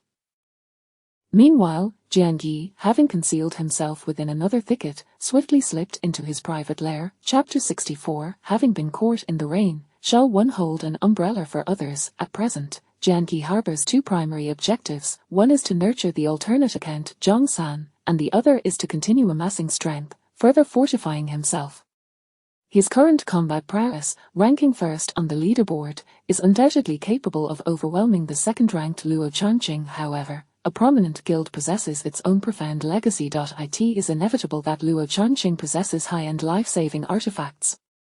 Should he have spun the special wheel a few times, he might even wield some formidable, rule-defying tools. Moreover, the forthcoming explorations of the Endless Sea and the lair of ferocious beasts necessitate even greater strength.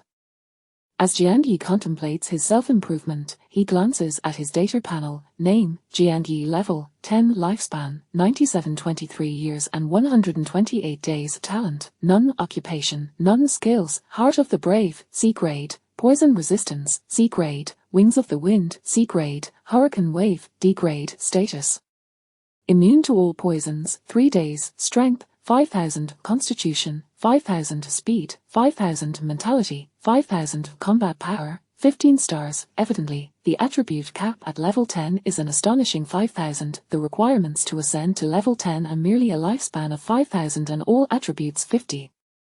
The conditions for upgrading seem to be set at a staggering 100-fold difference from the current level's attribute cap. The leveling conditions for players below level 10 are divided into two phases. The first 5 levels require a lifespan of 100 to 500 years and all attributes 1 to 5, while the latter 5 levels suddenly escalate to a lifespan of 1000 to 5000 years and all attributes 10 to 50.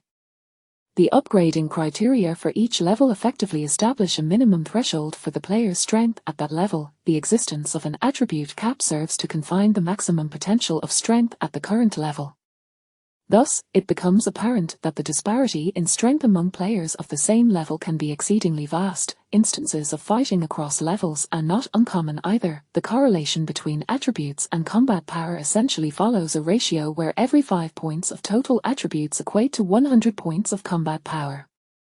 Naturally, this ratio is not precise. For the same 5 points of total attributes, some may only possess a combat power of 50, while others might reach as high as 150. This discrepancy appears to correlate with factors such as battle awareness, skills, talents, and occupations. Among the true powerhouses, the focus is invariably on combat power rather than level. In fact, certain strong individuals, despite having lower total attributes, may be discovered by major factions due to the potential implied by the ratio of attributes to combat power. Jiangyi's current total attributes of 5,000, when calculated according to the conventional ratio, should yield a combat power of 100,000. Each increment of 10,000 in combat power is quantified as 1 star. Hence, his combat power of 15 stars translates to an equivalent value of 150,000. This ratio is quite commendable. Furthermore, 150,000, Jiangyi asserts without exaggeration, his combat power is likely more than tenfold that of Luo Changqing. Without considering any artifacts, defeating Luo Changqing would indeed be effortless. However, it is still insufficient. Jiangyi promptly visits the Republic Trading Zone for another perusal. The once exhilarating trading area now leaves him somewhat unfulfilled. For in the Republic Trading Zone, the highest tier available is merely the blue wheel, and the purple wheel remains entirely elusive. After some contemplation, Jiangyi resolves to elevate his assets to obtain the qualification for the VIP Trading Zone. Consequently, he decisively utilizes the 20-year currency he earned from Liao Yuanfeng to acquire a substantial number of white and green wheels. Naturally, he also procures another blue wheel. Upon consuming the longevity pill obtained from the blue wheel, his lifespan surges to over 14,000. Subsequently, he draws from all the white and green wheels he acquired. The longevity pills and teleportation runes drawn are promptly listed for sale in the trading zone. This audacious act is undoubtedly brazen. Yet, as a cross-regional magnate, what does a hint of arrogance matter? Jiangyi pays little heed to the commotion his actions may incite within the trading zone. He then proceeds to browse the forum. It is at this moment he discovers Sunhao's extraction of the longevity pill has seemingly triggered a notable butterfly effect. After perusing several posts, he manages to unravel the sequence of events. The initial post originates from a core magnate of the Letian Club, vehemently criticizing the Yinfrost Club for bullying the weak, as they secretly dispatched individuals to forcibly abduct a player capable of concocting longevity pills from the Letian Club, subsequently imprisoning him and coercing him into becoming the Yinfrost Club's puppet alchemist. Following the publication of this post, a flurry of others emerges, each detailing the brazen and oppressive actions of the Yinfrost Club against the vulnerable. In no time, various narratives begin to spiral out of control. The Yinfrost Club swiftly transforms into a dark force, ruthlessly oppressing ordinary players. Even the previously mentioned Enforcement Hall, jointly referenced by the Qingchuan and Yellow River Guilds, is once again brought to light. Numerous players express their desire for the Qingchuan and Yellow River Guilds to intervene and vanquish the Yinfrost Club, rescuing their puppet alchemist, who has lost his freedom. During this tumultuous period, Sunhao also took the initiative to post, asserting that he voluntarily joined the Yinfrost Club and was not coerced into becoming a puppet. However, the players swept up in the fervor refused to listen, adamantly insisting that Sun Hao was threatened by the Yinfrost Club, compelling him to post such statements. The image of players stubbornly clinging to their own narratives evokes for Jiangyi memories of online harassment from the days before the apocalypse. The relentless denouncement of the Yinfrost Club reminds him of the historical conflicts during the spring and autumn and warring states periods. In that era, when feudal lords clashed, they often sought a pretext to launch a just cause for warfare. The imprisonment of an alchemist, along with various dubious displays of a tyranny, seemingly provides a legitimate rationale for a more formidable faction to eradicate the Yinfrost Club in the name of justice. Naturally, amidst this ongoing literary battle, the Yinfrost Club is also engaged in a continuous effort to clarify the situation, with several posts authored personally by Wei Lingxue. Just as this verbal skirmish reaches a boiling point, a firefighter emerges. Jiangyi cannot help but chuckle at the title of a particular post. Chang Jiaoer, having been caught in the rain, I wish to hold an umbrella for others. The title of this post is quintessentially reflective of Chang Jiaoer's style. While Chang Jiaoer possesses considerable beauty, she has yet to reach the level of ethereal allure. She has never been a mere empty-headed ornament. Even during her university days, she cultivated an image as an exceptionally ambitious and inspiring goddess. During her romance with Jiangyi, she was not the typical girl enamored with bags, jewelry, or cosmetics. Their rendezvous were often held in libraries. Furthermore, Chang Jiaoer was a study account influencer, her handwriting exquisite. She frequently transcribed beautiful and motivational quotes, sharing them on Weibo, garnering widespread acclaim. The content of her current post continues to echo her inspirational goddess persona. Chapter 65, Jiangyi, He Still Lives. Chang Jiaoyi possesses a commendable writing style, as her Weibo followers eloquently express. Her words convey a sense of tranquil strength amidst the gentle flow of her prose. The content of her latest post unfolds like a captivating narrative, recounting her myriad experiences since the apocalypse. She reveals that although she currently appears to bask in glory, revered by the 4 major guilds, only she knows the arduous journey she undertook when she first grasped the formula for the longevity pill. During that period, she refrained from ostentatiously flaunting her ability to concoct the longevity pill. Instead, she cautiously utilized it, gradually enhancing her strength step by step. It was only when she ensured her power was formidable enough to safeguard herself that she dared to act with greater boldness. Subsequently, she gradually forged her own reputation. She asserts her independence of character, declaring her unwillingness to be a puppet alchemist, manipulated by others. Thus, the path she has traversed has been far from the effortless simplicity others presume. She even summarizes her achievement, stating that the fortunate acquisition of the longevity pill formula constitutes merely one of her success, while the remaining 99 is attributable to her relentless efforts.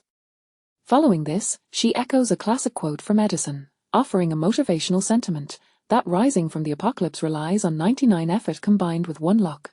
Jiangyi couldn't help but chuckle, nearly unable to resist the urge to reply, adding a remark that the 1 luck is far more crucial than the 99 effort.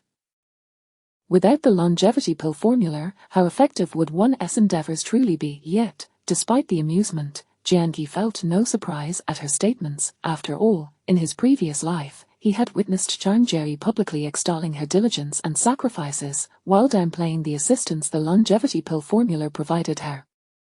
The present moment mirrored that sentiment perfectly. Following her motivational rhetoric, Chang Jiaoyi further expressed that it is precisely because she has endured hardships herself that she comprehends the struggles faced by novice alchemists better than anyone else. Having weathered storms, she is willing to extend an umbrella to others. She resolved to establish an alchemist alliance, offering unconditional protection to all alchemists in Jiang City. Naturally, she also hopes that all alchemists will actively unite, ensuring that Jiang City will never again harbor puppet alchemists. This proclamation ignited fervent applause from alchemists of various backgrounds. While only Chang Jiaoyi possesses the ability to craft the longevity pill, Jiang City is home to several other alchemists who specialize in concocting detoxification pills, rejuvenation pills, status-enhancing pills, and attribute potions. Although these are not as precious as the longevity pill, they remain essential for players seeking to level up through combat. Furthermore, in addition to inviting ordinary alchemists, Chang Jiaoyi made a concerted effort to invite the central figure of this recent incident, Sun Hao. She hopes that Sun Hao, as the second player in Jiang City capable of crafting the longevity pill, will soon join the Alchemist Alliance. Should Sun Hao truly be threatened and imprisoned by the Silver Frost Club, she hopes they will release him. With Chang Jiao's righteous post, players fervently criticized the Silver Frost Club, demanding Wei Ling Shuang expedite Sun Hao's release. Public sentiment overwhelmingly favored Chang Jiao. Even Sun Hao himself, upon reading her post, felt somewhat moved.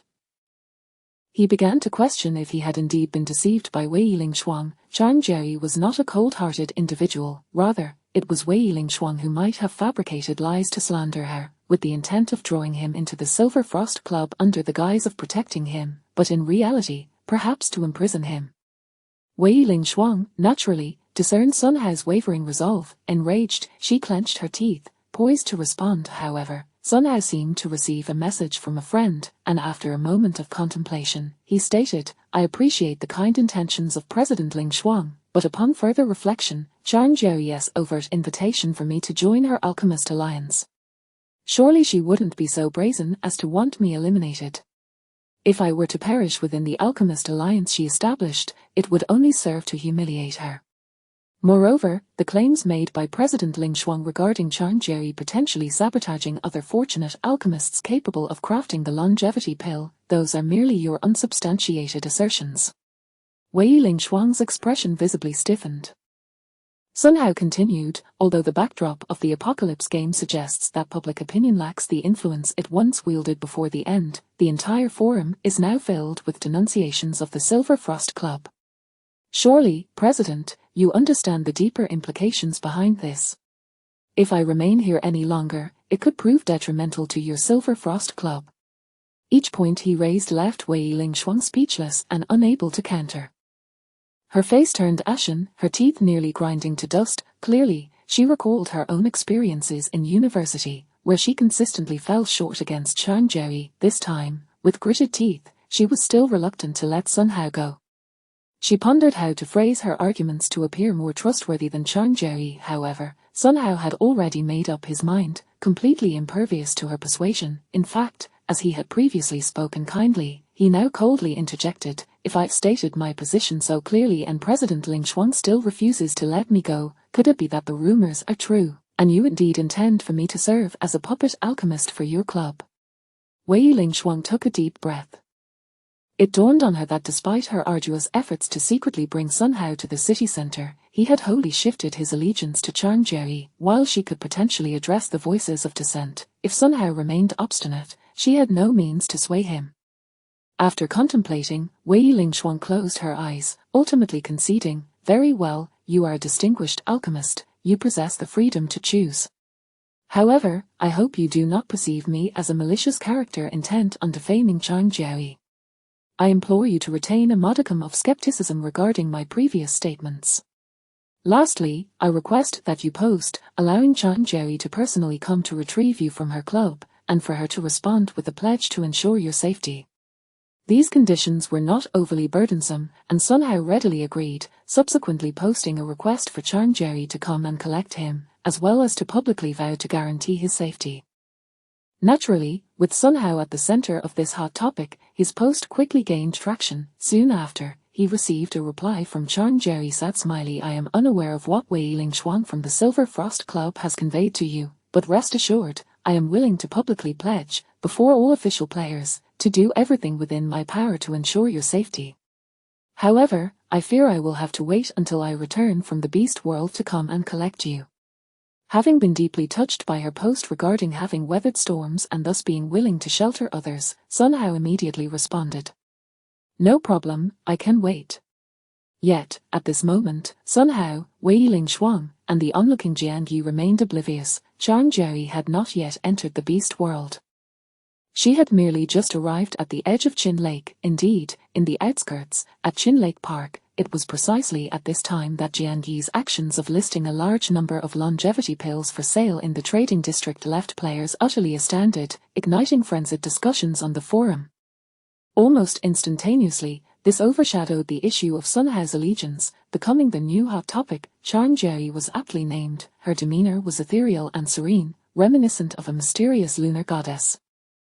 At this moment, her gaze fell upon the mobile device transformed by her exclusive fate plate. Her water-like eyes, reminiscent of melting ice and snow, exuded a natural chill. With an impassive expression, she sent another message to Tanko. I have just received a reliable piece of information. Tanko replied, Sat smiley, what is it? Chang Jiaoyi sat smiley Jiangyi. He still lives. Chapter 66, The Elixir of Immortality produced by the refined. The accurate news, Jiangyi is still alive. At this moment, Tanko, along with the other 3 presidents of the Juyu Guild, was still at Wangjian Pavilion, gazing across the riverbank. As he absorbed this news, his fingers tightened around his phone in a sudden grip. To be fair, Tanko had experienced regret. After all, they were comrades who had faced adversity together. When he had betrayed Jiangyi and turned to develop his own path, he had been plagued by feelings of remorse and guilt, thinking of himself as less than a beast and unworthy of Jiangyi. However, one cannot dwell in guilt forever. This might be a psychological principle. A person who errs often seeks to alleviate their sense of wrongdoing by embellishing their own image while vilifying the victim, crafting a narrative that renders their misdeed somewhat justifiable and reasonable.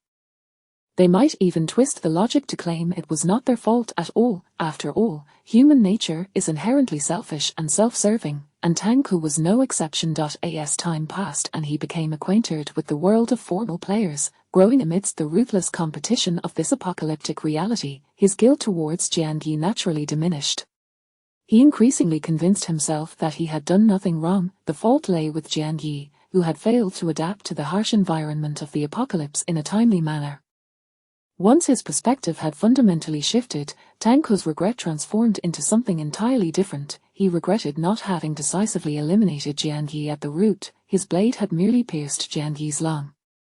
Though, in such dire circumstances, the likelihood of Jiangyi surviving was minuscule. Moreover, after that blue turntable lottery, Jiangyi's lifespan had been severely depleted. In such a scenario, he had virtually no chance of a comeback, nor would he pose any threat to Tanko. However, if the current, more mature and cold-blooded Tanko were to relive the betrayal of the past, he would undoubtedly handle it with greater perfection. Indeed, because of his initial lack of ruthlessness, an unforeseen circumstance had now arisen.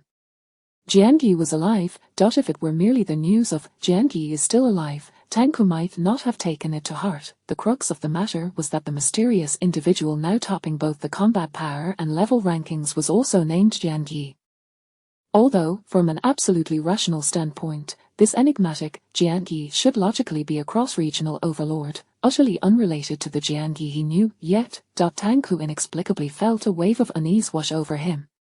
This apocalyptic game had led many to increasingly believe in fate. Additionally, there was a psychological principle frequently referenced by numerous players, the Murphy's Law.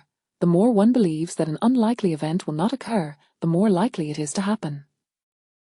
Could it be? Tanko took a deep breath. His current demeanor was decidedly less nonchalant than before. Just as he was about to respond to Chang Jiaoyi, she proactively sent him another message. As you suspected, he was indeed a death worm at the Letian Club. Last night, he joined the Letian Club's suicide squad and took on a mission to find someone in the Chin Lake Beast world. Upon reading the term death worm, Tanko felt a slight sense of relief. However, as another thought crossed his mind, his gaze shifted, and he inquired, Sat smiley, in your recent reply to Sunhouse Post, you mentioned being in the Beast world. You weren't referring to the Chin Lake Beast world, were you? Chang Jiaoyi. Yes. I've just gathered a bit of information and am preparing to head down. Regarding the mysterious overlord topping the combat power and level rankings, if I'm not mistaken, you too have an unsettling premonition, don't you? Tanko lowered his eyes. After a moment of silence, he calmly replied, Sat smiley, premonition? You don't seriously think that the Jiangyi who tops both lists is the Jiangyi we know, do you? What you're experiencing isn't a premonition. It's psychological projection. You're not still having nightmares of Jiangyi's vengeful spirit seeking you out, are you? Though Tanko's words appeared light-hearted, even laced with mockery, only he knew the turmoil that lay beneath. Chang Jiaoyi was equally unaware of Tanko's true state of mind. After a brief pause, she responded, Sat smiley, whether it's a premonition or psychological projection, I must confirm it for myself. Tanko chuckled softly. Confirm, more like silencing witnesses, isn't he it? At this, Chang Jerry fell silent. Tang Ko, clutching his phone, suddenly recalled the sincere promise he had made when he betrayed Jian Yi. He had vowed to avenge Jian Yi by killing Li Yaoping and Chang Jerry, yet, in truth, he had done nothing of the sort. The reason was simple: a single white elixir of immortality casually concocted by Chang Jerry held more significance to him than a promise made to a deceased individual. Furthermore, Li Yaoping had found a commendable ally. Naturally, Tang Ko would not jeopardize his standing for someone who was already dead, especially someone he had personally slain. He pocketed his phone and gazed deeply into the distance, quietly anticipating the outcome of Chang Jerry's confirmation. Shortly thereafter, Tang Ko was summoned by Luo Changqing for a meeting concerning the heated discussion sparked by Jian Yi's mass sale of elixirs of immortality. These were not artificially refined elixirs, but rather those produced by the turntable. If it were merely one or two, that would be one thing. The key issue was the sheer volume, an astonishing quantity. If I'm not mistaken, he must have drawn some special option from a unique turntable. What kind of special option could allow for the mass production of turntable elixirs? The quantity is simply beyond compare to what Chang Jerry has refined. Could it be that he is also refining them? Refining turntable elixirs. What a joke. The esteemed individuals engaged in a lively discussion, quickly filtering through various impossibilities until they arrived at one explanation that was somewhat plausible. Luo Changqing furrowed his brow in contemplation for a moment, tapping his fingers on the table before reaching a conclusion. Perhaps he has drawn a special formula for the elixir of immortality from a unique turntable. And with that special formula, the elixirs he refines yield effects identical to those produced by the turntable. This explanation appeared reasonably sound. Beside him, Ji Yutang chuckled softly and suddenly cast a sidelong glance at Tang Ko. If that esteemed overlord truly possesses the ability to mass-produce turntable elixirs, shouldn't our guild consider switching partners from Chang Jerry? Tang Ko, composed and unflappable, showed no change in expression.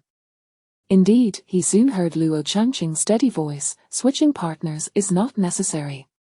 Our collaboration with Chang Jerry must continue without interruption. Moreover, if she successfully establishes that alchemist alliance, her status in Jiang City will likely become immeasurable. This inspirational goddess was undeniably formidable. In comparison, that mysterious Jian Yi, Luo Changqing's statement remained unfinished as Chen Yang, who bore a somewhat naive appearance, interjected, "Do you think that mysterious Jian Yi might resort to underhanded tactics against Chang Jerry?" Chapter 67. The price increase of the roulette VIP trading zone. Tang Ko felt an inexplicable sensation upon hearing those words. Jian Yi, the one who killed Chang Jerry, even if it were merely another person sharing the same name, it evoked within him a sense of fate's intricate design. Luo Changqing's gaze faltered momentarily, yet he refrained from addressing the inquiry, instead continuing with his previous discourse. This enigmatic Jian Yi, having suddenly listed such a plethora of high-quality longevity pills for sale, must be eager to elevate his status swiftly and secure access to their VIP trading zone. Moreover, he had previously inquired about the special roulette. I surmise he is deliberately seeking to acquire something. This notion was met with agreement from the other three presidents, who nodded in unison. The Republic trading zone was notoriously harsh. Truly valuable items were predominantly found in their VIP trading zone. While the other three presidents contemplated this, Luo Changqing appeared to have an epiphany and suddenly contacted Chen Yang of the GU Guild using his exclusive command plate. Procure all the purple roulettes available in the VIP trading zone. Chen Yang, responsible for the acquisition and documentation of materials within the GU Guild, was taken aback by the message and hastily replied. "But boss, those purple roulettes are of poor quality, and their prices are exorbitant. They are hardly worth acquiring." Luo Changqing sat smiley. "Just follow my instructions." Chen Yang sat smiley. "All right then."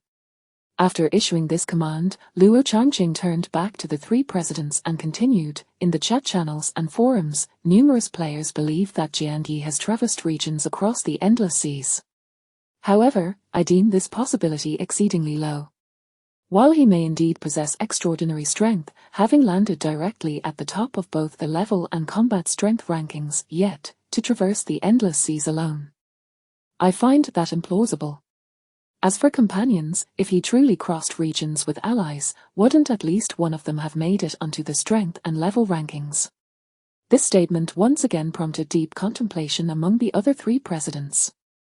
Luo Changqing continued his analysis. Regardless of the means he employed, the cost of crossing regions is likely substantial. Thus, his choice to do so must be driven by a reason: either he has exceedingly important relatives in Jiang City, or crossing regions brings him immense benefits. Alternatively, he could be unable to survive in his original area. The final speculation was the most absurd, leaving the three in silent contemplation. Tang Ko's eyes flickered, picking up the thread. Given his prowess, if he truly couldn't cope in his original area, he likely reached a point where he was universally reviled. Luo Changqing exchanged a glance with Tang Ko, nodding slightly. My instincts align with yours. This Jiang Yi, capable of such a remarkable feat as crossing regions, is undoubtedly a formidable character. If I am not mistaken, he should arrive at Jiangtan for our meeting before midnight. At that time, you all— Luo Changqing's gaze swept over the three. Chen Yang solemnly nodded. Tang Ku appeared contemplative. Ji Yutang chuckled lightly. We are not naive. However, Luo Changqing narrowed his eyes at Ji Yutang, emphasizing, I have confidence in the two of them. It is only you. Do not even think about testing your peculiar abilities on Jiang Yi. You possess life-preserving measures, but how can you be certain he lacks lethal countermeasures? As Ji Yutang absorbed this warning, the smile on his face faded slightly, and he responded, I will refrain from causing trouble then. Meanwhile, within the sanctuary space, Jiang Yi remained blissfully unaware of the Ji Guild's myriad speculations and preparations regarding Jiang Yi across regions. He purchased some furniture, arranging his sanctuary space in a simple manner. In truth, the sanctuary space was not spacious. Placing a single bed and a set of table and chairs rendered it quite cramped. Nonetheless, it sufficed. He possessed a green-quality spatial watch, providing ample storage space. As Jiang Yi relished a sumptuous meal, he pondered, the individual from his past life who had utilized the sanctuary space to rob auction houses must have upgraded their sanctuary space. Otherwise, enduring years in such confines would be more unbearable than imprisonment. At least in prison, one had fellow inmates for company. In such a diminutive space, devoid of anyone to converse with, prolonged solitude could drive one to madness. As for upgrading the sanctuary space, perhaps, if the opportunity arose, he could investigate in the city of 10,000 races. After enjoying his meal, Jiang Yi took a brief shower. Subsequently, he reclined comfortably on his bed, once more perusing the trading zone. Previously, when he had listed the cursed roulettes for sale, the message board beneath the trading entry was inundated with vitriol, utterly distasteful. However, this time, Big Shot, are you the Jiang Yi who descended upon the level rankings from another region? I am your long-lost sister. I am the melodious Jiang Yi brother. What Big Shot? What brother, you shameless lot? Dad, don't be fooled by them. I am your obedient daughter who has been lost for years. Dad, this apocalyptic game is too challenging. Baby can't hold on much longer. Could you please transfer some living expenses, or rather, some longevity pills? Whimper QAQ, the ones above might be even bigger than the Big Shot. How dare you pretend to be a sister here? Truly an eyesore. Bigger than Jiang Yi, what are you insinuating?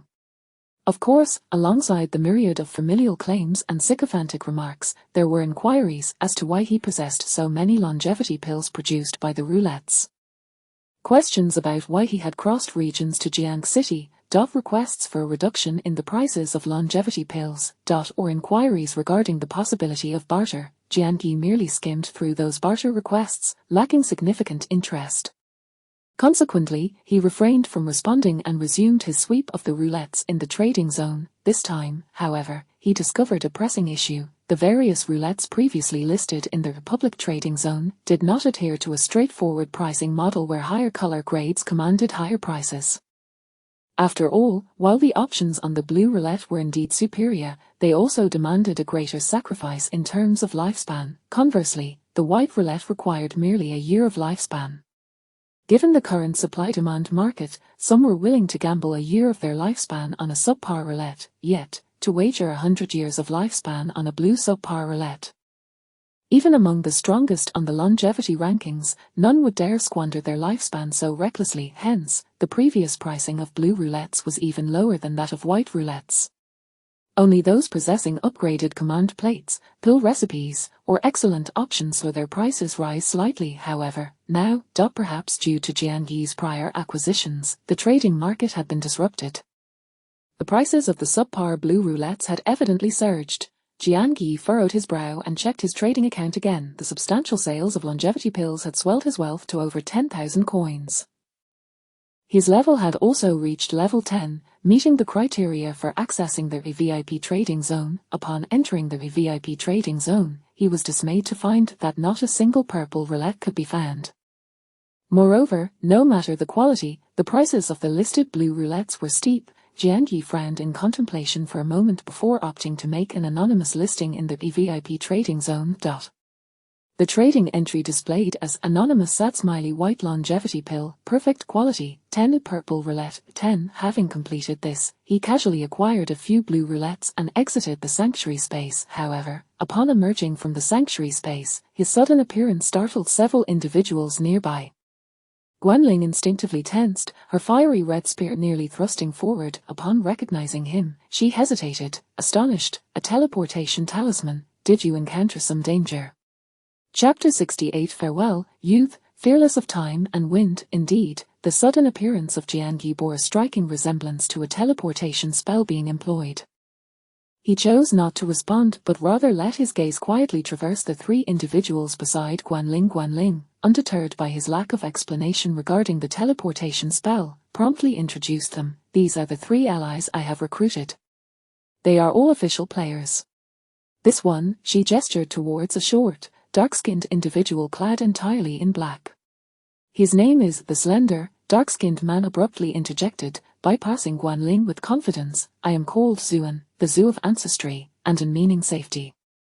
If you read quickly, it sounds like earn, so you may refer to me as the God of Earnings.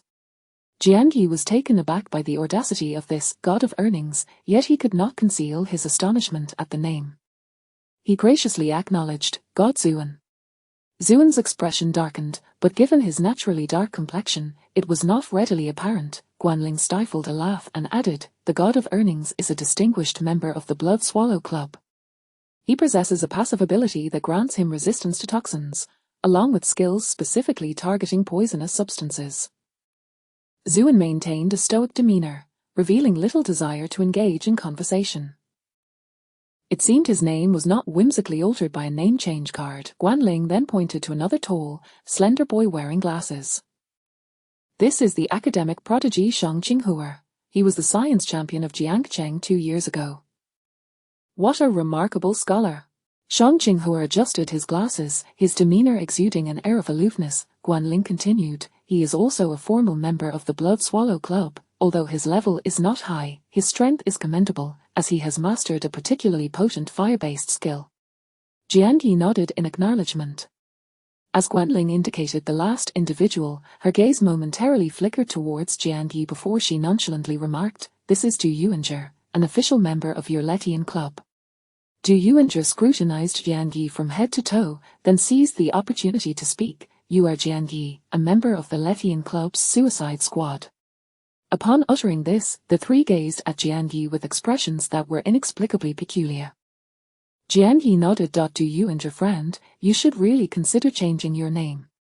Jiangyi shrugged, clearly understanding that Guanling would not openly disclose her acquisition of Liao Yuanfeng's teleportation spell. The glance she had just given him was a silent plea for discretion, and Jiangyi had no intention of breaking that silence. At that moment, a tense voice suddenly emerged from nearby, calling out stiffly, Jiangyi. Jiangyi.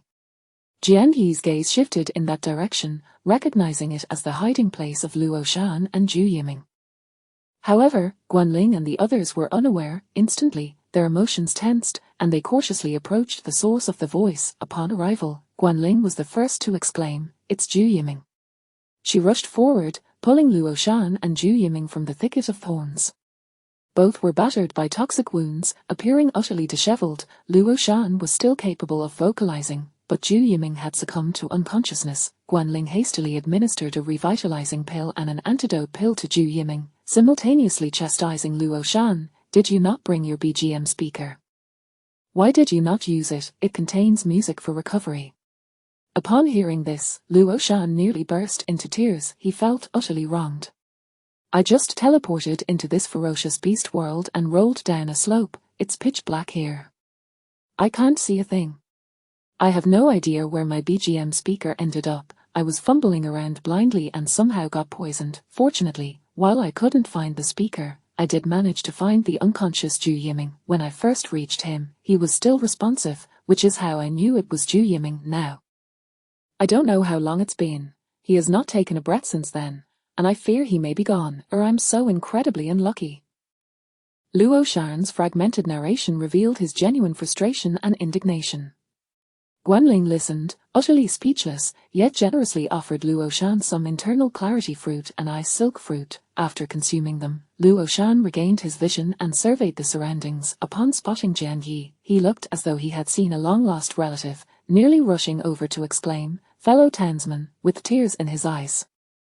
However, noticing the presence of several prominent figures beside Jian Yi, he quickly composed himself, refraining from further remarks. After administering 2 pills to Zhu Yiming, Guanling also fed him an artificially concocted white longevity pill. Consuming the longevity pill provided a degree of recovery for injured players. Sure enough, after taking it, Zhu Yiming's condition began to improve. As he slowly opened his eyes, Guanling offered him the internal clarity fruit and ice silk fruit. After a short wait, Zhu Yiming finally regained clarity of his surroundings. Upon spotting Guanling and the 2 members of the Blood Swallow Club, he instantly perked up. "Guanling Zuan. Shang Qinghuer. Where's Wen Shuiyan? I demand to see Wen Shuiyan. Damn that Green Bay group, I will annihilate their entire ancestry. I want them to suffer a fate worse than death." Clearly, upon encountering the members of the Blood Swallow Club, Zhu Yiming instantly regained his composure and was filled with righteous anger, nearly losing his sanity, his eyes burning with fury. Guanling pressed her fingers to her temples, patiently explaining, "The Green Bay group has been eliminated. You are currently in the ferocious beast world, and Wen Shuiyan is not here due to other matters." Ferocious beast world. Zhu Yiming glanced around, his complexion paling slightly, his once brash demeanor diminishing significantly, yet, he soon furrowed his brow and questioned, "Why isn't he Wen Shuiyan here? What could possibly be more important than my safety?" Guanling paused. "The beast tide you summoned is her responsibility to manage." Zhu Yiming was about to protest further when Guanling interrupted, "This ferocious beast world is quite unique. We must first find a way to escort you back." Zhu Yiming, despite his earlier arrogance, was not foolish. However, having been excessively pampered during his time as a celebrity, he had long since lost respect for others. He could maintain a facade before the cameras, but some ingrained traits are difficult to amend. Observing the expressions of Guanling and the others, he ultimately fell silent, muttering, "Very well. I hope you can ensure my safe return." Such a tone. Zuan and Shang Qinghuer nodded in tacit agreement. Zhu Yuanzhi's expression, however, was somewhat nuanced, yet, considering the influence behind this pretty boy and Wen Shuiyan's infatuation, he chose not to comment further. The group resolved to first return to the swamp to assess the situation. Along the way, Luo Shan scanned the ground and fortuitously located his BGM speaker. His previously despondent mood lifted instantly. However, just as he cradled his recovered speaker with a foolish grin, he discovered a pile of human remains lying just outside the now quiet swamp. That is, he swallowed hard, exclaiming in shock, "I see, that's the uniform of the Letian Club." It was the uniform that Liao Yuanfeng had distributed to them when they embarked on their mission. At that moment, he and Jian Yi were also clad in such uniforms, yet many of the remains bore tattered fragments of the same attire. Luo Shan's complexion turned ashen, as if it was only now that he comprehended the brutal reality of this apocalyptic game. The so-called mortality rate was not merely a cold statistic. It represented tangible, vibrant lives. Among those corpses, there could be Zhang Peng, Li Xiaod, and others who had once been his teammates. Zhu Yiming, awakening to this grim realization, also paled, his earlier bravado dissipating. Meanwhile, Guanling and the others maintained their composure, especially since the absence of Liao Yuanfeng only heightened Guanling's spirits. After a brief discussion with her companions, she concluded that the threat posed by the toxic gases was considerable. Should an explosion occur, they would be in danger if they ignited a fire too close to the swamp. It would be prudent to keep their distance, however, if they were to stand far away. Zhang Qinghua's fire-based skill lacked sufficient range. After deliberation, Jian Yi suggested utilizing archery to ignite the fire from a distance.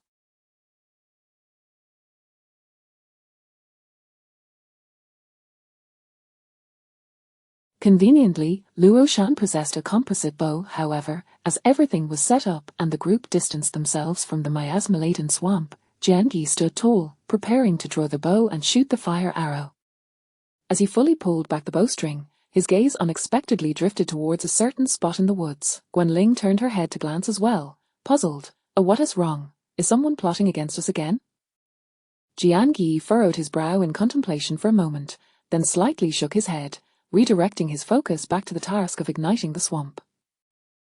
Meanwhile, at a considerable distance from Jian Yi and his companions, a towering ancient tree stood. Zhang Jie pressed her back tightly against its trunk, her expression somewhat stiff, her heart racing, and her chest heaving violently. Simultaneously, a buzzing voice echoed in her mind. Jian Yi, he was indeed still alive, and he was thriving. A complex and indescribable feeling welled up within Zhang Jie. Moments ago, watching Jian Yi draw back the bowstring from afar, her gaze had momentarily frozen, and a lyric she had once transcribed as an inspirational goddess for high school students surfaced in her mind. She had never anticipated that upon their reunion, those words would resonate so profoundly with Jian Yi. Farewell, youth. Pulling back the bow, unafraid of time and wind. Chapter 69. My dear, are you looking for me? Jian Yi was someone that Zhang Jie had once admired. After all, in accordance with her persona as an inspirational goddess, she was not one to engage in romantic entanglements, yet, having entered into one, it was naturally due to her affection. She found his posture remarkably appealing, reminiscent of a steadfast pine tree standing tall even in the depths of winter. From head to toe, he seemed to embody the essence of a clear conscience. That unique aura about him exuded an indescribable charm, a constant from the past to the present. Leaning against the tree trunk, Zhang Jie endeavored to calm her tumultuous emotions. Subsequently, she retrieved her phone and sent a message to Tang Ko. If I do not return alive, it would mean I perished at Jian Yi's hands. Meanwhile, at Wangjian Pavilion, Tang Ko's pupils constricted sharply upon reading her message. Nevertheless, he maintained a facade of nonchalance, replying with a tone that appeared casual. What do you mean? Zhang Jie pressed her lips together. Sad smiley I saw Jian Yi. Tang Ko, growing increasingly anxious, awaited her elaboration, but she remained silent. Finally, unable to contain himself, he inquired.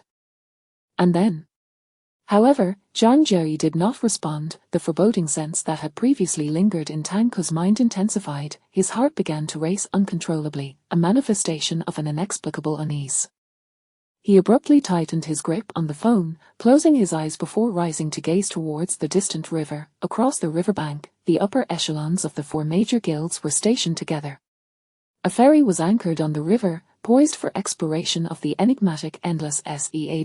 In the early days of the apocalypse, many misguided souls had attempted to flee from the doomed city of Jiancheng through that route. Their actions had inadvertently validated the transformation of the rivers and lakes into portals to the realm of ferocious beasts. Anyone who leapt into those waters would indeed be transported to that perilous world. However, those who remained aboard a vessel would be spared from such a fate. Thus, the current expedition to the Endless Sea, initiated by the four major guilds, naturally required the use of boats. The ferry station there was set to depart, already teeming with numerous level 10 players, yet, this was merely the first wave. Much like the club's exploration of the beast world, the endeavors would unfold in several phases and batches.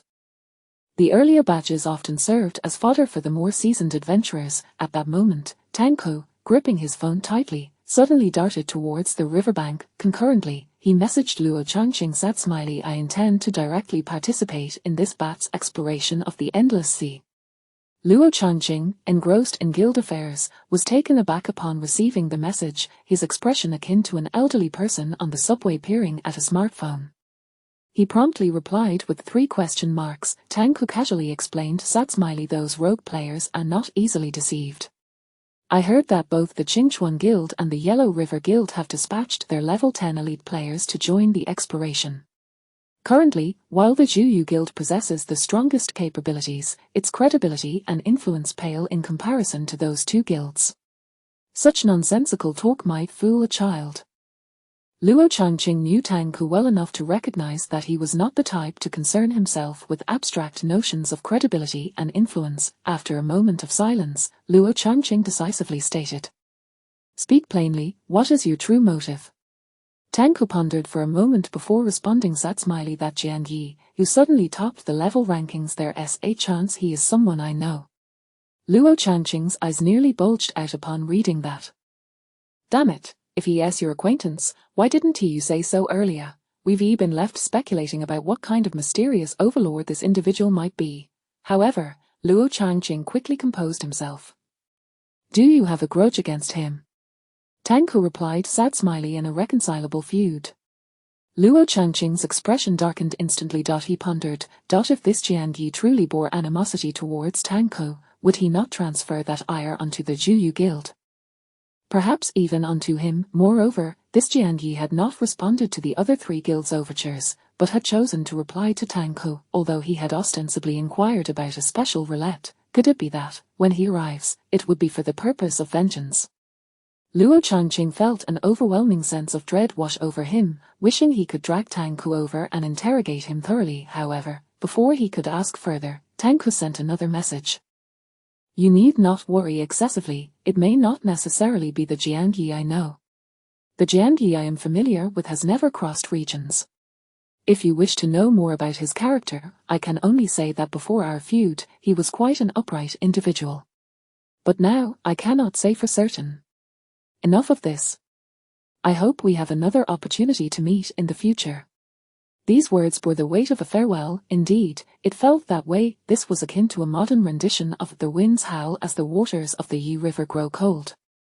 The valiant warrior departs, never to return. The dangers lurking behind the first expedition into the endless sea far surpassed those faced by the initial wave of the death squad exploring the beast world.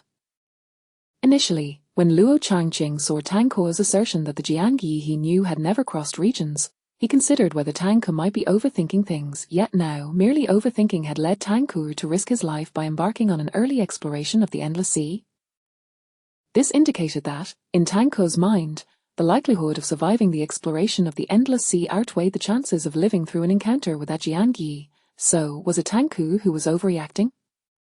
Or had all players in Jiancheng misjudged the situation? This so-called cross-regional overlord, had he never truly crossed regions? How then had he ascended to the top of the level rankings? Luo Changqing furrowed his brow deeply, his anxiety mounting. Tang Ku, too, was uncertain if his choice was misguided. Perhaps he was merely overthinking it. Perhaps he would frighten himself to death in the endless sea. However, throughout his journey, his instincts had saved him time and time again. This time, he felt an overwhelming intuition, warning him that danger was drawing near. On Jian Yi's side, a flaming arrow shot forth towards the marshlands. Luo Shan, in this team, felt like a mere backdrop. The only solace he found was in Jian Yi's presence. Yet, as time passed, he suddenly realized something was amiss. The manner in which Guanling spoke to Jian Yi was not that of a superior addressing an inferior. Furthermore, Jian Yi's arrows could travel an astonishing distance. As the fiery arrow was unleashed with a fierce momentum, Luo Shan finally comprehended the transformation that Jian Yi had undergone in such a short span of time. In the depths of his astonishment, that blazing arrow soared unerringly towards the far-off miasmic marsh. As Jian Yi and the others had surmised, the toxic gas indeed possessed flammability. With a resounding boom, an explosion erupted. And this was not a solitary detonation, rather, it was a series of successive blasts. In an instant, the entire miasmic marsh was engulfed in chaos, explosions ringing out incessantly, flames illuminating the surroundings. Even at a distance, Jian Yi and his companions could feel the searing heat radiating towards them. Simultaneously, the wildlife within the forest took flight, a cacophony of creatures fleeing in terror. Guanling's complexion paled as she monitored the explosive situation, urgently advising, "The explosions are escalating, we must retreat." Naturally, the rest of the team felt the tremors as well, shouting, fall back, fall back." Amidst the turmoil, Chang Jerry, hidden behind a towering ancient tree, contemplated the need for that group to withdraw. However, as she looked over, she realized Jian Yi was nowhere to be found. What had happened? Where was Jian Yi? In that instant, a taut string in Chang Jerry's mind snapped.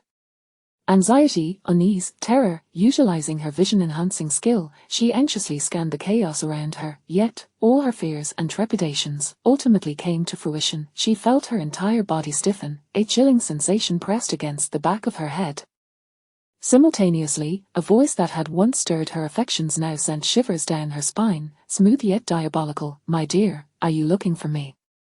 Chapter 70. I have cleansed the world of its filth once more. Bang, bang, Chang Jerry's heart thudded heavily in her chest. It did not beat downwards, but rather upwards, as if it were attempting to leap from her throat. In that fleeting moment, her entire being tensed. It felt as though the figure behind her was not her former lover, but rather the very embodiment of death itself. Jian Yi, indeed, it is I. Jian Yi's tone remained remarkably casual, as if he were merely catching up with an old friend. He was undoubtedly at ease. In this apocalyptic game, the rule was that the stronger one was, the more relaxed they could afford to be. Chang Jerry swallowed hard, her throat tightening slightly. She attempted to slowly pivot her body. Jian Yi did not command her to remain still, nor did he immediately pierce her head with an arrow. This allowed her to feel a modicum of relief deep within.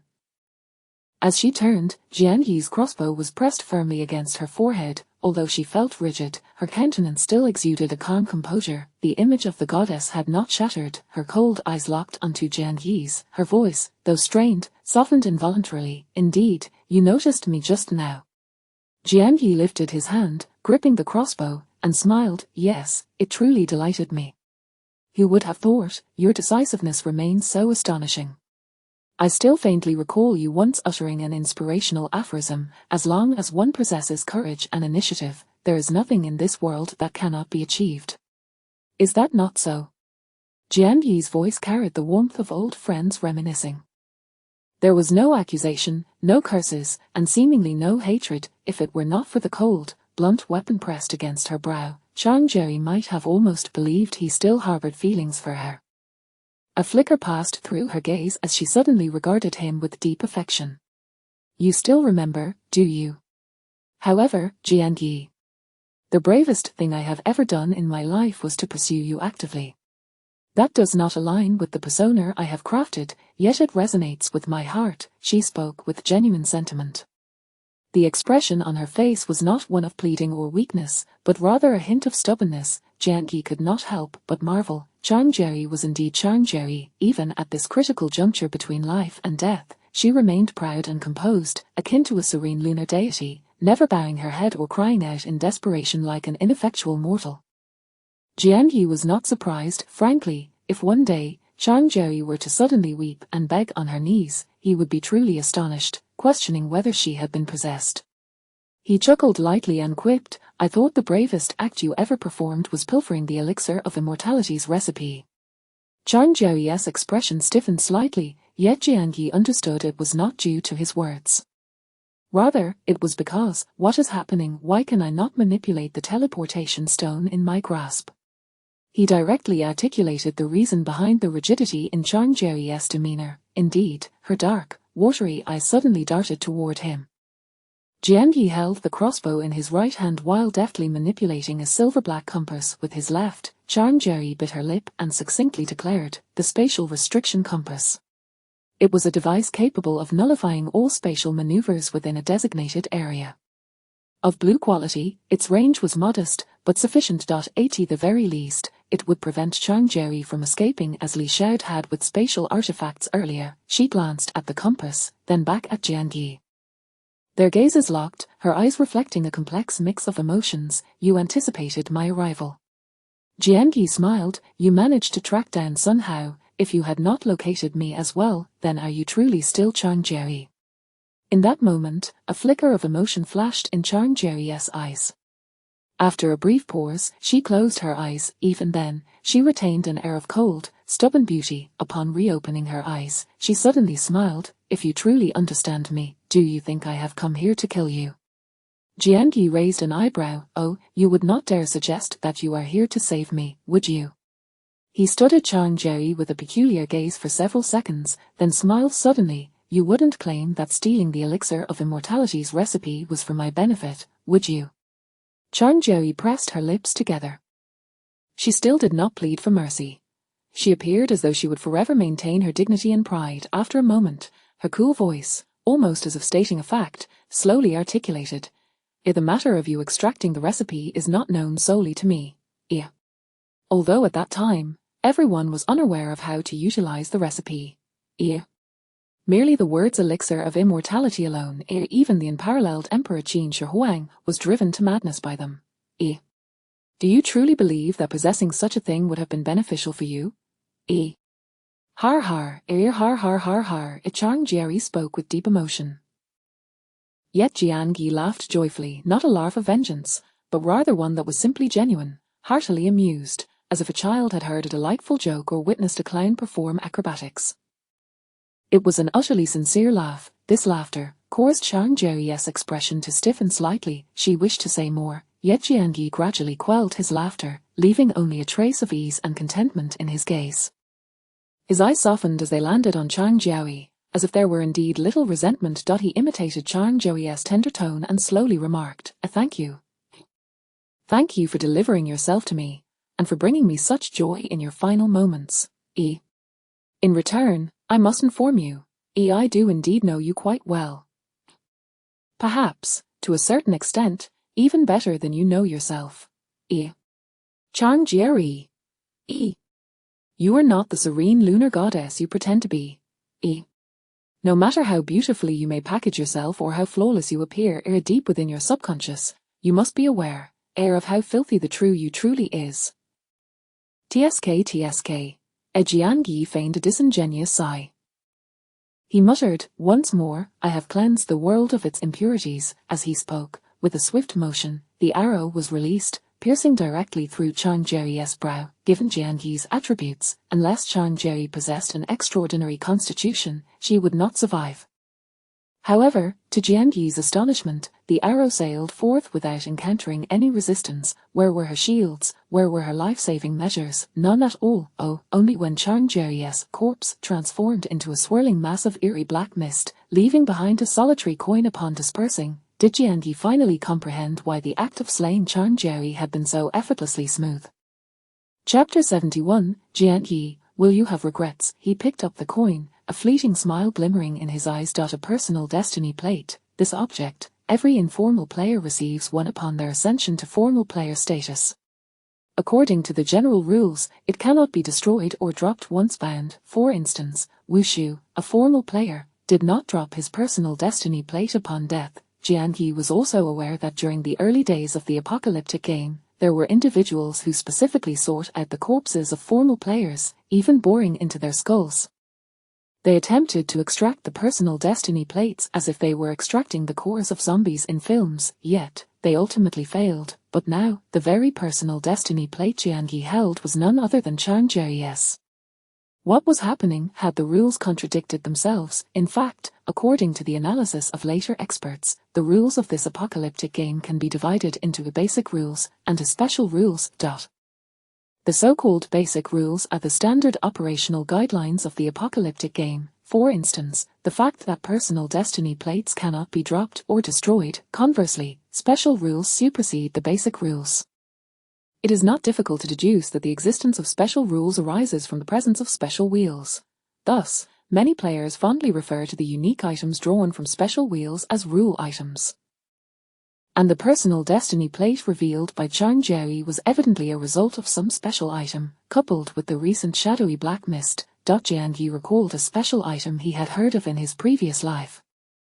It was called Death Substitute. Just as he was deep in thought, a spark of realization ignited in his eyes, overwhelming joy radiating from within. Subsequently, he leapt nimbly onto the branch of a towering ancient tree. Meanwhile, in a secluded abandoned building in Jiang City, where weeds thrived and the atmosphere was eerie, a colossal beast nearly 5 meters tall had claimed this area as its territory, causing ordinary beasts and players to steer clear. However, shortly after the demise of Charn-Jerry in the Beast Realm, a faint sound emanated from a dilapidated and terrifying coffin situated in a massive pit nearby. Xiongji, this was the voice of Charn-Jerry. A whisper so soft it should have gone unheard, yet, the giant beast residing here suddenly transformed into a 2-meter-tall human figure. The hulking man sprang from the heights of the abandoned building to the edge of the pit in an instant, shaking the ground beneath him. The man appeared rather foolish, momentarily dazed, before tapping on the coffin and calling out, "Master." Once again, a soft voice emerged from the ancient coffin, "Open the coffin, yes." The simple-minded man responded with a tone of delight. He used a special blade to carve open the runes sealing the coffin, and with a push, it swung open. Inside lay Charn-Jerry. The foolish giant was quite pleased, calling out, "Master," again in his naive manner.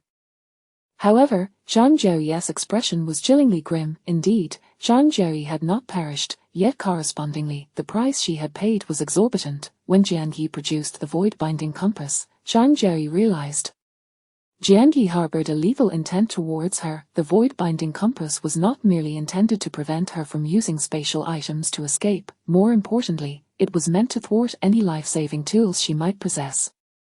If her life-saving item merely allowed her to resurrect in place, Jiangyi could simply guard her corpse, slaying her repeatedly, and if her life-saving item possessed spatial teleportation capabilities, it too would be thoroughly restricted by the void-binding compass in Jiangyi's possession.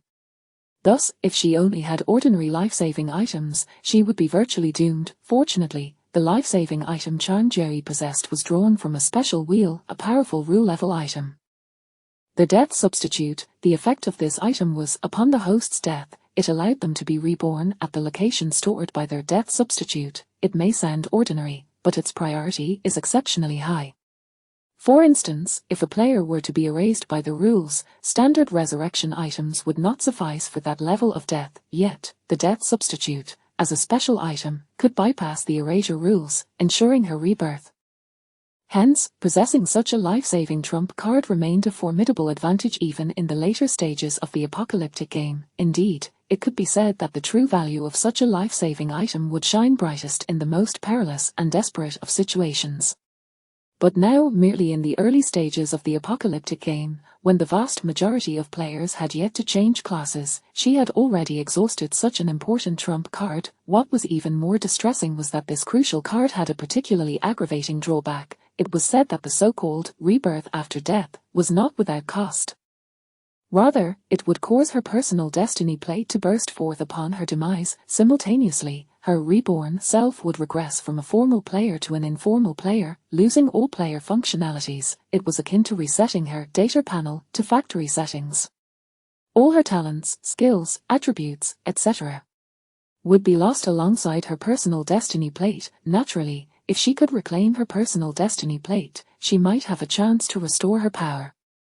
But reclaiming the personal destiny plate, how could that be possible? If she was not mistaken, her personal destiny plate had already fallen into Jiangyi's hands, to plead with him to return it.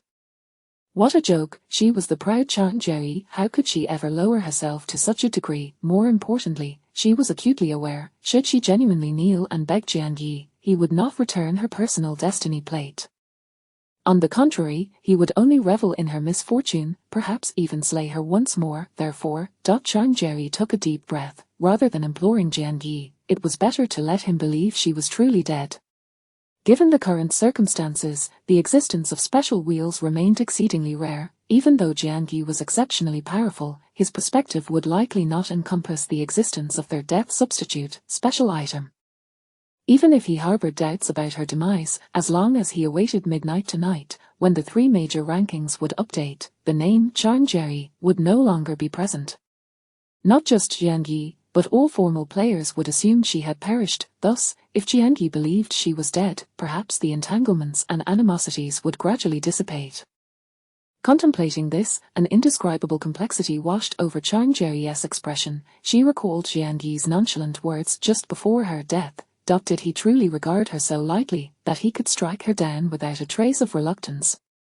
Would he truly not feel even the slightest sorrow or regret? Moreover, in the future, should he inadvertently think of her, recalling their past, Jiangyi, would you have regrets? Charn-Jerry did not know, but at this moment, she herself seemed to harbor a tinge of regret. In her quest for strength, she had stolen Jianyi's longevity elixir formula, which had indeed brought her endless glory. Yet now, because of Jianyi, all her efforts had turned to phantoms. The ability to concoct the longevity elixir had vanished alongside her personal destiny plate, lost for good. The alchemist alliance would likely remain an unfulfilled dream. All the glory she had fought so hard to attain would slip through her fingers. Deep within her heart, Zhang Jie felt a pang of discomfort. That suffocating, bitter sensation was tinged with a hint of grievance. However, she was not the kind of frail, helpless woman. Zhang Jie closed her eyes. The overcast sky cast a unique charm upon her cold visage. When she opened her eyes again, they shone with the cold pride and resilience of at this moment, she told herself, regret, no, the word regret should never exist in Zhang Jie's lexicon. Although she had lost everything now, at this very moment, she was akin to their female emperor's rebirth in a fantastical novel. She was not entirely devoid of assets, though her identity as a formal player was lost. The items she possessed remained intact. Her loyal servant, Xiongji, was still by her side. She still retained the capital to make a comeback. Zhang Jie composed herself and promptly retrieved a green-quality longevity elixir and a level-up destiny plate from her spatial ring. These were preparations she had made. At this moment, having steadied her emotions, she used them without hesitation. Soon, she regained her identity as a formal player. Only now, her level had reverted to 1. All her previous friends had vanished. Her attributes were also absurdly low. Zhang Jie took a deep breath and emerged from the coffin. Next to her, the hulking man, Xiongji, remained blissfully unaware of his master's disheartened state and continued to beam with joy. Zhang Jie waved her hand to summon a vehicle and then instructed Xiongji, drive, to the Silver Frost Club. Chapter 72, My dearest, please commence your endeavors. In a downtown residential community, the Silver Frost Club's stronghold lay nestled within.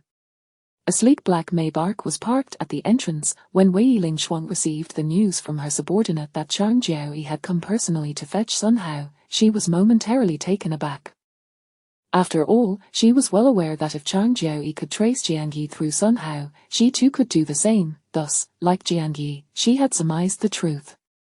Their beastly world that Zhang Jie mentioned was undoubtedly the same realm of beastly horrors that Jianyi had ventured into. Wei Lingshuang had entertained doubts. Could Jianyi indeed be the mysterious figure reigning at the pinnacle of the rankings? Yet deep down, she remained convinced that it was highly improbable, and now, with Zhang Jie emerging from that very world of beasts, it seemed to signify. As Wei Lingshuang personally escorted Sun Hao to the community entrance, her gaze swept over the imposing black Maybach. Behind the wheel sat a robust man, resembling a bear, exuding an aura that was both fierce and formidable, yet, within his eyes lingered an almost naive clarity. Zhang Jie occupied the passenger seat, her expression inscrutable, showing no intent to exit. She merely lowered the window and cast a languid glance, her tone devoid of emotion as she greeted, "Long time no see."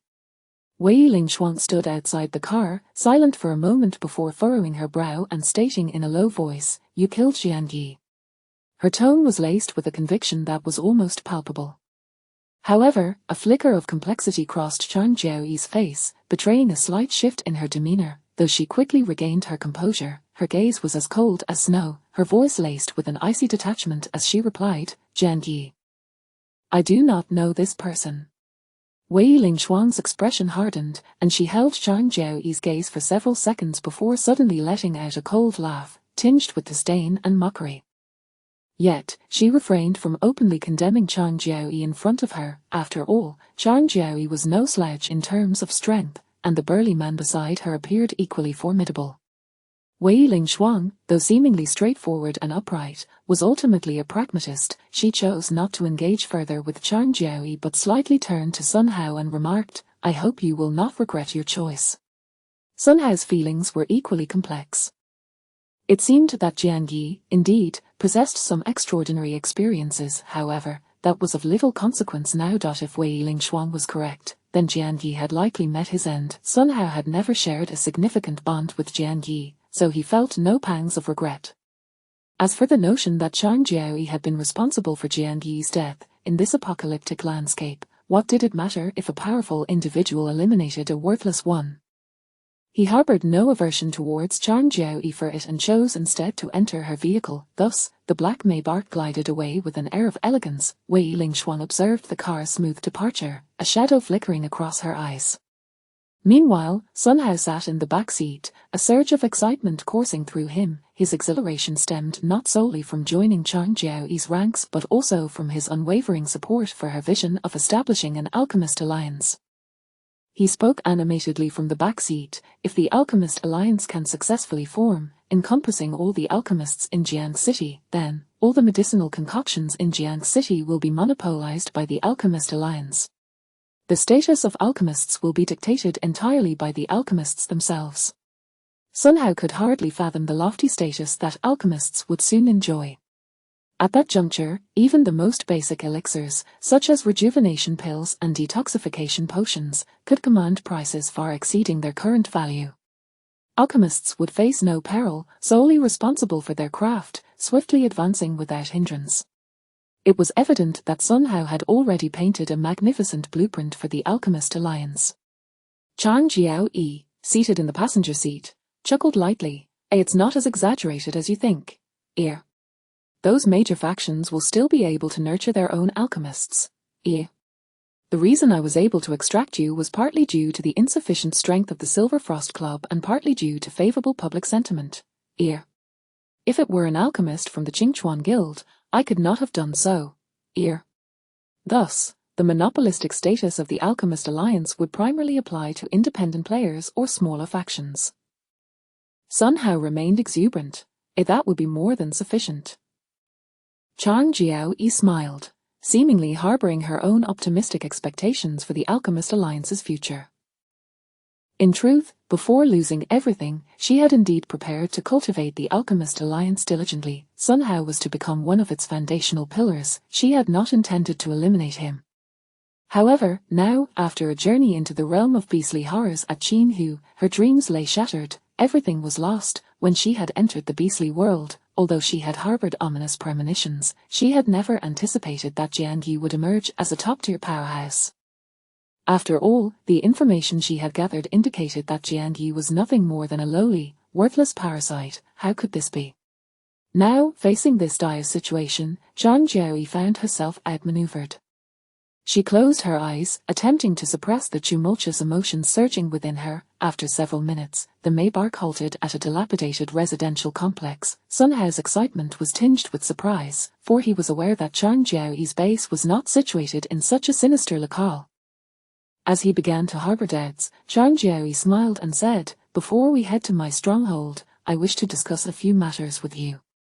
If convenient, shall we add each other as friends first?"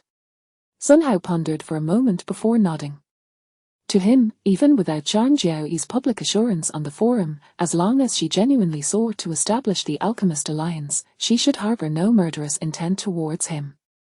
On the contrary, they would become mutual beneficiaries. Coupled with his prior favorable impression of Zhang Jiaoyi from that post, he retrieved his specialized communication device, transformed from his command plate, and prepared to add her as a friend. However, Zhang Jiaoyi, with a gentle smile, remarked, "There's no need for such formality. Adding friends among formal players can also be accomplished with a handshake." Sun Hao felt a bit embarrassed, realizing his lack of knowledge. He extended his hand to shake Zhang Jiaoyi's, yet at that moment, a sudden prickling sensation shot through his palm. Sun Hao's heart raced, and he felt Zhang Jiaoyi's grip tighten. It was only then that a flicker of panic and dread surged within him. He abruptly jerked his hand away from Zhang Jiaoyi's grasp. His complexion paled as he asked in shock, "What have you done to me?" Zhang Jiaoyi chuckled softly. "Nothing." Her nonchalant tone held a hint of tenderness, yet in that instant, Sun Hao clutched his chest. Pain, a searing agony. What was happening? "Rest assured, since I publicly promised on the forum, I will not kill you." Zhang Jiaoyi's voice remained melodious and soothing. However, Sun Hao's gaze, now wide with terror, felt as though he were staring at a demon. Zhang Jiaoyi, undeterred by his expression, explained with a faint smile, "However, have you heard of the threading silk Jiu? Your life and fate are now in my hands." She smiled lightly, yet within her heart lingered a hint of regret. Such a precious item as the threading silk Jiu should not have been employed on someone of Sun Hao's caliber. After all, he could merely concoct the most basic white-grade longevity elixirs. Yet now, having lost everything, she found herself unable to even produce the white longevity elixirs. Thus, she gritted her teeth and resorted to using the threading silk GU on Sun Hao.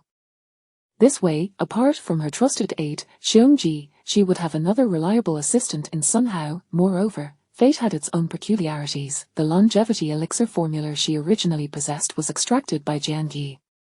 Now, the one capable of concocting longevity elixirs, Sun Hao, could be seen as a direct consequence of Jianyi's influence, couldn't he? Jianyi, oh Jianyi, I wonder how you feel knowing that the wheel of fortune you provided to Sun Hao, allowing him to extract the longevity elixirs formula, has now become the capital for my resurgence. Chang Jiaoyi mused internally, her gaze returning to Sun Hao, who was now rigid, his face paling further. He was well aware of the threading silk GU, yet he had never anticipated that Chang Jiaoyi would employ it on him. Even more shocking, the post's claim of having endured the rain, hence holding an umbrella for others, turned out to be mere drivel. This woman was indeed the venomous viper Wei Lingshuang had described. At that moment, Sun Hao recalled Wei Lingshuang's words as he departed with Chang Jiaoyi. I hope you won't regret your choice. He regretted it deeply. He regretted having placed his trust in Chang Jiaoyi's deceitful words. He lamented not seeing through her true nature. He should have heeded Wei Lingshuang's warnings. He should have remained with the Silver Frost Club. At least then, he would have retained his freedom. Instead, he had become Chang Jiaoyi's alchemical puppet. However, just as Sun Hao wallowed in regret, feeling he had let down Wei Lingshuang's goodwill, his pupils suddenly constricted. In his mind, it was as if a taut string had snapped with a resonant thrum. Following this, he spewed forth a mouthful of poisonous blood. This scene startled Chang Jiaoyi, who was nearby, and Sun Hao. He finally realized before death descended upon him. The phrase from Wei Lingshuang, I hope you do not regret your choice, was not a lament for his poor decision or a final warning. Rather, it was an ominous hint, a final hint for one on the brink of death. Chang Jiaoyi, Wei Lingshuang, they were both nefarious individuals. No wonder it is said that a woman's heart is the most venomous.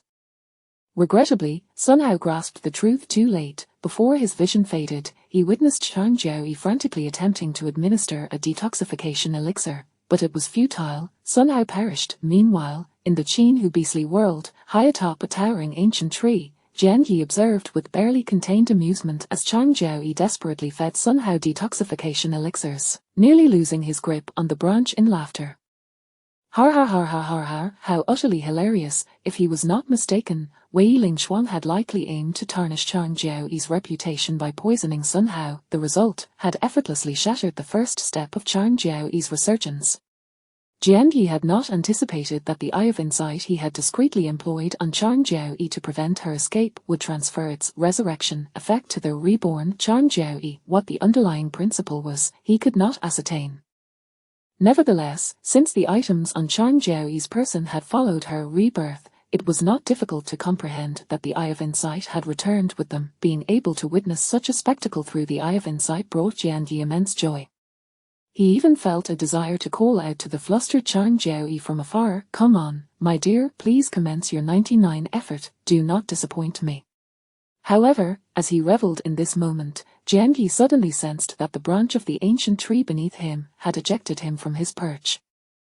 Not only that, but at that instant, following a series of explosions, the miasmatic swamp seemed to have undergone an unforeseen mutation. Chapter 73, The Core of the Domain, the Special Profession Roulette. Previously, there were only echoes of explosions. They appeared grandiose and sounded quite terrifying. At that moment, as he was flung to the ground by the gnarled branches of an ancient tree, Jianyi realized that the soil of this small grove was not only scorched black but also radiated a searing heat akin. Furthermore, all the plants within this forest, be they towering trees or lowly shrubs, seemed to have transformed into ferocious entities, brandishing their limbs menacingly. Concurrently, as the flora writhed, the originally pitch-black surroundings appeared to be tainted with a bizarre dark red hue. Even under the vision granted by the internal illumination, it was difficult to discern whether it emanated the fiery red of flames or the sanguine red of blood. The distant explosions ceased. Yet from the direction of the swamp came a sound far more horrific, a deep, rumbling growl. Jianyi felt an intense heat beneath his feet. After a few leaps, he caught sight of a colossal, pitch-black creature, resembling a massive sludge, crawling out of the newly desiccated bog pit. Its appearance was both repulsive and fearsome, however. It was not merely its ghastly visage that unsettled Jiang Yi. To his astonishment, merely observing it from afar stirred within him an uncontrollable sense of dread. It felt as though that monstrous sludge creature could extinguish his life with a single swipe or claim his soul with but a glance. This sensation was profoundly eerie. Given his current combat prowess, how could such a terrifying entity exist within this realm of the Qin Beast world? It defied logic. Moreover, if the Qin Beast world were truly so dreadful, how had the likes of Luo Shan and Zhu Yiming returned in his past life? Could it be that his unconventional approach of igniting the swamp had inadvertently escalated this instance to a hellish difficulty? Jiang Yi's thoughts raced as he was compelled by that overwhelming fear to dart away from the swamp. Beyond the grove lay a downward slope. As he dashed out of the thicket, he unexpectedly encountered Guanling's group. Her team had evidently grown, now comprising members of a daring squad who had banded together for warmth. They appeared to number over 30. Just as Jiang Yi emerged from the woods, someone from the gathering anxiously called out to him, "Who are you? Which faction do you belong to?" After a moment's contemplation, Jiang Yi decided to approach Guanling's team. He refrained from engaging in frivolous discourse with the weaker members and instead fixed his gaze on Guanling. She held a crystal ball in her hand. Her expression grave, the orb was displaying the scene from the bog pit. The very creature that had instilled fear in Jiang Yi was prominently featured on the crystal ball's surface. Without inquiring about Jiang Yi's earlier whereabouts, Guanling began to elucidate. This is a recording tool, accompanied by a little bee. What the crystal ball shows is what the little bee has captured from the swamp. You could think of it as akin to a drone and its display screen. Having lived 2 lives, Jiang Yi was well aware of such devices. He nodded casually, his gaze returning to the image of the sludge creature within the crystal ball. Guanling's expression remained serious as she conveyed, "Even through the crystal ball, I can sense a palpable danger emanating from this terrifying creature, not just me." Xuanshan and Shuishan also felt it. "What about you? Did you sense that ominous threat?" Jiang Yi nodded, casually responding, "I too felt endangered, which is why I fled from the grove." Though he spoke thus, his mind entertained another possibility. Guanling and her companions, lacking Jiang Yi's strength and confidence, did not find this peculiar. The scholar, Shang Qinghua, continued his analysis. "If I'm not mistaken, this sludge creature may very well be a beast tribe player possessing a data panel. Such beings are generally far more formidable than us human players. Given the strength of the formal players present, we would likely struggle to contend with it. However, if I am correct, should we manage to defeat that sludge creature, it might just yield the core of the domain." The core of the domain. Upon hearing this term, Jiang Yi's eyes flickered with intrigue. Among the audacious members of the daring squad, one boldly interjected, "Elder, what exactly is the core of the domain?" Shang Qinghua adjusted his glasses but did not respond, instead redirecting his gaze to Guanling. After a moment of thought, she replied, "I don't know much about the core of the domain. I've only heard that the top-tier factions, like the 4 great guilds, maintain control over a beast world through the mastery of the domain core. Of course, this is merely hearsay. I don't have the specifics. After all, it seems none of the 3 major clubs in our outskirts have ever acquired a domain core, right?" Guanling spoke with uncertainty. Her doubts as a core member of the club were naturally mirrored by the others present. Nevertheless, Jiang Yi was well aware that the domain core was indeed a coveted resource fiercely contested by all major powers. Furthermore, as the number of players transitioning into new professions increased, the focus of these factions would undoubtedly shift towards the pursuit of the domain core. Yet, the precise utility of the domain core was not widely disseminated among ordinary players. Even in his previous life, the only information about it that common players could glean through chat channels and forums was twofold. First, the connection it had to a major faction's control over a beast world or battlefield, as Guanling had just mentioned. The second, a fact unbeknownst to the current players, was that the number of beast worlds connected to cities divided into various zones differed. Jiang City, where Jiang Yi resided, was linked to a total of 129 beast worlds. In contemporary terms, that equated to 129 battlefield domains. This signified that the entirety of Jiang City would yield 129 domain cores. In his past life, When Jiang City transformed into the Qingchuan base, the entire city underwent a regional upgrade. Following this upgrade, the players in that region unlocked features such as the World Chat Channel. At that time, players could communicate with others from regions that had also completed their upgrades. It was said that the catalyst for triggering the regional upgrade was the collection of 129 domain cores in Jiang City. Jiang Yi even recalled that, during his previous life, the first region to complete the upgrade had prompted the Doomsday Game to issue a world announcement, with regional rankings documenting the order and timing of each region's upgrades. He remembered Jiang City ranking far beyond the 300 mark on that list. In this life, however, it was evident that no region had yet achieved an upgrade. While Jiang Yi was lost in thought, he suddenly heard the gasps of several formal players nearby.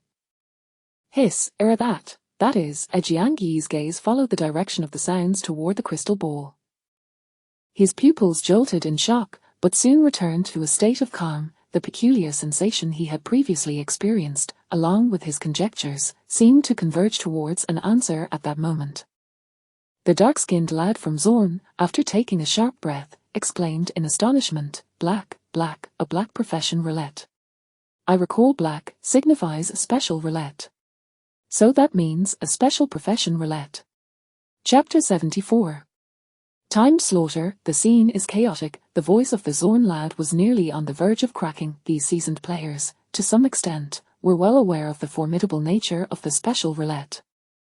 The unique items drawn from the special roulette were even referred to as rule-level items. So, what about the special class roulette? How astonishing could the special classes drawn from it be? It was simply beyond imagination. Moreover, at this stage, what the level 10 elite players desired most was none other than a class change, right? They were even willing to risk their lives to explore the endless seas for the prospect of more promising professions. Yet, even in the exploration of the endless seas, even with the golden class roulette, it could not possibly rival the rarity of the special class roulette, could it? It was no wonder that these formal players were losing their composure. Even Guerling, who typically maintained a calm demeanor, gazed at the black class roulette atop the altar-like platform at the center of the swampy pit within the crystal ball, her eyes ablaze with fervor. Guerling found her words stumbling, struggling to suppress her emotions before resolutely stating, this realm of the Qinhe beast world must harbor some hidden secret. No wonder the creatures that crawled out of the swamp instilled such terror in us, even through the crystal ball. It must be extraordinarily powerful. Our strength is certainly insufficient. Even the proud and high-achieving Shang Qinghuer was visibly agitated at this moment. His gaze remained fixated on the black class roulette displayed within the crystal ball, analyzing Guerling's words, our strength is indeed lacking. However, once news of the special class roulette spreads, not to mention the club leaders like Wang Shuiyan, He Zheng, and Yang Miao, even the top-tier leaders of the 4 major guilds, including Jiang Yi, and among intelligent individuals, certain understandings remain unspoken. The allure of the special class roulette could indeed draw countless formidable players. However, the current predicament was that the more strong individuals arrived, the greater their chances of overcoming that muck monster. Yet, if the powerful were too mighty, then during the division of the benefits from the special roulette, conflicts could easily erupt beyond control. Thus, seeking external aid was a double-edged sword, requiring careful consideration. In truth, Jiang Yi observed the silent exchange between Shang Qinghuer and Guiling, yet he was inclined to believe that these two were overthinking the situation. If he were not mistaken, that special class roulette, which had left them in awe and yearning, was most likely a fabrication. Furthermore, that muck monster was likely just an illusion. Jiang Yi had recently found it peculiar that such a minuscule realm like the Qinhe beast world could harbor a creature that instilled such an overwhelming sense of death. After all, his combat power was already at 15 stars. Feeling threatened was evidently unscientific, hence, the source of this emotional turmoil was not the so-called muck monster, rather, there was a beast tribe lurking in the shadows, possessing mental abilities. Thus, the muck monster served merely as an illusion to capture the player's attention. The true boss of this beast world should be. Jiang Yi's gaze drifted toward the distant woods. As far as he understood, among the beast tribes, those that commonly wielded mental abilities were either the bizarre ancient trees in the forest or the peculiar sea creatures in the ocean. Therefore, the hidden mastermind was likely concealed within that grove. Mental-type beast tribes typically lacked robust defenses and offensive capabilities. However, when they concealed themselves and launched mental assaults, they often caught individuals unprepared. Much like the character Chu Renmai in the film, The Village of Old Corpses, capable of instilling such fear that individuals would unwittingly harm themselves, Jianyi touched the heart-shaped pendant at his chest, contemplating whether he should return to his lair to draw some mental defense measures. Suddenly, a familiar announcement echoed in his mind. Ding! Domain Battlefield announcement. Congratulations to the player for triggering the first round of the timed slaughter game. Game task, kill one person, game time limit. 30 minutes, task reward, talent awakening failure penalty, none, a timed slaughter game, and it was the first round. The reward was a talent that was not even present on the current roulette. This temptation, Jianyi frowned, noticing that the eyes of those around him also gleamed with surprise and shock. Formal players like Guiling were not only astonished but also elated. Meanwhile, some members of the death squad felt a mix of excitement and sudden terror. Almost immediately after the announcement concluded, one lean, monk-like member of the death squad abruptly swung his knife at another nearby member. This scene unfolded with unexpected swiftness, yet it wasn't entirely surprising. The crowd gathered in this place instantly succumbed to chaos due to the announcement of the timed slaughter game. Weaker members of the death squad swiftly scattered, shouting for help and urging Guiling to uphold justice. The stronger ones, however, remained vigilant, their eyes darting around in search of prey, akin to hunters stalking their quarry. Even among the formal players, Du Yuanzhi and the Zorn duo each fixed their gaze on a death squad member, clearly unable to resist the allure of talent. Drawing from the roulette required sacrificing lifespan, and even then, one could not guarantee a favorable outcome. Yet now, all that was needed was to kill one person. However, just as the two prepared to strike, the scholar Shang Qinghua suddenly regained his composure. He adjusted his glasses and spoke in a low voice. Do you not find it strange? He had yet to articulate the words something is amiss, when the quick-reacting death squad member who had killed first suddenly erupted with, I awakened a C-grade talent, blink.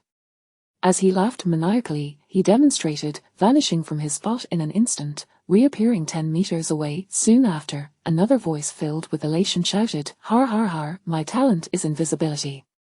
With that, the individual truly vanished without a trace. The string of jubilant exclamations plunged the gathered group further into turmoil. The Zorn and Du Yuanzhi swiftly dashed into the crowd, each claiming a life. Subsequently, astonishment illuminated their faces, as if they too had received talent rewards from this timed slaughter game.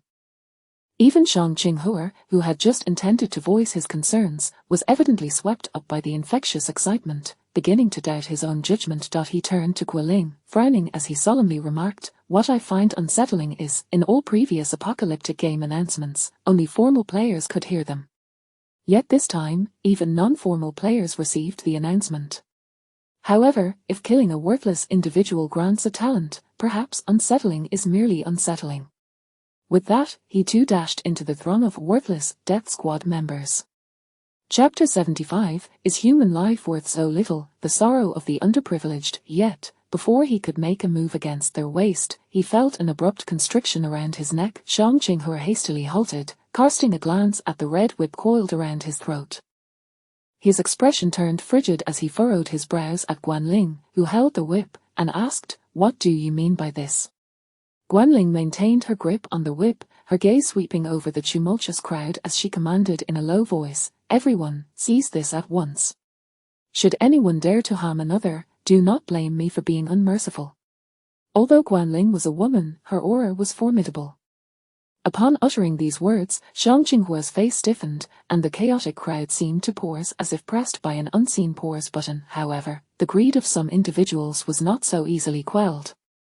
For instance, amidst the chaos, a man had already pinned a middle-aged man to the ground, his knife poised to slice through the latter's throat. At such a critical juncture, halting was not as simple as it sounded. With a fierce glint in his eyes, he was about to disregard Guanling's command and strike. Just then, a dart whizzed through the air with a whoosh, embedding itself in the assailant's temple. His pupils widened, and his gaze quickly dulled as he collapsed lifelessly to the ground. This scene served to establish the intended deterrent effect, and the chaotic scene was finally pacified. Yet, Jianyi noticed that, after Guanling had executed her deterrent, a fleeting look of surprise flickered in her eyes. If he guessed correctly, that decisive act had also bestowed upon her the so-called talent. What Guanling thought in her heart remained a mystery to Jianyi, yet he observed her stride forward like a commanding leader, raising her voice to declare, "Now, everyone, calm yourselves. According to the underlying rules of this apocalyptic game, you informal players, who have not even reached level 1, cannot possibly hear any announcements. Therefore, the announcement just now must be floored. Did you not notice? The announcement stated, a time-limited killing game, first round. This implies that there will be a second round, and a third. The essence of this so-called killing game is to incite us to turn our blades against our comrades, thereby disintegrating from within. Hence, this time-limited killing game is undoubtedly a trap set for us by some beastmen player. Moreover, the black profession we'll seen in the crystal ball within the swamp pit is likely just another form of bait." Guanling's voice rang out strong and resolute, her words dripping with righteous conviction, as if she had pierced through the veil of truth. Among the crowd, Du Yuanzhi and Zuan promptly echoed, "Guanteam is right, this must be the scheme of a powerful beastmen player. From now on, no one is allowed to harm their companions." Their assertions were unsurprising, for they had already taken lives and acquired talents. The members of the death squad, who had similarly killed and obtained talents, voiced their agreement with Guanling's statements. However, those who had not yet committed murder wore expressions of dismay, their eyes burning with envy as they gazed at the beneficiaries. Shang Qinghua had not yet had the chance to kill, his expression was subtly rigid. He was well aware that Guanling's reasoning held merit, yet, what if the killing game was real, and the talent was genuine? Sacrificing a single life to gamble on a possibility was, for him, nearly without consequence. Companions, those members of the death squad were hardly worthy of being considered true partners for formal players.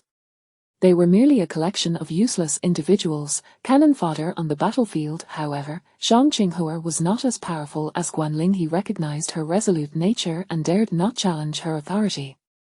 At that moment, just as Guanling was about to elaborate further, a voice from the crowd suddenly spoke up towards her. "I concede that you make a valid point, Guanteam. However, this is not a time of peace but a brutal apocalyptic world. Human life has long since lost its former value. You implore us not to be undermined from within, yet in reality, most of us within this internal circle are merely withered husks. If sacrificing a few weaklings can empower the strong, even if it might be false, it could also be true. I do not say this for myself. But I believe that someone as formidable as Shang Qinghua deserves a talent." The phrase "deserves a talent" subtly implied deserves to kill someone. In such a context, the individual audacious enough to utter these words was none other than Zhu Yiming. The reason these people had entered the Qinhao beast world was to seek out Zhu Yiming.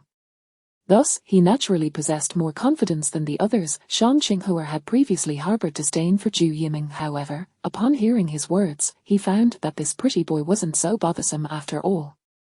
His gaze turned towards Guanling, continuing along Zhu Yiming's line of reasoning. "Just now, the man you killed with the dart had already been severely injured and was nearly devoid of combat capability. The implication is quite clear." Yet the middle-aged man, who had been cleaning his wounds with his own saliva, turned pale upon hearing this. He abruptly looked up towards Guanling's direction and stammered, "Guanteam, he wished to plead his case, but his mind seemed blank, unable to grasp any words of salvation." In desperation, he turned to Du Yuanzhi, crying out, "Du Team, save me, I am a member of the Lethian Club. I know Liao Team, he praised me before. He said I was quite capable, that's why he brought me on this mission. Save me. Protect me, Liao Team." "Where is Liao Team?" "No, I cannot die. I have a son, he is still young, waiting for me in the underground garage of the Lethian Club. Captain Du, save me. I cannot die." The middle-aged man, regardless of his injuries, fell to his knees. In fact, one could say he was prostrating himself on the ground. His pleas were pitiful, humble, and filled with despair, evoking a strange sense of sympathy. Luo Shan, amidst this chaos, neither killed nor was killed. Indeed, he had been a good-for-nothing before the apocalypse, yet, he was not inherently cold-blooded. Perhaps he was one of those who observed from the sidelines. Viewing this scene, he felt a tangle of emotions. He could not help but recall a time during the peaceful era when he had witnessed a delivery rider humbly kneeling before an elderly man, repeatedly pleading, "Please spare me, I am running out of time." Such humility and supplication seemed to be the shared essence of the struggling lower class, evoking profound sorrow. It inevitably stirred within him a sense of compassion. He instinctively glanced at Jian Guai. At present, anyone with a semblance of sanity could see that Jian Yi had risen. To what extent, he could not ascertain, but at the very least, she was now capable of conversing with formal players like Guanling and Du Yuanzhi. However, Luo Shan quickly averted his gaze from Jian Yi. Ultimately, he lowered his head. If he possessed strength, his actions would be his own affair, yet now as a weakling, he had no right to criticize the strong. What surprised Luo Shan, however, was that Du Yuanzhi, who appeared indifferent to the middle-aged man's desperate pleas, remained unmoved. It was Guanling who suddenly raised her hand and tossed something into the air. Initially, the middle-aged man thought it was a dart. Nearly terrified out of his wits, upon regaining his senses, he realized it was a rejuvenation pill. The blooded hands of the middle-aged man cradled the pill, and he stared in stunned gratitude, his eyes brimming with tears as he regarded Guanling as if she were a living bodhisattva. Guanling's expression remained cold, yet her gaze swept across the crowd with piercing intensity, her tone unwavering. "What I have stated requires no one to question." Shang Qinghor pressed his lips together, saying nothing further. Just as Guanling was about to dismiss the matter and continue articulating her thoughts, unexpectedly, Zhu Yiming's expression darkened. Seizing the opportunity while the middle-aged man was bowing to Guanling, he lifted a stone and hurled it towards the man's head. Chapter 76, Mind Your Own Business. Luo Shan's regret. Everything transpired with astonishing rapidity and unexpectedness. No one anticipated that, despite Guanling's formidable presence, there would still be individuals daring enough to defy her.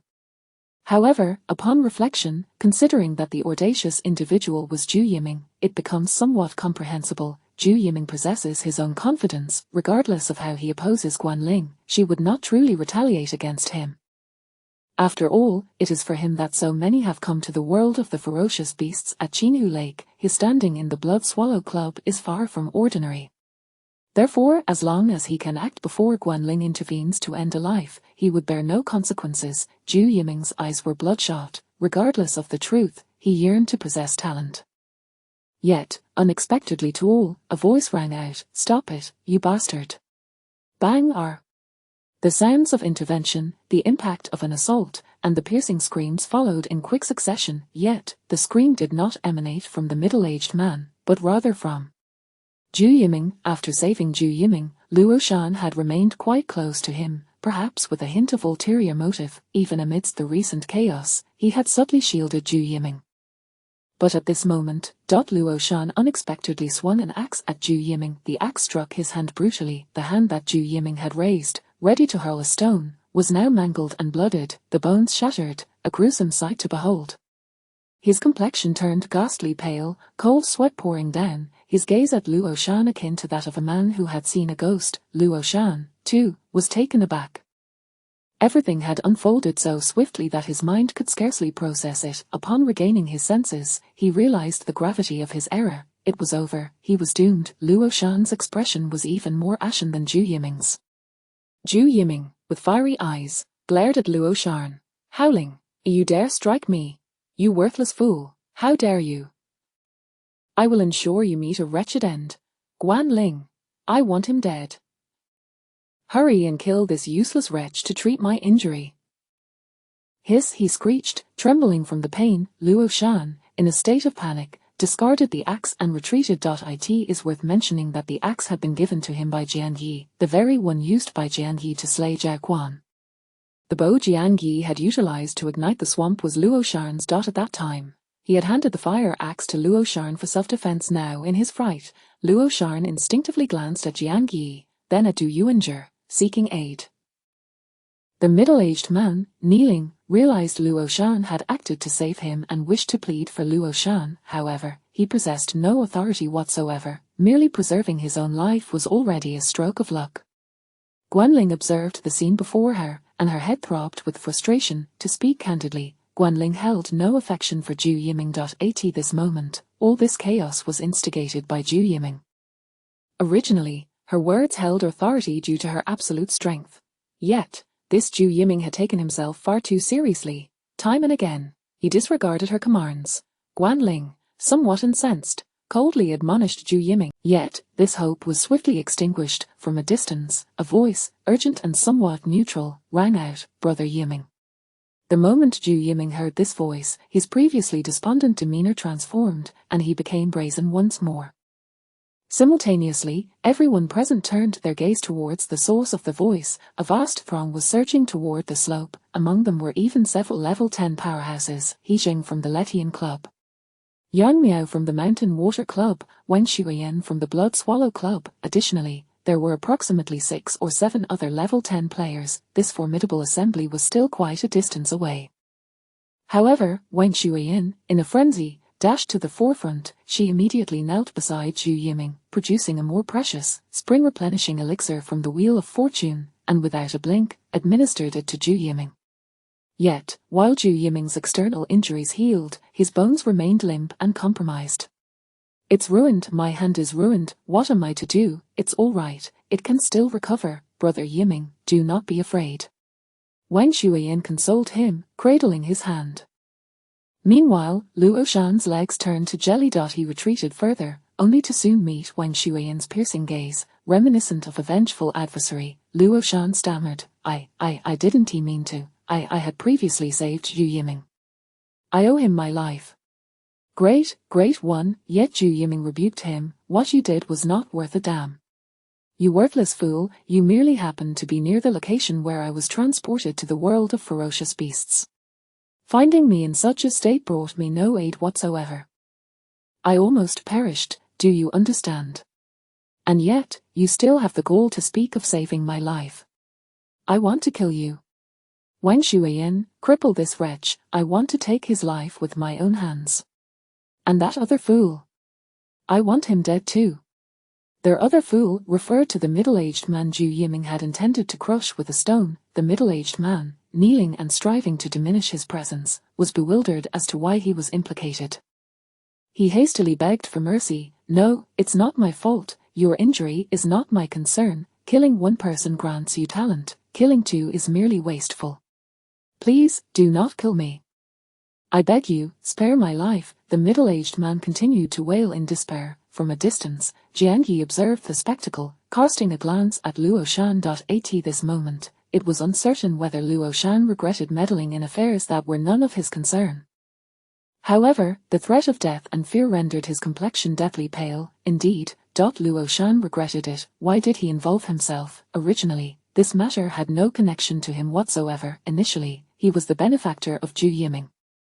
But in the moment he swung the axe, he had not contemplated the consequences. It was almost instinctive, a mere impulse to save a life. Now, gazing at the middle-aged man who wept so pitifully, he felt more wretched and lamentable than that man. He too wished to plead for mercy, yet Wen Shuiyan seemingly had no intention of granting him that opportunity. With a flick of her hand, a sphere of black water surged toward Luo Shan. Terrified, Luo Shan felt his legs weaken. Just as the black water was about to engulf him, a barrier appeared before him as if conjured from thin air, blocking the torrent entirely. Chapter 77, Their Benefactor. From the previous life, the mysterious man in black robes. Who is this? How could he possibly withstand Wen Shuiyan's attack? As Wen Shuiyan's strike missed its mark, her expression visibly stiffened. Instinctively, she assumed it was He Jing. Indeed, He Jing's character was somewhat protective of his own, yet, at this moment, he was still at quite a distance from this slope. Wen Shuiyan's gaze instinctively shifted to a boy standing behind Guan Ling, also clad in the uniform of the Letian Club.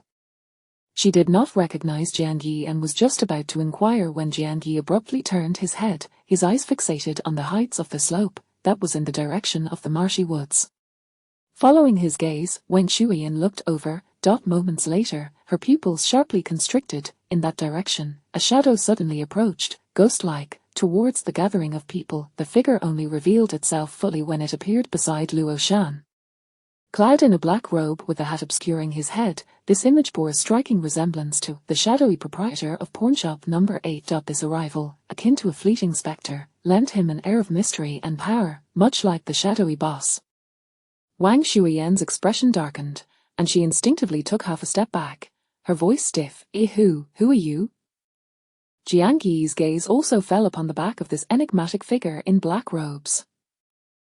A thought crossed his mind, and suddenly, a person flashed through his memory. When the man in black finally turned, slightly revealing half his face beneath the black hat, Jiang Yi was 100% certain it was indeed him.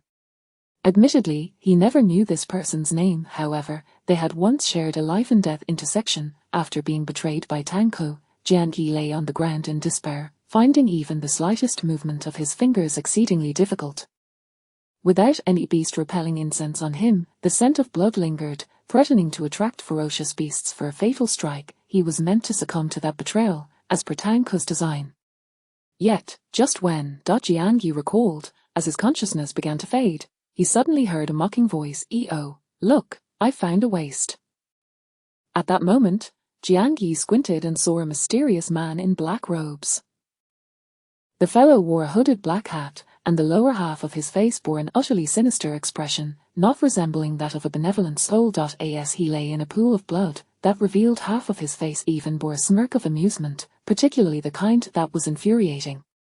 While chuckling, the man in black remarked in a tone laced with schadenfreude, "Betrayed, huh? TSK, not removing the roots, another foolish one. Come now, I'll give you a chance to prove that the one who didn't remove the roots is the real fool." With this mocking demeanor, the man in black cast a healing skill towards Jiang Yi's wound, likely something akin to miraculous recovery. Jiang Yi soon felt the wound heal and his strength return. However, by the time he was able to move again, the man in black had vanished. Clearly, he was a mysterious benefactor who, with a playful attitude, had saved his life. In his past life, Jiang Yi later encountered that benefactor again. It was in the second year of the apocalypse, while exploring underwater. He pried open a long-sought immortal clam, only to find the man in black inside, stabbed and on the verge of death. Jiang Yi immediately recognized his savior.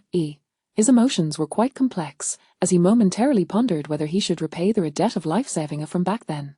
Just as he hesitated, the man in black seemed to sense his approach and suddenly squinted his eyes. He evidently recognized him and even smiled. "Oh, waste, it's you." Jiang Yi couldn't help but laugh in frustration. He never expected that this nearly lifeless figure would still have the audacity to call him a waste. He retorted, "If I am a waste, then what are you?" The man in black lay motionless inside the immortal clam, yet his pitch-black eyes sparkled. After a moment of contemplation, he answered quite seriously, seeing the truth and still loving it, "I am a hero." Jiang Yi felt that this fellow not only smiled in an infuriating manner, but his entire demeanor exuded a cheeky, infuriating aura. He shot the man a glare and said bluntly, "You're a hero. Do you believe I won't stab you again right now to prove you're a fool?" The man in black fell silent for a moment, then revealed that infuriating smile once more. He replied, "No. You will prove I am a hero." Indeed, Jiang Yi ultimately did not repay malice with malice but chose to save a life, thus returning the favor from his past. However, throughout their interactions, he had never even added the other as a friend, and thus remained unaware of his name. At this moment, that infuriating, meddlesome hero, once again, just as he had saved Jiang Yi, mockingly saved Luo Shan. He paid no heed to Wang Shuiyan's inquiries, instead turning to Luo Shan and revealing that same infuriating smile, slowly saying, buddy, saving someone is like helping an old man by the roadside, like a lucky draw at a carousel. It's all a gamble. Only those with ample stakes are not afraid of losing. And those who fear losing will never win." Luo Shan had intended to express his gratitude to this mysterious benefactor. Yet, at this moment, he found himself somewhat stunned. He was not foolish and quickly discerned the essence of the benefactor's words, echoing the sentiment of in poverty, one should cultivate oneself. In wealth, one should benefit the world. And indeed, he was currently a poor man without stakes, unable to afford to lose. Coming back to his senses, Luo Shan still managed to utter to the benefactor, Thank you, the man in black smiled, still maintaining that infuriating demeanor. His gaze shifted back to Wang Shuiyan moments later. It landed on the figure behind her, Zhu Yiming, whose expression was decidedly unfriendly. Oh dear, a big star? What else with that expression of yours? Zhu Yiming, suddenly under the scrutiny of the man in black, felt a wave of unease wash over him. Yet, with Wang Shuiyan present, he felt emboldened. Just as he was about to assert himself, suddenly, with a resounding bang, he was sent flying backward over 10 meters, crushing to the ground. The scene was reminiscent of being struck by a vehicle. Meanwhile, the man in black maintained that mocking tone, casually remarking, "Weaklings should behave like weaklings. You're fortunate to have encountered me. My temper is relatively mild." This spectacle left many onlookers utterly dumbfounded. This mysterious man in black not only withstood Wang Shuiyan's attack but also treated Zhu Yiming in such a manner right before her eyes. Wang Shuiyan also gasped in surprise and hurried over to check on Zhu Yiming's condition. However, contrary to everyone's expectations, despite her infatuation, she did not dare confront the man in black with harsh words. It seemed she swallowed her pride. Just then, the group, slightly slower than Wang Shuiyan, finally arrived. Leading the charge were, of course, He Jing and Yang Miao. After a brief assessment of the situation, their eyes fell upon the man in black. Compared to the relaxed demeanor of the man in black, the expressions of the two were somewhat tense. After exchanging glances, He Jing tentatively ventured, "Are you the second-ranked rogue overlord, Zhang Xiaoqian?" The man in black casually lifted his chin, his tone still infuriatingly relaxed. "Second. Isn't he that Luo Changqing?"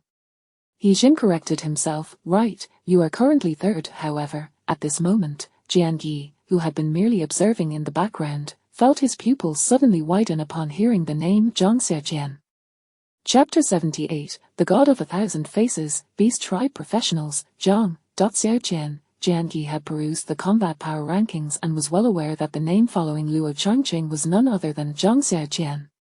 However, when Jian Yi initially gazed upon the names on the rankings, he felt no particular emotion.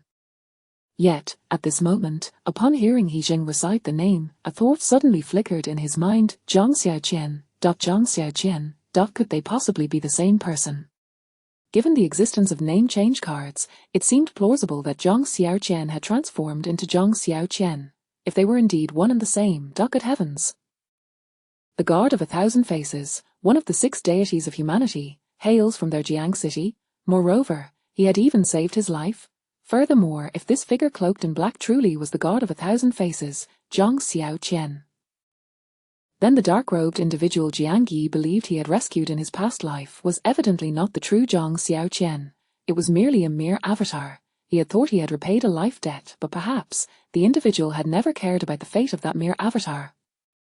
And if this fellow truly was the future God of 1,000 Faces, Jiang Yi's mind abruptly recalled a phrase he had heard from the dark-robed man while entombed within the eternal clam beneath the sea. See the truth, yet still love. I am a hero.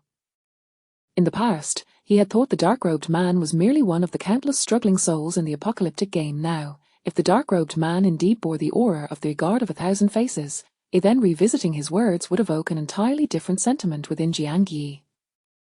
It was akin to the phrase, "Do not underestimate the youth in poverty." When uttered by a true wastrel, it carries one weight, but when spoken by Xiao Yang, it bears an altogether different impact. At this moment, perhaps due to the emotions conveyed in his scrutinizing gaze, Zhang Xiaoqian, who was conversing with He Jing and Yang Miao, abruptly turned his head and keenly glanced in Jiang Yi's direction. With a raised brow, he suddenly smiled and greeted Jiang Yi. "Oh, wastrel, is that you?"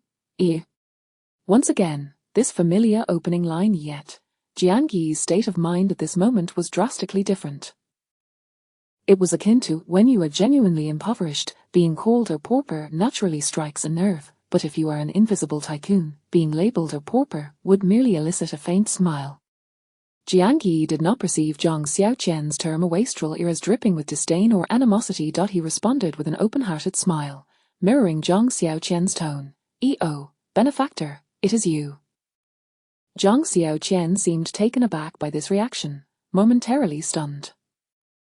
Then, he burst into hearty laughter and raised an eyebrow at Jiang Yi. It seems you have already avenged your grievances. His tone was particularly assured, as if merely stating a fact. Jian Yi met Zhang Xiaoqian's gaze for a brief moment. After pondering, he nodded in agreement. Indeed, I have avenged it. Of course, Tang Ku and Chang Jiao were not actually dead. Yet, Jian Yi's mindset had shifted as he began to grow stronger. He suddenly comprehended the profound meaning behind the term a deep-seated grievances. Humans are indeed like that. The more one suffers and endures hardship, the deeper the hatred within. Conversely, if one lives exceptionally well, with a bright future ahead, then so-called grievances fade into insignificance. In his past life, the thriving Tang Ku and Chang Jiao had nearly become manifestations of Jian Yi's inner demons. However, in this life, Jian Yi's gaze was directed forward. He was growing ever stronger, living increasingly well. This, indeed, was the most fitting form of revenge against those two. Naturally, while the hatred had been alleviated, it was still necessary to eradicate the root cause. Tang Ku and Chang Jiao deserved to perish. Zhang Xiaoqian was unaware of what had transpired with Jian Yi. He merely inferred from Jian Yi's current state that he had avenged his grievances. He casually cast a probing skill towards Jian Yi and was astonished to discover the probe had failed. This lad, is he utilizing some sort of item to prevent probing? Or has he already reached level 10? Zhang Xiaoqian's mind was filled with uncertainty. Being a straightforward individual, he voiced his confusion. I haven't asked yet. What is your name? Jian Yi raised an eyebrow, equally unreserved, and replied with a smile. I am called Jian Yi. The moment Jian Yi's name was uttered, Zhang Xiaoqian, He Zheng, Yang Miao, Wang Shuiyan, and all present formal players were suddenly taken aback.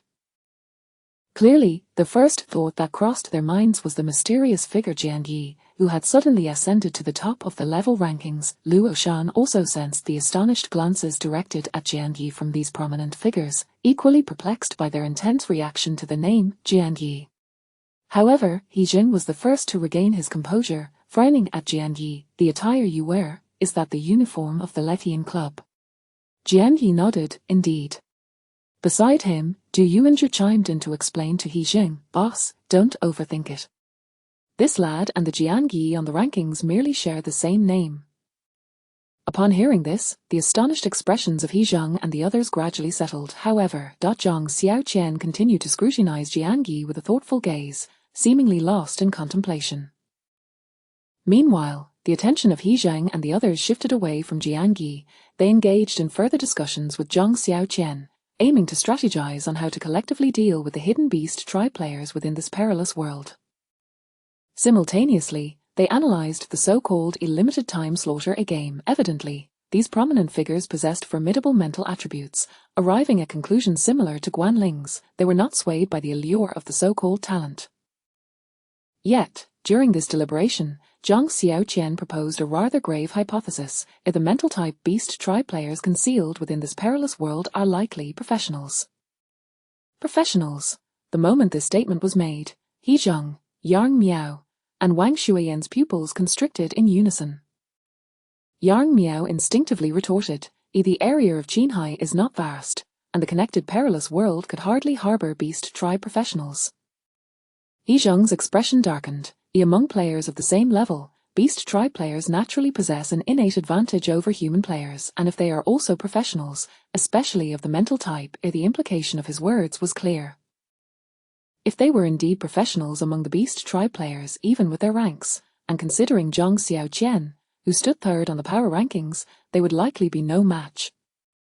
Zhang Xiaoqian's confidence in this deduction stemmed from his reasoning. Before you all arrived, the members of the death squad here had just experienced a chaotic battle. Those who had committed murder indeed gained talents and even showcased the abilities they had acquired. If they were merely level 10 beast tribe players without a class change, it would be implausible for them to conjure such realistic illusions. The prominent figures deliberated, and then the scholarly Shang Qinghua suddenly adjusted his glasses and interjected, what if it is not an illusion? Chapter 79. Does Jian Yi also desire a special roulette? Is it not an illusion? Clearly, Shang Qinghua's mind remains preoccupied with talent. Guan Ling furrowed her brow slightly, almost able to see through his thoughts at a glance. However, At this juncture, as the team expanded, Guanling no longer held the reins of conversation. The ones wielding authority now were he, Yang, and Wang, the three prominent figures of the club, along with Zhang Xiaoqian, the solitary powerhouse ranked third on the battle list. Generally speaking, players supported by formidable forces find it easier to ascend the battle rankings. Those loners who manage to break into the rankings undoubtedly possess genuine prowess. Thus, even though he, Yang, and Wang subtly formed a coalition, they still found themselves at a disadvantage in the presence of Zhang Xiaoqian.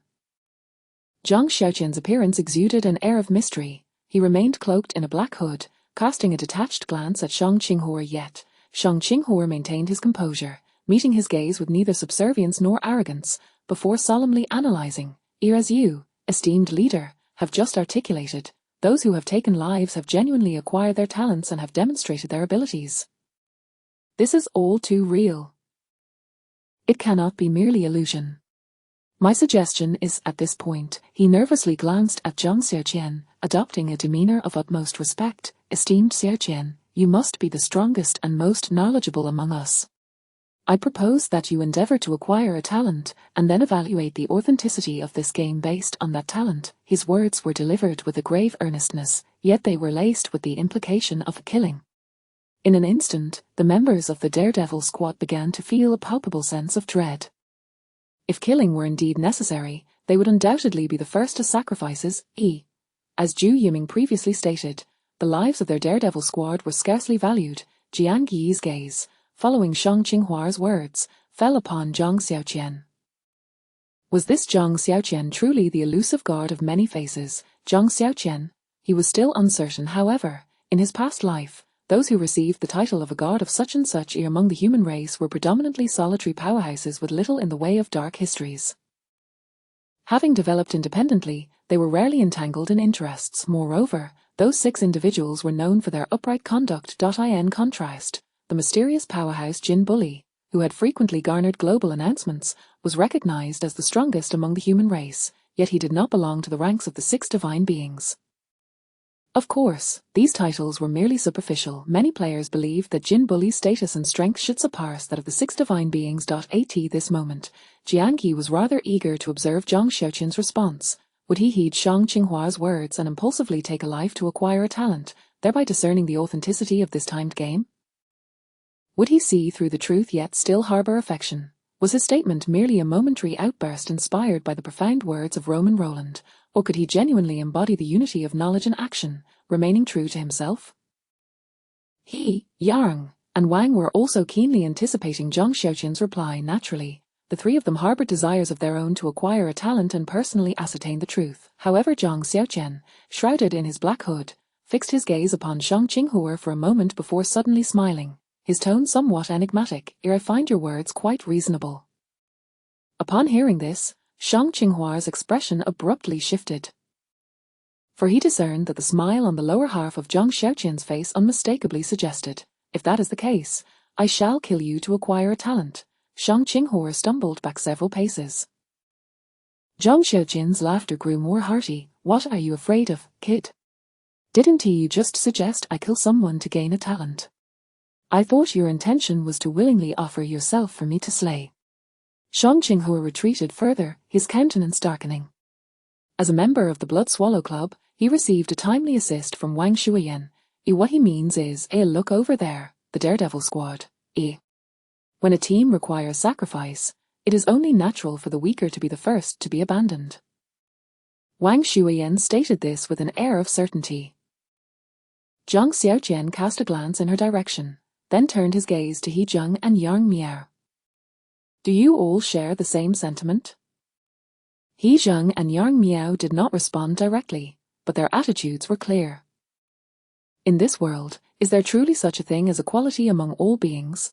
While life may indeed be priceless, people are ultimately categorized into hierarchies, each possessing differing values. During such times, sacrificing the weak is undoubtedly the most pragmatic choice. The Daredevil squad members turned pale in an instant, yet, amusingly, at this moment, they had instinctively divided into 2 factions. Those who had already killed and acquired talents stood together, while those still devoid of talents gathered on the other side, seemingly the most expendable, the least valued in the food chain.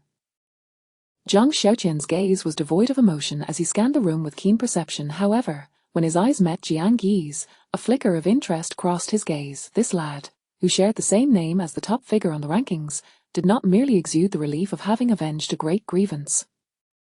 Instead, he possessed an air of detached leisure, as if he were an observer enjoying a spectacle. Of course, this leisure did not manifest on his face but rather in his overall demeanor. Others failed to notice, yet Zhang Xiaoqian was astute enough to perceive it. He was not one to beat around the bush. He directly approached Jiang Yi and inquired, "Oh, what about you? What are your thoughts?" Me? Jiang Yi feigned surprise, his reaction akin to that of a naive youth suddenly receiving attention from a formidable figure. He, Yang, and Wang were equally startled. Guanling and Shang Qinghua regarded Jiang Yi for a few seconds. After contemplating, Jiang Yi took the initiative to approach. He raised an eyebrow and smiled at Zhang Xiaoqian. "What is it that you wish to know, esteemed leader? Is it whether you should kill someone to acquire a talent? Or the authenticity of this timed slaughter game?" Zhang Xiaoqian replied without hesitation, "The latter." Clearly, he had his own conclusions regarding the former. Jiang Yi remained relaxed, smiling as he said, "Regarding that timed slaughter game, I do have some thoughts. However, I am not one to harbor grand heroic ideals. In my eyes, it is all about the scent of copper." As he spoke, he cast a meaningful glance at Zhang Xiaoqian. The implication was quite clear: if he wanted Jiang Yi to exert effort, he would need to offer compensation. He, Yang, and Wang were taken aback by this audacious young man who dared to negotiate terms with them, the esteemed figures. Especially He Zheng. After all, Jiang Yi was part of his Letian club. Just as he was about to reprimand him, he was taken aback when Zhang Xiaoqian pondered for a moment and actually nodded in agreement with Jiang Yi's assertion. Moreover, he directly articulated Jiang Yi's thoughts. "You must be wondering whether I possess a special roulette, correct?" Upon hearing this, the formal players in attendance were once again astonished. What does this mean? Jiang Yi's condition for exerting effort is to request a special roulette from Zhang Xiaoqian. On the surface, this may seem odd. However, the crux of the matter is the formal players had previously witnessed only Jiang Yi, who sought a special roulette from Luo Changqing, had been regarded as a genuine cross-regional big shot by Luo Changqing.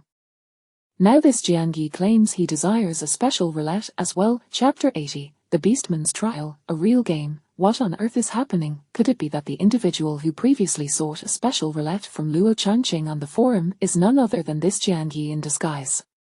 Yet, would a figure of Luo Changqing's stature truly misjudge if he did not err? Then, could it be that this Jiang Yi before us is not merely a namesake, but indeed the very mysterious figure reigning as the number one on the rankings, having descended upon us?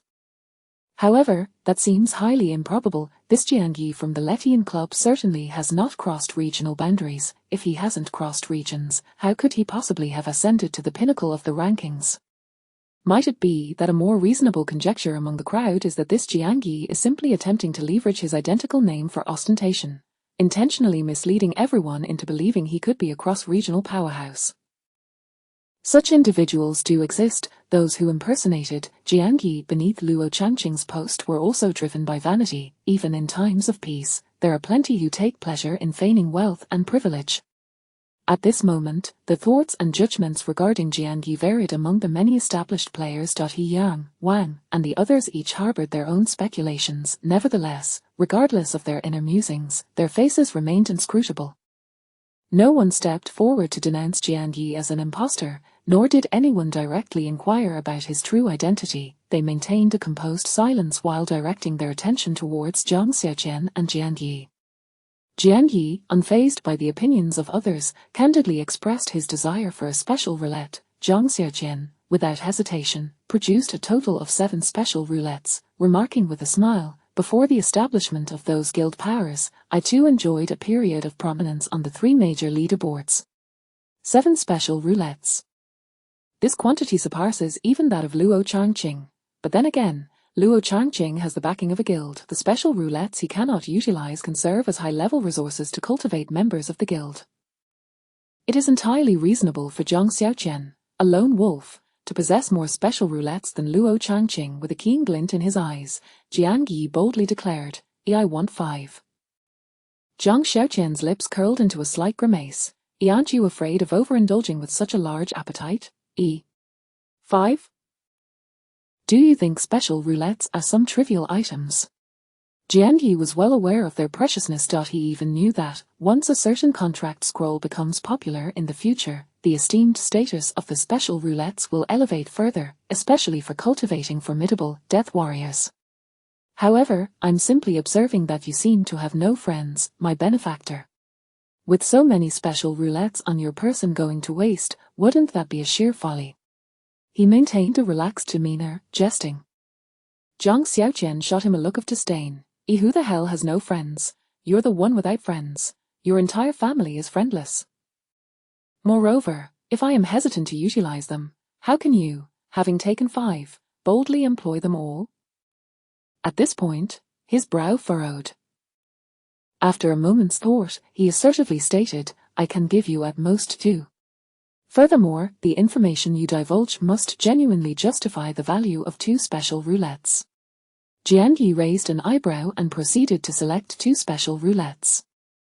After securing them, he leisurely remarked, regarding this limited-time slaughter game, to be frank, it indeed possesses a distinctly eerie quality. It is both authentic and yet fundamentally unreasonable. Thus, the audience found themselves uncertain whether it was an illusion or reality.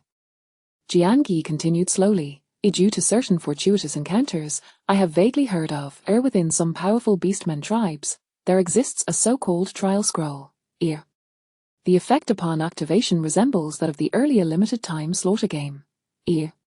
Beastmen utilize such scrolls to nurture their proteges, who in turn can gain various advantages, such as talents, from these trials. The revelation sent ripples through the assembly. Especially among those who had already acquired talents, their eyes gleamed with ecstatic anticipation. If this were the case, then the limited-time slaughter game must indeed be real, their talents are genuine. Guanling, Du Yuanzhe, and several others also exchanged glances filled with excitement. After all, having received talents, they naturally wished for their authenticity.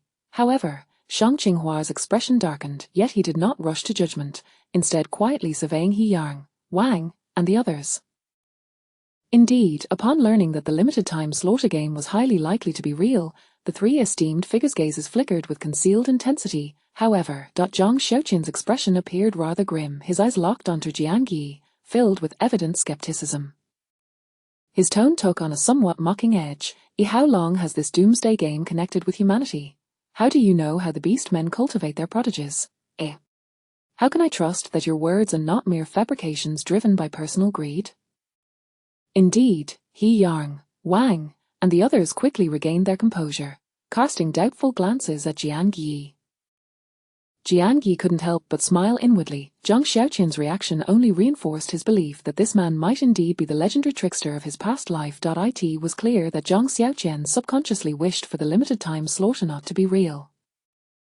For he does not wish to witness humanity being manipulated by game consciousness into senseless, merciless mutual slaughter. Jianyi, undeterred by Zhang Xiaoqian's skepticism, continued to speak slowly. Yes, it is entirely reasonable for you to doubt my claims. In fact, I was just about to suggest the same. You should be able to deduce on your own, that trial scrolls used by the beastmen to cultivate prodigies should, in theory, be a form of positive educational resource. If the earlier limited-time slaughter game was indeed instigated by a beastmen player utilizing a trial scroll, then, what could his true intent be? This remark was the crux of Jianyi's argument. At this moment, Zhang Xiaoqian finally grasped the essence of his words. He quickly analyzed. Indeed, under normal circumstances, such educational resources meant to nurture beastmen prodigies should not be employed against enemies. Thus, if what you say is true, then the true objective of the beastmen player who activated the trial scroll and triggered this limited-time slaughter game must align with our suspicions, to dismantle us. As he spoke, Zhang Xiaoqian's expression grew increasingly grave. In other words, if this game is indeed real, in the end, those of us ensnared within the ultimate survivors may be few and far between. His words carried a weighty gravity. The atmosphere among those present shifted, laden with a somber realization. The limited-time slaughter may indeed be authentic. The talents are real. Yet, the subsequent consequence would be the demise of even more individuals due to this genuine game. Even Guanling and the other formerly recognized players who had acquired talents now felt an encroaching sense of peril. In the first round, they might still act as strong individuals, sacrificing the weaker members of a death squad. But as the game progressed, there may ultimately come a round where there is sacrificial a lot might include them. Zhang Xiaoqian was unwilling to witness such a scenario. He furrowed his brow, casting a solemn gaze at Jiang Yi, and inquired, "Is there any way to prevent this so-called trial from unfolding?" Chapter 81. Uncovering the hidden beast folk player, shall we intervene? Jiang Yi pondered for a moment before continuing, "My analysis is not yet complete." His demeanor exuded a calm confidence, imbued with an inexplicable persuasive power. Zhang Xiaoqian nodded, "All right, please proceed." Jiang Yi raised an eyebrow and slowly remarked, "You all have sensed it before, this time-limited slaughter game undeniably emanates an aura of peculiarity. It evokes a palpable sense of illusion. Illusion, in a more relatable context, is quite akin to deceit. When a person lies, it is often a blend of truth and falsehood, rendering it seemingly more authentic." Zhang Xiaoqian's expression shifted slightly. "Are you suggesting that this time-limited slaughter game might indeed be a mix of reality and illusion, half truth and half deceit? The game may be genuine, but where does the illusion intertwine within it? Or perhaps, that beast folk player wishes for them to believe that this time-limited slaughter is merely an illusion." Zhang Xiaoqian lowered his gaze, lost in thought. Jiang Yi's eyes scanned the entire assembly, and he smiled softly. "Based on my understanding of the beast folk trial scrolls, the ultimate victor of this trial game will undoubtedly receive a substantial reward. Do you believe that the beast folk player would willingly relinquish the final reward to a human player?" Zhang Xiaoqian's eyes flickered with realization as he surveyed the crowd. "Are you implying that the beast folk player is currently concealed among us? And has already prepared to emerge as the ultimate victor?" The term ultimate victor sent an inexplicable shiver down Zhang Xiaoqian's spine. A sudden sense of foreboding washed over him. If this time-limited slaughter were to persist until the end, would there truly be only a singular ultimate victor left standing? Furthermore, if that ultimate victor were indeed a beast folk player,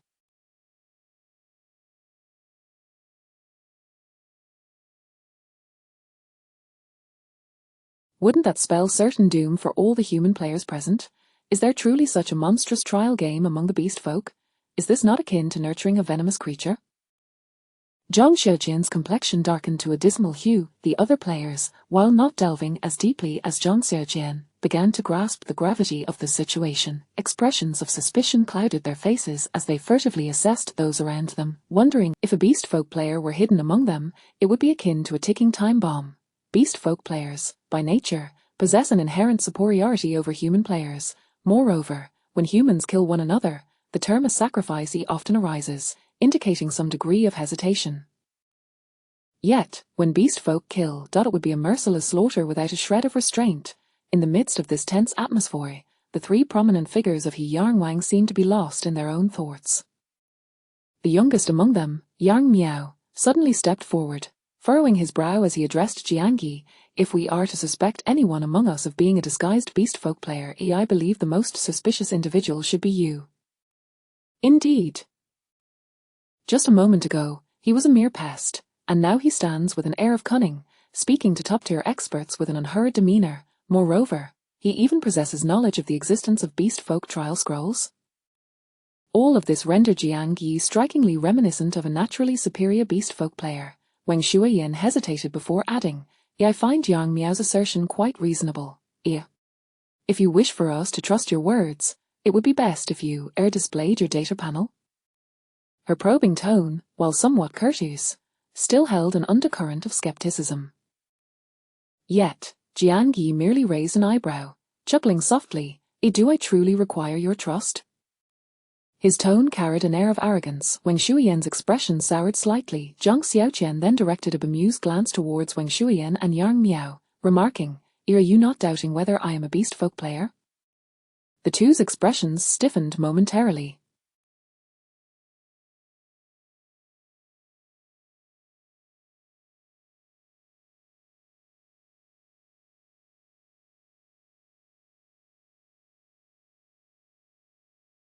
He Zheng also furrowed his brow, speaking solemnly. If we are to engage in mutual suspicion, it would be prudent for everyone to display their data panels. But would everyone agree to that? Furthermore, I do not believe such a simplistic and crude method would effectively unveil the hidden beast folk player. Zhang Xiaoqian raised an eyebrow, clearly in agreement with He Zheng's assessment. Wang Shuiyan and Yang Miao appeared somewhat embarrassed, as their true intention was merely to find an excuse to scrutinize Jiangyi's data panel and ascertain his strength. Yang Miao, slightly bolder, turned to Jiangyi and inquired, do you possess a more effective method to uncover the beast folk player? Jiangyi smiled faintly but offered no response, instead turning to Zhang Xiaoqian. If you genuinely wish to halt this time-limited slaughter, it seems our only option is to confront that beast folk player directly. As for how to stop it, I am at a loss. In truth, Jiangyi was uncertain whether it was indeed possible to halt the game. If it were not, he glanced at Zhang Xiaoqian. Regardless of whether he was the god of many faces, he was undoubtedly Jiangyi's benefactor across 2 lifetimes. Jiangyi certainly did not wish to repay kindness with enmity by turning against Zhang Xiaoqian over a trial game reminiscent of nurturing a venomous creature. After retracting his gaze, he surveyed the assembly once more, speaking softly, I have disclosed all that I know. As for how to proceed with this time-limited slaughter game, I leave it to your discretion, esteemed leaders. I have matters to attend to and shall take my leave. With that, he vanished almost instantaneously, leaving the crowd in stunned silence. Particularly, Zhu Yiming exclaimed in disbelief, at that guy. No one was pursuing him, yet he squandered a teleportation talisman. How ostentatious can one be?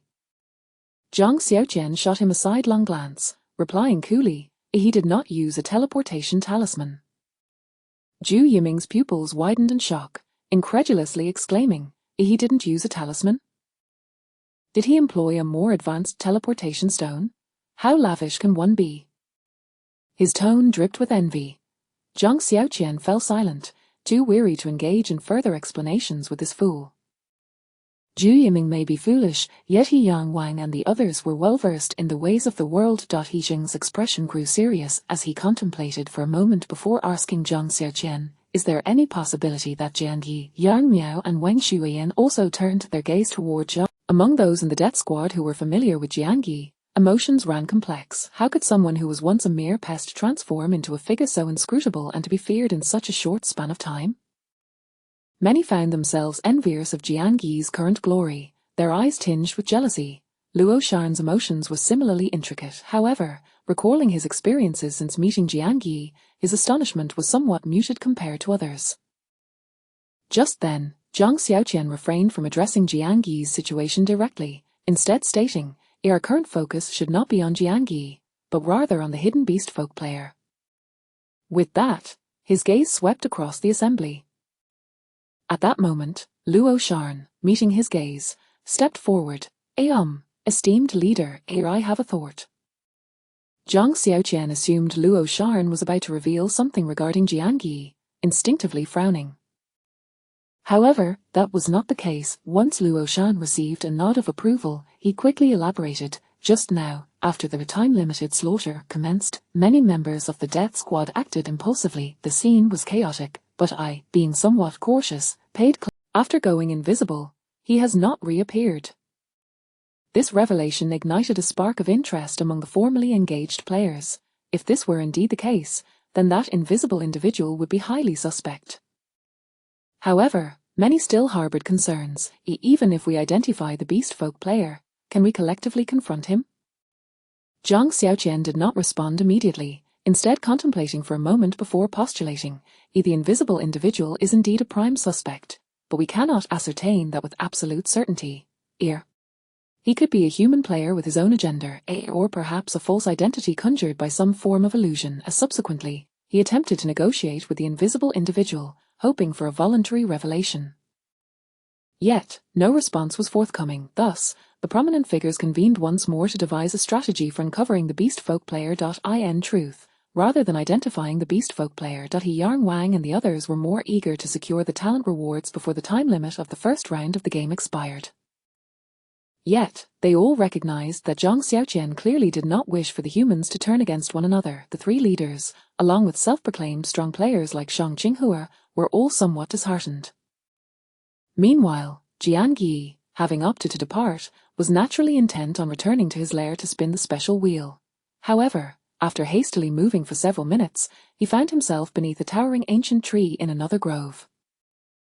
He scanned his surroundings and flatly uttered, "What are you following me for?" Chapter 82, Traitor of the Human Race. Summon Servant Card. Rustle, rustle, following a sound of branches swaying, a figure cloaked in black appeared atop a massive ancient tree, approximately 10 meters away from him. Despite the distance, the voice resonated directly in Jian Yi's ears. The final reward for this time's slaughter should be quite substantial. So I was wondering, how about we collaborate? The voice belonged to Zhang Xiaoqian, and the tone was unmistakably similar. However, Jian Yi chuckled. Why would I choose to collaborate with you? The voice replied with certainty, because of the life-saving grace I have bestowed upon you. Goodness, Jian Yi could hardly contain himself. Are the beast race players truly so shameless? Using a favor that does not belong to you as leverage? Do you expect me to become a traitor of the human race? Such words were already quite direct. The figure in the black cloak atop the ancient tree vanished in an instant. Yet, although the figure had disappeared, it was evident that the ominous entity had not left. Jian Yi felt the trees around him moving as if stirred by an invisible wind, producing an array of rustling sounds. It even gave him the illusion that the entire forest was rotating and shifting. His vision blurred, and his mind felt dizzy. Simultaneously, a dark, chilling voice echoed once more in his ears, laced with a mocking disdain. "You're traitor of the human race? Do you look down upon those for words? Well, it is true. A frog at the bottom of a well will never comprehend how ignorant it truly is. Only by witnessing the power of the beast race will you realize, that being a traitor of the human race is a most honorable identity. Jian Yi felt his expression must resemble that of a bewildered African-American man. He murmured, "You can't possibly be some honorable traitor of the human race?" Yet, that couldn't be right, could it? It had only been a short while since the apocalypse began, and already there were traitors. Furthermore, they possessed psychic abilities. Jian Yi sensed something amiss. At that moment, the leaves rustled again, and the voice returned, this time more arrogantly asking, "I will grant you another chance. Will you continue to be a frog at the bottom of the well? Or will you collaborate with me to share the ultimate reward of this time's slaughter? Think it over carefully." Jian Yi's gaze darted keenly around, yet his tone remained casual. "A frog at the bottom of the well? Mutual benefit. However, why should the strong collaborate with the weak for mutual benefit? Is it based on that so-called honorable identity of a traitor of the human race?" It was as if some peculiar formation from a fantasy drama was unfolding. Simultaneously, the dizziness in his mind intensified. Once again, a more sinister voice resonated in his ears. "You may be young, but your arrogance is unrestrained. Let us hope that before your downfall, you do not weep and wail in regret." With the pronunciation of the word of regret, the heart-shaped pendant Jian Yi wore around his neck shattered. With a flicker of his gaze, he vanished from his original spot. He reappeared directly within the confines of his lair. Alone, his expression was no longer as carefree as before. After a brief pause, he settled onto the sofa within the lair, retrieving two peculiar spinning discs. Players who wielded psychic abilities indeed possessed enigmatic and unpredictable methods. His mental attribute was an astounding 5,000 points. Yet, the heart-shaped pendant had shattered. It was entirely possible that that elusive entity was indeed a professional of some sort. In his past life, when had the realm of the beast of the Qin Lake been breached, Jian Yi had not paid much attention. After all, once the mission to locate Zhu Yiming was completed, the realm had been assigned to the Blood Swallow Club for exploration. At that time, Jian Yi had been struggling within the Letian Club, and the information available to him was indeed limited. However, it mattered little. His focus quickly returned to the two peculiar spinning discs. Then, he pressed down on one of them, silently chanting. A drawer following that, the familiar notification sound chimed. "Sat smiley ding. Congratulations, you have drawn a servant card. Would you like to use it? Yes, no? Yes." The servant obtained from using the servant card was random. Its principle was not akin to a lottery. Thus, Jiangyi could not specify the outcome. He could only await the random result, unbeknownst to him, in a distant and mysterious realm, within a foreboding prison resembling a tower, layers upon layers housed various races of beings sealed away. Each time a servant card was used, these slaves available for sale would sense a flash of golden light passed by in Jiangyi's mind. The game-like announcement sounded once more, randomly generating servant for you. Ding! Congratulations! You have bound the servant. Shang Yu Deng. This name revealed nothing about its race. Accompanying the golden light that appeared before Jiangyi was a lamp. What? What in the world? Was his randomly drawn servant an Aladdin's lamp? He bent down to lift the lid of the black lamp. Inside flickered a wisp of black flame. Within the black flame was a creature as delicate as a strand of hair, a tiny worm. Is this truly a worm and not just a hair strand?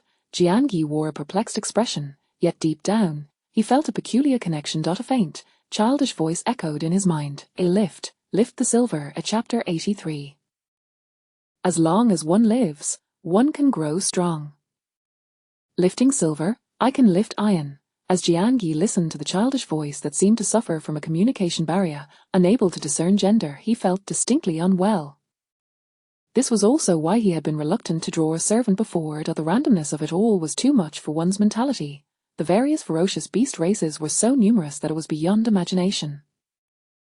For instance, having a normal bear race like Chang Jiaoyi was already quite fortunate, and for Yu to draw a succubus, that was truly exceptional luck. Jiangyi had previously self-deprecatingly mused that he might draw a pig. But in reality, a pig would have been a rather decent servant. Even if it were a bit dim-witted, at least it could still engage in combat. Even if its power were so weak that it couldn't contribute much in battle, it could at least help manage the nest space. But now he had drawn something akin to a light filament. From the sounds of it, it was a foolish little cub. Regardless of the race, a juvenile's combat power was always far inferior to that of an adult. Jiangyi felt quite disheartened. However, it was of little consequence. After all, there was no limit to the number of servants. As long as he obtained more special roulette, he could continue to acquire other servants. In terms of his ability to freely draw from the special roulette, he was already far superior to others. There was nothing to complain about. Nonetheless, next time he drew, it would be prudent to prepare a lucky buff for himself. As Jiangyi contemplated this, he gazed once more at the black light filament, which he had mentally constructed as a light filament insect cub. With little expectation, he commanded, if you can't speak, then refrain from doing so in the future. Now, show me your data panel. Howl, lifting silver. The little light filament twisted in the darkness. Moments later, a pure black data panel materialized beside the small filament. The color of this data panel, it seemed different from that of human players. It appeared more mysterious and possessed a greater texture. And then, name, Shang Yu Ding, level, 0, lifespan, 3 days, talent, spark of stars, X, occupation. However, it was not over yet. Status, blessing of fire, permanent. Blessing of darkness, permanent. Protection of the Grim Reaper, permanent. Strength, 60,000. Constitution, 60,000. Speed, 60,000. Mentality, 60,000. Combat power, 685 stars. After reading through this, Jiangyi was completely stupefied. Level 0.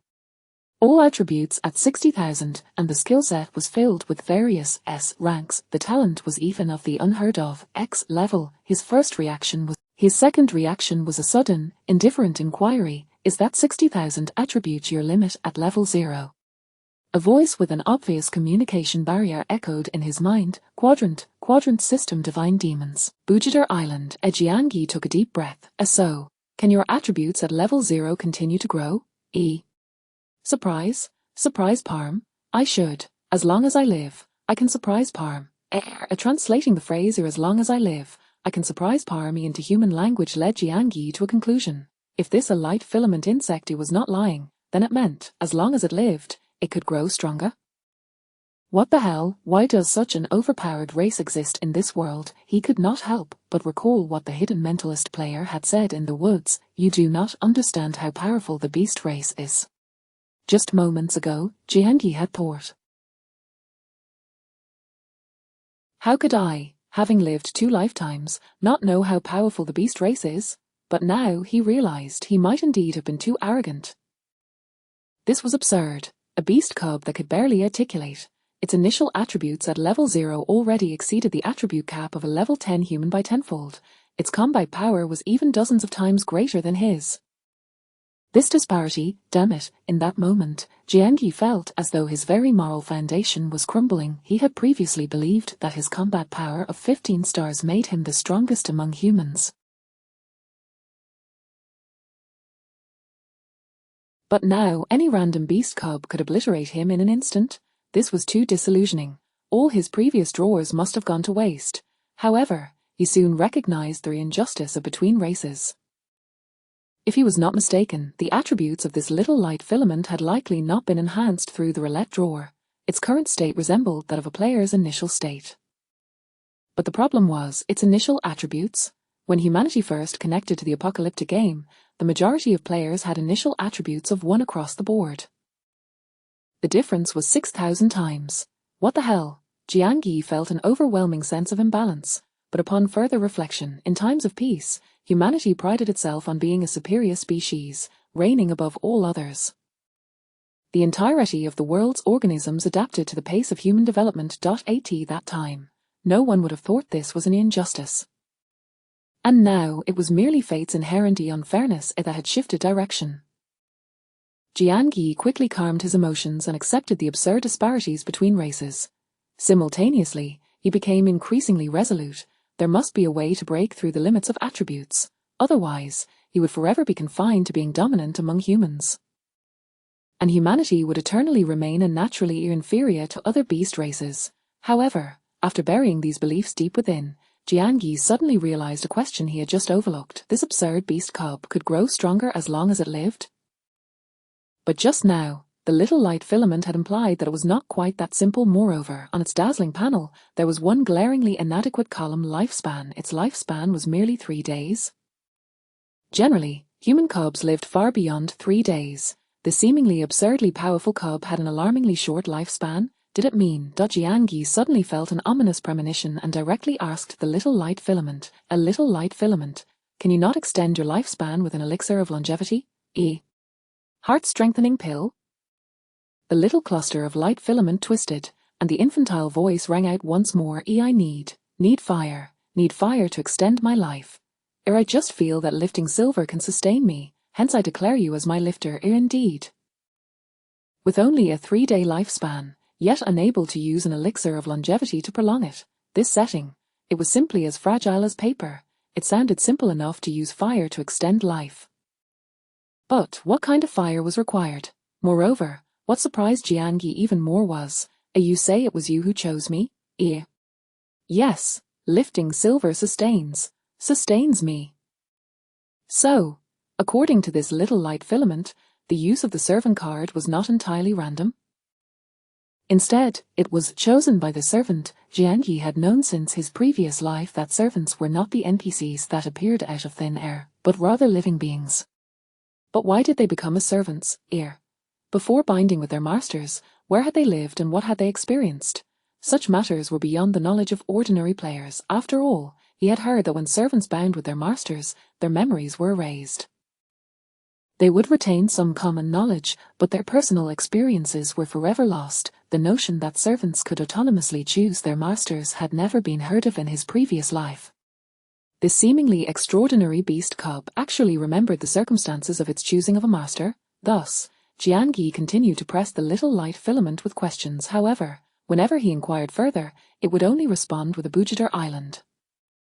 It only vaguely remembered that it chose Jiangyi as its master because it sensed that this master could sustain it. Sustain this little light filament? Such an extraordinary servant. Jiangyi certainly wished to care for it well. However, when he asked what kind of fire was needed to extend its life, its response remained a Bujidar island. It was essentially a clueless little infant.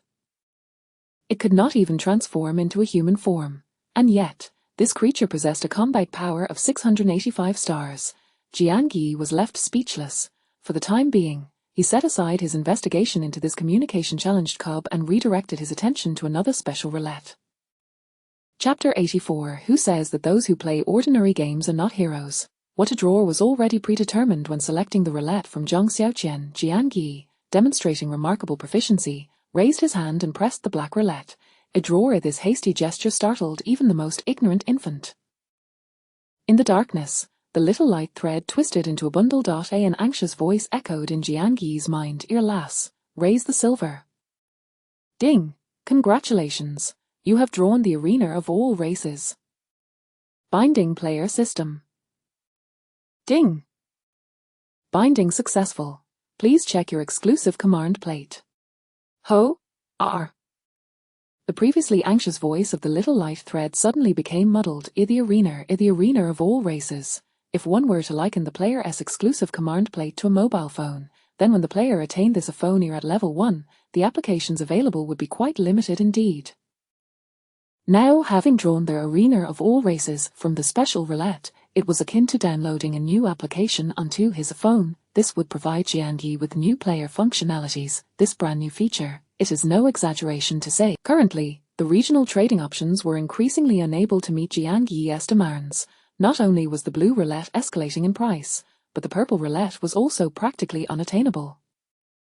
Yet with the arena of all races, he now had the opportunity to swiftly acquire higher-level roulettes. Of course, the prerequisite was that he possessed the strength to triumph over other players in the arena. At this stage, the majority of players in the arena were likely from the Beast Clan. It was probable that among the Human Clan, those who could draw the arena functionality were no more than a handful. Initially, Jian Yi had felt quite confident about his performance in the arena when he selected this option from Zhang Xiaoqian. However, the sudden emergence of this little light thread had thoroughly crushed his confidence. He found himself in a quandary. Should he head to the arena now and engage in battle, or should he first focus on further development? Lost in thought, his gaze fell upon the little light thread again. Having just clearly uttered the words arena, it seemed to have some knowledge. Thus, he inquired, "Do you know about the arena?" Jiji Island. Oh, I. The little light thread twisted into a wriggling form in the darkness, its tone exuding palpable excitement. It resembled a young child suddenly recalling something particularly joyous and eager to share, yet struggling to articulate its thoughts. This frustrated it immensely. Unable to express itself, it promptly shifted to action. With a swifter whoosh, the pitch-black little light thread leaped from the darkness onto Jian Yi's hand. In that instant, an eerie, cool yet burning sensation surged through Jian Yi's palm. Once again a whoosh, the thread-like black line wrapped around his pinky finger, forming a loop that resembled a pure black ring. Simultaneously, Jian Yi sensed a deepening bond with his attendant. Just as he pondered this, a garbled voice echoed in his mind, "A duel." Duel arena. Furrowing his brow, Jian Yi questioned, "What do you mean? As an attendant, can you accompany me to the arena?" According to the rules of the arena, inanimate objects such as equipment and items could indeed be brought into the arena, yet living beings like pets or attendants were prohibited from participating in combat. However, the little light thread insisted, "Yes, accompany," with the silver raised. "Is that true?" Jian Yi's expression reflected skepticism. The little light, upon glancing at it, his eyes instantly lit up. He discovered that his skill bar had unexpectedly gained 2 skills, Light Thread Sea of Fire, S, and Chaotic Fire Domain, SS. His combat power had skyrocketed to 20 stars. What on earth is this principle? In his previous life, he had never heard of a master utilizing the abilities of their attendant. This is a device. Never mind, I won't press you further. Just listening to the little light thread speak felt laborious for Jian Yi.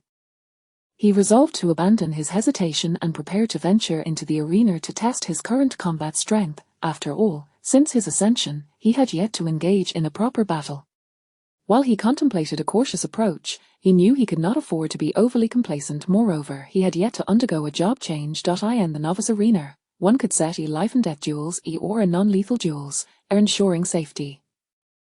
However, just as he was about to utilize the arena of all races function, a familiar announcement resounded in his mind.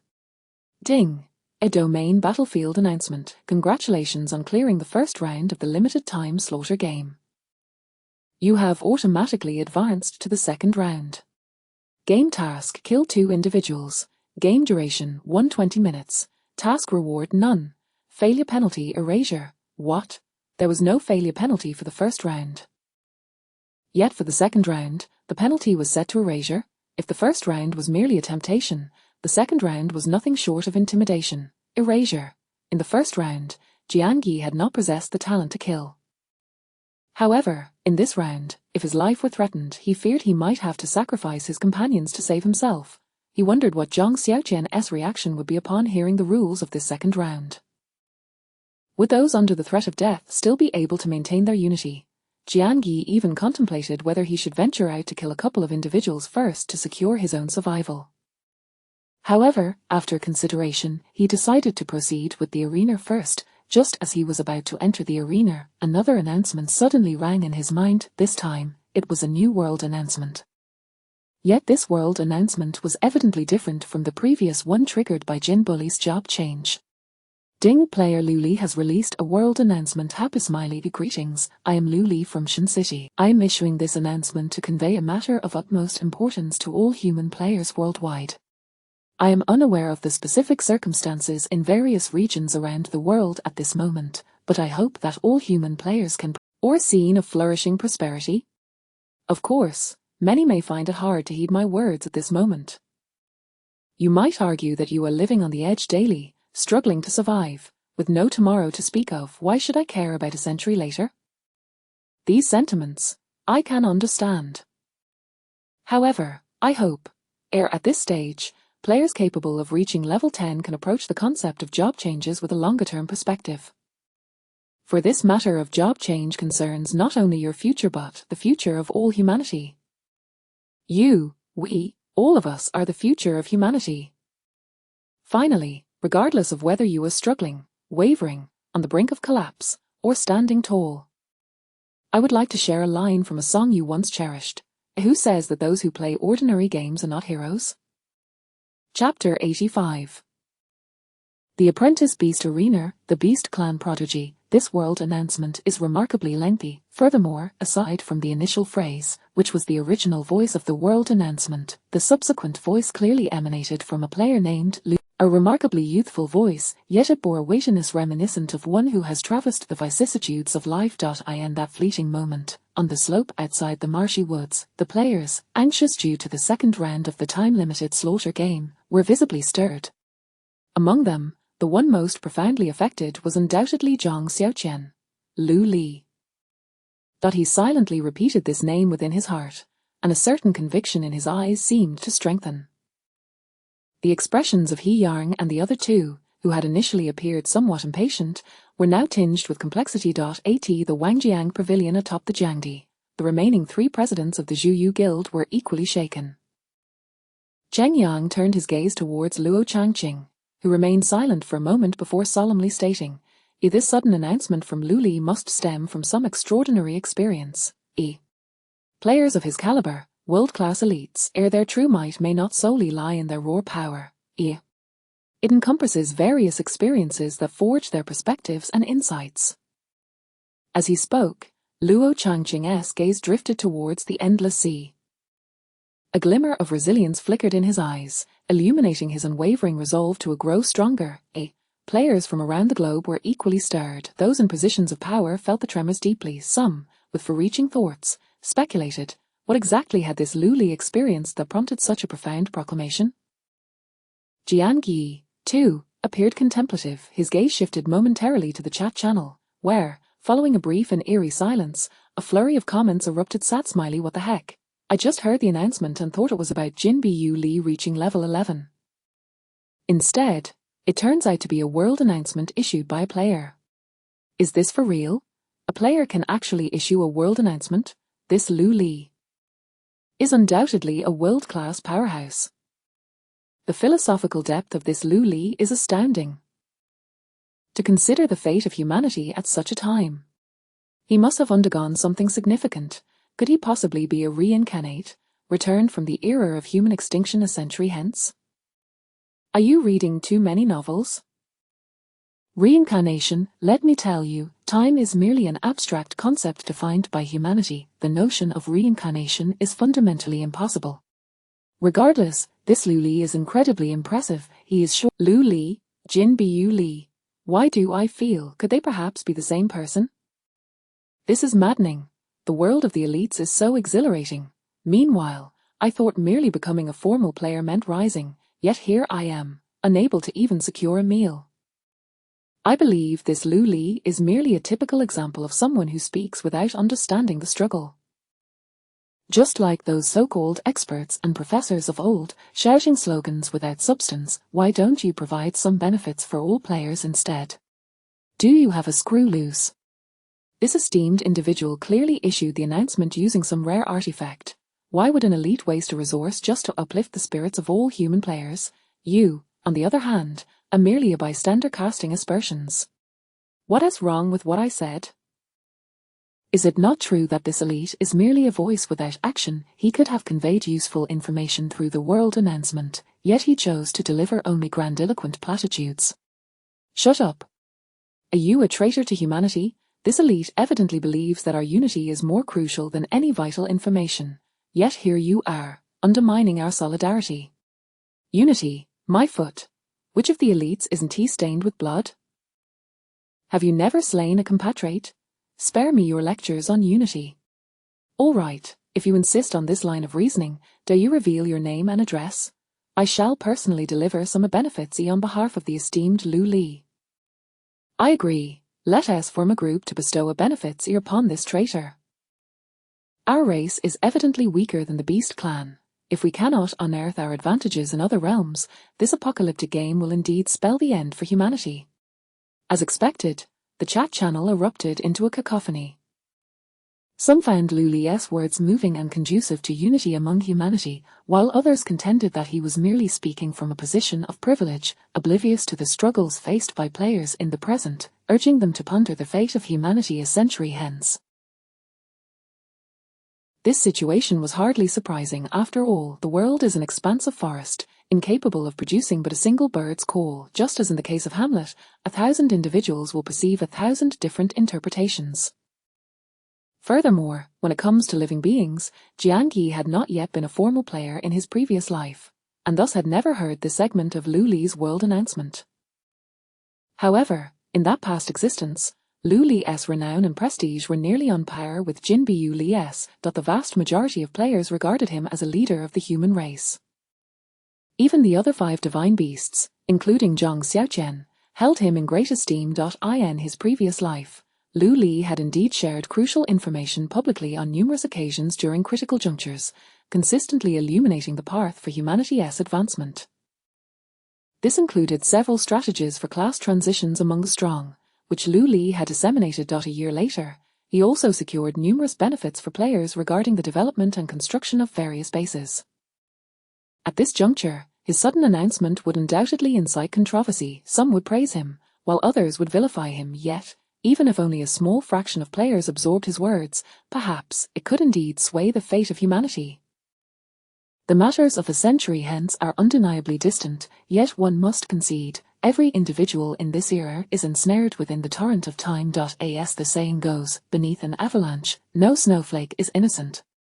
And now, the fate of humanity, is it an avalanche, or a towering edifice rising from the ground? It lies concealed within every flake of snow. Jiang Yi simply observed the reactions of the players for a moment longer before shifting his focus.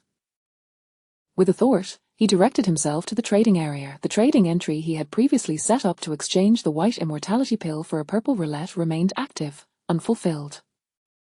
However, he had received numerous private messages. Some inquired if he was the Jiang Yi on the level leaderboard. Others asked how he had procured so many immortality pills from the roulette. While others extended olive branches, presenting various enticing offers, Jiang Yi merely skimmed through them without responding. He then proceeded to the public trading area to purchase a set of black robes. After a simple change of attire, he raised his hand to touch the silk lamp ring adorning his right pinky. Subsequently, he directly utilized the multi-species beast arena feature. Ding! It has been detected that you meet the conditions to unlock the apprentice beast arena. Would you like to proceed? Yes, no? Yes. Teleportation to the apprentice beast arena requires the consumption of 100-year coins. Would you like to pay? Yes, no? Yes. Ding. It has been detected that this is your first login to the multi-species Beast Arena. Initializing scan. Scan complete. Generating initial seating. Ding. Your initial spectator seat has been generated. As the voice concluded, the scene before Jian Yi transformed abruptly. He was instantaneously transported to spectator seat within the arena. The surrounding cacophony of voices filled the air. Enclosed by the 4 spectator stands was a colossal central arena. Atop the arena stood a seemingly slender youth clad in black robes, who was perched upon a massive behemoth. With each punch, he struck their mountain. His movements swift and fierce, yet his demeanor remained remarkably relaxed. Amidst the surrounding seats, a clamor of discussions ensued. This guy, codenamed Bei Wu, is astonishingly strong. 7 consecutive victories, all achieved with ease, not even revealing his true form. Indeed, to this day, we still do not know which race he belongs to. Regardless, his posture clearly suggests he is aiming for 10 consecutive wins. 10 consecutive victories? This lad appears to be a newcomer, likely lacking the hope of achieving such a feat in one go. Just wait and see. Whether it is the 9th match or the 10th, he is bound to face defeat. Chapter 86. The initial battle in the arena, a sea of flames. Jian Yi was indeed aware that within the arena of all races, any player who achieved a 10-game winning streak would elicit a special announcement. Furthermore, they would be rewarded with generous bonuses for their consecutive victories. In addition, their name would be inscribed on the specially designated arena rankings. Thus, for players from various races, a 10-game winning streak represented a remarkably resplendent honor, not one easily attained. Beyond the arena rankings that recorded 10 consecutive wins, the arena of all races also featured the more challenging A Prodigy rankings and a Legend rankings. The criteria for entry into the A Prodigy rankings required achieving a 20-game winning streak, while the Legend rankings demanded a staggering 50 consecutive victories.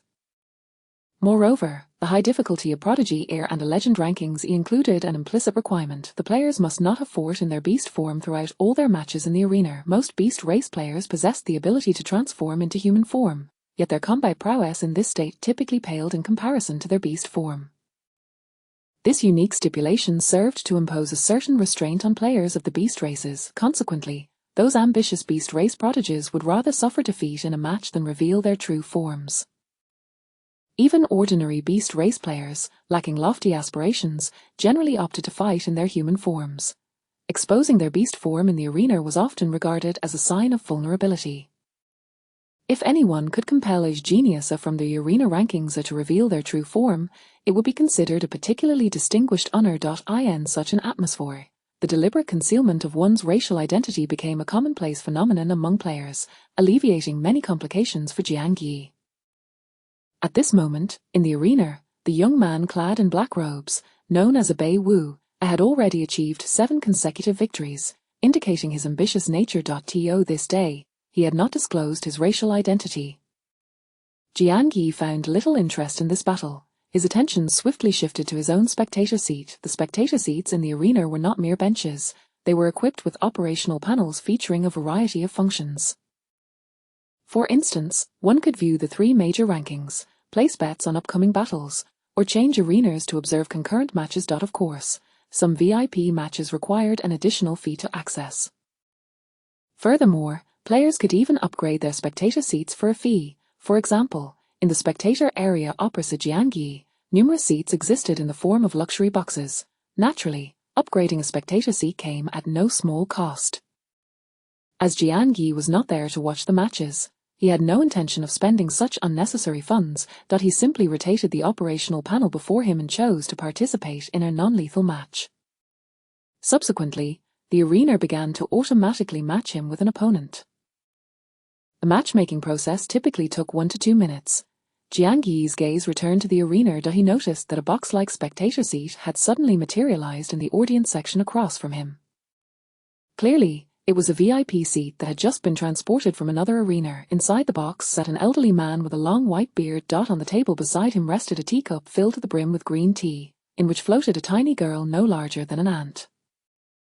Half of her body was submerged in the tea, while the other half clung to the cup's wall. Her clear gaze was fixed intently on the arena, specifically on the black-robed youth.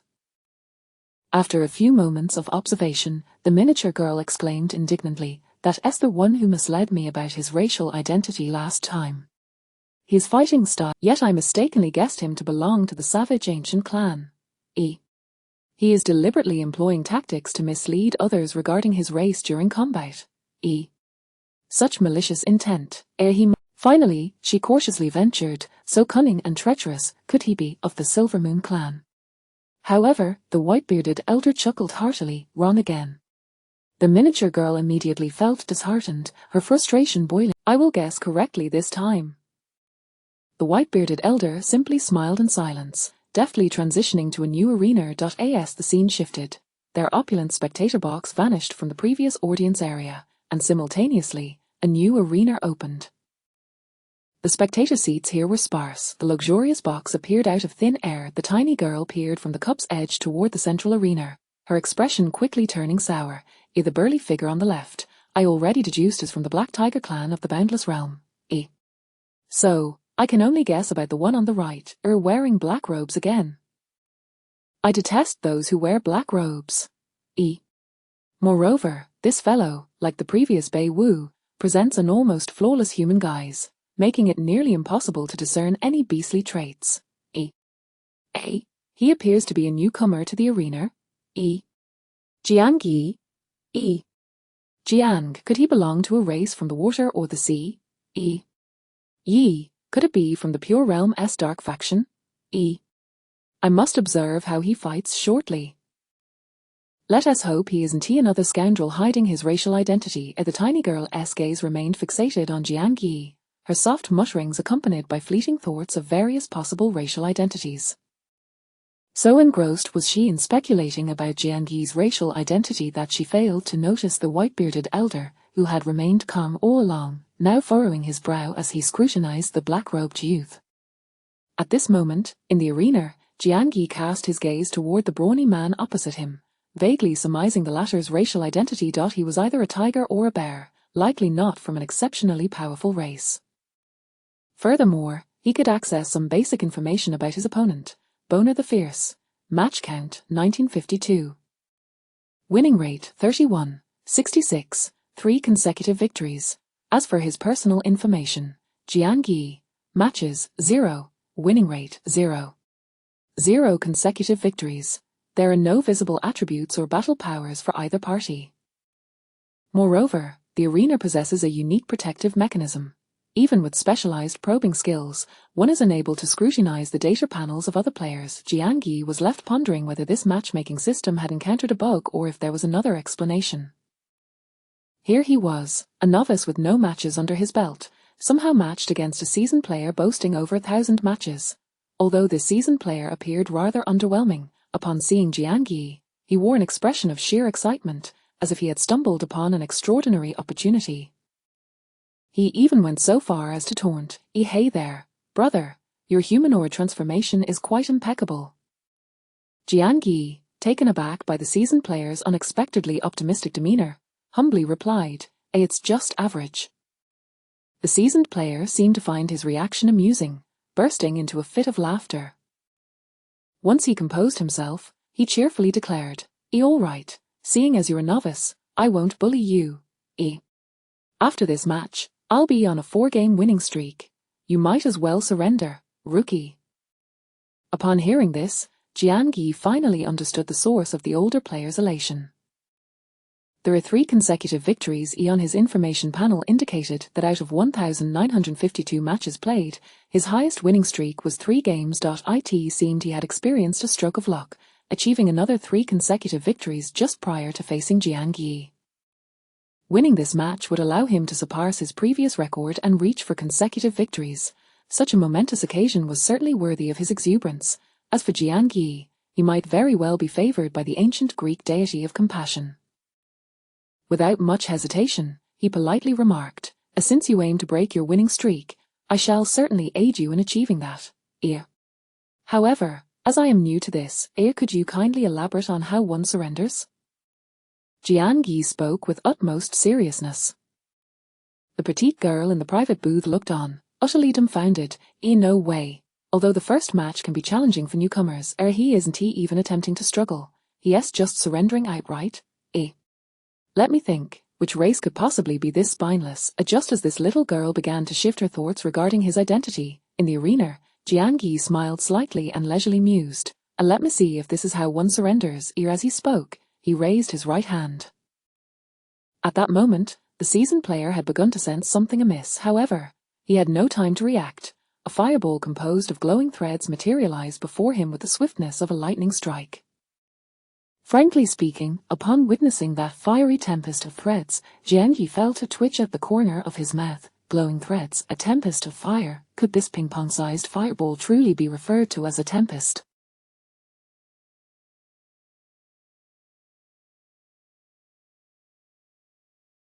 Did this intellectually juvenile glowing thread perhaps misunderstand the very concept of a tempest? Just as he found himself at a loss for words, the seasoned player, thinking Jiang was merely attempting to show off and about to smirk in derision, found that the seemingly feeble a fiery tempest of threads ignited upon contact with him at lightning speed.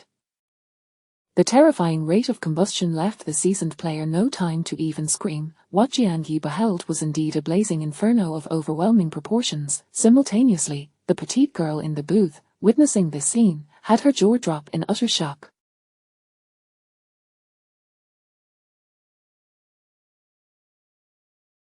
After a moment, she slowly regained her composure and stammered, "Could it be that this guy is?" Chapter 87: The Undying Clan. Transmutation of the flesh into a vessel. A singular answer almost escaped the lips of the young girl. Yet, she quickly shook her head vehemently, denying herself. The Undying Clan has long since perished. Even if there were a rare remnant, it could never appear in the apprentice beast arena. But is such a terrifying fire ability, that eerie sensation, akin to rising from the ashes of death, other fireborn races? Could it be a matter of